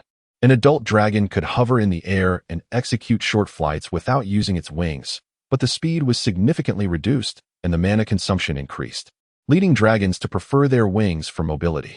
At that moment, a breath of dragon fire surged from behind, striking a swordsman on the right, who fell without uttering a sound. Charred beyond recognition. Another swordsman on the left struck at the red dragon's left wing. However, due to the angle, the blow landed on the claw and failed to inflict considerable harm. Disregarding the assailant, Yu Yin forcefully beat its wings, sending the swordsman tumbling backward, and broke through the encirclement before more enemies could close in. In mere moments, the red dragon reached the side of the black dragon, and the two colossal beings unleashed torrents of flame, driving away their assailants. "None shall escape," declared the black dragon, nodding slightly to the red dragon, suppressing its rage as it articulated each word with precision. Chapter 58, The Great Battle in the Wilderness, Part 2. The 4 formidable dragons posed an insurmountable challenge for the group of humans, whose allegiances and strengths remained shrouded in mystery. The dragons resolved to launch a relentless assault, aiming to eliminate their foes before they could unveil any potential trump cards. This cadre of several dozen Golden Tier warriors represented a significant force within an empire, should they unleash their full might. Vanquishing 100,000 ordinary human soldiers would be a trivial task. However, in the face of 4 dragons, the entire army of an empire could be extinguished with ease. The dragons formed pairs, providing mutual support while targeting the vulnerabilities of the humans, leading to a swift decline in morale and further casualties among the already beleaguered humans. As the situation slipped further from their grasp, the leader produced a crystal and uttered a few words, followed by a rallying cry. It was almost as if he believed the dragons could not discern his role as commander. The white and blue dragons exchanged knowing glances, plotting to eliminate him decisively.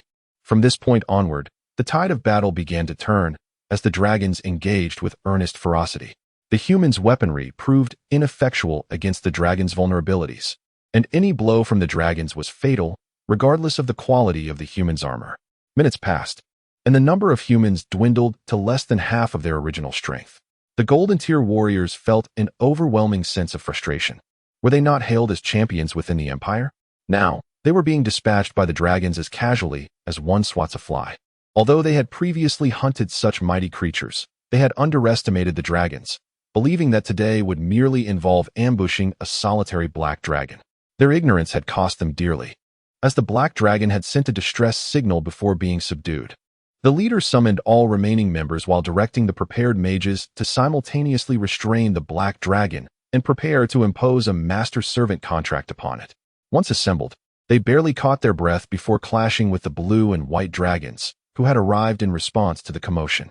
As they began to gain the upper hand, a red dragon suddenly emerged, disrupting their imminent success by thwarting the contract, which allowed the black dragon to escape and turn the tide of battle. Soon, the first individual fled in panic, and his escape resulted in his companion being struck down by a dragon's mighty blow. This act ignited chaos. Within the following minute, no fewer than 10 individuals scattered, including the leader. Seeing the tide turning, the dragons regained their fervor, swiftly dispatching several remaining stubborn foes. "Saryuk, seize that hat-wearing leader," commanded the white dragon, pointing towards the fleeing figure. After failing to eliminate him earlier, they could not allow him to escape now. Fewer than 10 humans remained, and with their comrades dwindling, their fighting spirit rapidly diminished. A dragon struck down a swordsman, who narrowly avoided severe injury by raising his shield. Yet, before he could recover, the red dragon descended upon him, severing his body from the ground in a single, powerful bite. After discarding the remnants of his meal, the red dragon realized the immediate threat had dissipated, while the black dragon was already in pursuit of the fleeing leader. Without hesitation, the red dragon pursued those who had fled into the forest, knowing that the likelihood of survival against the dragons was bleak, save for those who could burrow underground or find refuge within the trees. Most chose the latter, while others naively believed they could escape to safety elsewhere. Those who fled soon met their demise. No matter how swift the humans ran, they could not outpace the winged dragons. The white and blue dragons easily caught up, dispatching them with little effort. The red and black dragons pursued those who sought refuge in the forest, claiming a portion of them before only a handful, including the leader, managed to escape into the trees. Dense foliage obstructed all but the red dragon from entering the forest, yet it was a small expanse. The dragons could easily traverse its length in mere minutes. Thus, the decision was made: set the forest ablaze. The three dragons spread out, strategically igniting the edges of the forest before unleashing torrents of fire that sliced through the landscape like a knife through cake, incinerating several fleeing humans in the process. Watching the forest transform into a raging inferno, the red dragon landed to rest, assessing its injuries. With numerous cuts and 2 magical frost wounds, it emerged relatively unscathed, as none had penetrated vital organs or the head. Although the wounds had ceased bleeding, they continued to send throbbing signals of pain to the dragoness brain. How fortunate it would be if Little Blue were here, mused Yin, disappointed by the absence of his ally amidst the fierce battle. While both the white and blue dragons possessed healing magic, they prioritized capturing any remaining enemies, leading to a strategic dispersal around the forest perimeter. Suddenly, from the left, a figure emerged, a hat-wearing leader, seemingly unscathed. The red dragon hesitated, recognizing that as a leader, he likely possessed hidden strengths. Nevertheless, Yin could not allow him to escape.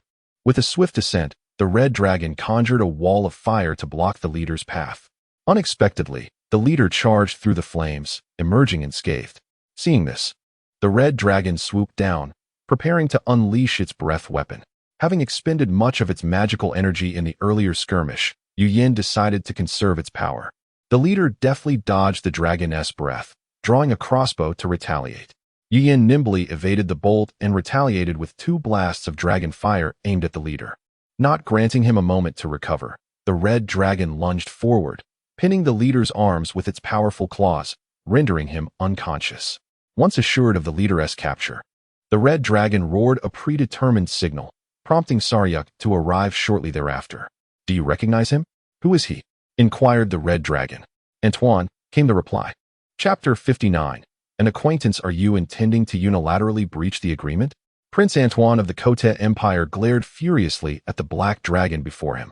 Upon the demise of the old king due to an unknown attack, Prince Antoine promptly initiated the long-prepared Thundercloud plan, consolidating the forces he had amassed over the years, intending to clear his path to the throne like a thundercloud sweeping across the sky. The greatest obstacle in his way was his brother, Swin. Just as Antoine was poised to take action against Swin, the latter sought refuge with the Empire's guardian dragon, Velis.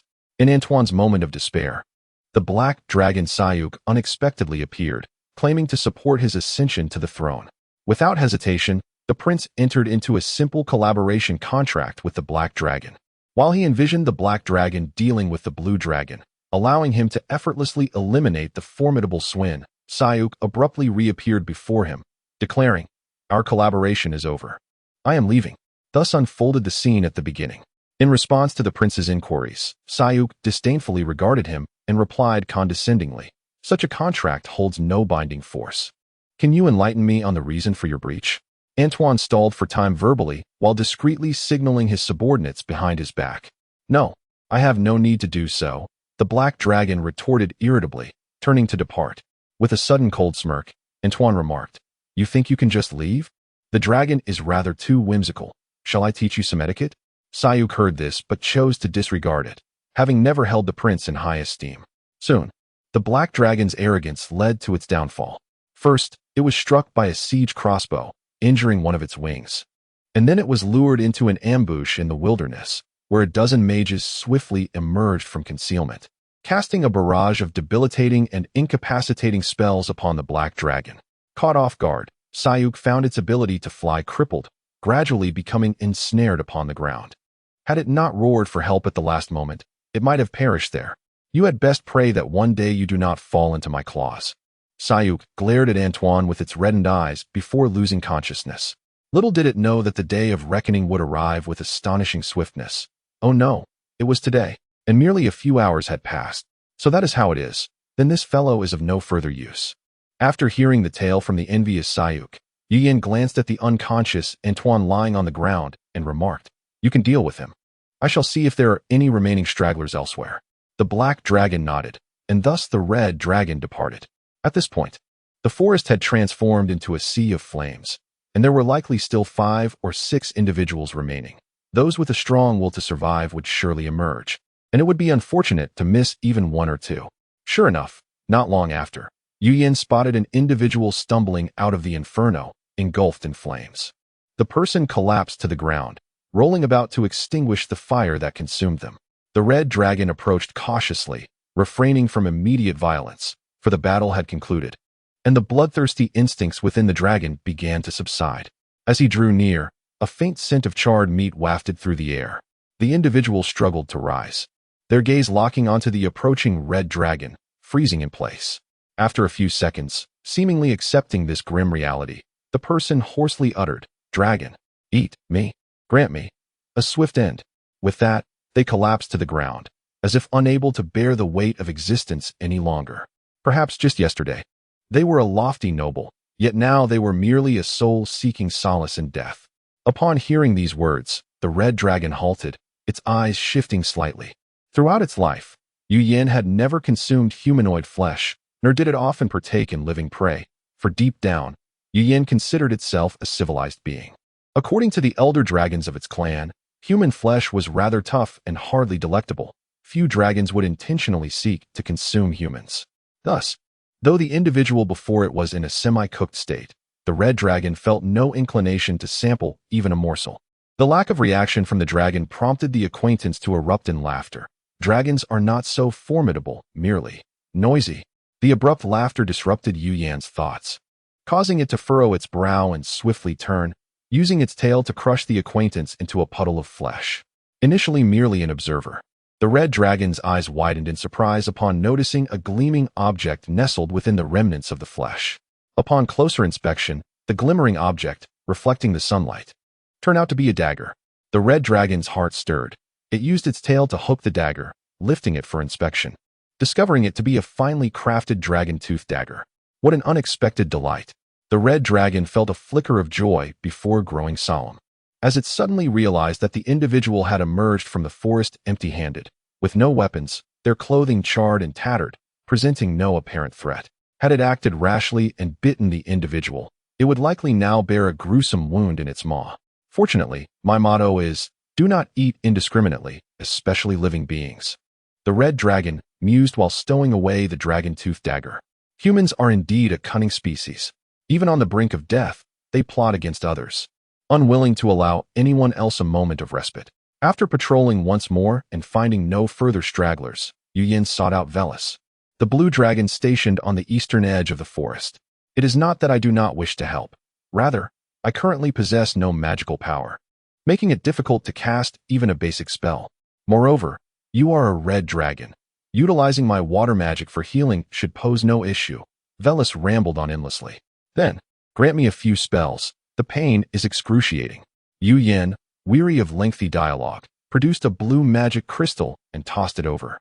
The blue dragon hurriedly caught the diminutive crystal, eagerly tossing it into its mouth, crunching it like candy. Hurry up. Observing that the wounds on the blue dragon were nearly healed, the red dragon felt an increasing throbbing in its own injuries. Do not rush. I shall attend to it shortly.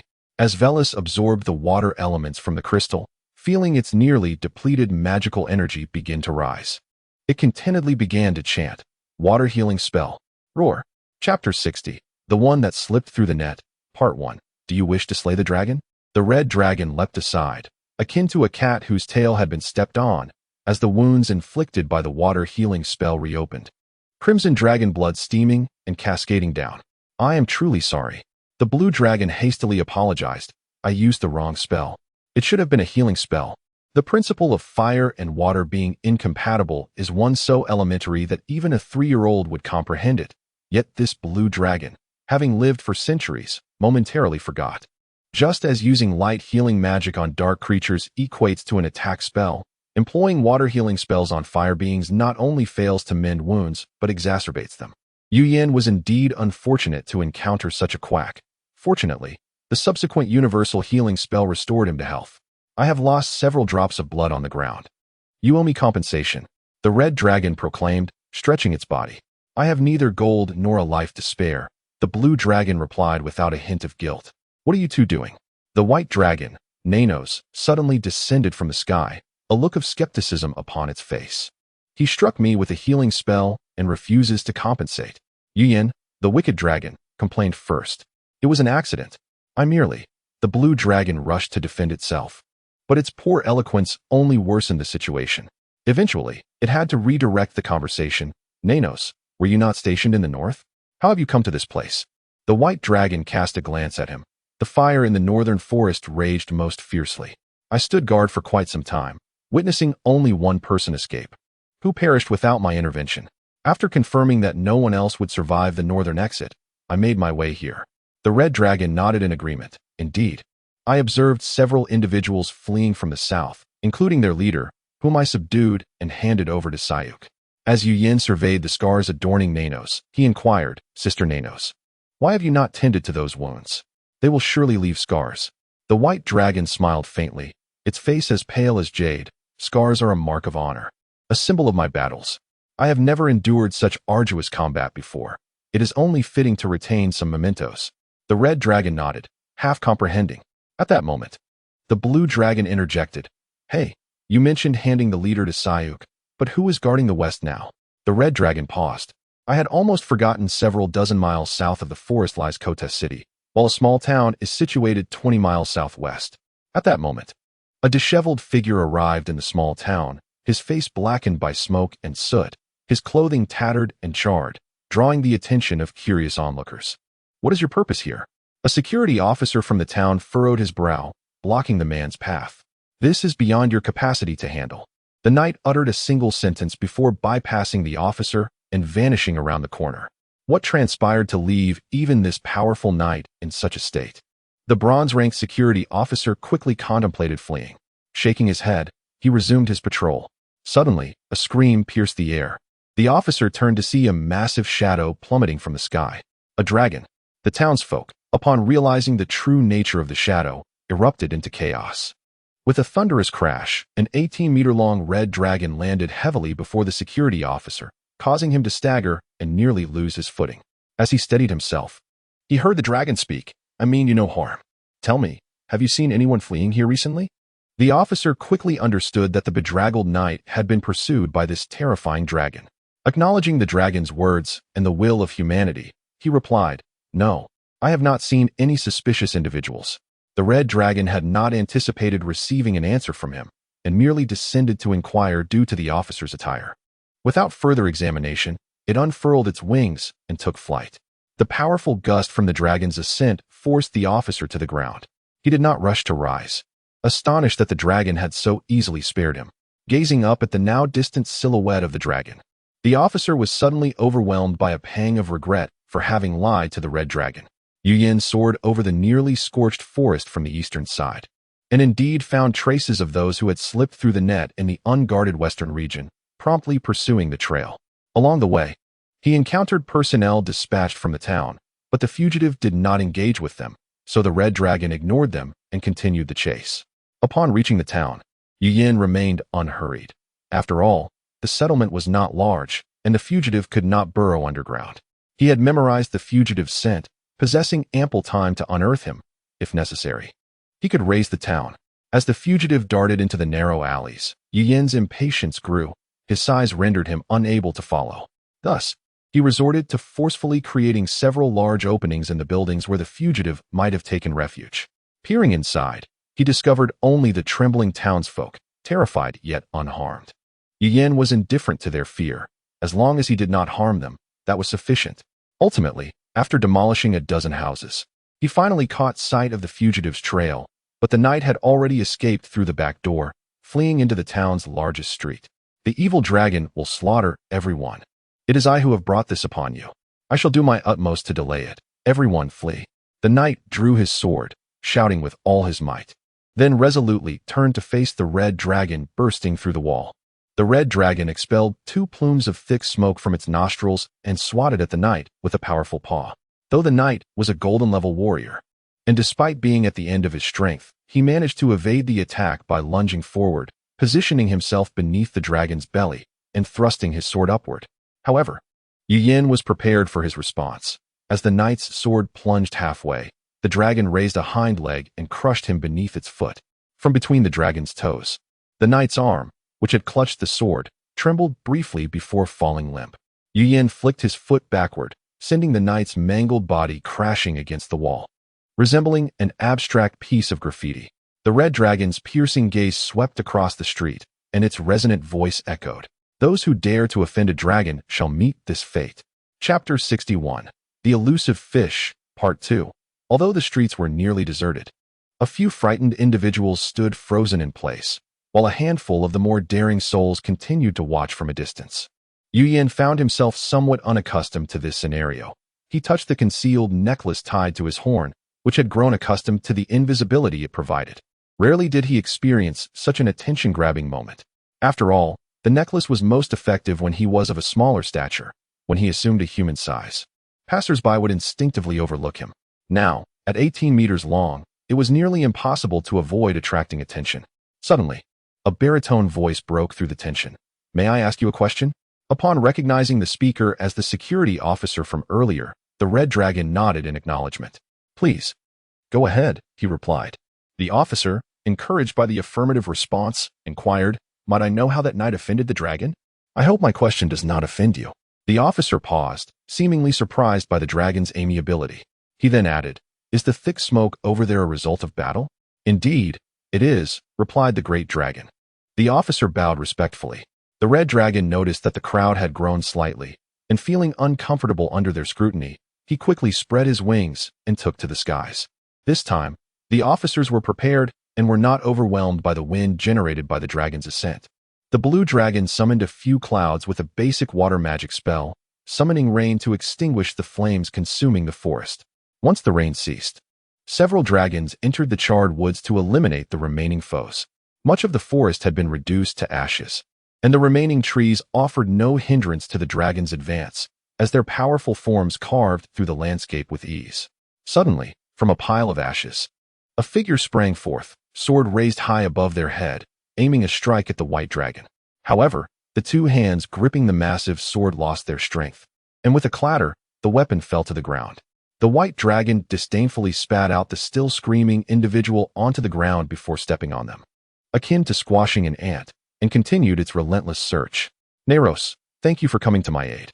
A massive shadow suddenly loomed beside the white dragon. Who else could it be but Sayuk? The white dragon cast a fleeting glance at him and replied, "No need for thanks. It is my duty." Upon hearing this, the white dragon finally halted, turning its gaze toward the black dragon. Meanwhile, the blue dragon was also having success in its systematic search of the forest, coming across a half-burned individual whom it swiftly dispatched. "All dealt with," the red dragon announced as it appeared above the blue dragon, speaking in a double entendre. The blue dragon, disinterested, replied, "According to my meticulous calculations, there should still be 2 individuals hidden in the forest. Neros is clearing the southern region. You can choose to search in the northwest." "Very well," the red dragon agreed. Flapping its wings and departing, the forest, charred and drenched, lay in disarray, presenting a haunting sight. Yet the dragons paid it no mind, leaving no stone unturned. They would not cease until every enemy was vanquished. The scorched and damp trunks left black marks upon their scales, but the red dragon was unconcerned, knowing it could cleanse itself afterward. It had not yet reached the level of fastidiousness that would prevent it from getting dirty. After more than an hour of searching, the red dragon found itself near the center of the forest alongside the blue dragon, but still had not encountered any remaining foes. Yu Yin distinctly recalled a figure wielding a large sword who had inflicted a painful blow upon him during the battle. That individual had fled into the woods and had yet to perish at his claws. Not spotting the white dragon, the blue dragon suggested, "Let us check there. They might be engaged in combat." With that, it took to the skies. The red dragon did not rush to follow, but instead raised a claw to scratch its ear. Noticing that the little blue dragon remained unresponsive before finally taking off after it, Yu Yin sensed that Viraz was mumbling something about feeding the Sagdag grain, prompting him to fly on with curiosity. From a distance, he spotted the black and white dragons, nearly equivalent in size, walking side by side, seemingly undeterred by the dismal surroundings. As the red dragon landed, it caught the tail end of the white dragon's remark. "You are indeed quite impressive in battle." The black dragon chuckled, producing a white fruit from seemingly nowhere. "Do you know what this is?" "Fairy fruit," exclaimed the white dragon, its pupils dilating. captivated by the exquisite fruit. Where did you acquire it? Do you not find its aura distasteful? I have long since grown accustomed to it. The radiant elements it bears are toxic to me, making it a perfect gift for you, the black dragon replied with elegance. The red dragon patiently observed as the white dragon cautiously stored the fairy fruit away before finally speaking up. My dear friends, did you encounter any new survivors during your cleansing? Perhaps someone wielding a sail-like sword? Sayuk shook his head. I did not see any living souls. Very well. Let us conduct one final sweep before concluding this battle, the red dragon summarized.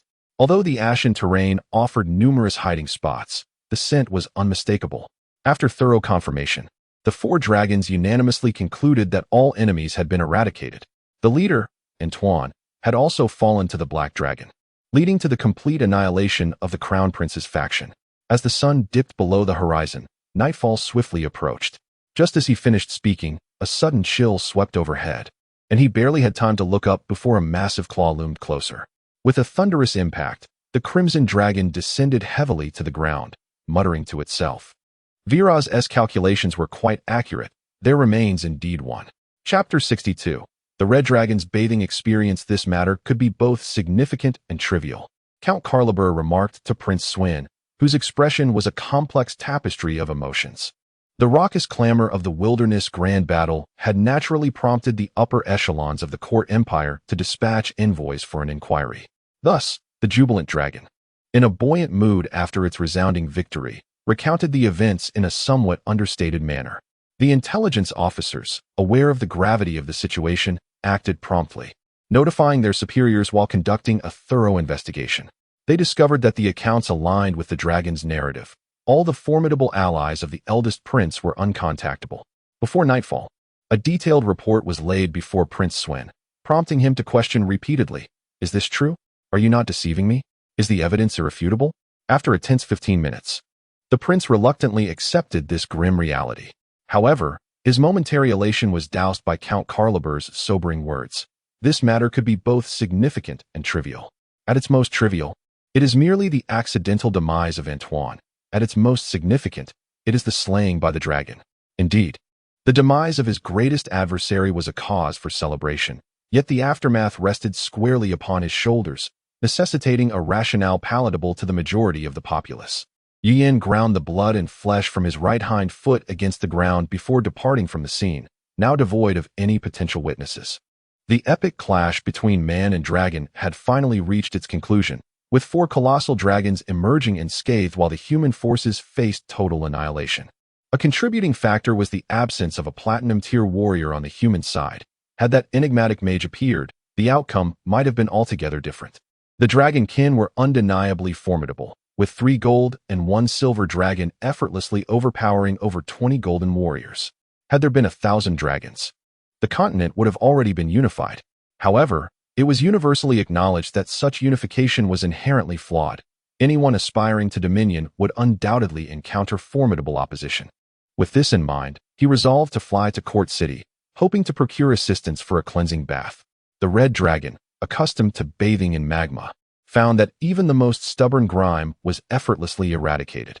Only on the rare occasions when magma was inaccessible did he reluctantly resort to water. However, due to the dragon's anatomical structure, many areas were difficult to reach, necessitating vigorous shaking or rolling to cleanse oneself, a challenge for a red dragon averse to water.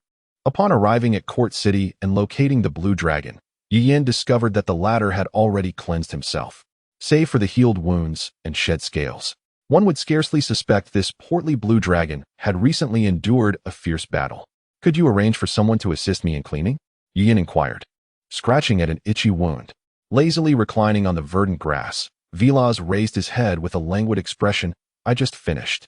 They shouldn't be far. If you pursue in that direction, you should catch up." "Who are they? How will I recognize them?" Yin pressed patiently. "There are 4 women and 3 men, all in uniform. The leader is named Aloe," the blue dragon replied, flipping over in a relaxed manner. Having received useful information, Yin, feeling somewhat irked at the blue dragon's nonchalance, took off without further ado. While most dragons perceived humans as indistinguishable, Yin, familiar with their appearances, could easily discern between the genders. As the blue dragon had indicated, Yin swiftly spotted the group of 4 women and 3 men clad in similar attire walking along a sparsely populated path. He descended before them. Before Yin could speak, a woman interjected, "Greetings, Lord Red Dragon. I am Aloe. Are you in need of our services for a bath?" Yin nodded, realizing that the blue dragon typically employed this group for such tasks. Otherwise, ordinary folk would flee in terror at the sight of a dragon. This arrangement suited him well, sparing him the need for elaborate explanations. "Yes, how much will it cost?"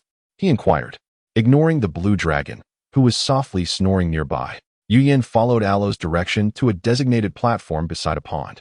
"Lord Yin, do you have any specific requests before we begin? For instance, Lord Vila's dislikes having his head touched," Aloe inquired. At that moment, Yin was in dire need of a thorough cleansing, his body muddied to the point of being scarcely cleaner than a pig in a mire. Aloe affirmed her understanding, distributing specialized tools to her subordinates, likely utilizing storage artifacts. These tools were custom-made for dragons, wielded like weapons in their capable hands. Upon receiving Yin's permission, they positioned themselves and commenced the cleansing process. The brushes, resembling brooms, were crafted from the bristles of high-grade magical beasts, for any ordinary brush would be rendered useless after mere contact with a dragon's hide. A water mage conjured spheres of water, showering the dragon's back, while the others adeptly scrubbed away the grime as the specially formulated cleansing waters cascaded down. At Aloe's signal, Yin cooperatively lifted his tail, allowing a burly man to wrap a damp towel around the thick appendage, dragging it downwards. By the time he reached the tip, the once pristine towel had transformed into a murky mess. As Yin was bathing himself, he made an exception by permitting someone to climb atop his back. The attendant skillfully cleaned Yin's spine in mere minutes, a novel experience for him that he found surprisingly enjoyable, granting him insight into the opulent lifestyles of the nobility. The 18-meter-long red dragon was neither too large nor too small, and Aloe's team meticulously cleaned him within half an hour, leaving only his head unwashed. Yin felt that he could manage his own head, yet, relishing the pampering, he lowered it to allow for assistance. The head was a dragon's most vulnerable point, rarely subject to external contact, but this occasion was an exception. A water sphere cascaded over his head, washing away ashes, dust, and blood, the runoff quickly discoloring the ground below. Aloe efficiently cleaned Yin's head in a matter of moments, then inquired, "Lord Yin, would you like us to clean your ears? Our dragon-sized cotton swabs are yet to be utilized." "Very well," Yin replied nonchalantly, suddenly feeling as though he had overlooked something. Aloe deftly retrieved a cotton swab as thick as a human thigh, moistened it, and gently pried open Yin's ear, inserting the swab within. "Ah!" A sudden scream echoed, startling all present. Yin experienced a ringing in his right ear. Chapter 63. Little Blue's new skill. Aloe never anticipated that there would be something within the ears of the red dragon. Even with her extensive experience, she was taken aback by the piercing scream, landing abruptly on the ground. Yin, jolted awake, realized with dismay how foolish it was to have forgotten about Little Blue. He had been so comfortable that he lost track of everything. The red dragon gently shook its head, attempting to alleviate the discomfort of the ringing in its ears. "What are you doing?" Little Blue emerged furiously, disregarding her surroundings, and climbed directly in front of the red dragon's eyes to question it. Little Blue and Yin communicated in the dragon tongue, leaving the onlookers bewildered by her words. One of the bath attendants trembled, pointing at the small snake. "Why, Yin? You have worms in your ears," as the small snake's saliva splattered into its eyes. The red dragon had no choice but to close its eyes and exclaimed, "It's a misunderstanding. This is a misunderstanding." Then, switching back to dragon tongue, it said to the small snake, "I'm sorry, Little Blue, I momentarily forgot about you." Only then did the furious Little Blue calm down. She glanced around, her anger simmering, and climbed atop the dragon's head, remaining silent. The red dragon breathed a sigh of relief, opening its eyes to address the still fearful Aloe and her companions. "I apologize. This is a pet I keep, and I did not mean to frighten you. It is well known that most humans, particularly women, harbor an aversion to snakes." Yet Aloe managed to smile, indicating her open-mindedness. After a moment's thought, she spoke. If possible, might you grant us a few dragon scales, my lord?" Aloe nodded eagerly. "Of course, Yin, you are indeed a generous dragon." Internally, she felt quite delighted. Afterward, she instructed 2 of her subordinates to carefully collect the palm-sized, fiery red dragon scales and once secured, inquired, Yin, do you have any other requests? The red dragon shook its head, none. I think you may take your leave now. Aloe and her companions did not insist further. They bowed to the red dragon and departed the estate. Little Blue, why have you fallen asleep again? I had a fierce battle during the day, and you didn't react at all, the red dragon began, not waiting for the small snake to respond. What skill? Yuyan's curiosity was piqued. Though my size remains diminutive, I shall no longer lack offensive capability, Little Blue teased. My venom will not only heal your wounds, but can also bring about your demise. The red dragon was alarmed, for the small snake never lied about such matters. What exactly is this skill? Allow me to simplify, she replied. This skill is called absorption. My venom was originally non-toxic, but now I can absorb any external toxins, transforming my venom into a lethal attribute. Whoever I bite shall perish. So, your venom is still primarily for healing, and you've become immune to all poisons? The red dragon began to comprehend. Indeed, it seems you are not entirely dim-witted, Little Blue said with a hint of pride. However, it doesn't seem very useful. With your slight frame, if I were your enemy, I could dispatch you before you even approached, the red dragon remarked, scratching its chin. Humph, I'm not foolish enough to charge in head-on. I shall wait until you are asleep and off guard to launch a surprise attack, Little Blue retorted disdainfully. That might give you a chance. Well, for now, could you administer a couple of doses? The wound on my abdomen still itches, the red dragon requested. Little Blue. The following morning, having feasted well, the blue dragon sought out the red dragon, only to pause in astonishment upon seeing it. The scars on the red dragon's body had nearly vanished, had it not been for the lack of newly grown scales. One would hardly believe the dragon had engaged in a fierce battle just the day prior. What does this mean? The red dragon inquired. Of course, it is to win favor, but it is not entirely a bad thing. The benefits of being a guardian dragon are numerous, the blue dragon replied, shrugging its wings. I have no desire to become as corpulent as you, the red dragon frowned. But isn't Swin still not king? Does he possess that authority yet? Velaz was momentarily taken aback by Yuyan's words, his expression turning grim as he finally replied, Antoine has been eliminated by us, naturally. No prince has the power to rival Swin. Then he ought to be grateful to us. Meanwhile, in the grand hall of the Kote Palace, the Empire's significant figures had gathered. We support Prince Swin's ascension to the throne, for he possesses all the qualities necessary to be king, and none are more suited than he. Count Kariba stepped forward, surveying the crowd before him. Upon his declaration, over a dozen noble families nodded or murmured in agreement. I oppose this. A tall figure suddenly emerged, his piercing gaze fixated on Count Kariba. I believe Prince Luringia would be a more fitting king. Upon seeing this individual, those who supported Prince Swin displayed animosity, for he was the Grand Duke Dishartmon, rumored to be scheming for the throne. It appeared the rumors had merit, with Prince Luringia likely being his puppet. Oh, so you can speak on behalf of Luringia? But it seems he is not present here, Swin interjected, stepping forward from the crowd to stand beside Count Kariba. Ha, certainly not. Look, he has arrived. Dis pointed towards the entrance, where a figure unfamiliar to Swin appeared. Prince Luringia, slender and frail. Then how do you intend to compete with me? I have managed my territory with great efficiency, established trade routes with the Caesar Empire, and gained the friendship of the dragons. What of Luringia? Diz smiled faintly. Only strength can speak for itself. You have but a handful of gold beneath your command. After a pause, the weary Grand Duke uttered the words Swin dreaded most, and I am of platinum rank. Chapter 64. The Guardian Sword. St. Kenneth. The Duke's concealment was indeed profound. He typically lived in seclusion and did not appear even when Prince Antoine gathered the platinum-ranked mages from the Magic Academy. Yet now, after Antoine and his 20 or so golden-ranked subordinates met their demise, he made a powerful entrance. It is well known that the platinum rank represents the pinnacle of strength in the eyes of ordinary people, embodying the Empire's might, capable of facing multitudes with ease. As for the ranks beyond that, the Holy Domain is inhabited by ancient beings who have lived for millennia, having long since transcended worldly concerns and seldom appearing before the populace.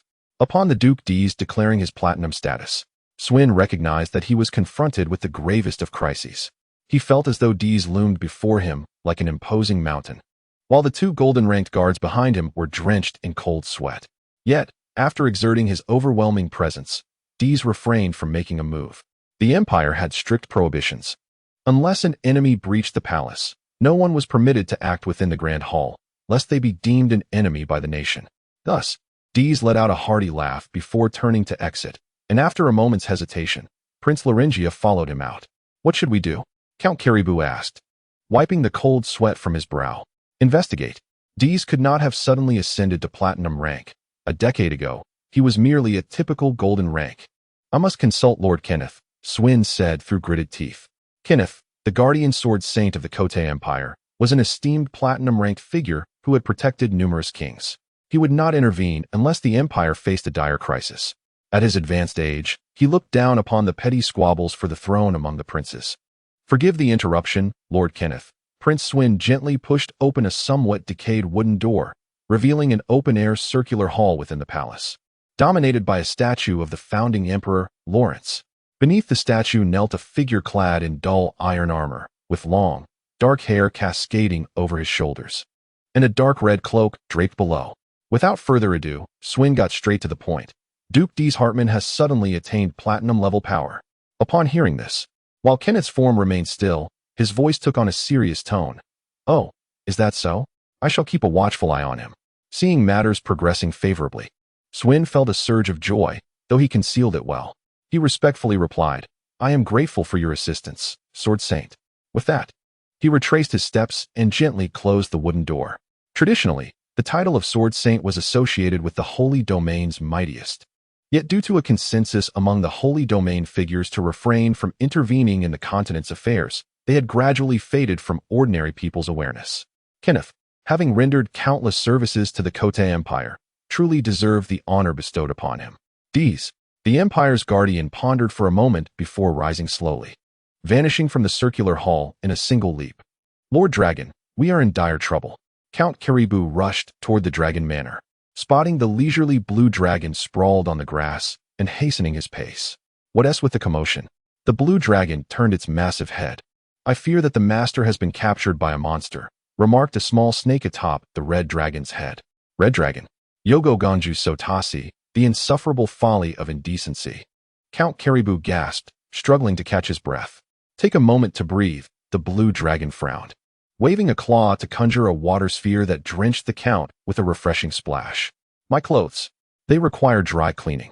Caribou's irritation dissipated, and sensing the dragon's impatience, he quickly gathered himself. A duke claims to be platinum-ranked and threatens Prince Swin's position. The duke is Dees Hartman.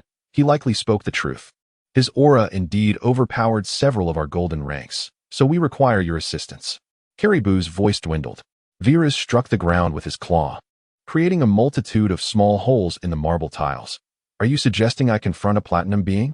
A golden-ranked dragon could easily overpower several golden-ranked humans. Yet as one ascends in rank, the disparity in strength grows. It is unlikely that even several dragons could match a single platinum-ranked individual. Such challenges are typically limited to those below platinum. Caribou hastily waved his hands. No. Prince Swin has gone to consult the Guardian Sword Saint because this platinum duke's emergence is too abrupt. There must be a grand conspiracy at play. If the Sword Saint intervenes, along with your might, dealing with a mere newly ascended platinum should be a trivial matter. The blue dragon nodded. Very well. You have persuaded me. However, my reward must be doubled, and should danger arise, I shall refrain from engaging. The red dragon leaned in. I wish to join as well. But I have a condition. Speak. Kenneth had been discreetly listening to various conversations throughout the palace, confirming that Swin had not deceived him, and thus arrived at the now deserted Grand Hall. Upon entering, Kenneth furrowed his brow as an unpleasant aura permeated the space. His seasoned instincts kicked in, and he produced a silver sphere to scan the air, confirming the absence of toxins before proceeding further into the hall. Show yourself, Dees, Kenneth commanded, drawing his sword with a metallic sound. Hee. Dees's towering figure emerged from behind the throne, smirking as he said, Indeed. That fool Swin led you right to me. Everything is proceeding according to my design. Do you intend to fight here? Have you forgotten the Empire's ironclad laws? Kenneth challenged, his platinum-level aura radiating powerfully. The Empire? It shall soon be mine. What care I for laws, ha ha ha. Dees laughed heartily, unleashing his own formidable presence, wielding an oddly shaped weapon that surprisingly overpowered Kenneth. A flicker of astonishment crossed Kenneth's eyes, yet he quickly regained composure, stating, Do not rejoice too soon. As he spoke, Several heavily armed royal guards rushed in through the door, forming a V-shaped formation on either side of Kenneth. 2 warriors, 2 mages, and an archer, all of golden rank. Hee. Dees chuckled lowly. Chapter 65. Are you able to summon a platinum-level dragon for assistance, Lord Velis? The Duke of Diz appears rather sinister. Prince Swin, who had just arrived at the Dragon Manor, spoke uneasily to the blue dragon. What is there to fear? Isn't Kenneth quite formidable? I have yet to witness anyone escape his blade after 3 moves, the blue dragon replied with a relaxed tone. The red dragon beside him curiously asked, including you? Well, if Kenneth were intent on killing me, I wouldn't even be able to flee, the blue dragon said nonchalantly. So he is that strong, the red dragon nodded, seemingly understanding. Yet, upon reflection, it made sense. His mother, Tima, a single dragon, could annihilate the continent's most elite black soul mercenary corps. The disparity between platinum and gold levels is indeed vast. One would find a gold-level dragon among 100 silvers, and a platinum level among 1,000 golds. Countless legendary gold-level warriors have met their untimely demise on the arduous path to platinum. The dragon race excels in this regard compared to humanoid intelligent species. Even the laziest adult dragon will at least attain silver status, while those who survive for several centuries will ascend to gold. Dragons aged in the 4-digit range are invariably platinum. The industrious dragons are even more impressive. The renowned wind dragon, Generico, known for his integrity and bravery, broke through to the pinnacle of gold at merely 300 years of age, becoming the youngest platinum-level dragon. During his time on Dragon Island, Yu Yin had the fortune of encountering this prodigious dragon. Generico's meticulousness and straightforward character, particularly his spirit of courageous exploration, led the little red dragon to idolize him, pestering the dragon clan for a few azure dragon scales. However, if we could summon a platinum-level dragon, the situation would be secured. Count Calibur's anxious voice interrupted the red dragon's reverie. Dragon language, Little Blue, what is your perspective? The red dragon leaned over to the small serpent atop its head. In a rare serious tone, Little Blue replied, I believe it is prudent to approach this matter with caution. After all, Swin and Calibur are not children. They would certainly not mistake this situation for mere illusion. Meanwhile, the blue dragon, engaged in conversation with humans, turned and remarked, summoning a platinum-level dragon is not as simple as calling for cabbage, and besides, I do not know any platinum dragons personally. Swin and Calibur exchanged glances, recognizing the helplessness reflected in each other's eyes. The complexity of dragon language is daunting. Humans have yet to develop a complete translation, let alone comprehend the dialogue among dragons. We sincerely hope that both dragon lords will consider this. We assure you that no dragon will be treated poorly, Prince Swin said, bowing respectfully before retreating alongside Count Calibur. As they departed, the red dragon turned to the blue dragon and inquired, What of your parents? Do they not have a good relationship with you? The blue dragon glared. My parents treat me well, but they are merely ordinary blue dragons, not significantly stronger than I. The red dragon chuckled awkwardly, realizing that not every dragon has a platinum-level mother serving as a dragon elder. Thus, calling upon a platinum dragon is indeed more challenging than anticipated, despite knowing a few personally. However, Generico is not familiar with me. Summoning another dragon could lead to disastrous negotiations. As for Aristode, the notion of a dragon king intervening to aid a prince of a human empire would surely provoke ridicule from other races. Although my mother Tima would likely assist out of familial bonds, she is currently guarding the dragon's rest and cannot leave her post. After much contemplation, Yu Yin felt that he could only blame himself or the suddenly appearing Platinum Duke. If only he possessed platinum-level strength now, he could seize all dragons on the continent. If no solution arises, perhaps I should acquire something poisonous and use it to deliver a fatal bite to that Duke? Little Blue suggested, playfully tapping the red dragon's ear with its tail. Do not jest. I would be content if you simply do not court death. The red dragon shook its ears. I am not so easily defeated. Test me with your strongest attack, and see if I am injured, Little Blue retorted defiantly. Oh, is this a new talent you have awakened? The red dragon expressed newfound interest, while the nearby blue dragon appeared equally intrigued. 10 minutes later, the red dragon summoned Prince Swin. Bring me something highly toxic, the more lethal the better. Ideally, it should be injective, capable of swiftly eliminating a platinum-level warrior. Kenneth, the Sword Saint, regarded the Duke of Diz with grave concern, his attention primarily focused on the peculiar weapon in the Duke's hand. The weapon, resembling a knife yet featuring double-edged blades, appeared neither sword nor dagger. It was decidedly not a weapon one would associate with a virtuous individual. "If you surrender now, I might still forgive some of your transgressions and offer leniency," Kenneth warned sternly. "Ha! Do not jest. When has the esteemed sword Saint Kenneth ever shown cowardice?" Diz replied with a sinister smirk. Verbal jabs. Kenneth's expression shifted, and at that moment, Diz suddenly swung his weapon, unleashing a half-transparent blade that struck one of Kenneth's golden swordsmen before anyone could react. The golden swordsman fell silently, collapsing forward, blood oozing from his neck and pooling on the ground. "Die!" Kenneth, consumed with rage, raised his long sword and unleashed a thunderous strike towards Diz, who stood 30 meters away. The two accompanying mages conjured magical shields, beginning to chant incantations, while archers drew their bows, aiming at the foe. The remaining swordsman did not charge alongside Kenneth, but instead crouched, raising his shield to check for signs of life in his fallen comrade, only to find him devoid of breath. The ability to project sword energy is a technique only comprehensible to platinum-level warriors, condensing their internal energy into a blade-like attack against distant enemies. Conversely, gold-level warriors can only attack from afar when equipped with bows or crossbows. Faced with Kenneth's furious strike, Diz dared not be reckless. Gripping his weapon with both hands, he parried the sword saint's horizontal slash. The moment their weapons clashed, a brilliant explosion of light erupted, creating a tremendous shockwave that reverberated throughout the palace. "How can your sword energy be projected so swiftly?" Kenneth bellowed. "You will understand once you meet the Grim Reaper." Diz sneered, suddenly exerting force that pushed Kenneth back several steps.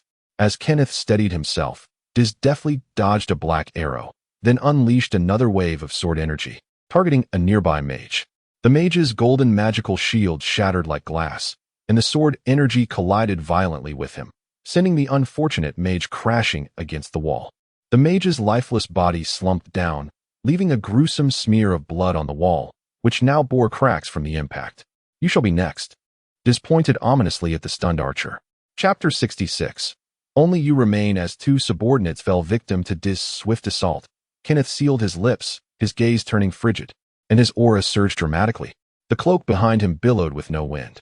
Suddenly, a long sword appeared in his hand, and he lunged forward, thrusting and slashing at Diz with fervor. At that moment, the mage completed his spell, not of an offensive nature but rather a boon, bestowing increased swiftness upon the warriors and archers nearby, elevating their prowess to that of a platinum-level combatant. Diz evaded effortlessly, dodging Kenneth's strikes and the arrows of the archer with remarkable agility. He cast a derisive glance at the archer, who remained unfazed, aware that any lapse against such a formidable foe would lead to a fate no better than that of his fallen comrades. The golden swordsman charged in, raising his shield to protect his face and chest, blocking Diz's left flank as he swung his sword. Diz sidestepped, raising his grotesque blade to sever the swordsman's sword at the hilt. Yet, in an inexplicable twist, Diz contorted in a manner defying human capabilities, narrowly avoiding the horizontal slash. Kenneth and his remaining allies were left in astonishment. The swordsman was the first to regain his composure, discarding his sword handle and thrusting his shield towards Diz. The archer, realizing the futility of his arrows, relinquished his bow and drew a short sword to safeguard the mage beside him. Diz, however, leaned back to evade the assault and executed a backflip, vaulting over the advancing swordsman. The swordsman quickly pivoted his shield, successfully blocking Diz's attack, but the overwhelming force of Diz pressed him down to the ground, overpowering him. Just as Diz prepared to deliver a fatal blow to the swordsman, the sword saint, wielding dual blades, compelled him to reconsider, forcing him to retreat once more. Kenneth and his allies recognized that Diz wielded only one weapon, and they resolved to encircle him, believing they might overcome him if they pressed their advantage. The swordsman sprang to his feet, seizing the sword of the fallen comrade tossed by the archer, gripping his now misshapen shield, and charged forward, this time coordinating with Kenneth to restrict Diz's mobility. Following Kenneth's signal, the archer advanced, enhanced by the wind spell, moving with a swiftness rivaling that of Kenneth himself. In the midst of their combined assault, Diz found his evasion options dwindling.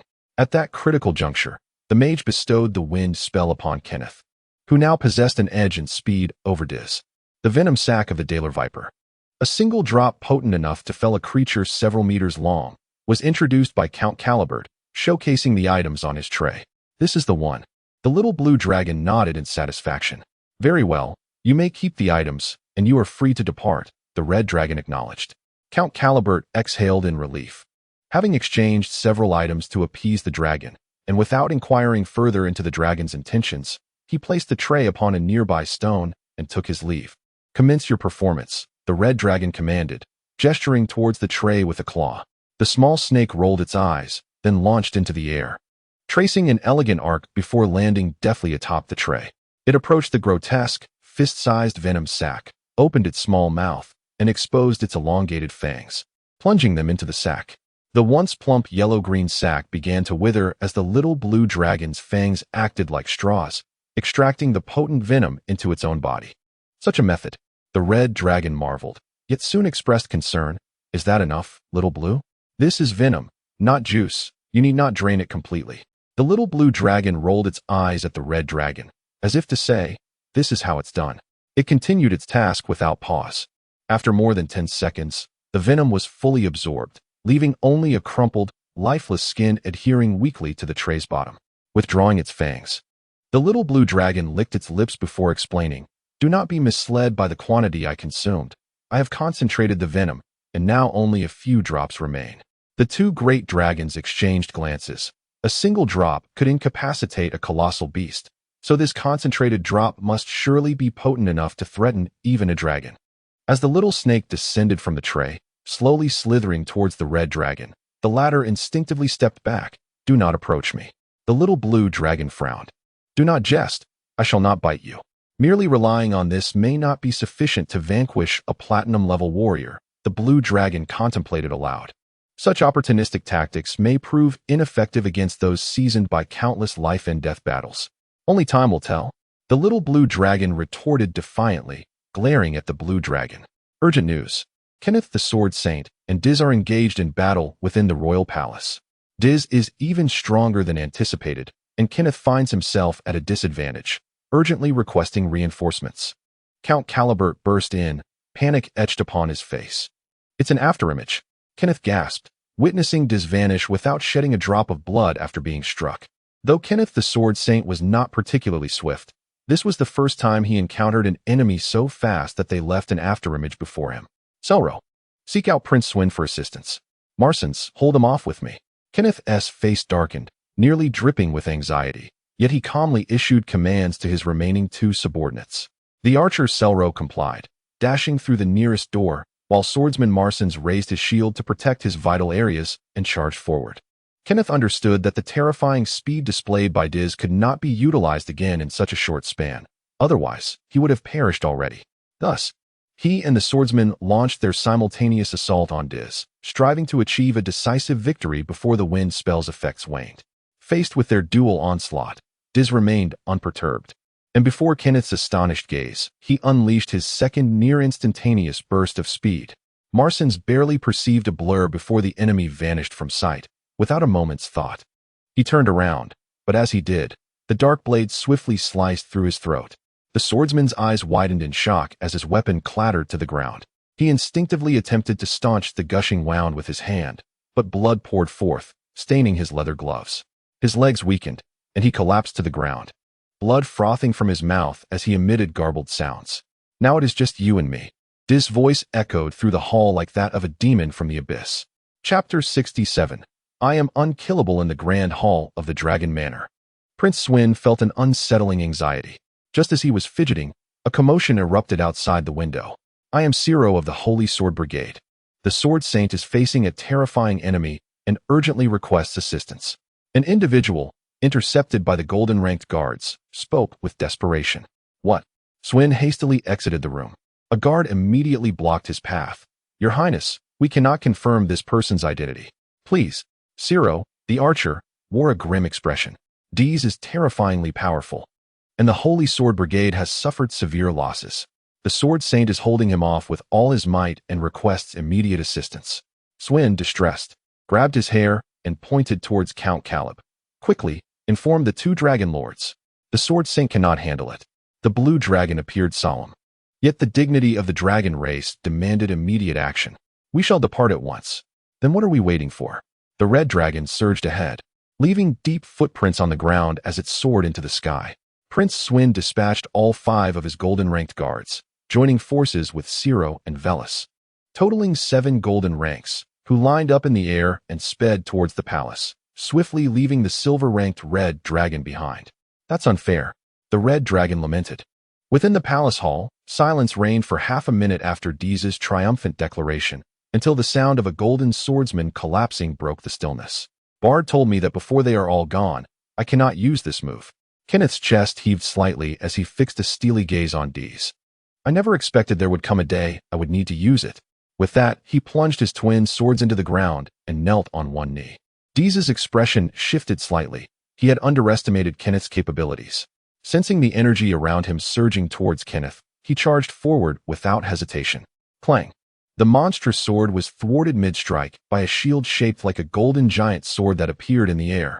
Dee's staggered back, swinging several blades, all easily deflected by the shield. I did not expect the holy sword shield to be real. I shall see how long it can withstand. Dee's proclaimed loudly. Kenneth ignored him, as he could not perform any actions during the preparation of his ultimate move, the Sword Saint's immortality, which granted the holy sword shield its invincible state. In my name, I summon the ancient will of the Sword Saint to descend, annihilate all enemies before me. No wonder Kenneth never used this move before. The lengthy preparation time was ample for Dee's to annihilate the Holy Sword Brigade several times over. Why is this shield so resilient? Dee's repeated assaults yielded no results, and he grew increasingly anxious as Kenneth's aura intensified, instilling a sense of dread within him. Dee's eyes widened in horror. Kenneth now exuded an aura that reached the pinnacle of platinum rank, even surpassing his own. Other than uttering a few initial words, Kenneth remained silent, raising his long sword and swiftly advancing towards Dee's. Had it not been for Dee's quick reflexes, he would have been slain in an instant. After all, he was the Empire's guardian sword saint, not to be underestimated. Yet Dee's had not conceded. He suddenly conjured several yellow energy orbs from thin air and hurled them at the advancing Kenneth. Kenneth abruptly halted, positioning his sword across his chest to summon the shield and block the attack. The explosion from the energy orb sent flames extending over a dozen meters. Although Kenneth remained unscathed, he was pushed back several meters. The power of those orbs was nearly greater than golden-ranked magic. Kenneth appeared somewhat taken aback by the energy orbs, yet remained silent as he continued his charge towards the astonished Dee's. Boom! The Grand Palace doors, towering over 10 meters, suddenly crashed down, and several figures radiating golden light leaped inside. Sword Saint, the 3rd Legion of the Empire reports to you. A massive blue dragon head peered in, assessing the situation. Didn't they say the situation was dire? It seems the Sword Saint has the upper hand now. Beside him, Archer Ciro clenched his teeth, tears welling in his eyes. Lord Kenneth has even unleashed the Sword Saint's immortality. What consequences does this have? The blue dragon inquired, oblivious to the gravity of the moment. Dee's lay sprawled on the ground, disbelief etched on his face as Kenneth wiped the blood from his sword, his brilliance gradually dimming, and his chest heaving, clearly exhausted.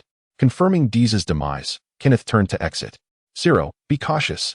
The blue dragon's expression shifted dramatically as he glanced behind Kenneth. Didn't he expect it, did you? I am unkillable. Dee's grinned ominously, unchanged, though his monstrous sword was still in 2 pieces. You are not human. What are you? Kenneth shouted, realizing that while a being could reassemble themselves using light-based forbidden spells in dire circumstances, Dee's exhibited no magical fluctuations whatsoever. This was utterly chilling. More fools have come to die. Let us deal with them together. As Dee's spoke, an even stranger weapon materialized in his hand. The golden-ranked experts who had come to assist were now pale, witnessing the corpses of those more powerful than themselves and Dee's terrifying resurrection. At worst, we die here today. The blue dragon muttered softly, preparing his most potent strike. This fellow appears exceedingly sinister, the red dragon remarked, appearing at the doorway with a furrowed brow. Ha you all. Just as Dee's raised his weapon to declare victory, his expression suddenly shifted, and he turned to the left, only to glimpse a blue tail disappearing into darkness. As the others remained in stunned silence, Dee's dropped his weapon. His once grasping hand rapidly withered into a skeletal claw. White mist emanating from his mouth, and his body melted like jelly. In the end, only a pile of disheveled garments remained on the ground, emitting wisps of white smoke. This poison, I cannot find the words to describe it. The red dragon stuck out his tongue, a look of trepidation on his face as he scratched his head. Chapter 68. It is not yet over. Beware, that fog may be toxic. The well-meaning blue dragon cautioned. The group, as if roused from a dream, hastily distanced themselves from the pile of garments. What is happening? Why did a person suddenly melt away? I thought it was some wicked spell, a swordsman exclaimed, sharing the collective dread of his companions. It's poison. I bit him, a foreign voice interjected nearby. Who? Where did that snake come from? A swordsman jumped, drawing his sword, only to find the source of the voice was a small blue serpent. The red dragon quickly expanded the entrance a bit more and rushed inside. This snake is mine. Once again, I owe it to her. As Yu Yin was about to explain, a haunting voice echoed throughout the hall. Did you think this was the end? It was the voice of Diz. But it was no longer cold. It brimmed with fury. The group nearly stumbled in fright. This Diz, refusing to perish, had yet another trick up his sleeve. You still dare to speak? The red dragon scolded. Run. Generarico, the prodigious dragon, owed his success closely to his diligence. This young wind dragon was not born on Dragon Island, but in a forest on the mainland. His mother instilled in him the values of self-reliance from a young age. Demonstrating a dual affinity for wind and lightning, Generarico matured rapidly, reaching the golden level and adulthood before he turned a century old. Upon arriving at Dragon Island, he immediately caught the attention of several elder dragons, who generously imparted their wisdom to him. Generarico lived up to expectations, becoming the youngest platinum-level dragon. Currently, Generarico serves as the captain of the Dragon Clan's enforcement team, tasked primarily with battling the monstrous beasts that invade Dragon Island and pursuing rogue dragons. Over 40 years ago, a platinum-level orca had invaded the waters surrounding Dragon Island, injuring a blue dragon with magic. However, under the assault led by Generarico, the orca was swiftly turned into a barbecued feast for the dragons in mere minutes. This was due to Generarico's mastery of a unique spell, Thunder Robbery, which not only wielded immense power, but could also dismantle the magical defenses of enemies. The once mighty orca, unable to unleash its full strength, was reduced to a mere meal for the dragons.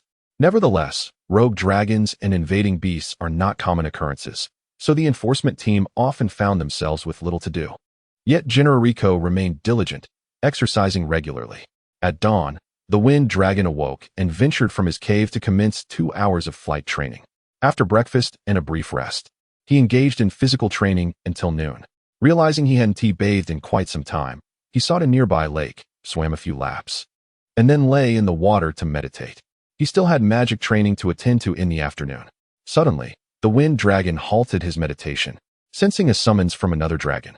Without hesitation, he responded, and a spatial portal began to form upon the water's surface, accompanied by a message. Senior Generarico, I didn't wish to disturb you, but I am currently facing a terrifying platinum-level enemy I have never encountered before.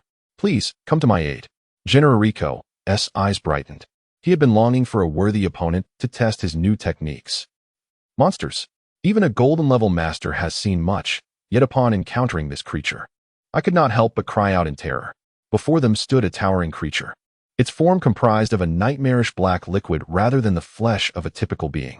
The monster's head bore 2 glowing points resembling eyes, and it wielded the peculiar weapon seen earlier, which now seemed perfectly suited to its grotesque appearance. You have destroyed my vessel. You shall all perish. The creature no longer spoke in Diz's voice, but adopted a deep, resonant tone befitting its horrific form. Kenneth's expression grew grave, as the monster resembled something he had once read about in an ancient tome, though he could not recall its name. Suddenly, a yellow energy field appeared next to one of the frontline warriors. Kenneth recognized it as the color of the strange energy ball previously conjured by Diz and shouted, "Get away now!"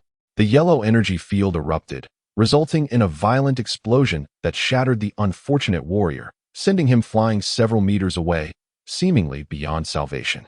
The archer, Ciro, quickly drew his bow and shot an arrow at the creature, only for it to plunge into the viscous liquid, splattering a few drops of black substance onto the ground before falling limp from the creature's body moments later. Is it immune to physical attacks? Onlookers gasped in astonishment. The red dragon, witnessing this, unleashed a fireball toward the creature. The monster did not flinch or evade. It allowed the fireball to approach, only for a strange shield to materialize at the last moment, absorbing the ferocious projectile. Yin was taken aback. His fireball was no ordinary flame, but several times more potent dragon fire. It was one thing to be blocked, but being absorbed was truly disheartening for a dragon. I hope Senior General Rico arrives soon. Otherwise, I'm finished. Fear gripped Yin. At that moment, Zero narrowly avoided the explosive yellow energy field, having learned from the previous mishap. Fortunately, the field locked onto a specific location rather than a target. Otherwise, no one would have escaped unscathed. Let us all attack together. With its speed, no one can escape, Kenneth shouted, charging forward. The two other swordsmen hesitated momentarily, but then gritted their teeth and followed suit. As the swordsman closed in, the creature retreated a few steps before conjuring several yellow energy spheres, each targeting the attackers. Kenneth and one other dodged to the side, but another was struck directly and sent flying. However, the energy sphere's power was evidently less devastating than expected, as the struck swordsman quickly regained his footing. At that moment, a distant mage preparing a spell was caught in the yellow energy field and was instantly killed. The red dragon wanted to assist, but realized it was too late. Meanwhile, a massive portal slowly opened in the left wall of the hall, its diameter comparable to the length of the red dragon's head and tail combined. Finally, assistance has arrived. The red dragon exclaimed joyously. Chapter 69. The Wind Dragon Generico. With a resounding crash, a wall of the grand hall collapsed as a colossal dragon emerged from the portal, wreaking unprecedented havoc within. This dragon, measuring over 40 meters in length, bore a striking azure hue. It appeared to have just emerged from water, droplets of crystalline water cascading down its sleek form. The dragon's pale violet eyes scanned the interior of the hall before locking onto a conspicuous monstrosity. A storm fiend. The dragon squinted, immediately identifying the creature's race. A platinum dragon. Despite being besieged by several adversaries, the creature displayed remarkable composure. Oh no, the storm fiend's expression finally shifted. Regret seeped into the heart of the fiend. It had initially believed this task to be trivial, certain that its own strength could easily crush a human champion of an empire. Little did it anticipate a series of unforeseen complications, resulting in the destruction of the vessel crafted with immense effort and the unexpected emergence of a formidable platinum dragon. Was it not said that dragons resided solely on Dragon Island? How could there be two in this royal capital? Although it could effortlessly dispatch lesser foes, humans, it was now confronted with a terrifying platinum dragon before it had even dispatched these two minor dragons. The storm fiends are an evil race from beyond, perpetually coveting the resources of the main plane. Yet, they have been steadfastly thwarted by the united forces of the Holy Domain, particularly the formidable Holy Domain dragons, which instilled fear even in the ruthless storm fiends. Recently, the fiends' higher-ups discovered a small loophole and stealthily infiltrated a few platinum storm fiends into the main plane. Their mission was to penetrate deep into the mainland, expand their forces, and subsequently launch a coordinated assault to breach the main plane. Of course, none of the dragons or humans present were aware of these machinations. They only knew that they must eliminate the formidable adversary before them. Stand clear.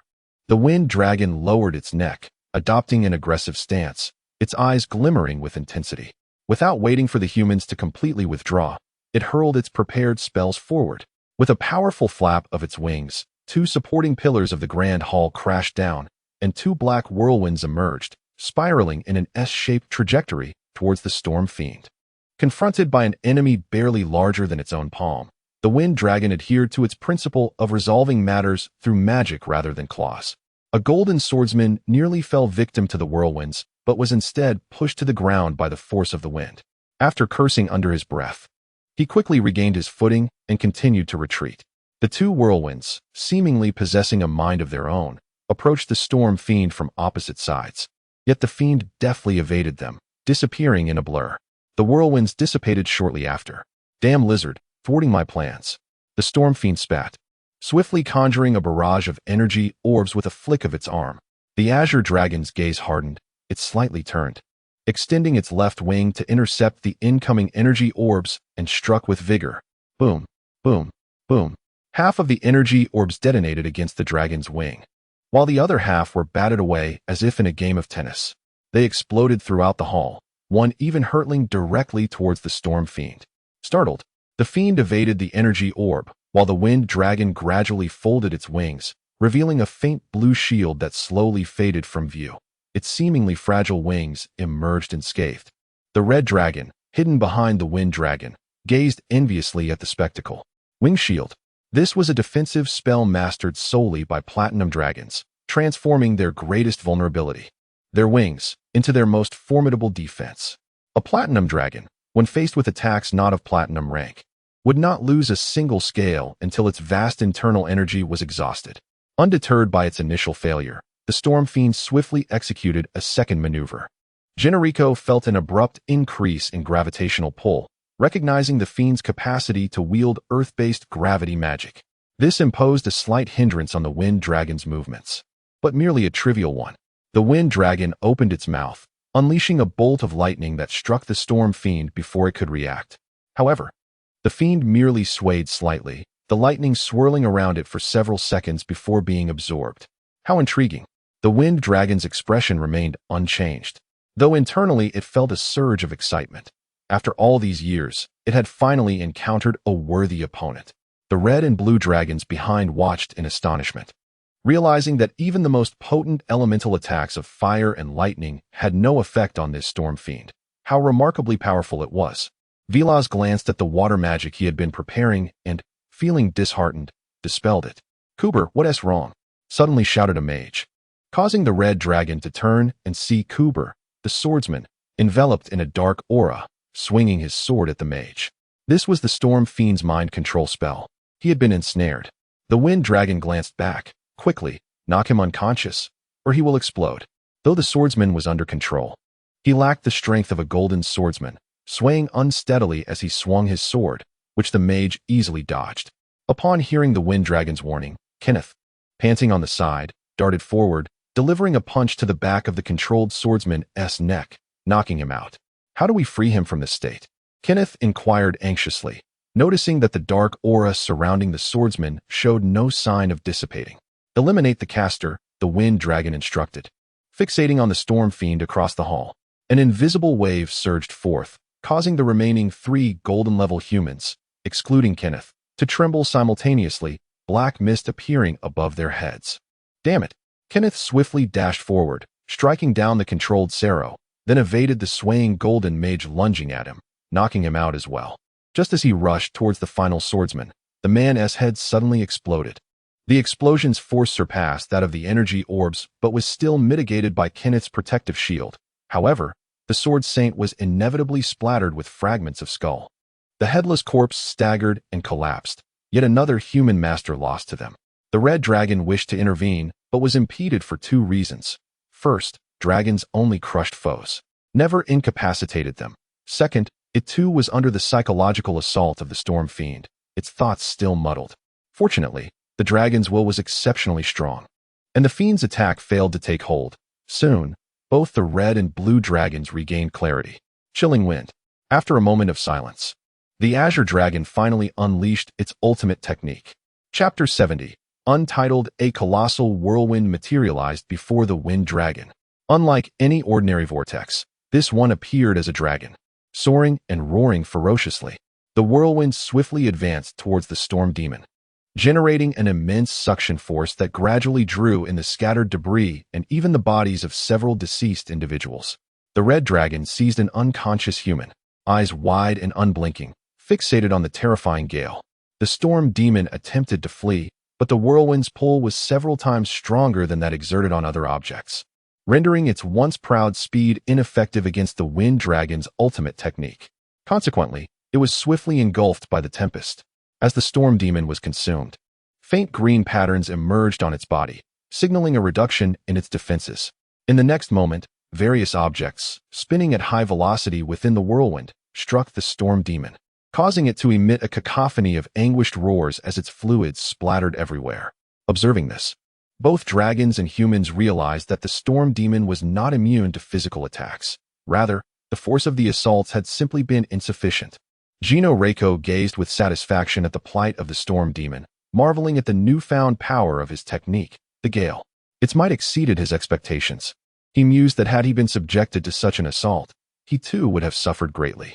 After a considerable duration, the fearsome whirlwind gradually weakened, allowing the storm demon to finally extricate itself. Upon landing, its size had diminished significantly, now barely towering over a human. The once arrogant demon was now devoid of courage, landing with a steadiness that betrayed none of its previous bravado. It hastily leaped through a breach in the wall, desperate to escape. "Do not let it flee. We must not allow its escape," both dragons exclaimed simultaneously. The wind dragon cast a casual glance at the red dragon and then swiftly charged through the wall where the demon had escaped. The Grand Cote Hall, which had stood for centuries, finally succumbed to the strain, letting out a long sigh as it began to collapse on a massive scale. It was the afternoon, and the earlier battle had drawn a considerable crowd, captivated by the bursts of spells and lights within the hall. Now, the widespread collapse of the structure left the onlookers in shock. The storm demon refrained from utilizing energy flight, aware that few could outpace the renowned speed of the wind dragon in the air. Instead, it leapt over the royal palace walls and chose a narrow street to make its escape. Gino Reiko frowned slightly, for it was his first time in a human city, and he felt uncomfortable being the focus of so many gazes. Shaking his head, he resolved that defeating the storm demon was his primary objective. With a powerful flap of his wings, he ascended above the street the demon fled down, only to find it had vanished from sight. Had it concealed itself? The wind dragon chuckled coldly. Others might not grasp the situation, but he was well aware of the storm demon's ability to mimic its surroundings, allowing it to disguise itself as any nearby object. Thus, unraveling this skill was not overly challenging. One merely needed to be observant enough to locate two identical objects adjacent to one another. "Senior, why have you halted? Where is the storm demon?" The red dragon inquired anxiously, followed closely by a stout blue dragon. "It has concealed itself here," Gino Reiko explained succinctly, elaborating on the storm demon's mimicry skill. Consequently, the three colossal dragons, accompanied by a small serpent, squinted their eyes and hovered above the modest park, meticulously searching for the elusive creature. "Prince Swin, the enemy has not been defeated. Your actions are perilous," Count Carlibur hesitantly remarked.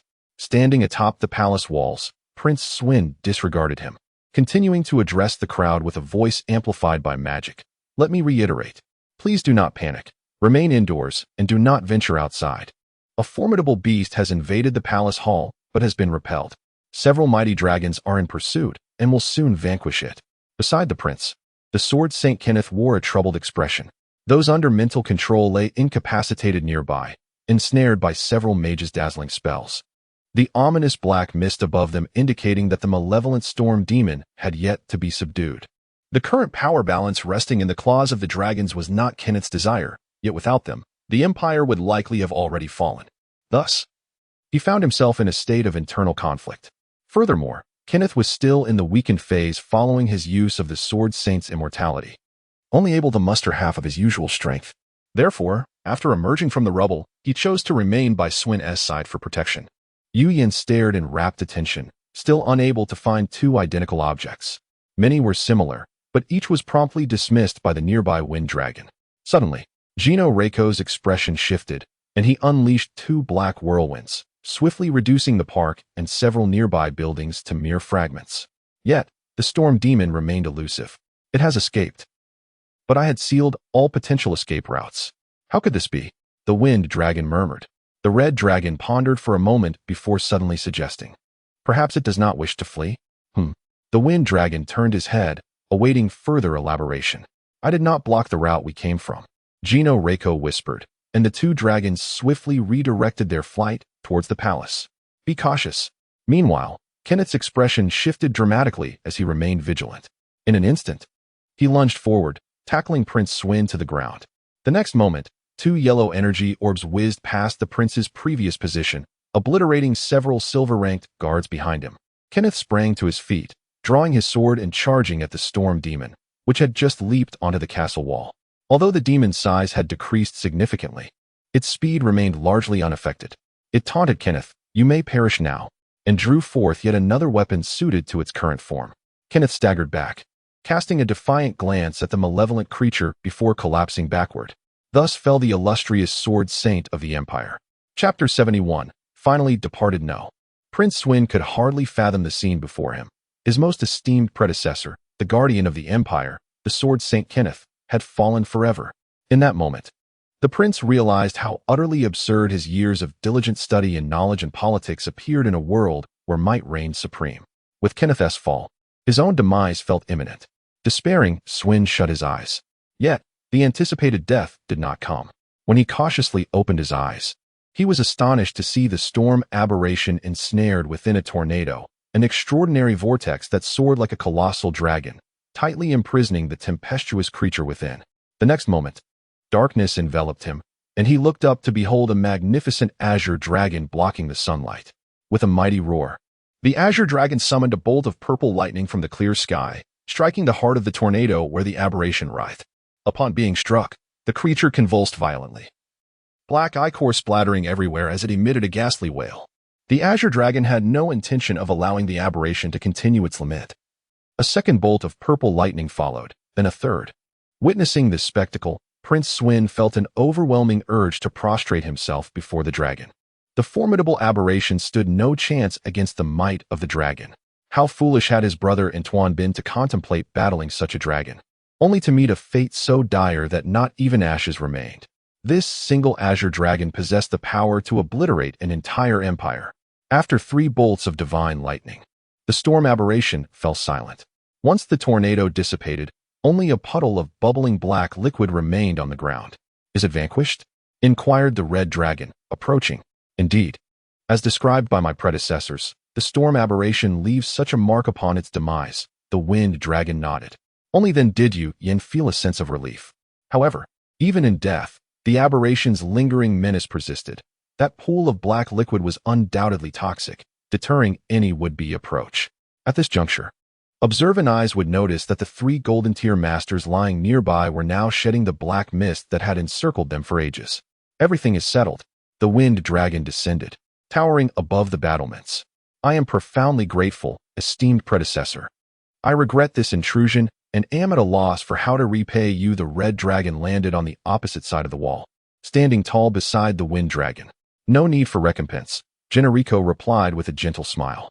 Such an opportunity for battle is the finest gift I could receive. I hope for many more such chances.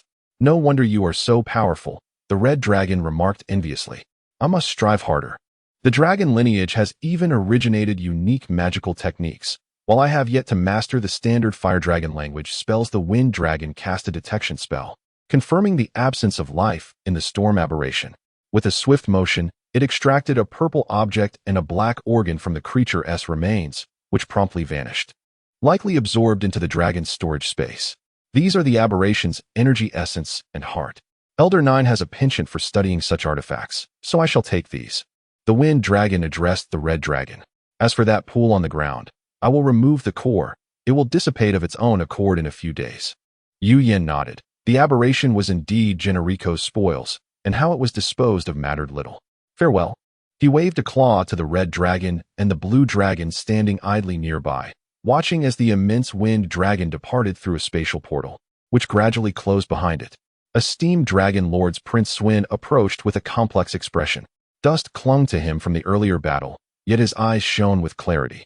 That evening, the royal family announced a sorrowful tidbit to the populace. The sword St. Kenneth had tragically perished while repelling the invading beasts at the palace. The malevolent creature was ultimately slain by the dragon. The nation mourned, with countless citizens taking to the streets to honor the valiant guardian. Kenneth was interred in the royal mausoleum, positioned just below a few of the previous kings. A few days later, the high-ranking officials of the court empire convened in a secluded hall of the palace and unanimously decided that Prince Swin would inherit the imperial throne. To be titled Court 4, the coronation ceremony was scheduled for 1 week hence, during which Emperor Swin made an unprecedented decision to embark on a series of public speeches across the empire's major cities. My liege, have you truly resolved to do this? Count Carib leaned forward, his expression one of persistent concern. After a lengthy pause, Swin finally felt satisfied with his reflection in the mirror and spoke. I am resolute. There is no need for further argument. Is it truly unsafe to traverse those cities? Do you believe hiding in the palace guarantees safety? Moreover, with several golden and red dragon lords safeguarding me, it would not be so easy for anyone to assassinate me. Seeing his determination, Count Carib refrained from further persuasion. Meanwhile, the previously mentioned red dragon remained within the dragon estate, frowning as it counted the dragon armors arriving in succession. Each piece signified the injury or death of a dragon. Within mere days, 7 armors had been amassed in this empire. How many dragons have humans slaughtered? The dragons themselves were not included in this count, as they did not kill for the sake of crafting armor. The blue dragon beside him remained silent. Even a dragon would find such circumstances unbearable. Though these armors were primarily crafted from parts of the sinful dragons that had been banished, those fallen creatures had their own desires. To belong to the dragons rest upon their demise. A dragon, regardless of its transgressions, would have all sins absolved upon death. Every dragon holds the right to slumber within the dragon's rest. It is said that those interred there may have their souls ascend to the divine realm of the dragon god. Yet, those whose bodies were fashioned into armors would never have such a fate. Chapter 72. Journey to Blue Town. After a considerable period of discomfort, Yu Yin and Velis were finally relieved, while Little Blue wisely refrained from causing any commotion. At last, the red dragon meticulously stored each of the neatly arranged dragon ornaments into its spatial storage and sighed. Little Blue, do you think I am overly sentimental? Not at all, replied the little snake, shaking its head. Sentimentality is a common trait among dragons. Just ensure that you do not become too fragile in the future. Are you implying that I am fragile? The red dragon retorted, brimming with indignation. What else could it be? Just a moment ago, you were melancholic. And now you're bickering. Observing this amusing exchange, the blue dragon shook its head and departed, deciding it was the perfect time for a peaceful afternoon nap. Typically, in their banter, the red dragon emerged victorious, not due to superior eloquence, but rather because Little Blue's speech was physically taxing, leading to its eventual defeat, leaving it sprawled like a lifeless serpent atop the red dragon's head. Sven, the soon-to-be emperor, subtly suggested to the red dragon that perhaps it could make a grand entrance when they reached the first city. Without hesitation, Yu Yin politely declined. Ever since its size conformed to that of a true dragon, the red dragon's pride had compelled it to deny any creature the privilege of climbing onto its back unless absolutely necessary or of great significance. Well, Little Blue is necessary. It conceded. What? You mentioned bathing? That is of utmost importance, even more so than the emperor.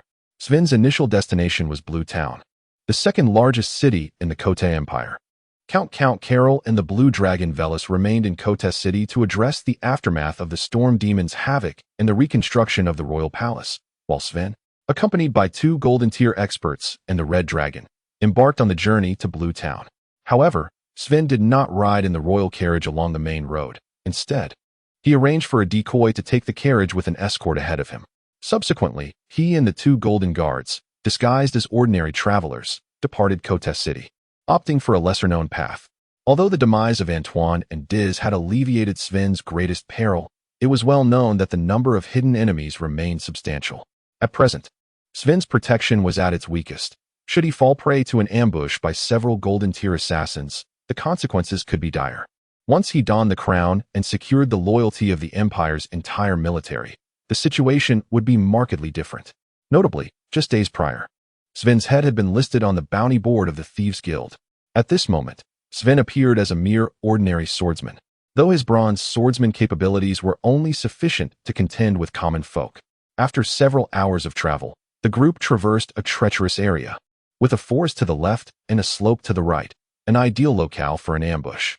Sven glanced up at the barely discernible speck in the sky and, noticing no unusual activity, felt reassured. Despite Sven appearing to be in the most perilous position, it was merely a ruse. Enemies often instinctively assumed that the person in the center was the most significant. Should any disturbance arise, the mages would activate their pre-prepared shields to thwart any attack directed at Sven, though the blue dragon had assured him that this path posed no danger. Sven remained cautiously vigilant. After the previous incident involving an attacked merchant convoy, he had adopted a new principle. Any task he undertook must be approached with utmost seriousness. Moreover, Sven had been promised a far greater reward of 500 gold coins than what the last merchant convoy had offered, enough to sustain an ordinary person for a lifetime, or serve as a pillow for a dragon. After safely navigating through the treacherous terrain, as dusk fell, the trio decided to set up camp on the edge of a small grove. The swordsman pitched the tent, the mage prepared warning spells and traps, while Sven took out cooking utensils to prepare dinner. The already dim light dimmed further as the red dragon descended from the sky, inquiring, "Is there a portion for me?" Of course, Sven replied, placing the long spoon down and retrieving a sizable piece of roasted meat from his spatial ring. The red dragon eagerly snatched the meat, devouring it in mere bites, then leaned closer, asking, "What did you prepare? It smells delightful. Just a simple meat soup.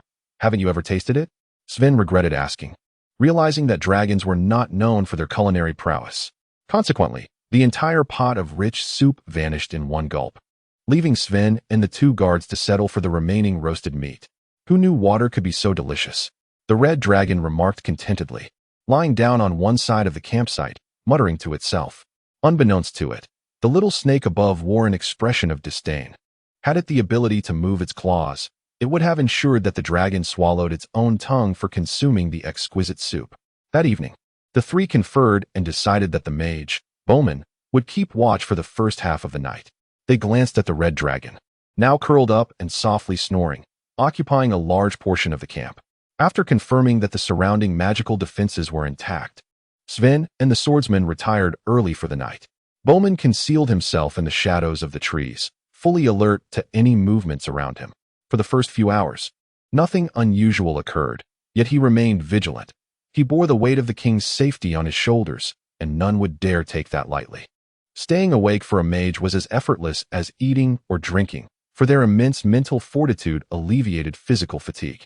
In due time, Cooper would awaken to relieve him. "Do not move, do not make a sound." Suddenly, a low voice whispered in Bowman's ear. Completely unaware of the approaching danger, the mage froze, for the chill against his neck indicated that a finely crafted weapon was poised at his throat. Chapter 73. The assassin Zelaya. What do you wish to know? Bowman inquired softly, raising his hands.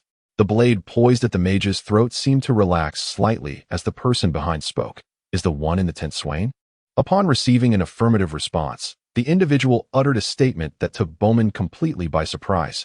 "If you do not resist, I shall let you go." Was such a fortunate turn of events possible? The mage's fingers had already clasped the pull ring of a signal flare, prepared to issue a warning even in the face of death. And yet, this person was making such a request? Consequently, Bowman hastily replied, "Very well." To his astonishment, the blade indeed withdrew. The mage, in a state of trepidation, touched his now cold neck. "I bear no ill will. I merely come to deliver a message to Swain." The figure murmured, "You may turn around now." The mage complied, finally laying eyes upon the true visage of this individual. Clad in the garb of an assassin, he possessed a standard build, and his unmasked face appeared to be that of a man in his early 30s. He held a long sword, its tip lowered to the ground. Yet the mage had no doubt he could swiftly sever his head if he so desired. "Time is of the essence. I hope you do not entertain any extraneous thoughts," the assassin intoned slowly. Bowman, recognizing the gravity of the situation, approached the tent and clapped his hands thrice. This was the predetermined signal, and the slumbering swordsman, struggling to awaken, murmured, "Is it time already? It feels shorter than expected." "Your instincts are correct, Cooper," the mage replied, lifting the tent flap. "There has been an unexpected development. Someone wishes to speak with His Majesty." "What person?" Cooper immediately sprang to attention, instinctively seizing his sword beside the pillow. The commotion roused Swain from the other side of the tent. He ruffled his tousled golden hair and sat up, asking, "What is happening?" "I was subdued without any forewarning." Yet he claims no malice. He insists there is something important to discuss with His Majesty, the mage stated calmly. Upon hearing this, both Swain and Cooper appeared somewhat astonished. Yet their experience with tumultuous events allowed them to swiftly accept this news. Swain, while donning his shoes, inquired, "Where is he?" "You may call me Zelaya. My purpose here is," a voice, tinged with weariness, emanated from the assassin. Throughout this exchange, the red dragon outside remained ensconced in slumber, utterly oblivious to the presence of a formidable individual. This was due to the dragon's acute sensitivity to murderous intent, which Zelaya had not exhibited in the slightest. Otherwise, even if he were more powerful than the dragon, it would have awakened immediately. The dragon's advantage lay in its ability to transition from sleep to combat readiness in an instant, without the grogginess that often accompanies waking. The news Zelaya brought left Swain and his companions astounded. Although the bounty on Swain had been rescinded within the Thieves' Guild, prior to that, a band of thieves had accepted the task, and a mysterious employer had already disbursed substantial remuneration. The band, known as the Night Wolves, had laid multiple traps in Blendon City, preparing to strike during Swain's speech. How can we trust your claims? And why should we believe you? Swain asserted boldly, displaying the demeanor befitting a king, entirely unafraid of the black-clad figure capable of easily ending his life. Zelaya smirked slightly, as if struggling to remember how to smile after so long. Because I have faith in my judgment, Swain, you are a person of great potential. You must also recognize that I harbor no ill intentions. Otherwise, you would all be dead by now. Though the tone of his words was unflattering, Bowman had to concede that the assassin was correct. He offered a wry smile. Swain glanced at him before turning back to Zelaya. In that case, could you elucidate your plans and intentions? Do you not possess a dragon?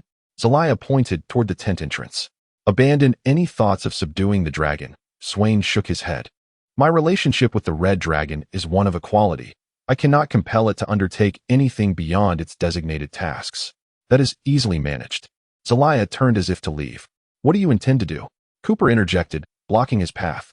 Naturally, I shall go tame that red dragon, Zelaya remarked nonchalantly. You would do well to reconsider, Swain warned. Though you may regard this red dragon as insignificant, the Dragonkin are the mightiest race in existence for a reason.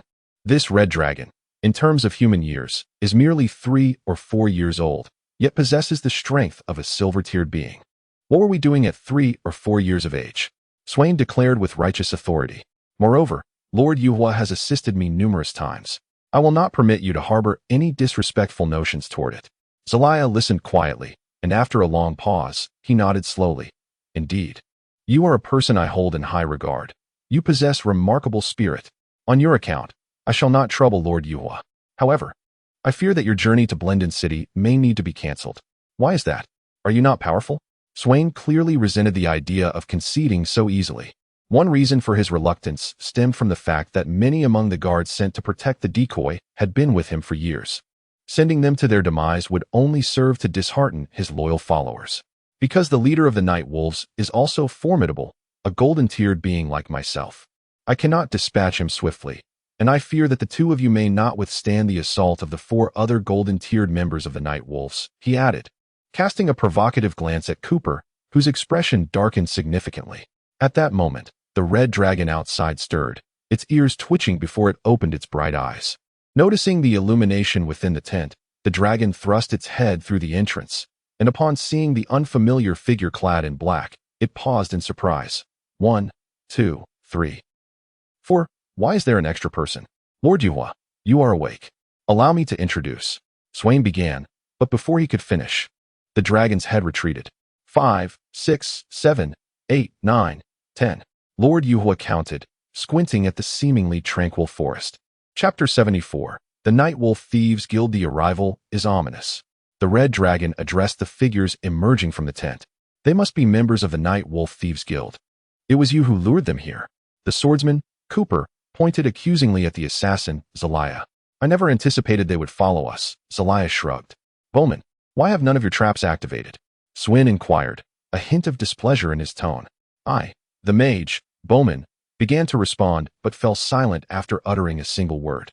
At that moment, 6 silhouettes emerged from the dark forest, subtly encircling the camp. Seeing this, Cooper quickly shielded Swin behind him. In the center stood the leader of the Night Wolf Guild, Wolf 1, flanked by 3 golden-level warriors, Wolf 3, Wolf 4, and Wolf 5. The 2 silver warriors were Wolf 6 and Wolf 7, and Wolf 2 was conspicuously absent. Zelaya swiftly introduced the members of the Night Wolf Guild. Nonsense. Those names are just aliases. No one can remember them, the others thought to themselves. The Night Wolf Guild seemed confident in their victory, refraining from immediate attack as they coldly observed Swin and his companions. Is this the renowned assassination guild? Wolf 1, clad in the attire of a mage, wielded a broadsword crackling with lightning instead of a staff. The 3 golden warriors were all swordsmen. Wolf 3 was a fire swordsman, Wolf 4 an ice swordsman, and Wolf 5 was encased in heavy armor. Wolf 6 and Wolf 7 were merely silver-level warriors, not worth mentioning. It seems a certain dragon has been struck in the knee. Red Dragon, our target is solely Swin. If you depart now, we shall not hinder you. Wolf 1 suddenly addressed the motionless Yu Yan. The red dragon shook his head decisively, offering a firm denial. Impossible. Swin is my employer, having received payment. I cannot abandon him.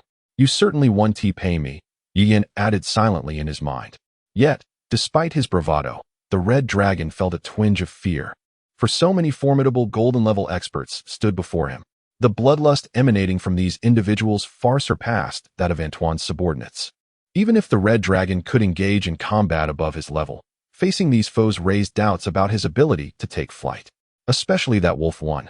The red dragon's keen instincts detected a terrifying aura about him, likely more potent than all his subordinates combined, though weaker than the earlier storm demon.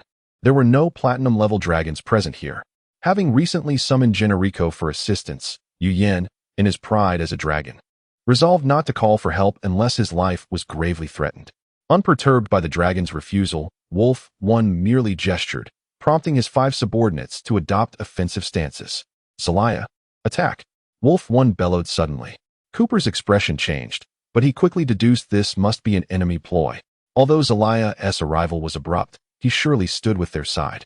Otherwise, given the disparity in strength, they would have perished long ago. At that moment, Zelaya demonstrated his allegiance through action, drawing his long sword and charging directly at Wolf 1. Just as Cooper prepared to join the fray, he was startled by Swin's cry. "Bowman? What are you doing?" He turned to witness an unexpected sight. The mage, Bowman, was casting a dark magic spell, Dark Spear, aimed at Swin, who astonishingly evaded all 10 of the dark projectiles with agility surpassing that of a bronze-level warrior. "It appears you have concealed your strength." The mage smirked as his attack missed. "Allow me to introduce myself. I am not Bowman, but Wolf 2. And you shall remember that it was I who brought you down. Die." Cooper rushed forward, sword raised to strike at Bowman. No, Wolf 2. However, his blade was intercepted mid-swing by 2 swords emerging from the shadows. Wolf 3 and Wolf 4, the ice and fire swordsmen. Cooper's pupils constricted. Had they intended to kill him, he would have surely met his demise. It seemed they wished to toy with him before the end. At that moment, a gust of wind swept through, but the golden-level warriors remained unaffected. Seizing the opportunity, the red dragon took flight. In the air, the silver-level dragon's destructive power eclipsed that of the golden-level humans on the ground. Although Wolf 6 and Wolf 7 shot a few arrows during his ascent, creating several punctures in the dragon's wing membrane, these were mere trifles, inconsequential injuries. Meanwhile, Swin, initially appearing overwhelmed, raised his sword and countered against Wolf 2. The golden light emanating from his sword revealed that Swin was indeed a golden-level warrior. His previous display of bronze-level prowess had merely been a facade. "I may not overcome the storm demon, but I shall not falter against a mere dark mage." With a series of swift strikes, he forced Wolf 2 to retreat repeatedly. It remains a mystery when Wolf 2 supplanted Bowman. No one had noticed until now, as his disguise had been flawless. Now, he revealed a performance entirely distinct from Bowman's. For Bowman was not a dark mage. Wolf 5, the heavily armored swordsman, took to the skies to confront the red dragon. However, lacking ranged capabilities, he found himself outmaneuvered by the dragon, taking successive fireball hits that produced puffs of smoke from his armor. Observing this, Wolf 4, the ice swordsman, abandoned his nearly vanquished opponent to join Wolf 5 in assaulting the red dragon. On the ground, Wolf 6 and Wolf 7 continued their harassment with ranged weaponry, placing Yu Yen in a precarious situation. Zelaya, taken aback by your hidden strength, Wolf 1 spat angrily. Not only was he a lightning mage, but also a lightning swordsman. This profession, known as a magic swordsman, was quite rare on the continent, especially at the golden level. Yet now, he found himself being steadily suppressed by the assassin before him, who possessed items of lightning resistance. The seemingly assured victory of the Night Wolf Guild faced unexpected turmoil. However, they still held the advantage in numbers. The red dragon, heavily targeted by 4 adversaries, could hardly endure for long. Just then, another twist of fate occurred. Wolf 6, wielding a crossbow, suddenly let out a scream as he collapsed. Wolf 7, alarmed, turned to see Wolf 6's body rapidly withering, as if afflicted by some sinister sorcery. Scanning the dark forest for any sign of an assailant, Wolf 7 felt a sharp pain in his ankle, and before he could utter a cry, he succumbed to unconsciousness. Chapter 75. The Downfall of the Night Wolf Brigade, Part 1. After effortlessly dispatching 2 silver-ranked foes, Xiaolon swiftly extricated herself from the battlefield, climbing a tree to conceal her presence. Perched upon a branch, she silently observed the fray. The demise of her adversaries had instilled a sense of caution in the remaining enemies, who were now wary of her minuscule stature.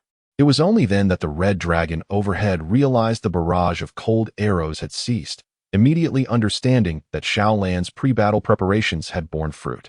Yiyan's spirit soared, and he focused intently on the formidable duo before him.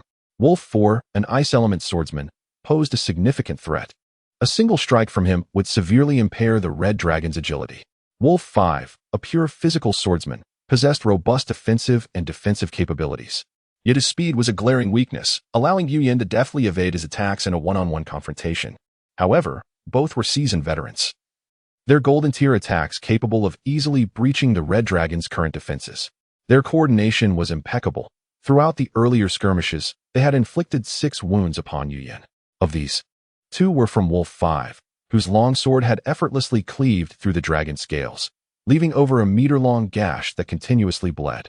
The remaining 4 wounds were inflicted by Wolf 4, sealed by crystalline ice.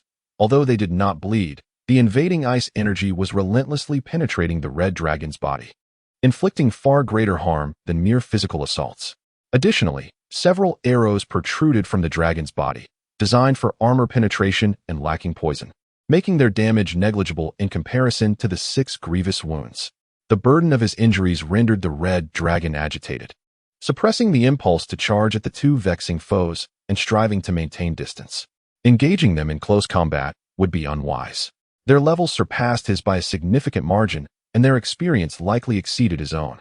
While it would be ideal to seize the opportunity to bite down on his enemies, the greater likelihood was exposing his vulnerabilities to them. Most creatures have weaknesses in their heads, and dragons are no exception. Although the head's defenses are not inferior to other body parts, penetrating it could severely damage the brain, leading to the dragon's demise. This explains why older dragons seldom resort to using their teeth in battle. With the distraction of Wolves 6 and 7 eliminated, Yiyan held his ground against the 2 adversaries. Yet, he found himself at a disadvantage. His ranged offensive capabilities were insufficient. Without employing the dragon cannon, his fireballs and dragon flames posed little threat to his enemies. However, utilizing the dragon cannon would require a moment to charge, and there was no guarantee that the agile human foes would grant him that opportunity. Moreover, a single shot might eliminate one adversary, but falling into a weakened state could leave him vulnerable to the remaining foe, ensuring that the red dragon would refrain from using such a powerful attack unless absolutely necessary. At this juncture, it was also a period for accumulating experience. This marked Yiyan's first genuine encounter against human elites, and delaying the battle while his life was not in immediate peril could yield benefits. Dragons are least fearful of drawn-out battles, as humans, regardless of their strength, cannot match the energy reserves of a dragon due to their size disparity. As the aerial battle began to stabilize, the ground skirmishes shifted. First, the fiery swordsman, Wolf 3, faced off against the guard, Cooper. Having sustained light injuries from a dual assault prior to the battle, Cooper found himself overwhelmed by the seasoned and ferocious Wolf 3, ultimately succumbing to a piercing strike. Cooper, a mid-tier golden warrior, had done well to endure thus far. Wolf 3, after withdrawing his blade, did not spare Cooper another glance. The wound upon Cooper's chest oozed not blood but white smoke, as the fire-infused sword aura had seared the flesh. Slowly, Cooper crumpled to the ground. At that moment, Wolf 3 turned his gaze toward Swin, only to find that another had fallen, not Swin, but the dark mage, Wolf 2. Despite being a pinnacle silver mage, Wolf 2 was caught off guard by Swin's sudden display of golden tier prowess and could only hastily defend himself. Swin's long-concealed lower golden strength erupted at last. Although his combat experience was not vast, overpowering a lower-ranked mage in close quarters was well within his capabilities. Die! Wolf 3 lunged forward like a wrathful wolf. But Swin smiled slyly. Look behind you. Cooper, filled with despair, could hardly fathom why Prince Swin would betray him thus. He had exerted every effort to avoid a fatal blow, sustaining severe injuries in the process. Now, merely standing was a feat. Wolf 3, undeterred, charged again at Cooper, determined to finish him off. Swin seized the moment, thrusting his sword toward Wolf 3's back, prompting the latter to abandon his initial target and engage Swin in combat. Meanwhile, the clash between Wolf 1 and Zelaya intensified, with Zelaya gradually seizing the initiative. Unbeknownst to him, Zelaya had lured Wolf 1 deeper into the forest, away from the other skirmishes. Show yourself. Wolf 1 bellowed in rage, unleashing a bolt of lightning that shattered a large tree, Yet Zalaya's form was nowhere to be seen. At this moment, Wolf One's robes were tattered, and had it not been for his extensive experience, his body would likely have suffered the same fate. Realizing he had fallen into a defensive position, he struggled to catch sight of Zalaya amidst the dimly lit forest, where the faint moonlight was largely obscured by the foliage. Such a foe could instill despair in most opponents. Wolf One ceased wasting breath, reinforcing his shield as he continued to flee toward the forest's edge. Suddenly, he swung his sword to the left, and with a metallic clang, a thrown dagger fell to the ground. Just as he prepared to taunt his unseen assailant, he felt a chill above and knew no more. Wolf One had underestimated the threat, focusing solely on his surroundings, oblivious to the impending attack from above. Zalaya descended from the treetops, his longsword effortlessly shattering Wolf One's shield before piercing through his skull, burying the blade to the hilt. The leader of the Night Wolf Brigade had no chance to utter a final word, his eyes rolling back as he succumbed to death. Chapter 76, The Fall of the Night Wolf Brigade, Part 2. Having dealt with Wolf One, Zalaya placed his sword on the grass to wipe it clean before making his way towards the camp. The lifeless body of Wolf One lay desolate on the ground, unlikely to rise again. After all, humans do not possess the formidable vitality of the storm aberrants. Once the brain is injured, death is inevitable. At this moment, Swain found himself in a fierce battle, facing Wolf 3, a fire element swordsman 2 levels above him. In every aspect, Wolf 3 held the advantage. Furthermore, he did not hold back, intent on eliminating Swain. Were it not for the half-damaged Cooper restraining him, Swain would have already been scorched by the fiery sword energy. Practitioners of fire magic tend to have volatile temperaments, and Wolf 3's frustration mounted as his relentless attacks failed to yield results, causing his movements to grow increasingly erratic. In the skies, Yu Yin was similarly engaged, locked in a stalemate with Wolf 4 and Wolf 5. No matter how swiftly they flew, their speed could not compare to that of the colossal dragon with wings. While Wolf 4 relentlessly pursued, Wolf 5, growing weary, sheathed his great sword and drew a longbow, aiming an arrow at the red dragon. With a dull thud, just as Yu Yin dodged a strike from Wolf 4, he was struck by Wolf 5's arrow, which pierced deep into his abdomen, likely injuring his internal organs. Yu Yin gasped in pain. Indeed, as a golden tier warrior, the arrow, nearly a meter in length, was imbued with armor-piercing properties. Not only could he not withstand it, but he surmised that even the defenses of a golden tier dragon would be easily penetrated. Attempting to pull out the arrow with his claws only resulted in exacerbating his agony and staining his hands with blood. The accursed arrow was barbed. Enraged, the red dragon turned to glare at Wolf 5, who stood hundreds of meters away, and retaliated with a fireball. This could not continue. If he were struck by another 10 arrows or a critical shot, it would spell his doom. With this thought, the red dragon ducked to evade an arrow that went awry due to the fireball's disruption and furrowed his brow as he surveyed the battlefield below. In the sky, he fought valiantly against 2 opponents, while Swain and Cooper on the ground engaged in an equally indecisive struggle against 1. It seemed the outcome hinged on the unseen clash between Zalaya and Wolf 1. Yet, the forest lay shrouded in darkness, devoid of any signs of battle. At that moment, Yu Yin executed a complex roll, skillfully evading the strikes from both Wolf 4 and Wolf 5. Then, with a twist of his neck, unleashed a torrent of dragon fire towards Wolf 4. However, as before, his flames were thwarted by the ice shield conjured by Wolf 4, inflicting no harm whatsoever. Damn lizard. If you have the ability, then stop fleeing. Wolf 4 spat, his first words revealing his taciturn nature. In a one-on-one confrontation, no single individual could best a dragon. A mere sword paled in comparison to the sharpness of a dragon's teeth, claws, horns, or wing tips. Were Yu Yin to possess golden tier strength, he could easily crush them with sheer physicality. Against a dragon stretching dozens of meters, no sword, no matter its length, could reach the dragon's heart, except perhaps a 40-meter blade. Wolf 4, though he had wounded the red dragon multiple times, struggled to land a decisive blow. Were it not for the initial advantage he had gained, the dragon would have been even faster. His ice element sword energy countered the red dragon, yet the dragon's flames were equally detrimental, demanding double the energy for every defense. At this point, his sword energy was depleted by more than half. He needed to change his strategy. The red dragon yearned to roar in anger, but recalling the sensation of an arrow piercing his mouth, he dismissed the thought. Suddenly, he made a sharp turn and lunged at Wolf 4. Though he bore 2 arrows lodged in him, the dragon pounced before Wolf 4, raising his claw to strike. Positioned beneath the dragon's belly, it was the perfect moment to attack. Yet, instead of the familiar grip of a sword hilt, he encountered a cold, soft object.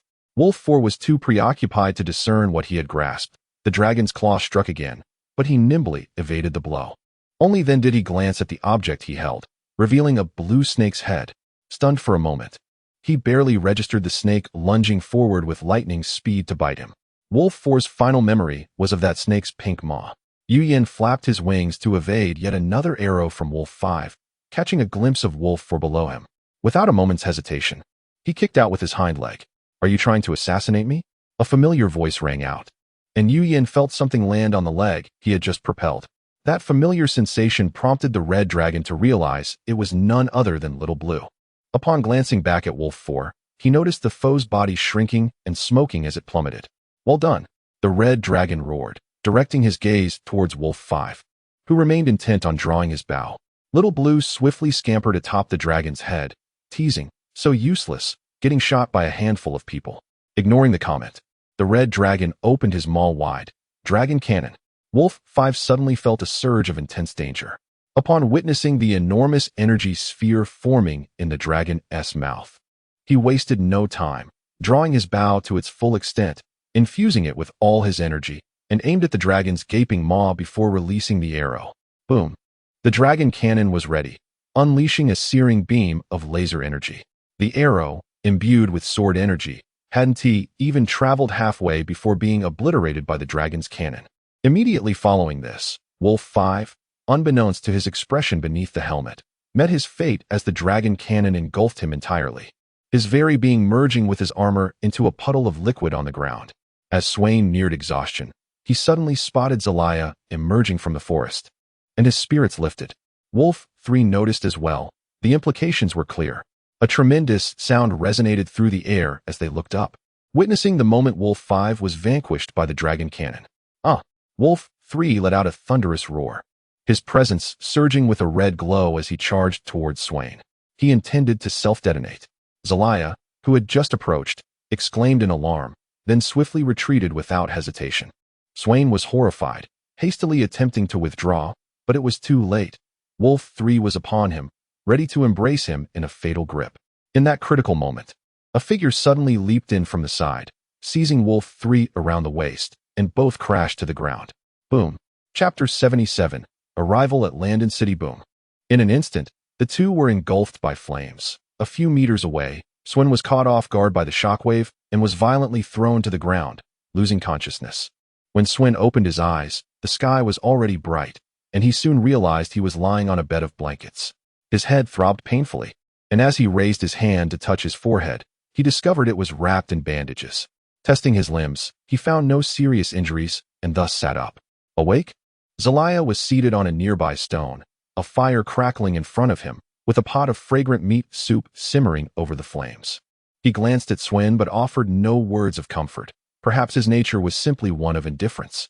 However, as a killer accustomed to witnessing life and death, such stoicism was to be expected.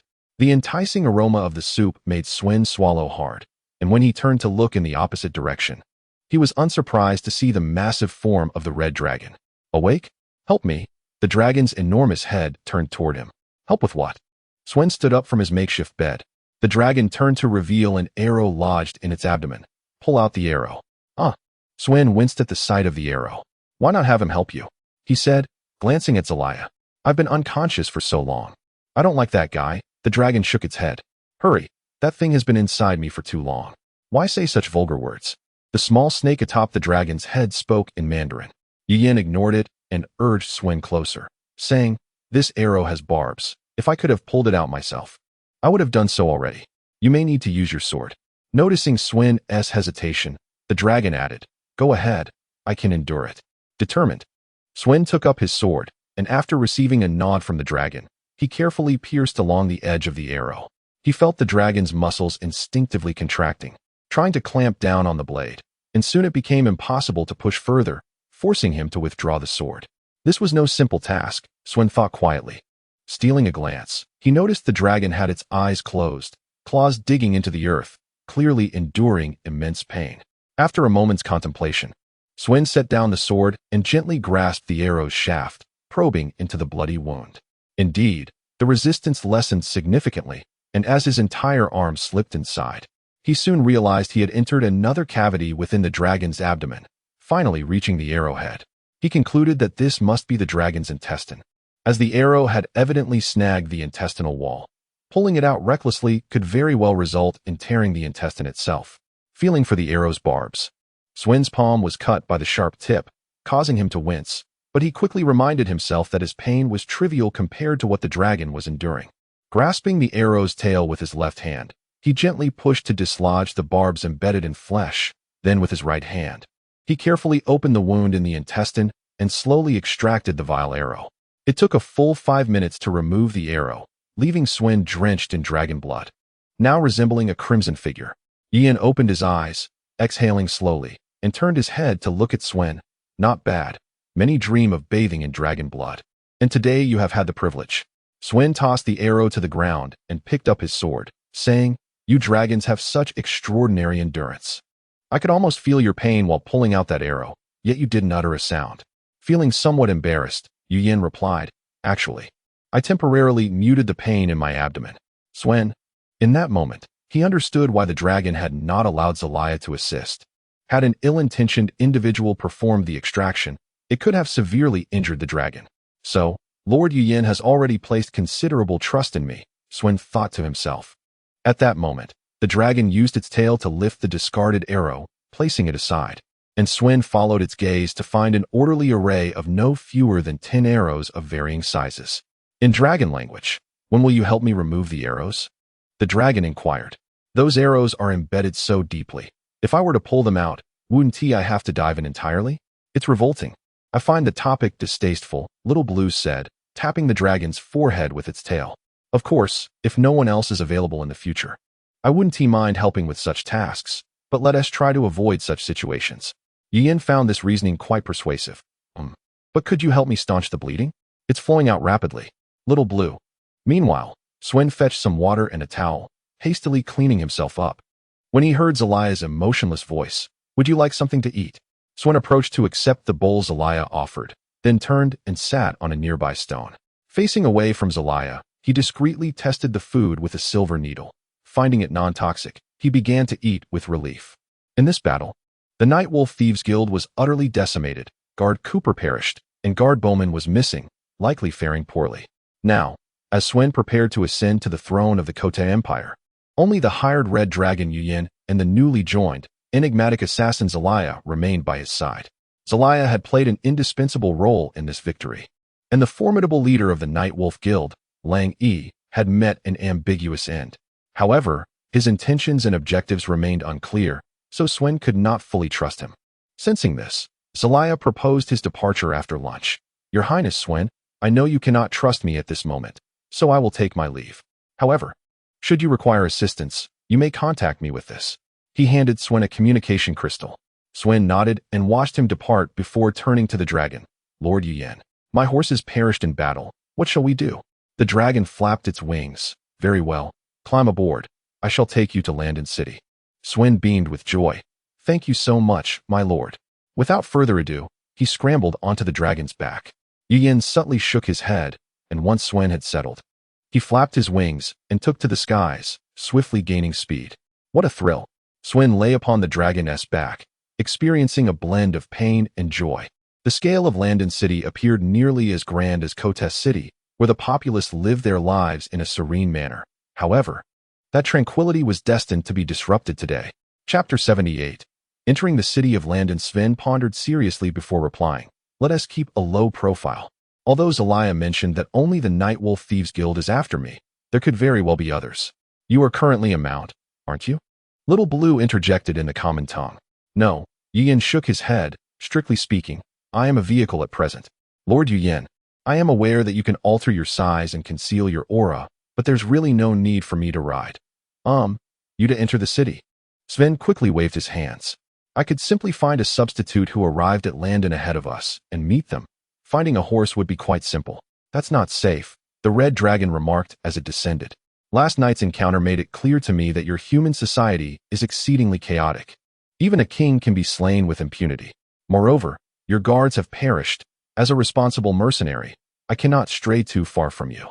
The red dragon added, "And I just thought this would be a perfect opportunity to test my new skill."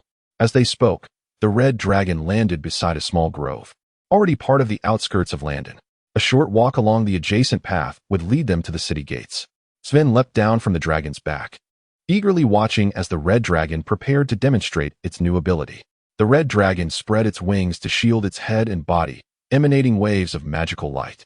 Its form gradually diminished in size until it resembled that of a horse.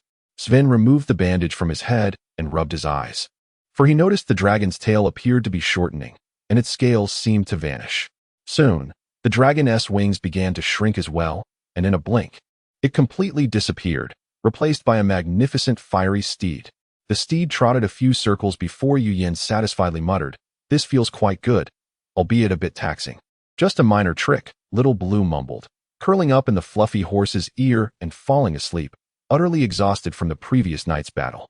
Realizing the horse was indeed the transformed red dragon, Sven exclaimed, "I never expected you could also perform druidic shape-shifting."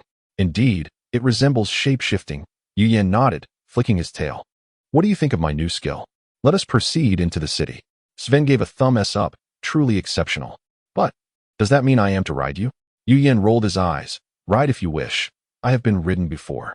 You are now the third." Suppressing his curiosity about the first two riders, Sven nodded and began rummaging through his spatial ring.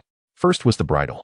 Yu Yin lowered his head slightly for Sven to fit it on, deeming the reins unnecessary, as the bridle was merely to avoid looking too conspicuous. Then came the saddle. Once these two were secured, Yu Yin appeared even more gallant. "How do you feel, Lord Yu Yin?" Sven tightened the saddle. "Quite well, come aboard." Yu Yin flicked his neck. With permission granted, Sven mounted the steed, and Yu Yin galloped towards the direction of London. In this moment, the red dragon couldn't help but reminisce about his past with Brait, letting out a gentle sigh. 30 years was ample time to forget many things. Even Brait's visage had begun to blur in Yu Yin's memory. Perhaps it would not be long before he completely forgot. The lengthy lifespan of dragons often deterred them from forging friendships outside their kin, for who would wish to awaken one day and find that a friend, once so dear, now lay beneath 2 meters of grass? As Sven rode, now clad in a brand new noble attire, coupled with his handsome visage, he drew the gazes of most passing women.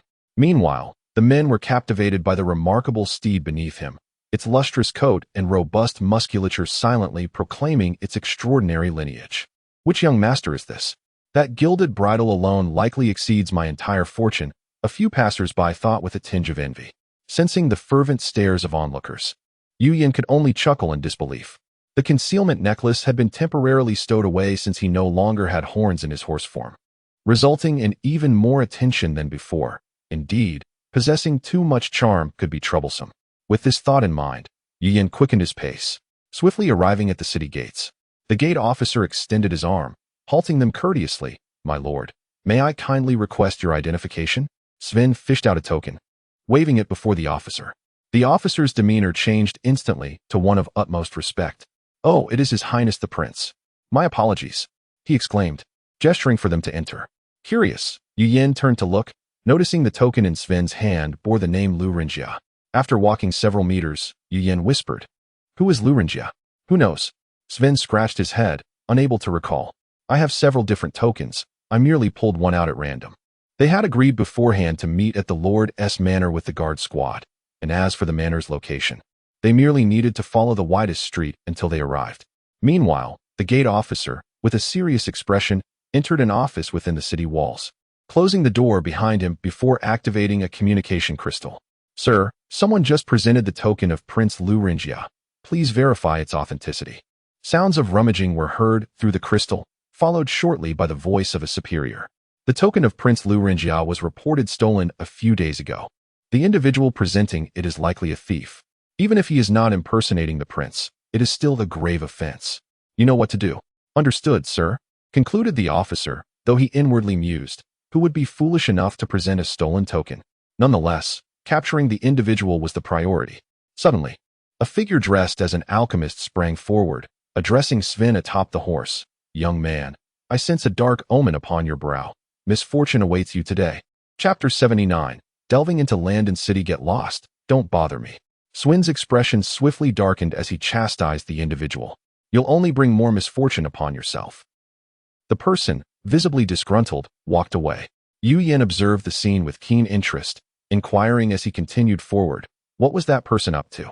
Humph, Swin scoffed. I've encountered many like him. They possess no skills whatsoever, relying solely on their deceitful tongues to swindle others. A few more words from him, and he would undoubtedly begin asking for money. Hearing this, Yu Yin silently added a star to humanity's danger level in his mind. As dusk approached, the streets teemed with passers-by, compelling Yu Yin to slow his pace. Otherwise, he would have been stopped by that man earlier.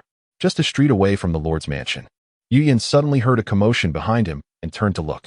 With his keen ears, he caught a soldier exclaiming, "He-s right there. The one on the red horse. Why are they coming after us?" The red dragon horse wondered, puzzled. Could it be that those who wish harm upon Swin have taken control of the city and now seek to assassinate him in broad daylight? At that moment, Swin also sensed something was amiss. He turned to Yu Yin and said, "They appear to be looking for us. Let us stop. There may be a misunderstanding." Yu Yin obediently halted, and Swin dismounted, addressing the encroaching soldiers. "What do you want?" The soldiers exchanged glances, uncertain. Their officer had mentioned apprehending a thief. Yet this individual before them hardly fit the description. Swin looked bewildered. The officer, noticing that Swin's expression did not seem feigned. If it were, the performance was remarkable, explained. "When you entered the city, you presented Prince Laringia's token, which was stolen just days ago." Swin was speechless, realizing the unfortunate truth of the earlier man's words about misfortune. How had he coincidentally possessed Laringia's token upon entering? Had he known, he would have opted for a different token altogether. Now, it was too late to ponder such thoughts. The pressing issue was how to exonerate himself, as Swin had no desire to waste time at the city guard's compound. Meanwhile, Yu Yin reveled in the role of a spectator, occasionally flicking his long tail. "Well, I am not Prince Laringia, but I did not steal this token," Swin explained weakly. The officer shook his head. "However, all evidence is against you. We must take you to the city management office.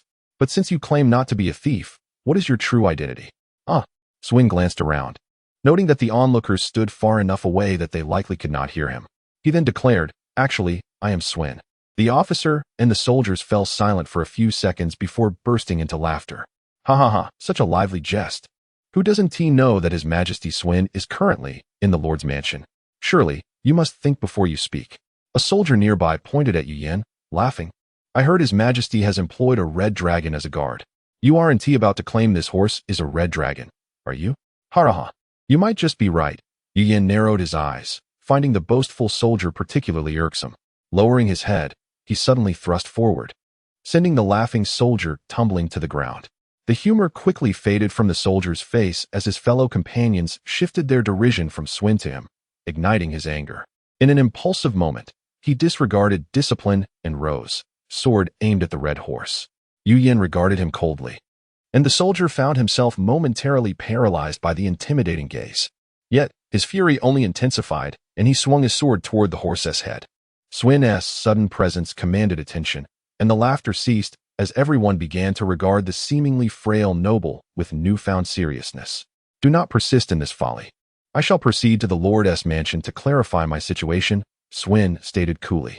Although the soldiers had not fundamentally erred, their actions only exacerbated Swin's already foul mood. The soldiers were awestruck by the aura of mastery emanating from Swin. Even the officer was merely an ordinary silvertier. If it came to blows, Swin could eliminate them with one hand without alerting the entire garrison. Thus, they could only watch in silence as Swin calmly mounted his horse and rode away. Due to Swin's tardiness, the decoy team, who had spent the better part of the day at the Lord's mansion, was growing increasingly anxious. However, they could not contact Swin unless he chose to reach out to them. The leader of the decoy team, a viscount named Buzonyao, had led a silver-tier squad of 7 into Landon City without incident, receiving a grand welcome, which made him initially believe that His Majesty Swin was overly cautious. Upon hearing the news, Buzonyao immediately left the messenger behind and rushed out, quickly arriving at the mansion's entrance, where he spotted an individual surrounded by several guards, alongside a magnificent red horse. "Your Majesty Swin, we're a Cooper and Bowman." Bu Zongyao inquired cautiously. Alas, we were ambushed by a band of thieves on the road, and they perished. At this moment, Swin had removed his disguise, allowing Bu Zongyao to confirm his identity. Sigh. Regardless, your majesty, it is enough that you have arrived safely. Allow me to hold your horse. As he reached out to grasp the reins, he suddenly realized there were none. This was awkward, but Swin alleviated the tension with a handshake, remarking, "This horse is special and does not require reins." Bu Zongyao was curious about what made the horse so special, but was met with a disdainful glance from Yu Yan. Then, to the astonishment of everyone present except Swin, the horse confidently strode through the gates of the Lord's mansion. Chapter 80. Departure from Landon City, Your Majesty. That is not permissible, remarked Viscount Bu Zongyao to Swin, who was in the midst of dressing. The urgency of his statement stemmed from Swin's insistence on delivering a speech as originally planned, despite the absence of any guards. The previous night, another piece of disheartening news had reached them from the capital. 2 elite gold-level warriors, dispatched for reinforcement, had fallen prey to an unknown assailant en route. Although they had managed to vanquish their attackers, they had sustained grievous injuries and were unable to fulfill their protective duties in Landon City. This left Swin entirely without a gold-level bodyguard. A mere squad of silver-level warriors was hardly sufficient. Swin himself was a gold-level fighter. In a confrontation, it remained uncertain who would protect whom. Landon City had once boasted several gold-level warriors, but they had perished during the recent Wilderness Conference due to their allegiance to Antoine. Consequently, aside from Swin himself, the most formidable presence in the city was the newly appointed silver-level lord. No, the Red Dragon, who was a silver-tier superior, was far more powerful than he. Yu Yin had long since reverted to her original form, not out of disinclination to shapeshift, but due to the considerable energy expenditure involved. Given her current prowess, maintaining her transformed state required 1/10 of her magical energy each hour, a rather considerable toll. Moreover, shapeshifting offered little practical advantage. Druids transformed to harness the formidable melee capabilities of beasts, yet what creature could possibly rival a dragon in raw combat strength? Thus, Yu Yan's ability to transform was more a source of amusement than of practicality. In contrast, her diminished form consumed only 1% of her magical energy per hour, a far more manageable expenditure. With Lord Yu Yan's protection, is there any creature among you more formidable than a dragon? Swin remarked, casting a sidelong glance at Bu Zongyao in the mirror. Yet, Bu Zongyao sought to argue further. Why do you resemble that fellow Kairi so much? Am I not the king? Must you continually question our decisions? Swin declared with righteous indignation. Instantly, Bu Zongyao fell silent. Swin the Great's address was set to unfold atop the city lord's gate, and even with over an hour until commencement, citizens had begun to gather in small clusters. The populace had never heard of a king visiting major cities to deliver speeches before his coronation. Driven by curiosity, all but the most occupied citizens set aside their tasks to assemble in the square before the lord's residence.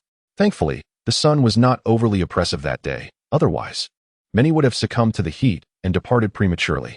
As Swin ascended the city tower, flanked by a cadre of silver-level guards, the square was already teeming with a multitude of spectators. The streets were similarly congested, with more individuals arriving from afar.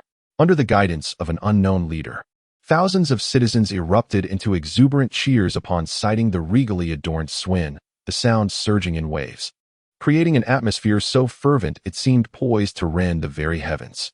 However, Swin furrowed his brow slightly and gestured to those beside him.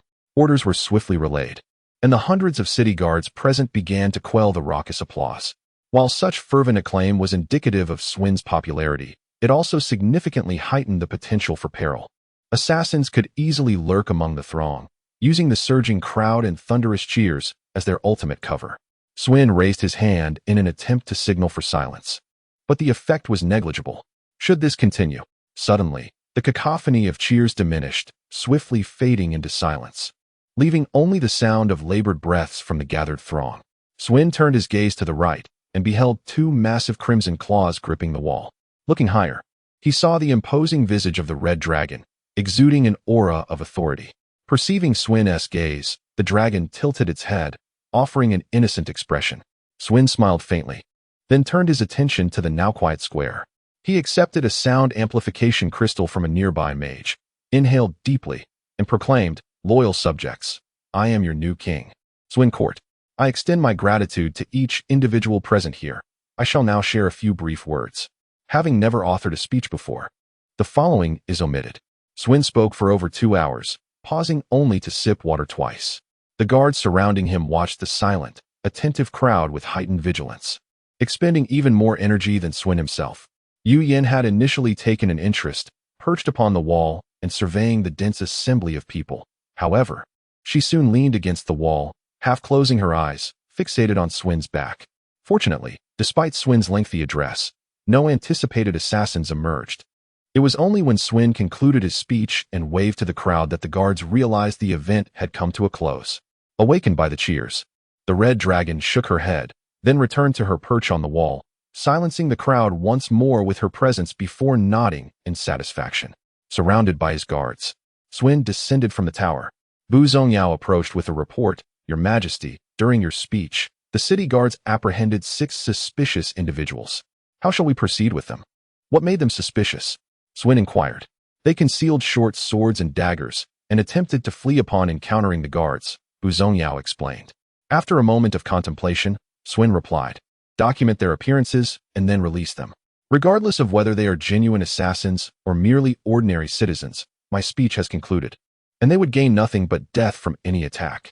Bu Zongyao hesitated for a brief moment before complying. Watching him disappear around a corner, Swin stepped onto a patch of grass and resolutely dismissed all nearby guards. Once they had distanced themselves, he addressed the red dragon. Lord Yu Yin, I wish to amend my itinerary, and I require your assistance. Do share, the dragon replied. This aligned with Yu Yin's own inclinations, prompting her to agree readily. Agreed. Come forth. Swin scratched his head. I do not mean to depart immediately. How about we first enjoy a meal? Chapter 81. The speech in Deer City. After indulging in a sumptuous feast, Yu Yin and Swin rested in Landon City for a night. The following morning, the red dragon bid a swift farewell to both Zongyao and others, soaring away from Landon City with Swin. En route, Swin utilized the communication crystal to contact the Lord of Deer City, notifying him to inform his subordinates that a red dragon would soon arrive with the future king, to avert any potential misunderstandings. Once Yu Yin could discern his own silhouette against the backdrop of the city, he came to a halt. The memory of being expelled from a city by the Caesar Empire lingered in the depths of the red dragoness heart, a scar he wished to avoid reopening. My lord Yu Yin, the blue flag has been raised there, indicating your permission to enter, Swin said, one hand steadying himself on the dragon's neck while the other pointed towards a tower. Following his gaze, Yu Yin observed a soldier atop the tower energetically waving a large blue flag. Reassured, the red dragon glided toward the city, noting the cannons and heavy crossbows lying dormant on the walls, showing no signs of readiness. However, the soldiers atop the walls displayed a range of emotions. Some turned pale with fear, while many others bore expressions of hopeful anticipation. Due to the presence of the guardian dragon, the Kote army had long heralded dragons as symbols of strength rather than malice, so upon realizing the dragon was not there to raise the city, most soldiers were eager to see what the dragon would be like. Indeed, it was quite impressive. Yet, before they could feast their eyes upon the magnificent creature for long, the red dragon swept past overhead, the sudden gust of wind causing several officers' hats to be whisked away. That gray castle should be the Lord's manor, Swin remarked. As Yu Yin surveyed the varied expressions of the humans below, he lifted his gaze to locate the Lord's manor and then flapped his wings toward it. In no time, he arrived above the Lord's residence, finding a suitable patch of grass to land upon. Although the red dragon exercised caution, he inadvertently toppled 3 trees and a dozen flower pots, much to the dismay of the Lord who rushed over, lamenting the loss of what felt like a multitude of gold coins taking flight. Arrange for lunch. I shall commence my speech in 2 hours, Swin announced as he leapt down from the dragon's back, addressing the Lord, whose expression was a complex mix of concern and urgency. Yes, of course. The Lord hurriedly replied, then cautiously inquired, and what about this esteemed dragon, sir? Let us have some meat prepared, Swin replied, turning to the red dragon with a smile. My lord Yu Yin, Deer City is known for its exquisite highland sheep. Shall we procure a few? The red dragon nodded slowly, then shifted his gaze elsewhere. Seeing this, the Lord refrained from further conversation and led Swin away. Why have you fallen silent? Little Blue suddenly interjected, curious. 2 hours later, as Swin delivered his speech from the elevated platform in the city square, Yin dismissed the remaining guards, claiming most of the space on the platform and reclining comfortably. Swin stood between the dragon's forelegs, beginning his address, and the number of attendees below rivaled that of the previous day in land and city. This time, without the protection of mages, Swin expended a costly shield scroll, which would withstand all incoming attacks until its energy was depleted. The speech progressed smoothly until, as the majority of the ordinary citizens became entranced by Swin's impassioned oratory, a sudden sound sliced through the air. A massive black arrow hurtled towards Swin, who had raised his hand high. Fortunately, the arrow was intercepted by the shield, halting a few meters from Swin's head before plummeting to the ground. Swin's voice faltered, and the crowd erupted in chaos. Feeling a twinge of fear, he instinctively touched his left cheek and gripped the amplification crystal, shouting, "Everyone, remain calm. The assassin may flee." The tumult began to subside, and as the red dragon rose, the crowd fell silent once more. Swin continued, "Everyone crouch down. Let the guards apprehend the assassin." All individuals entering the square were subject to scrutiny by the city guards, prohibited from carrying any weapons. However, those possessing storage items could easily bypass such checks. Thoroughly search that direction, 150 meters out. Bring out anyone with storage items, Swin commanded, his authoritative voice booming from above. Several teams of guards immediately complied, and the not-so-densely crouched crowd parted to create a path. Both Swin and Yin kept a keen eye on the area for any suspicious figures. The guards gradually narrowed their search, and the assassin, sensing exposure among the crowd, began to retreat. But Swin quickly spotted him, seized that one in the white hood.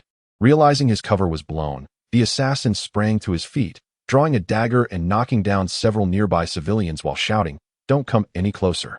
One step nearer, and I will kill someone." At this moment, Yin had once again settled down, observing Swin's need for assistance. The red dragon tilted his head and raised a claw to scratch his ear, remaining silent. The assassin, clearly valuing his own life, retreated without harming any civilians. Nearing the edge of the square, and just a few steps away from escape, suddenly, he quickened his pace, seemingly exhilarated by the thrill of evading capture. But in the next instant, he collapsed. Though others struggled to discern the scene, Swin saw clearly as the assassin's body rapidly withered, reminiscent of Diz from that fateful day. The assassin's demise stirred a ripple of commotion, but it was swiftly quelled by the arriving guards, restoring order within minutes, allowing Swin's speech to continue as if nothing had transpired. Chapter 82. The conclusion of the tour's speech. Swin's subsequent speech proceeded without interruption, concluding smoothly after more than an hour. Mere seconds after his final word, the crowd in the square, momentarily forgetting the intimidation of the dragon, erupted into thunderous applause. Yuhua shook his head, disapproving of such scenes. The common folk were easily swayed, and a single speech had garnered the allegiance of thousands. It was indeed a pity that Swin refrained from adopting a more mystical persona. The red dragon rose, unfurling its massive wings, casting shadows that eclipsed more than a third of the expansive square. The exuberant cheers of the throng abruptly ceased, quickly diminishing into silence. Oh, this was the spectacle the dragon relished. Upon arriving at the Lord's residence, an unexpectedly familiar face greeted Swin, Count Caleb, who was supposed to remain in Grotesque City. The Count knelt before Swin, stating, "Your Majesty, I have failed in my duty to protect you. Please allow us to provide our escort for your upcoming journey." Behind him trailed several elite Golden Tier guards, evidently summoned in haste from other cities. After all, as a king of the empire, Swin could not afford to be without even a single Golden Tier protector, lest he become a laughingstock for foreign nations. Swin nodded in acquiescence to Count Caleb's request. While Yuhua found the situation rather amusing, the Count, merely a silver tier, was offering protection to a Golden Tier like Swin. However, the truth of Swin's Golden Tier status was well concealed, known only to Yuhua, as the others who were aware had perished in the recent conflict. Perhaps even the loyal Count before him remained oblivious. "If you insist, then you may proceed with your escort, but the remuneration you promised must not be diminished," the red dragon stated, leaning in with deliberate precision. "That is certainly understood," Swin replied with a radiant smile, though his inner thoughts remained concealed even from the author. As Swin commenced his speech in San City, the red dragon took a brief respite, entrusting the matters of Swin's safety to Count Caleb and the energetic Golden Tier guards. Lord Yuhua ventured to a pristine lake outside the city for a refreshing bath. That day, many residents of San City, eager to witness the grandeur of the dragon, were left disappointed. However, in the subsequent cities of Dis and Tu, all who attended the speeches beheld the resplendent crimson dragon standing behind their soon-to-be king. In the next speech in Leo City, the red dragon once again remained hidden from public view, leading Swin to perceive a waning enthusiasm among the populace. It seemed that the nefarious organization intent on harming Swin had entirely relinquished their efforts. Ever since Count Caleb took charge of the escort, no assassination attempts had been made. Thus, in the following speeches in Dichi and Tiba cities, neither the Red Dragon nor the antagonistic organization made an appearance, prompting a long sigh of relief from the ever-tense Count Caleb. After completing his speech, Swin enjoyed a drink before stepping outside to gaze at the sky adorned with the hues of dusk. He understood that, given Yuhua's nature, had Count Caleb not intervened, the dragon would undoubtedly have attended every speech. This modest yet thriving city lay less than 100 miles north of the border with the Kaiser Empire. Should war erupt between the two nations, this city would be among the first to suffer should the border fortifications fall. Hence, the city's walls and defenses were constructed to fortress standards, manned by the elite 9th Legion of the Kote Empire. On the eve of the speech, Swin engaged in a lengthy conversation with the Legion commander, a man with a grizzled beard, who pledged his loyalty to Swin. Of course, none of this concerned the recently idle Red Dragon, who was more preoccupied with whether there would be any threats to his well-being and what breakfast he would enjoy the following morning. Braised beef appeared to be an appealing option. Did you think something monumental would transpire during this final speech? Incorrect. The event unfolded seamlessly. Under the stringent scrutiny of the guards and the vigilant watch of the escort, the 2-hour discourse encountered no unforeseen incidents. Observing the deafening cheers from the audience, Yuhua refrained from unleashing his claws to quell the noise, instead exhaling a sigh of relief. The mission was finally accomplished, and soon he would be rewarded with copious amounts of gleaming gold coins, for his spatial ring was nearing its capacity. Just as the Red Dragon finished his plans, Count Caleb approached, respectfully presenting a large chest. Lord Yuhua, this is your remuneration for the task completed, a total of 450 gold coins and 1,000 silver coins. Please take a look. Yuhua nodded and, using his claw, deftly pried open the chest, meticulously counting each gold coin. Upon completion, he found a total of 485 coins, significantly more than Count Caleb had mentioned. Yuhua discreetly counted the silver coins as well, discovering an excess of over 200. The dragon couldn't help but ponder if human mathematics were truly so flawed. Content. He accepted the chest, only to hear Count Caleb inquire further, "Might I request your assistance on another task, Lord Yuhua?" "Speak." The Red Dragon responded amiably, his spirits lifted. After a moment of contemplation, realizing it did not conflict with his earlier plans, Yuhua gazed down upon the Count and inquired, "What is the offered remuneration?" "The reward is 200 gold coins. Would that be acceptable?" "Agreed."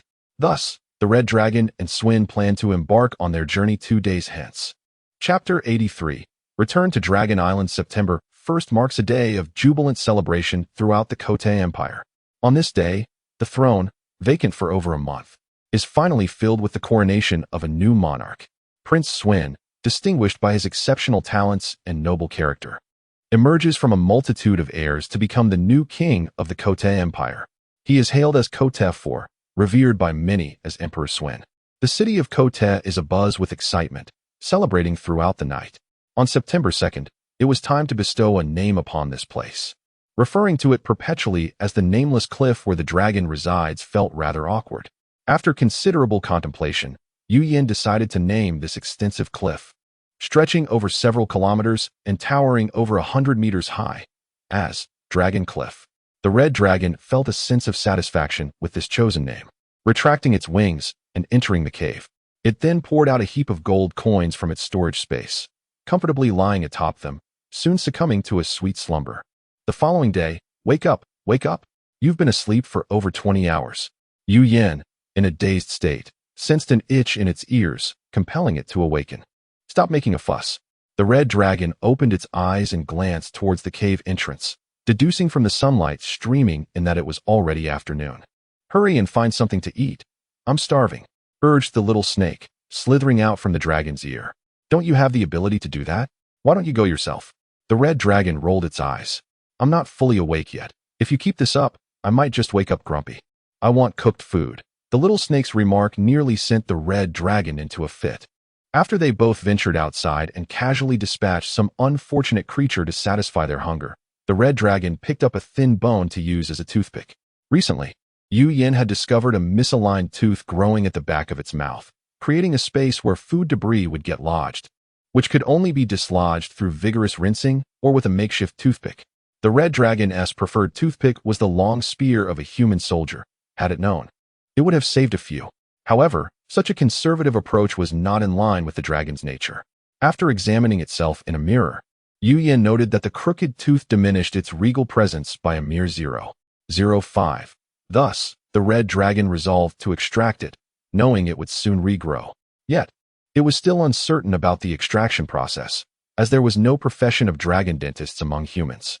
While pondering, Yu Yin deftly used its claws to hold the temporary toothpick, and with a gentle flick, dislodged the stubborn morsel from between its teeth, spitting it onto the ground and crushing it underfoot in a fit of frustration. "Are you considering pulling a tooth?" The voice of the little blue dragon interjected unexpectedly. "I can do anything," the little blue dragon boasted, then shifted the topic. "But I still lack the strength. Just one more drop of dragon blood would suffice." "Can you lay eggs?" the red dragon teased.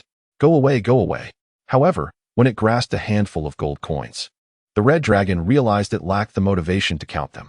Gazing at the scattered coins, Yu Yin understood that its fondness for gold had not waned in the slightest. It merely felt weary of counting. "You've finally shed a bad habit. Congratulations," chirped the little blue dragon from above. Ignoring the comment, the red dragon soon collected every last coin. The journey from Dragon Cliff to Dragon Island would take Yu Yin, at its current pace, over 60 hours of continuous flight. Reflecting on its first journey to Dragon Island, when the rotund dragon Velas had flown for an entire week, nearly starving Yu Yin in the process, it was evident that the blue dragon's dreadful sense of direction played a significant role. Yet, when it came to battle, Velas was quite formidable, maintaining the dignity of their kind. Though tiring, Yu Yin felt the effort was worthwhile. It preferred not to be stranded in the water or waste precious time seeking rest on a small island. Encountering a formidable ocean beast would be disastrous, especially since even along the mainland's shores, terrifying creatures like the trucest eel lurked, capable of easily bringing down the dragon mid-flight. There were even more powerful beasts lurking in the depths, some of which preyed on the trucest eel. Once within the waters of Dragon Island, safety was assured. Any formidable creature daring to invade the dragon's territorial seas would swiftly be met with the formidable dragon enforcement team, ready to expel or eliminate the threat.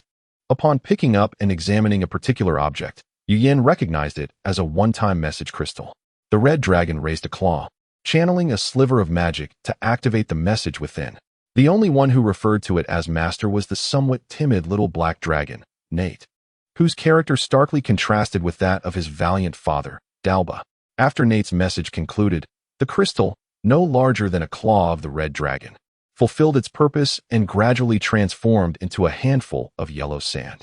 As Yu Yin made its way back into the cave, it contemplated taking Nate to the mainland for some fun, although treachery often lurked in the hearts of men.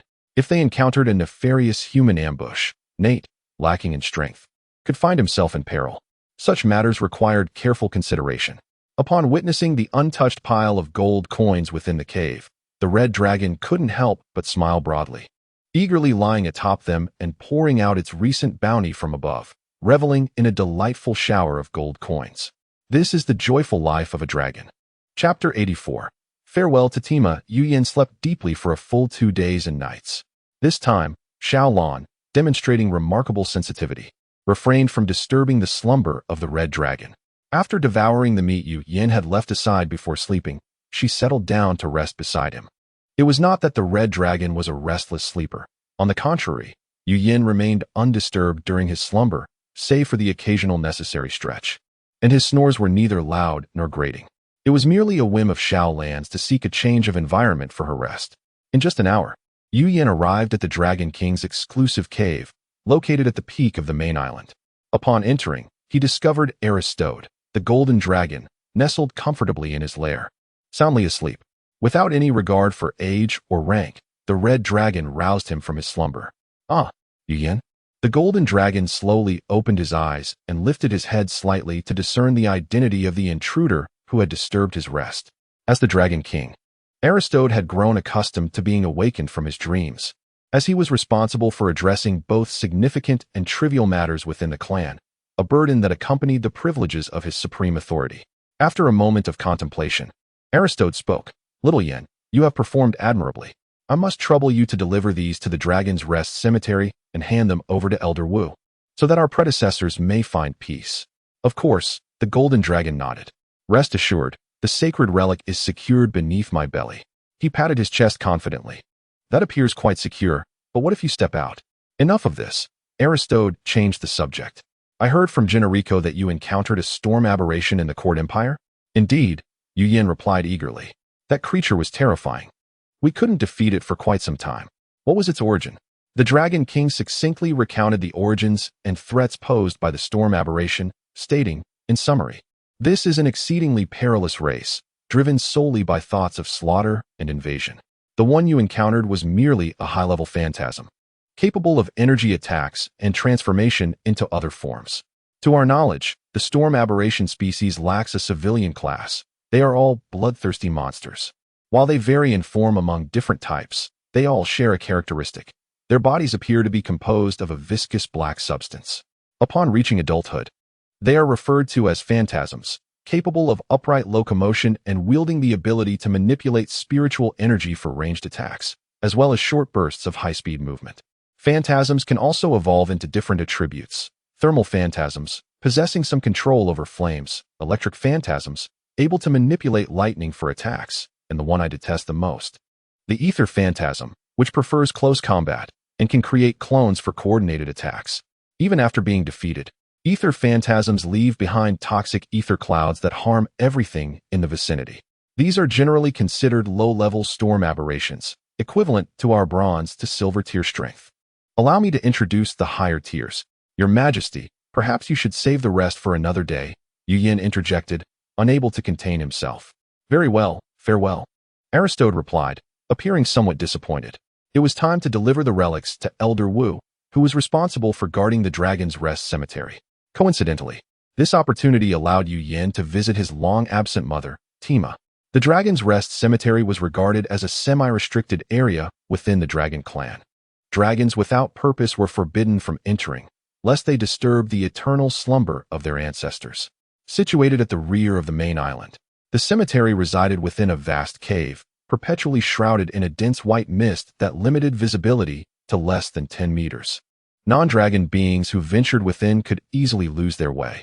However, dragons possessed twice the visibility and could sense the presence of their kin, allowing them to navigate directly to the entrance. Thus, Yu Yin bypassed the need to land, plunging straight into the fog towards the cave's mouth. With a resounding thud, the red dragon collided forcefully with a tall stone pillar, which shattered upon impact. Yu Yin, too, was not spared, crashing to the ground and seeing stars for a moment. Just as he was about to vent his frustration, a heavy stone fell from above, striking him squarely on the forehead. Fortunately, Xiaolon had not emerged to take a breath at that moment. Otherwise, it would have been disastrous. Who goes there? A melodious dragon's roar echoed, the voice swiftly approaching. The ground trembled for a while, and then 3 green heads appeared before the still dizzy Yu Yin. Shaking his head vigorously, the red dragon finally focused his vision, merging the 3 green heads into one. The large head sparkled with joy in its enormous eyes. Flame, you've grown so much. What brings you here? And why do you look so disheveled? The 60-meter-long green dragon inquired with concern. I thought I could save time by flying in, but I accidentally crashed into a stone pillar. The little red dragon lamented, covering his face in embarrassment. Tima almost burst out laughing, but managed to hold it back. Oh, my poor child, does it still hurt? Let me help you. Without waiting for a response, she extended her pink tongue and licked the little red dragon's head.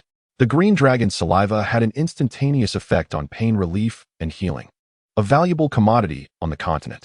Thus, Yu Yin stood still, savoring the comforting essence of his mother.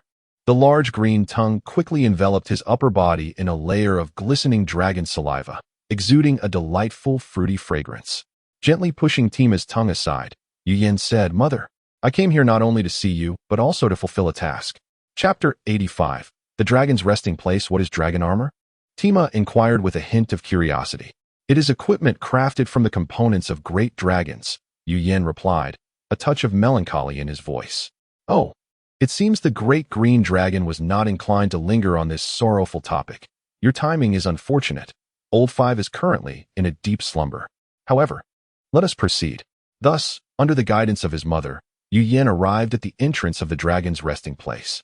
Upon entering, a thick white mist dissipated instantly, revealing two starkly contrasting realms. Inside the cavern, it was not enveloped in total darkness. Instead, the walls glimmered with an eerie green luminescence, perfectly suiting the chilling and ominous atmosphere of a graveyard. The cavern's immense entrance soared to a height of 50 to 60 meters and spanned over 100 meters in width. Tima reclined on a nearby platform, a self-deprecating smile gracing her lips. This is where I've spent the last century, merely a gatekeeper. A little red dragon nestled against the side of the great green dragon, affectionately nuzzling against her. After all, Yu Yin was still a young dragon, not yet 50 years old, and typically, dragons of that age remained sheltered under their parents' wings. With maternal affection, Tima gazed at her offspring. Yin Yin, share with me your experiences of the past 30 years. Your growth has exceeded my expectations. Yu Yin nodded, embracing his mother's robust leg, which was thicker than his own, and began recounting his journey. He spoke of his training and learning over the past 30 years, detailing his recent missions on the continent, the devastation of Cold Frost City, and the royal conflict within the Kote Empire. Tima listened intently, occasionally using her wing to tenderly brush against her child, who had changed significantly over the years. After Yu Yin finished, the great green dragon remarked, I never imagined that humanity's strength had diminished so greatly. An entire empire cannot even produce 2 platinum dragons. In my time traveling across the continent, platinum dragons were abundant, and gold was like clouds in the sky. Have they hidden their true power? Yu Yin nodded in agreement, acknowledging that even the great dragons found it challenging to decipher human intentions, as evidenced by Swin's concealed strength. However, one thing was certain. If the dragon race were to mobilize, obliterating the human empires would be merely a matter of moments. You have transformed into quite the intriguing little blue serpent. It seems your original strength was indeed as formidable as you claimed, albeit diminished now. The great green dragon shifted her gaze toward the small red dragon, who bore a streak of blue atop its head. If I were to regain my strength, I could easily defeat 10 like you. The little blue serpent boldly met the gaze of the much larger green dragon. And how might you restore your former prowess?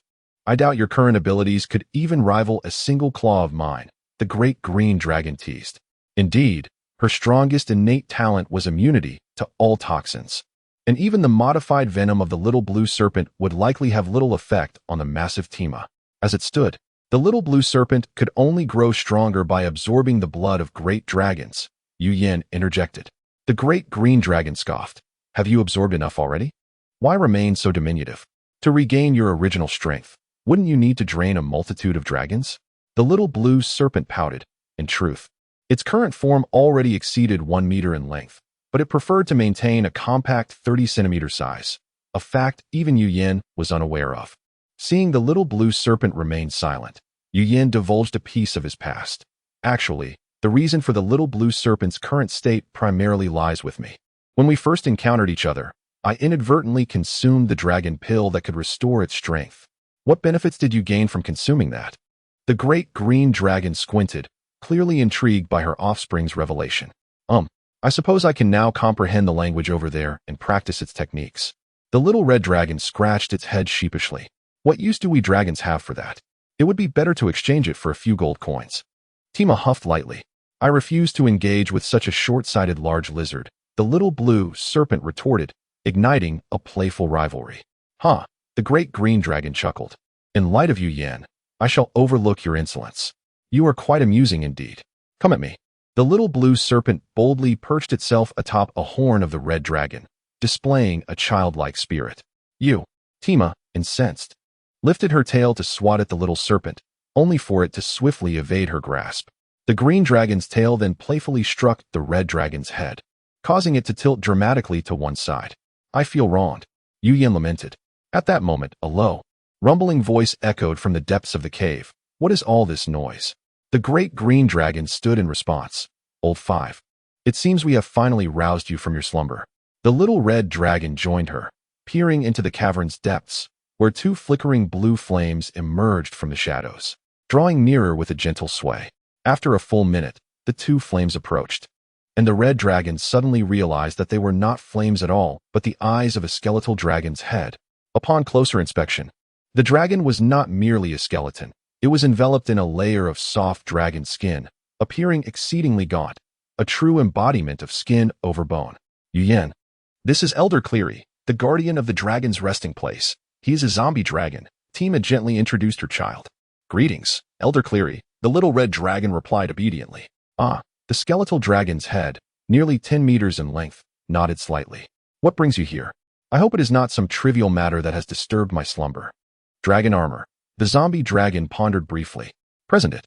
Thus, the little red dragon retrieved the 9 pieces of dragon armor it had collected from its storage space and carefully arranged them before Elder Cleary. The zombie dragon slightly tilted its body, extending its tattered wings to gather the 9 pieces of armor, then gazed at the little red dragon and said, Yuyen, I appreciate your effort in delivering these. I will ensure they find their rest. The little red dragon blinked, sensing that this elder did not appear as fearsome as expected.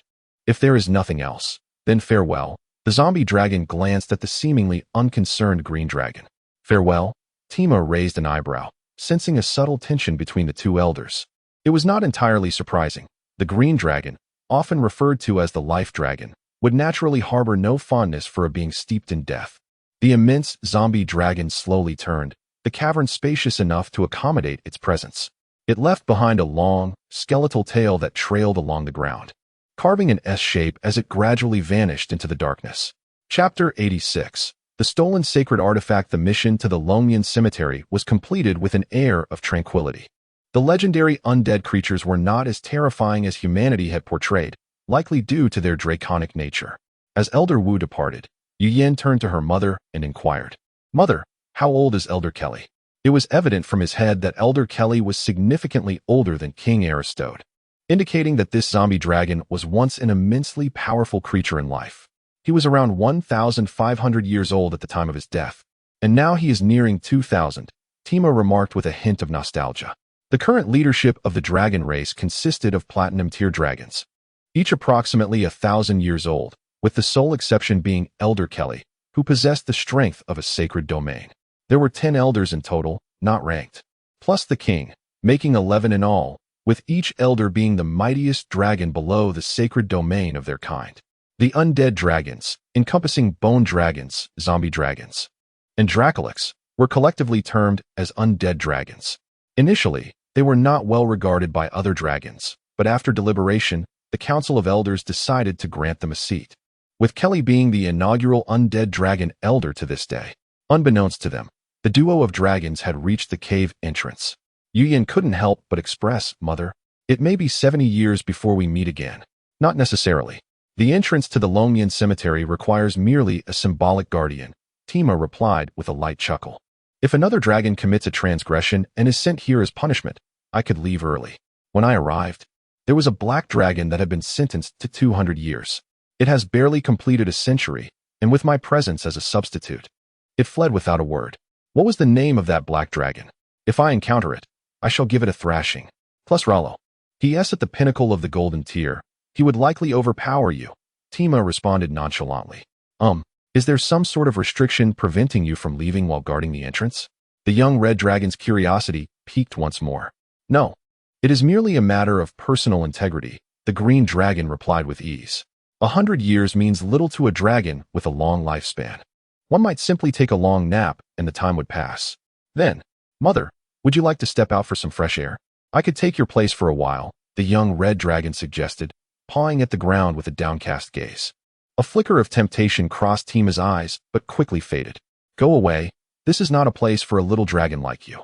The green dragon firmly ushered the young one away, after reluctantly bidding farewell to her mother and exiting the Longyan cemetery. Yuyen pondered and decided to visit King Aristode's residence. What are you up to? Yuyen asked curiously as she observed Aristode. The golden dragon replied while organizing some items. I'm crafting a few puppets. You're headed to the mainland, aren't you? Help me sell these to humans for a share of the profits, 70-30. The young red dragon tilted her head, inspecting the intricately designed puppets towering several meters high, realizing they could fetch a handsome price. How exactly do you sell them? Hearing of potential earnings, Yu Yin momentarily forgot her original intent. This one is an Earth-type combat puppet, and that one is an Ice-type magic puppet. The golden dragon began to elaborate enthusiastically. Eventually, the young red dragon opened her spatial ring and stored all the puppets, only to find her previously empty storage space rapidly filling up again. Could you possibly give me a spatial ring as well? She asked with hopeful eyes directed at the golden dragon.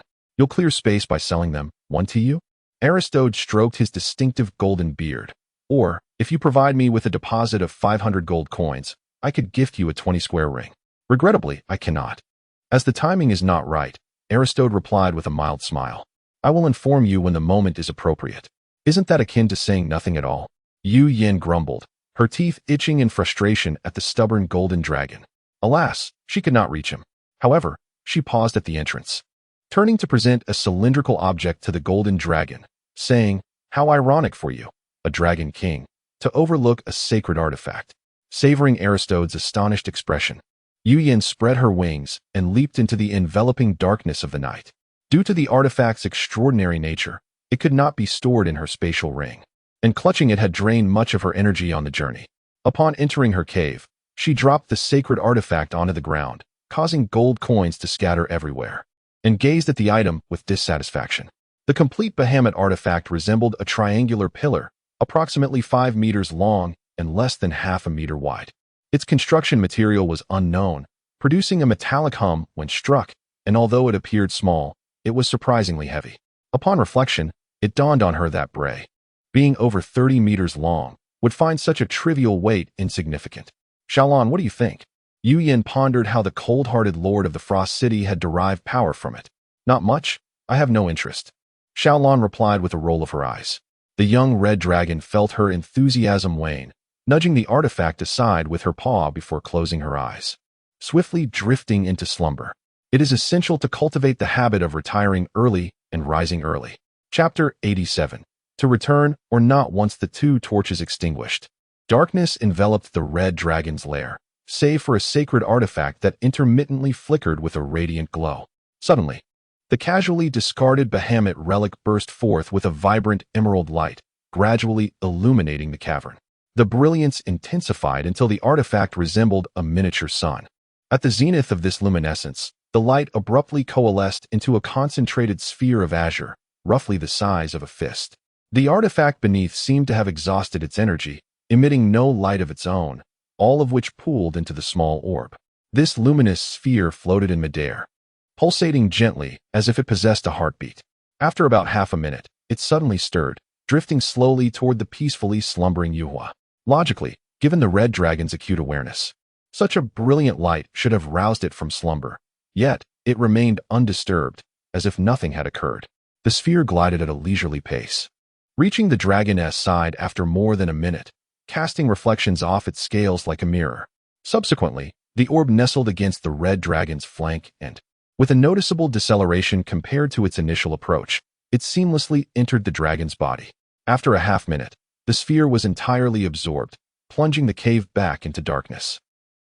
As dawn's light streamed into the cavern, Yuhua awoke, greeting a new day. Praise the sun, murmured the red dragon as it stretched luxuriously and straightened its neck. With a sudden thud, Yuhua's head collided unexpectedly with the cave ceiling. Why is it always my head that gets hurt? The red dragon crouched down, pressing its front claws against its throbbing skull. Have I grown larger? Yuhua pondered in astonishment, then picked up a handful of gold coins. Indeed, the coins, which had been the size of its scales the previous day, now appeared nearly half that size. It was effortless to gather 100 in one grasp. With a face full of confusion, the red dragon crawled out of the cave, and after 2 minutes, it confirmed that either the world had shrunk or it had grown larger. Xiaolon, Yuhua roared into the sky. What are you shouting about so early in the morning? Have you no manners? Grumbled the little snake, emerging from the dragon's ear. After decades of training, Xiaolon had perfected the art of sleeping through any commotion, awakening only at the sound of Yuhua calling its nickname. Upon seeing the red dragon's transformation, the little snake was taken aback. Observing Xiaolan's expression, Yuhua quickly deduced that it was not the source of this anomaly and turned its gaze toward the depths of the cave. It seemed the issue lay with that sacred artifact. Who are you? Dragon King Aristode stared, somewhat astonished. at the unfamiliar 30-meter-long red dragon that had intruded upon his abode at such an early hour, revealing his secret of sleeping with a nightcap.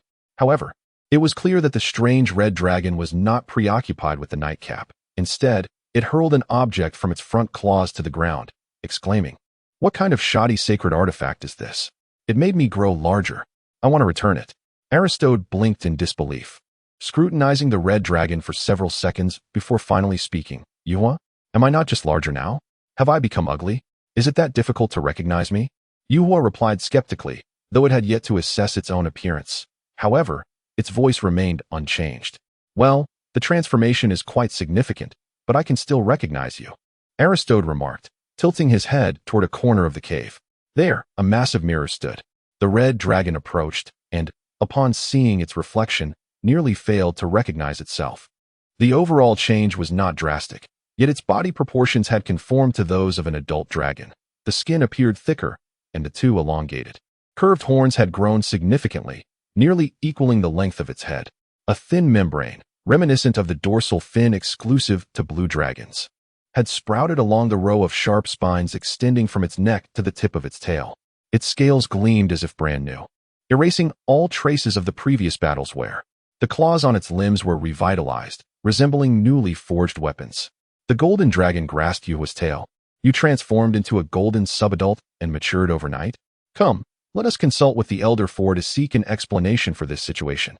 The scene shifted to the Dragon Clan's library, where the ancient bronze dragon Elios was flipping through tomes several centimeters thick.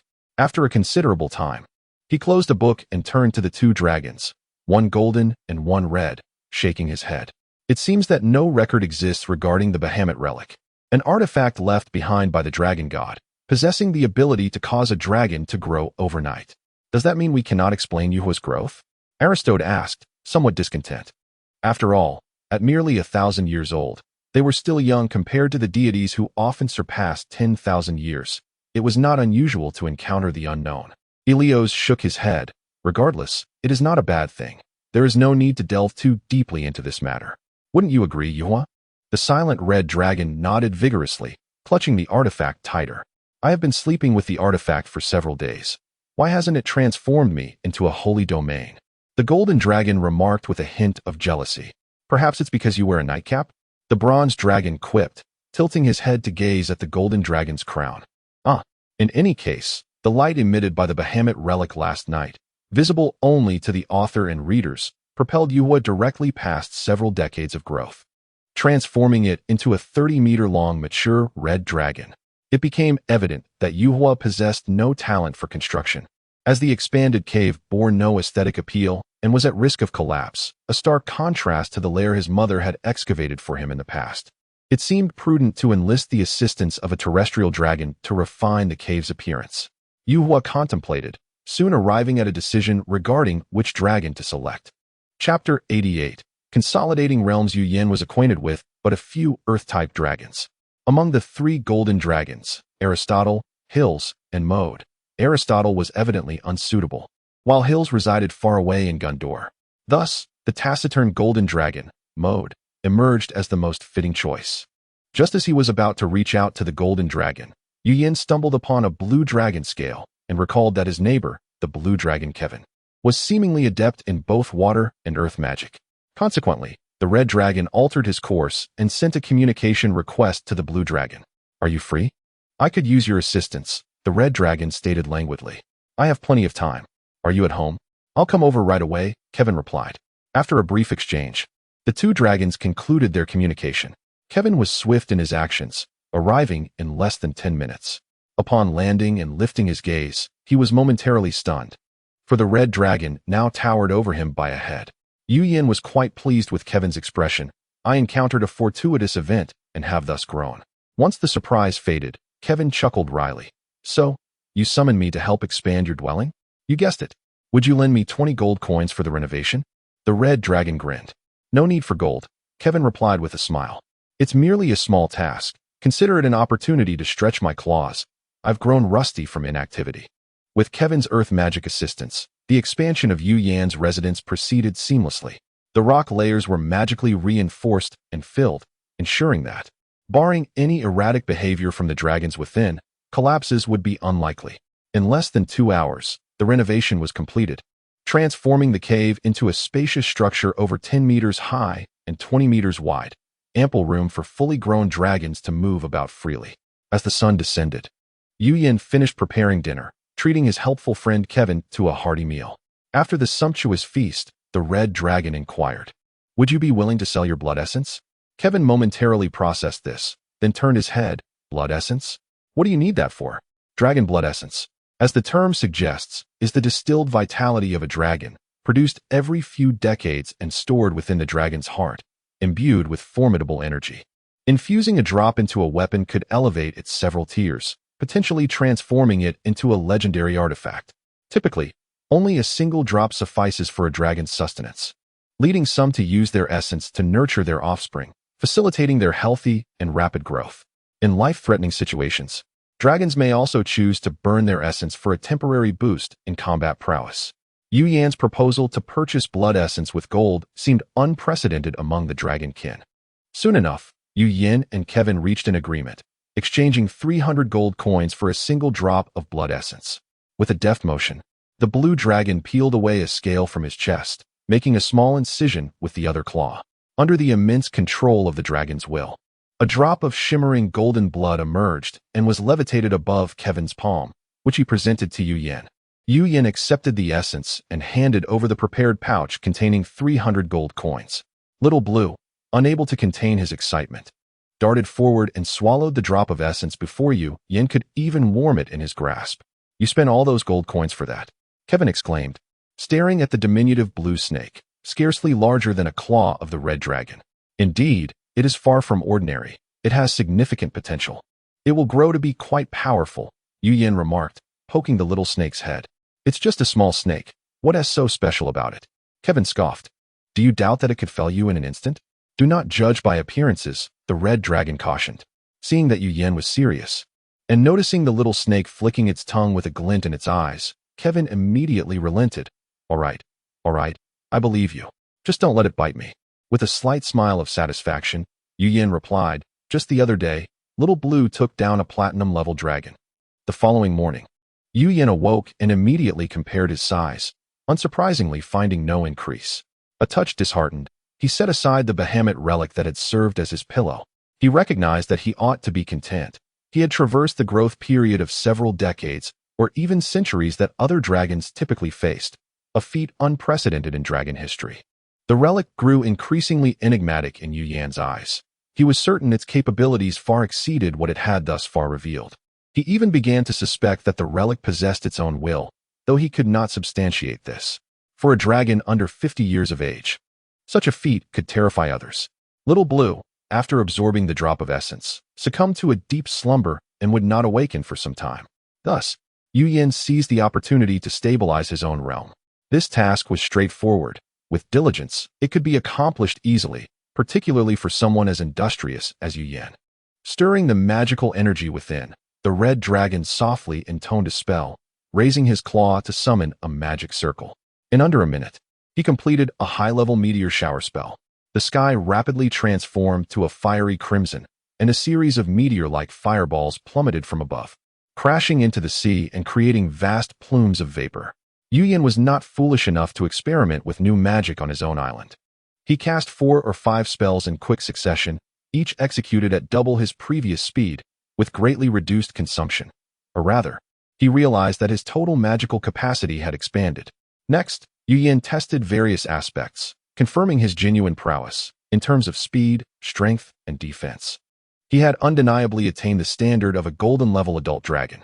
After a day filled with activity, Yu Yan finally stabilized his realm. The buff granted by the relic had propelled him from the silver tier, surpassing the peak of silver, and reaching the lower echelon of gold. With a promising inclination towards the mid-tier of gold, if he were to encounter his old acquaintances now, he would undoubtedly astonish them all.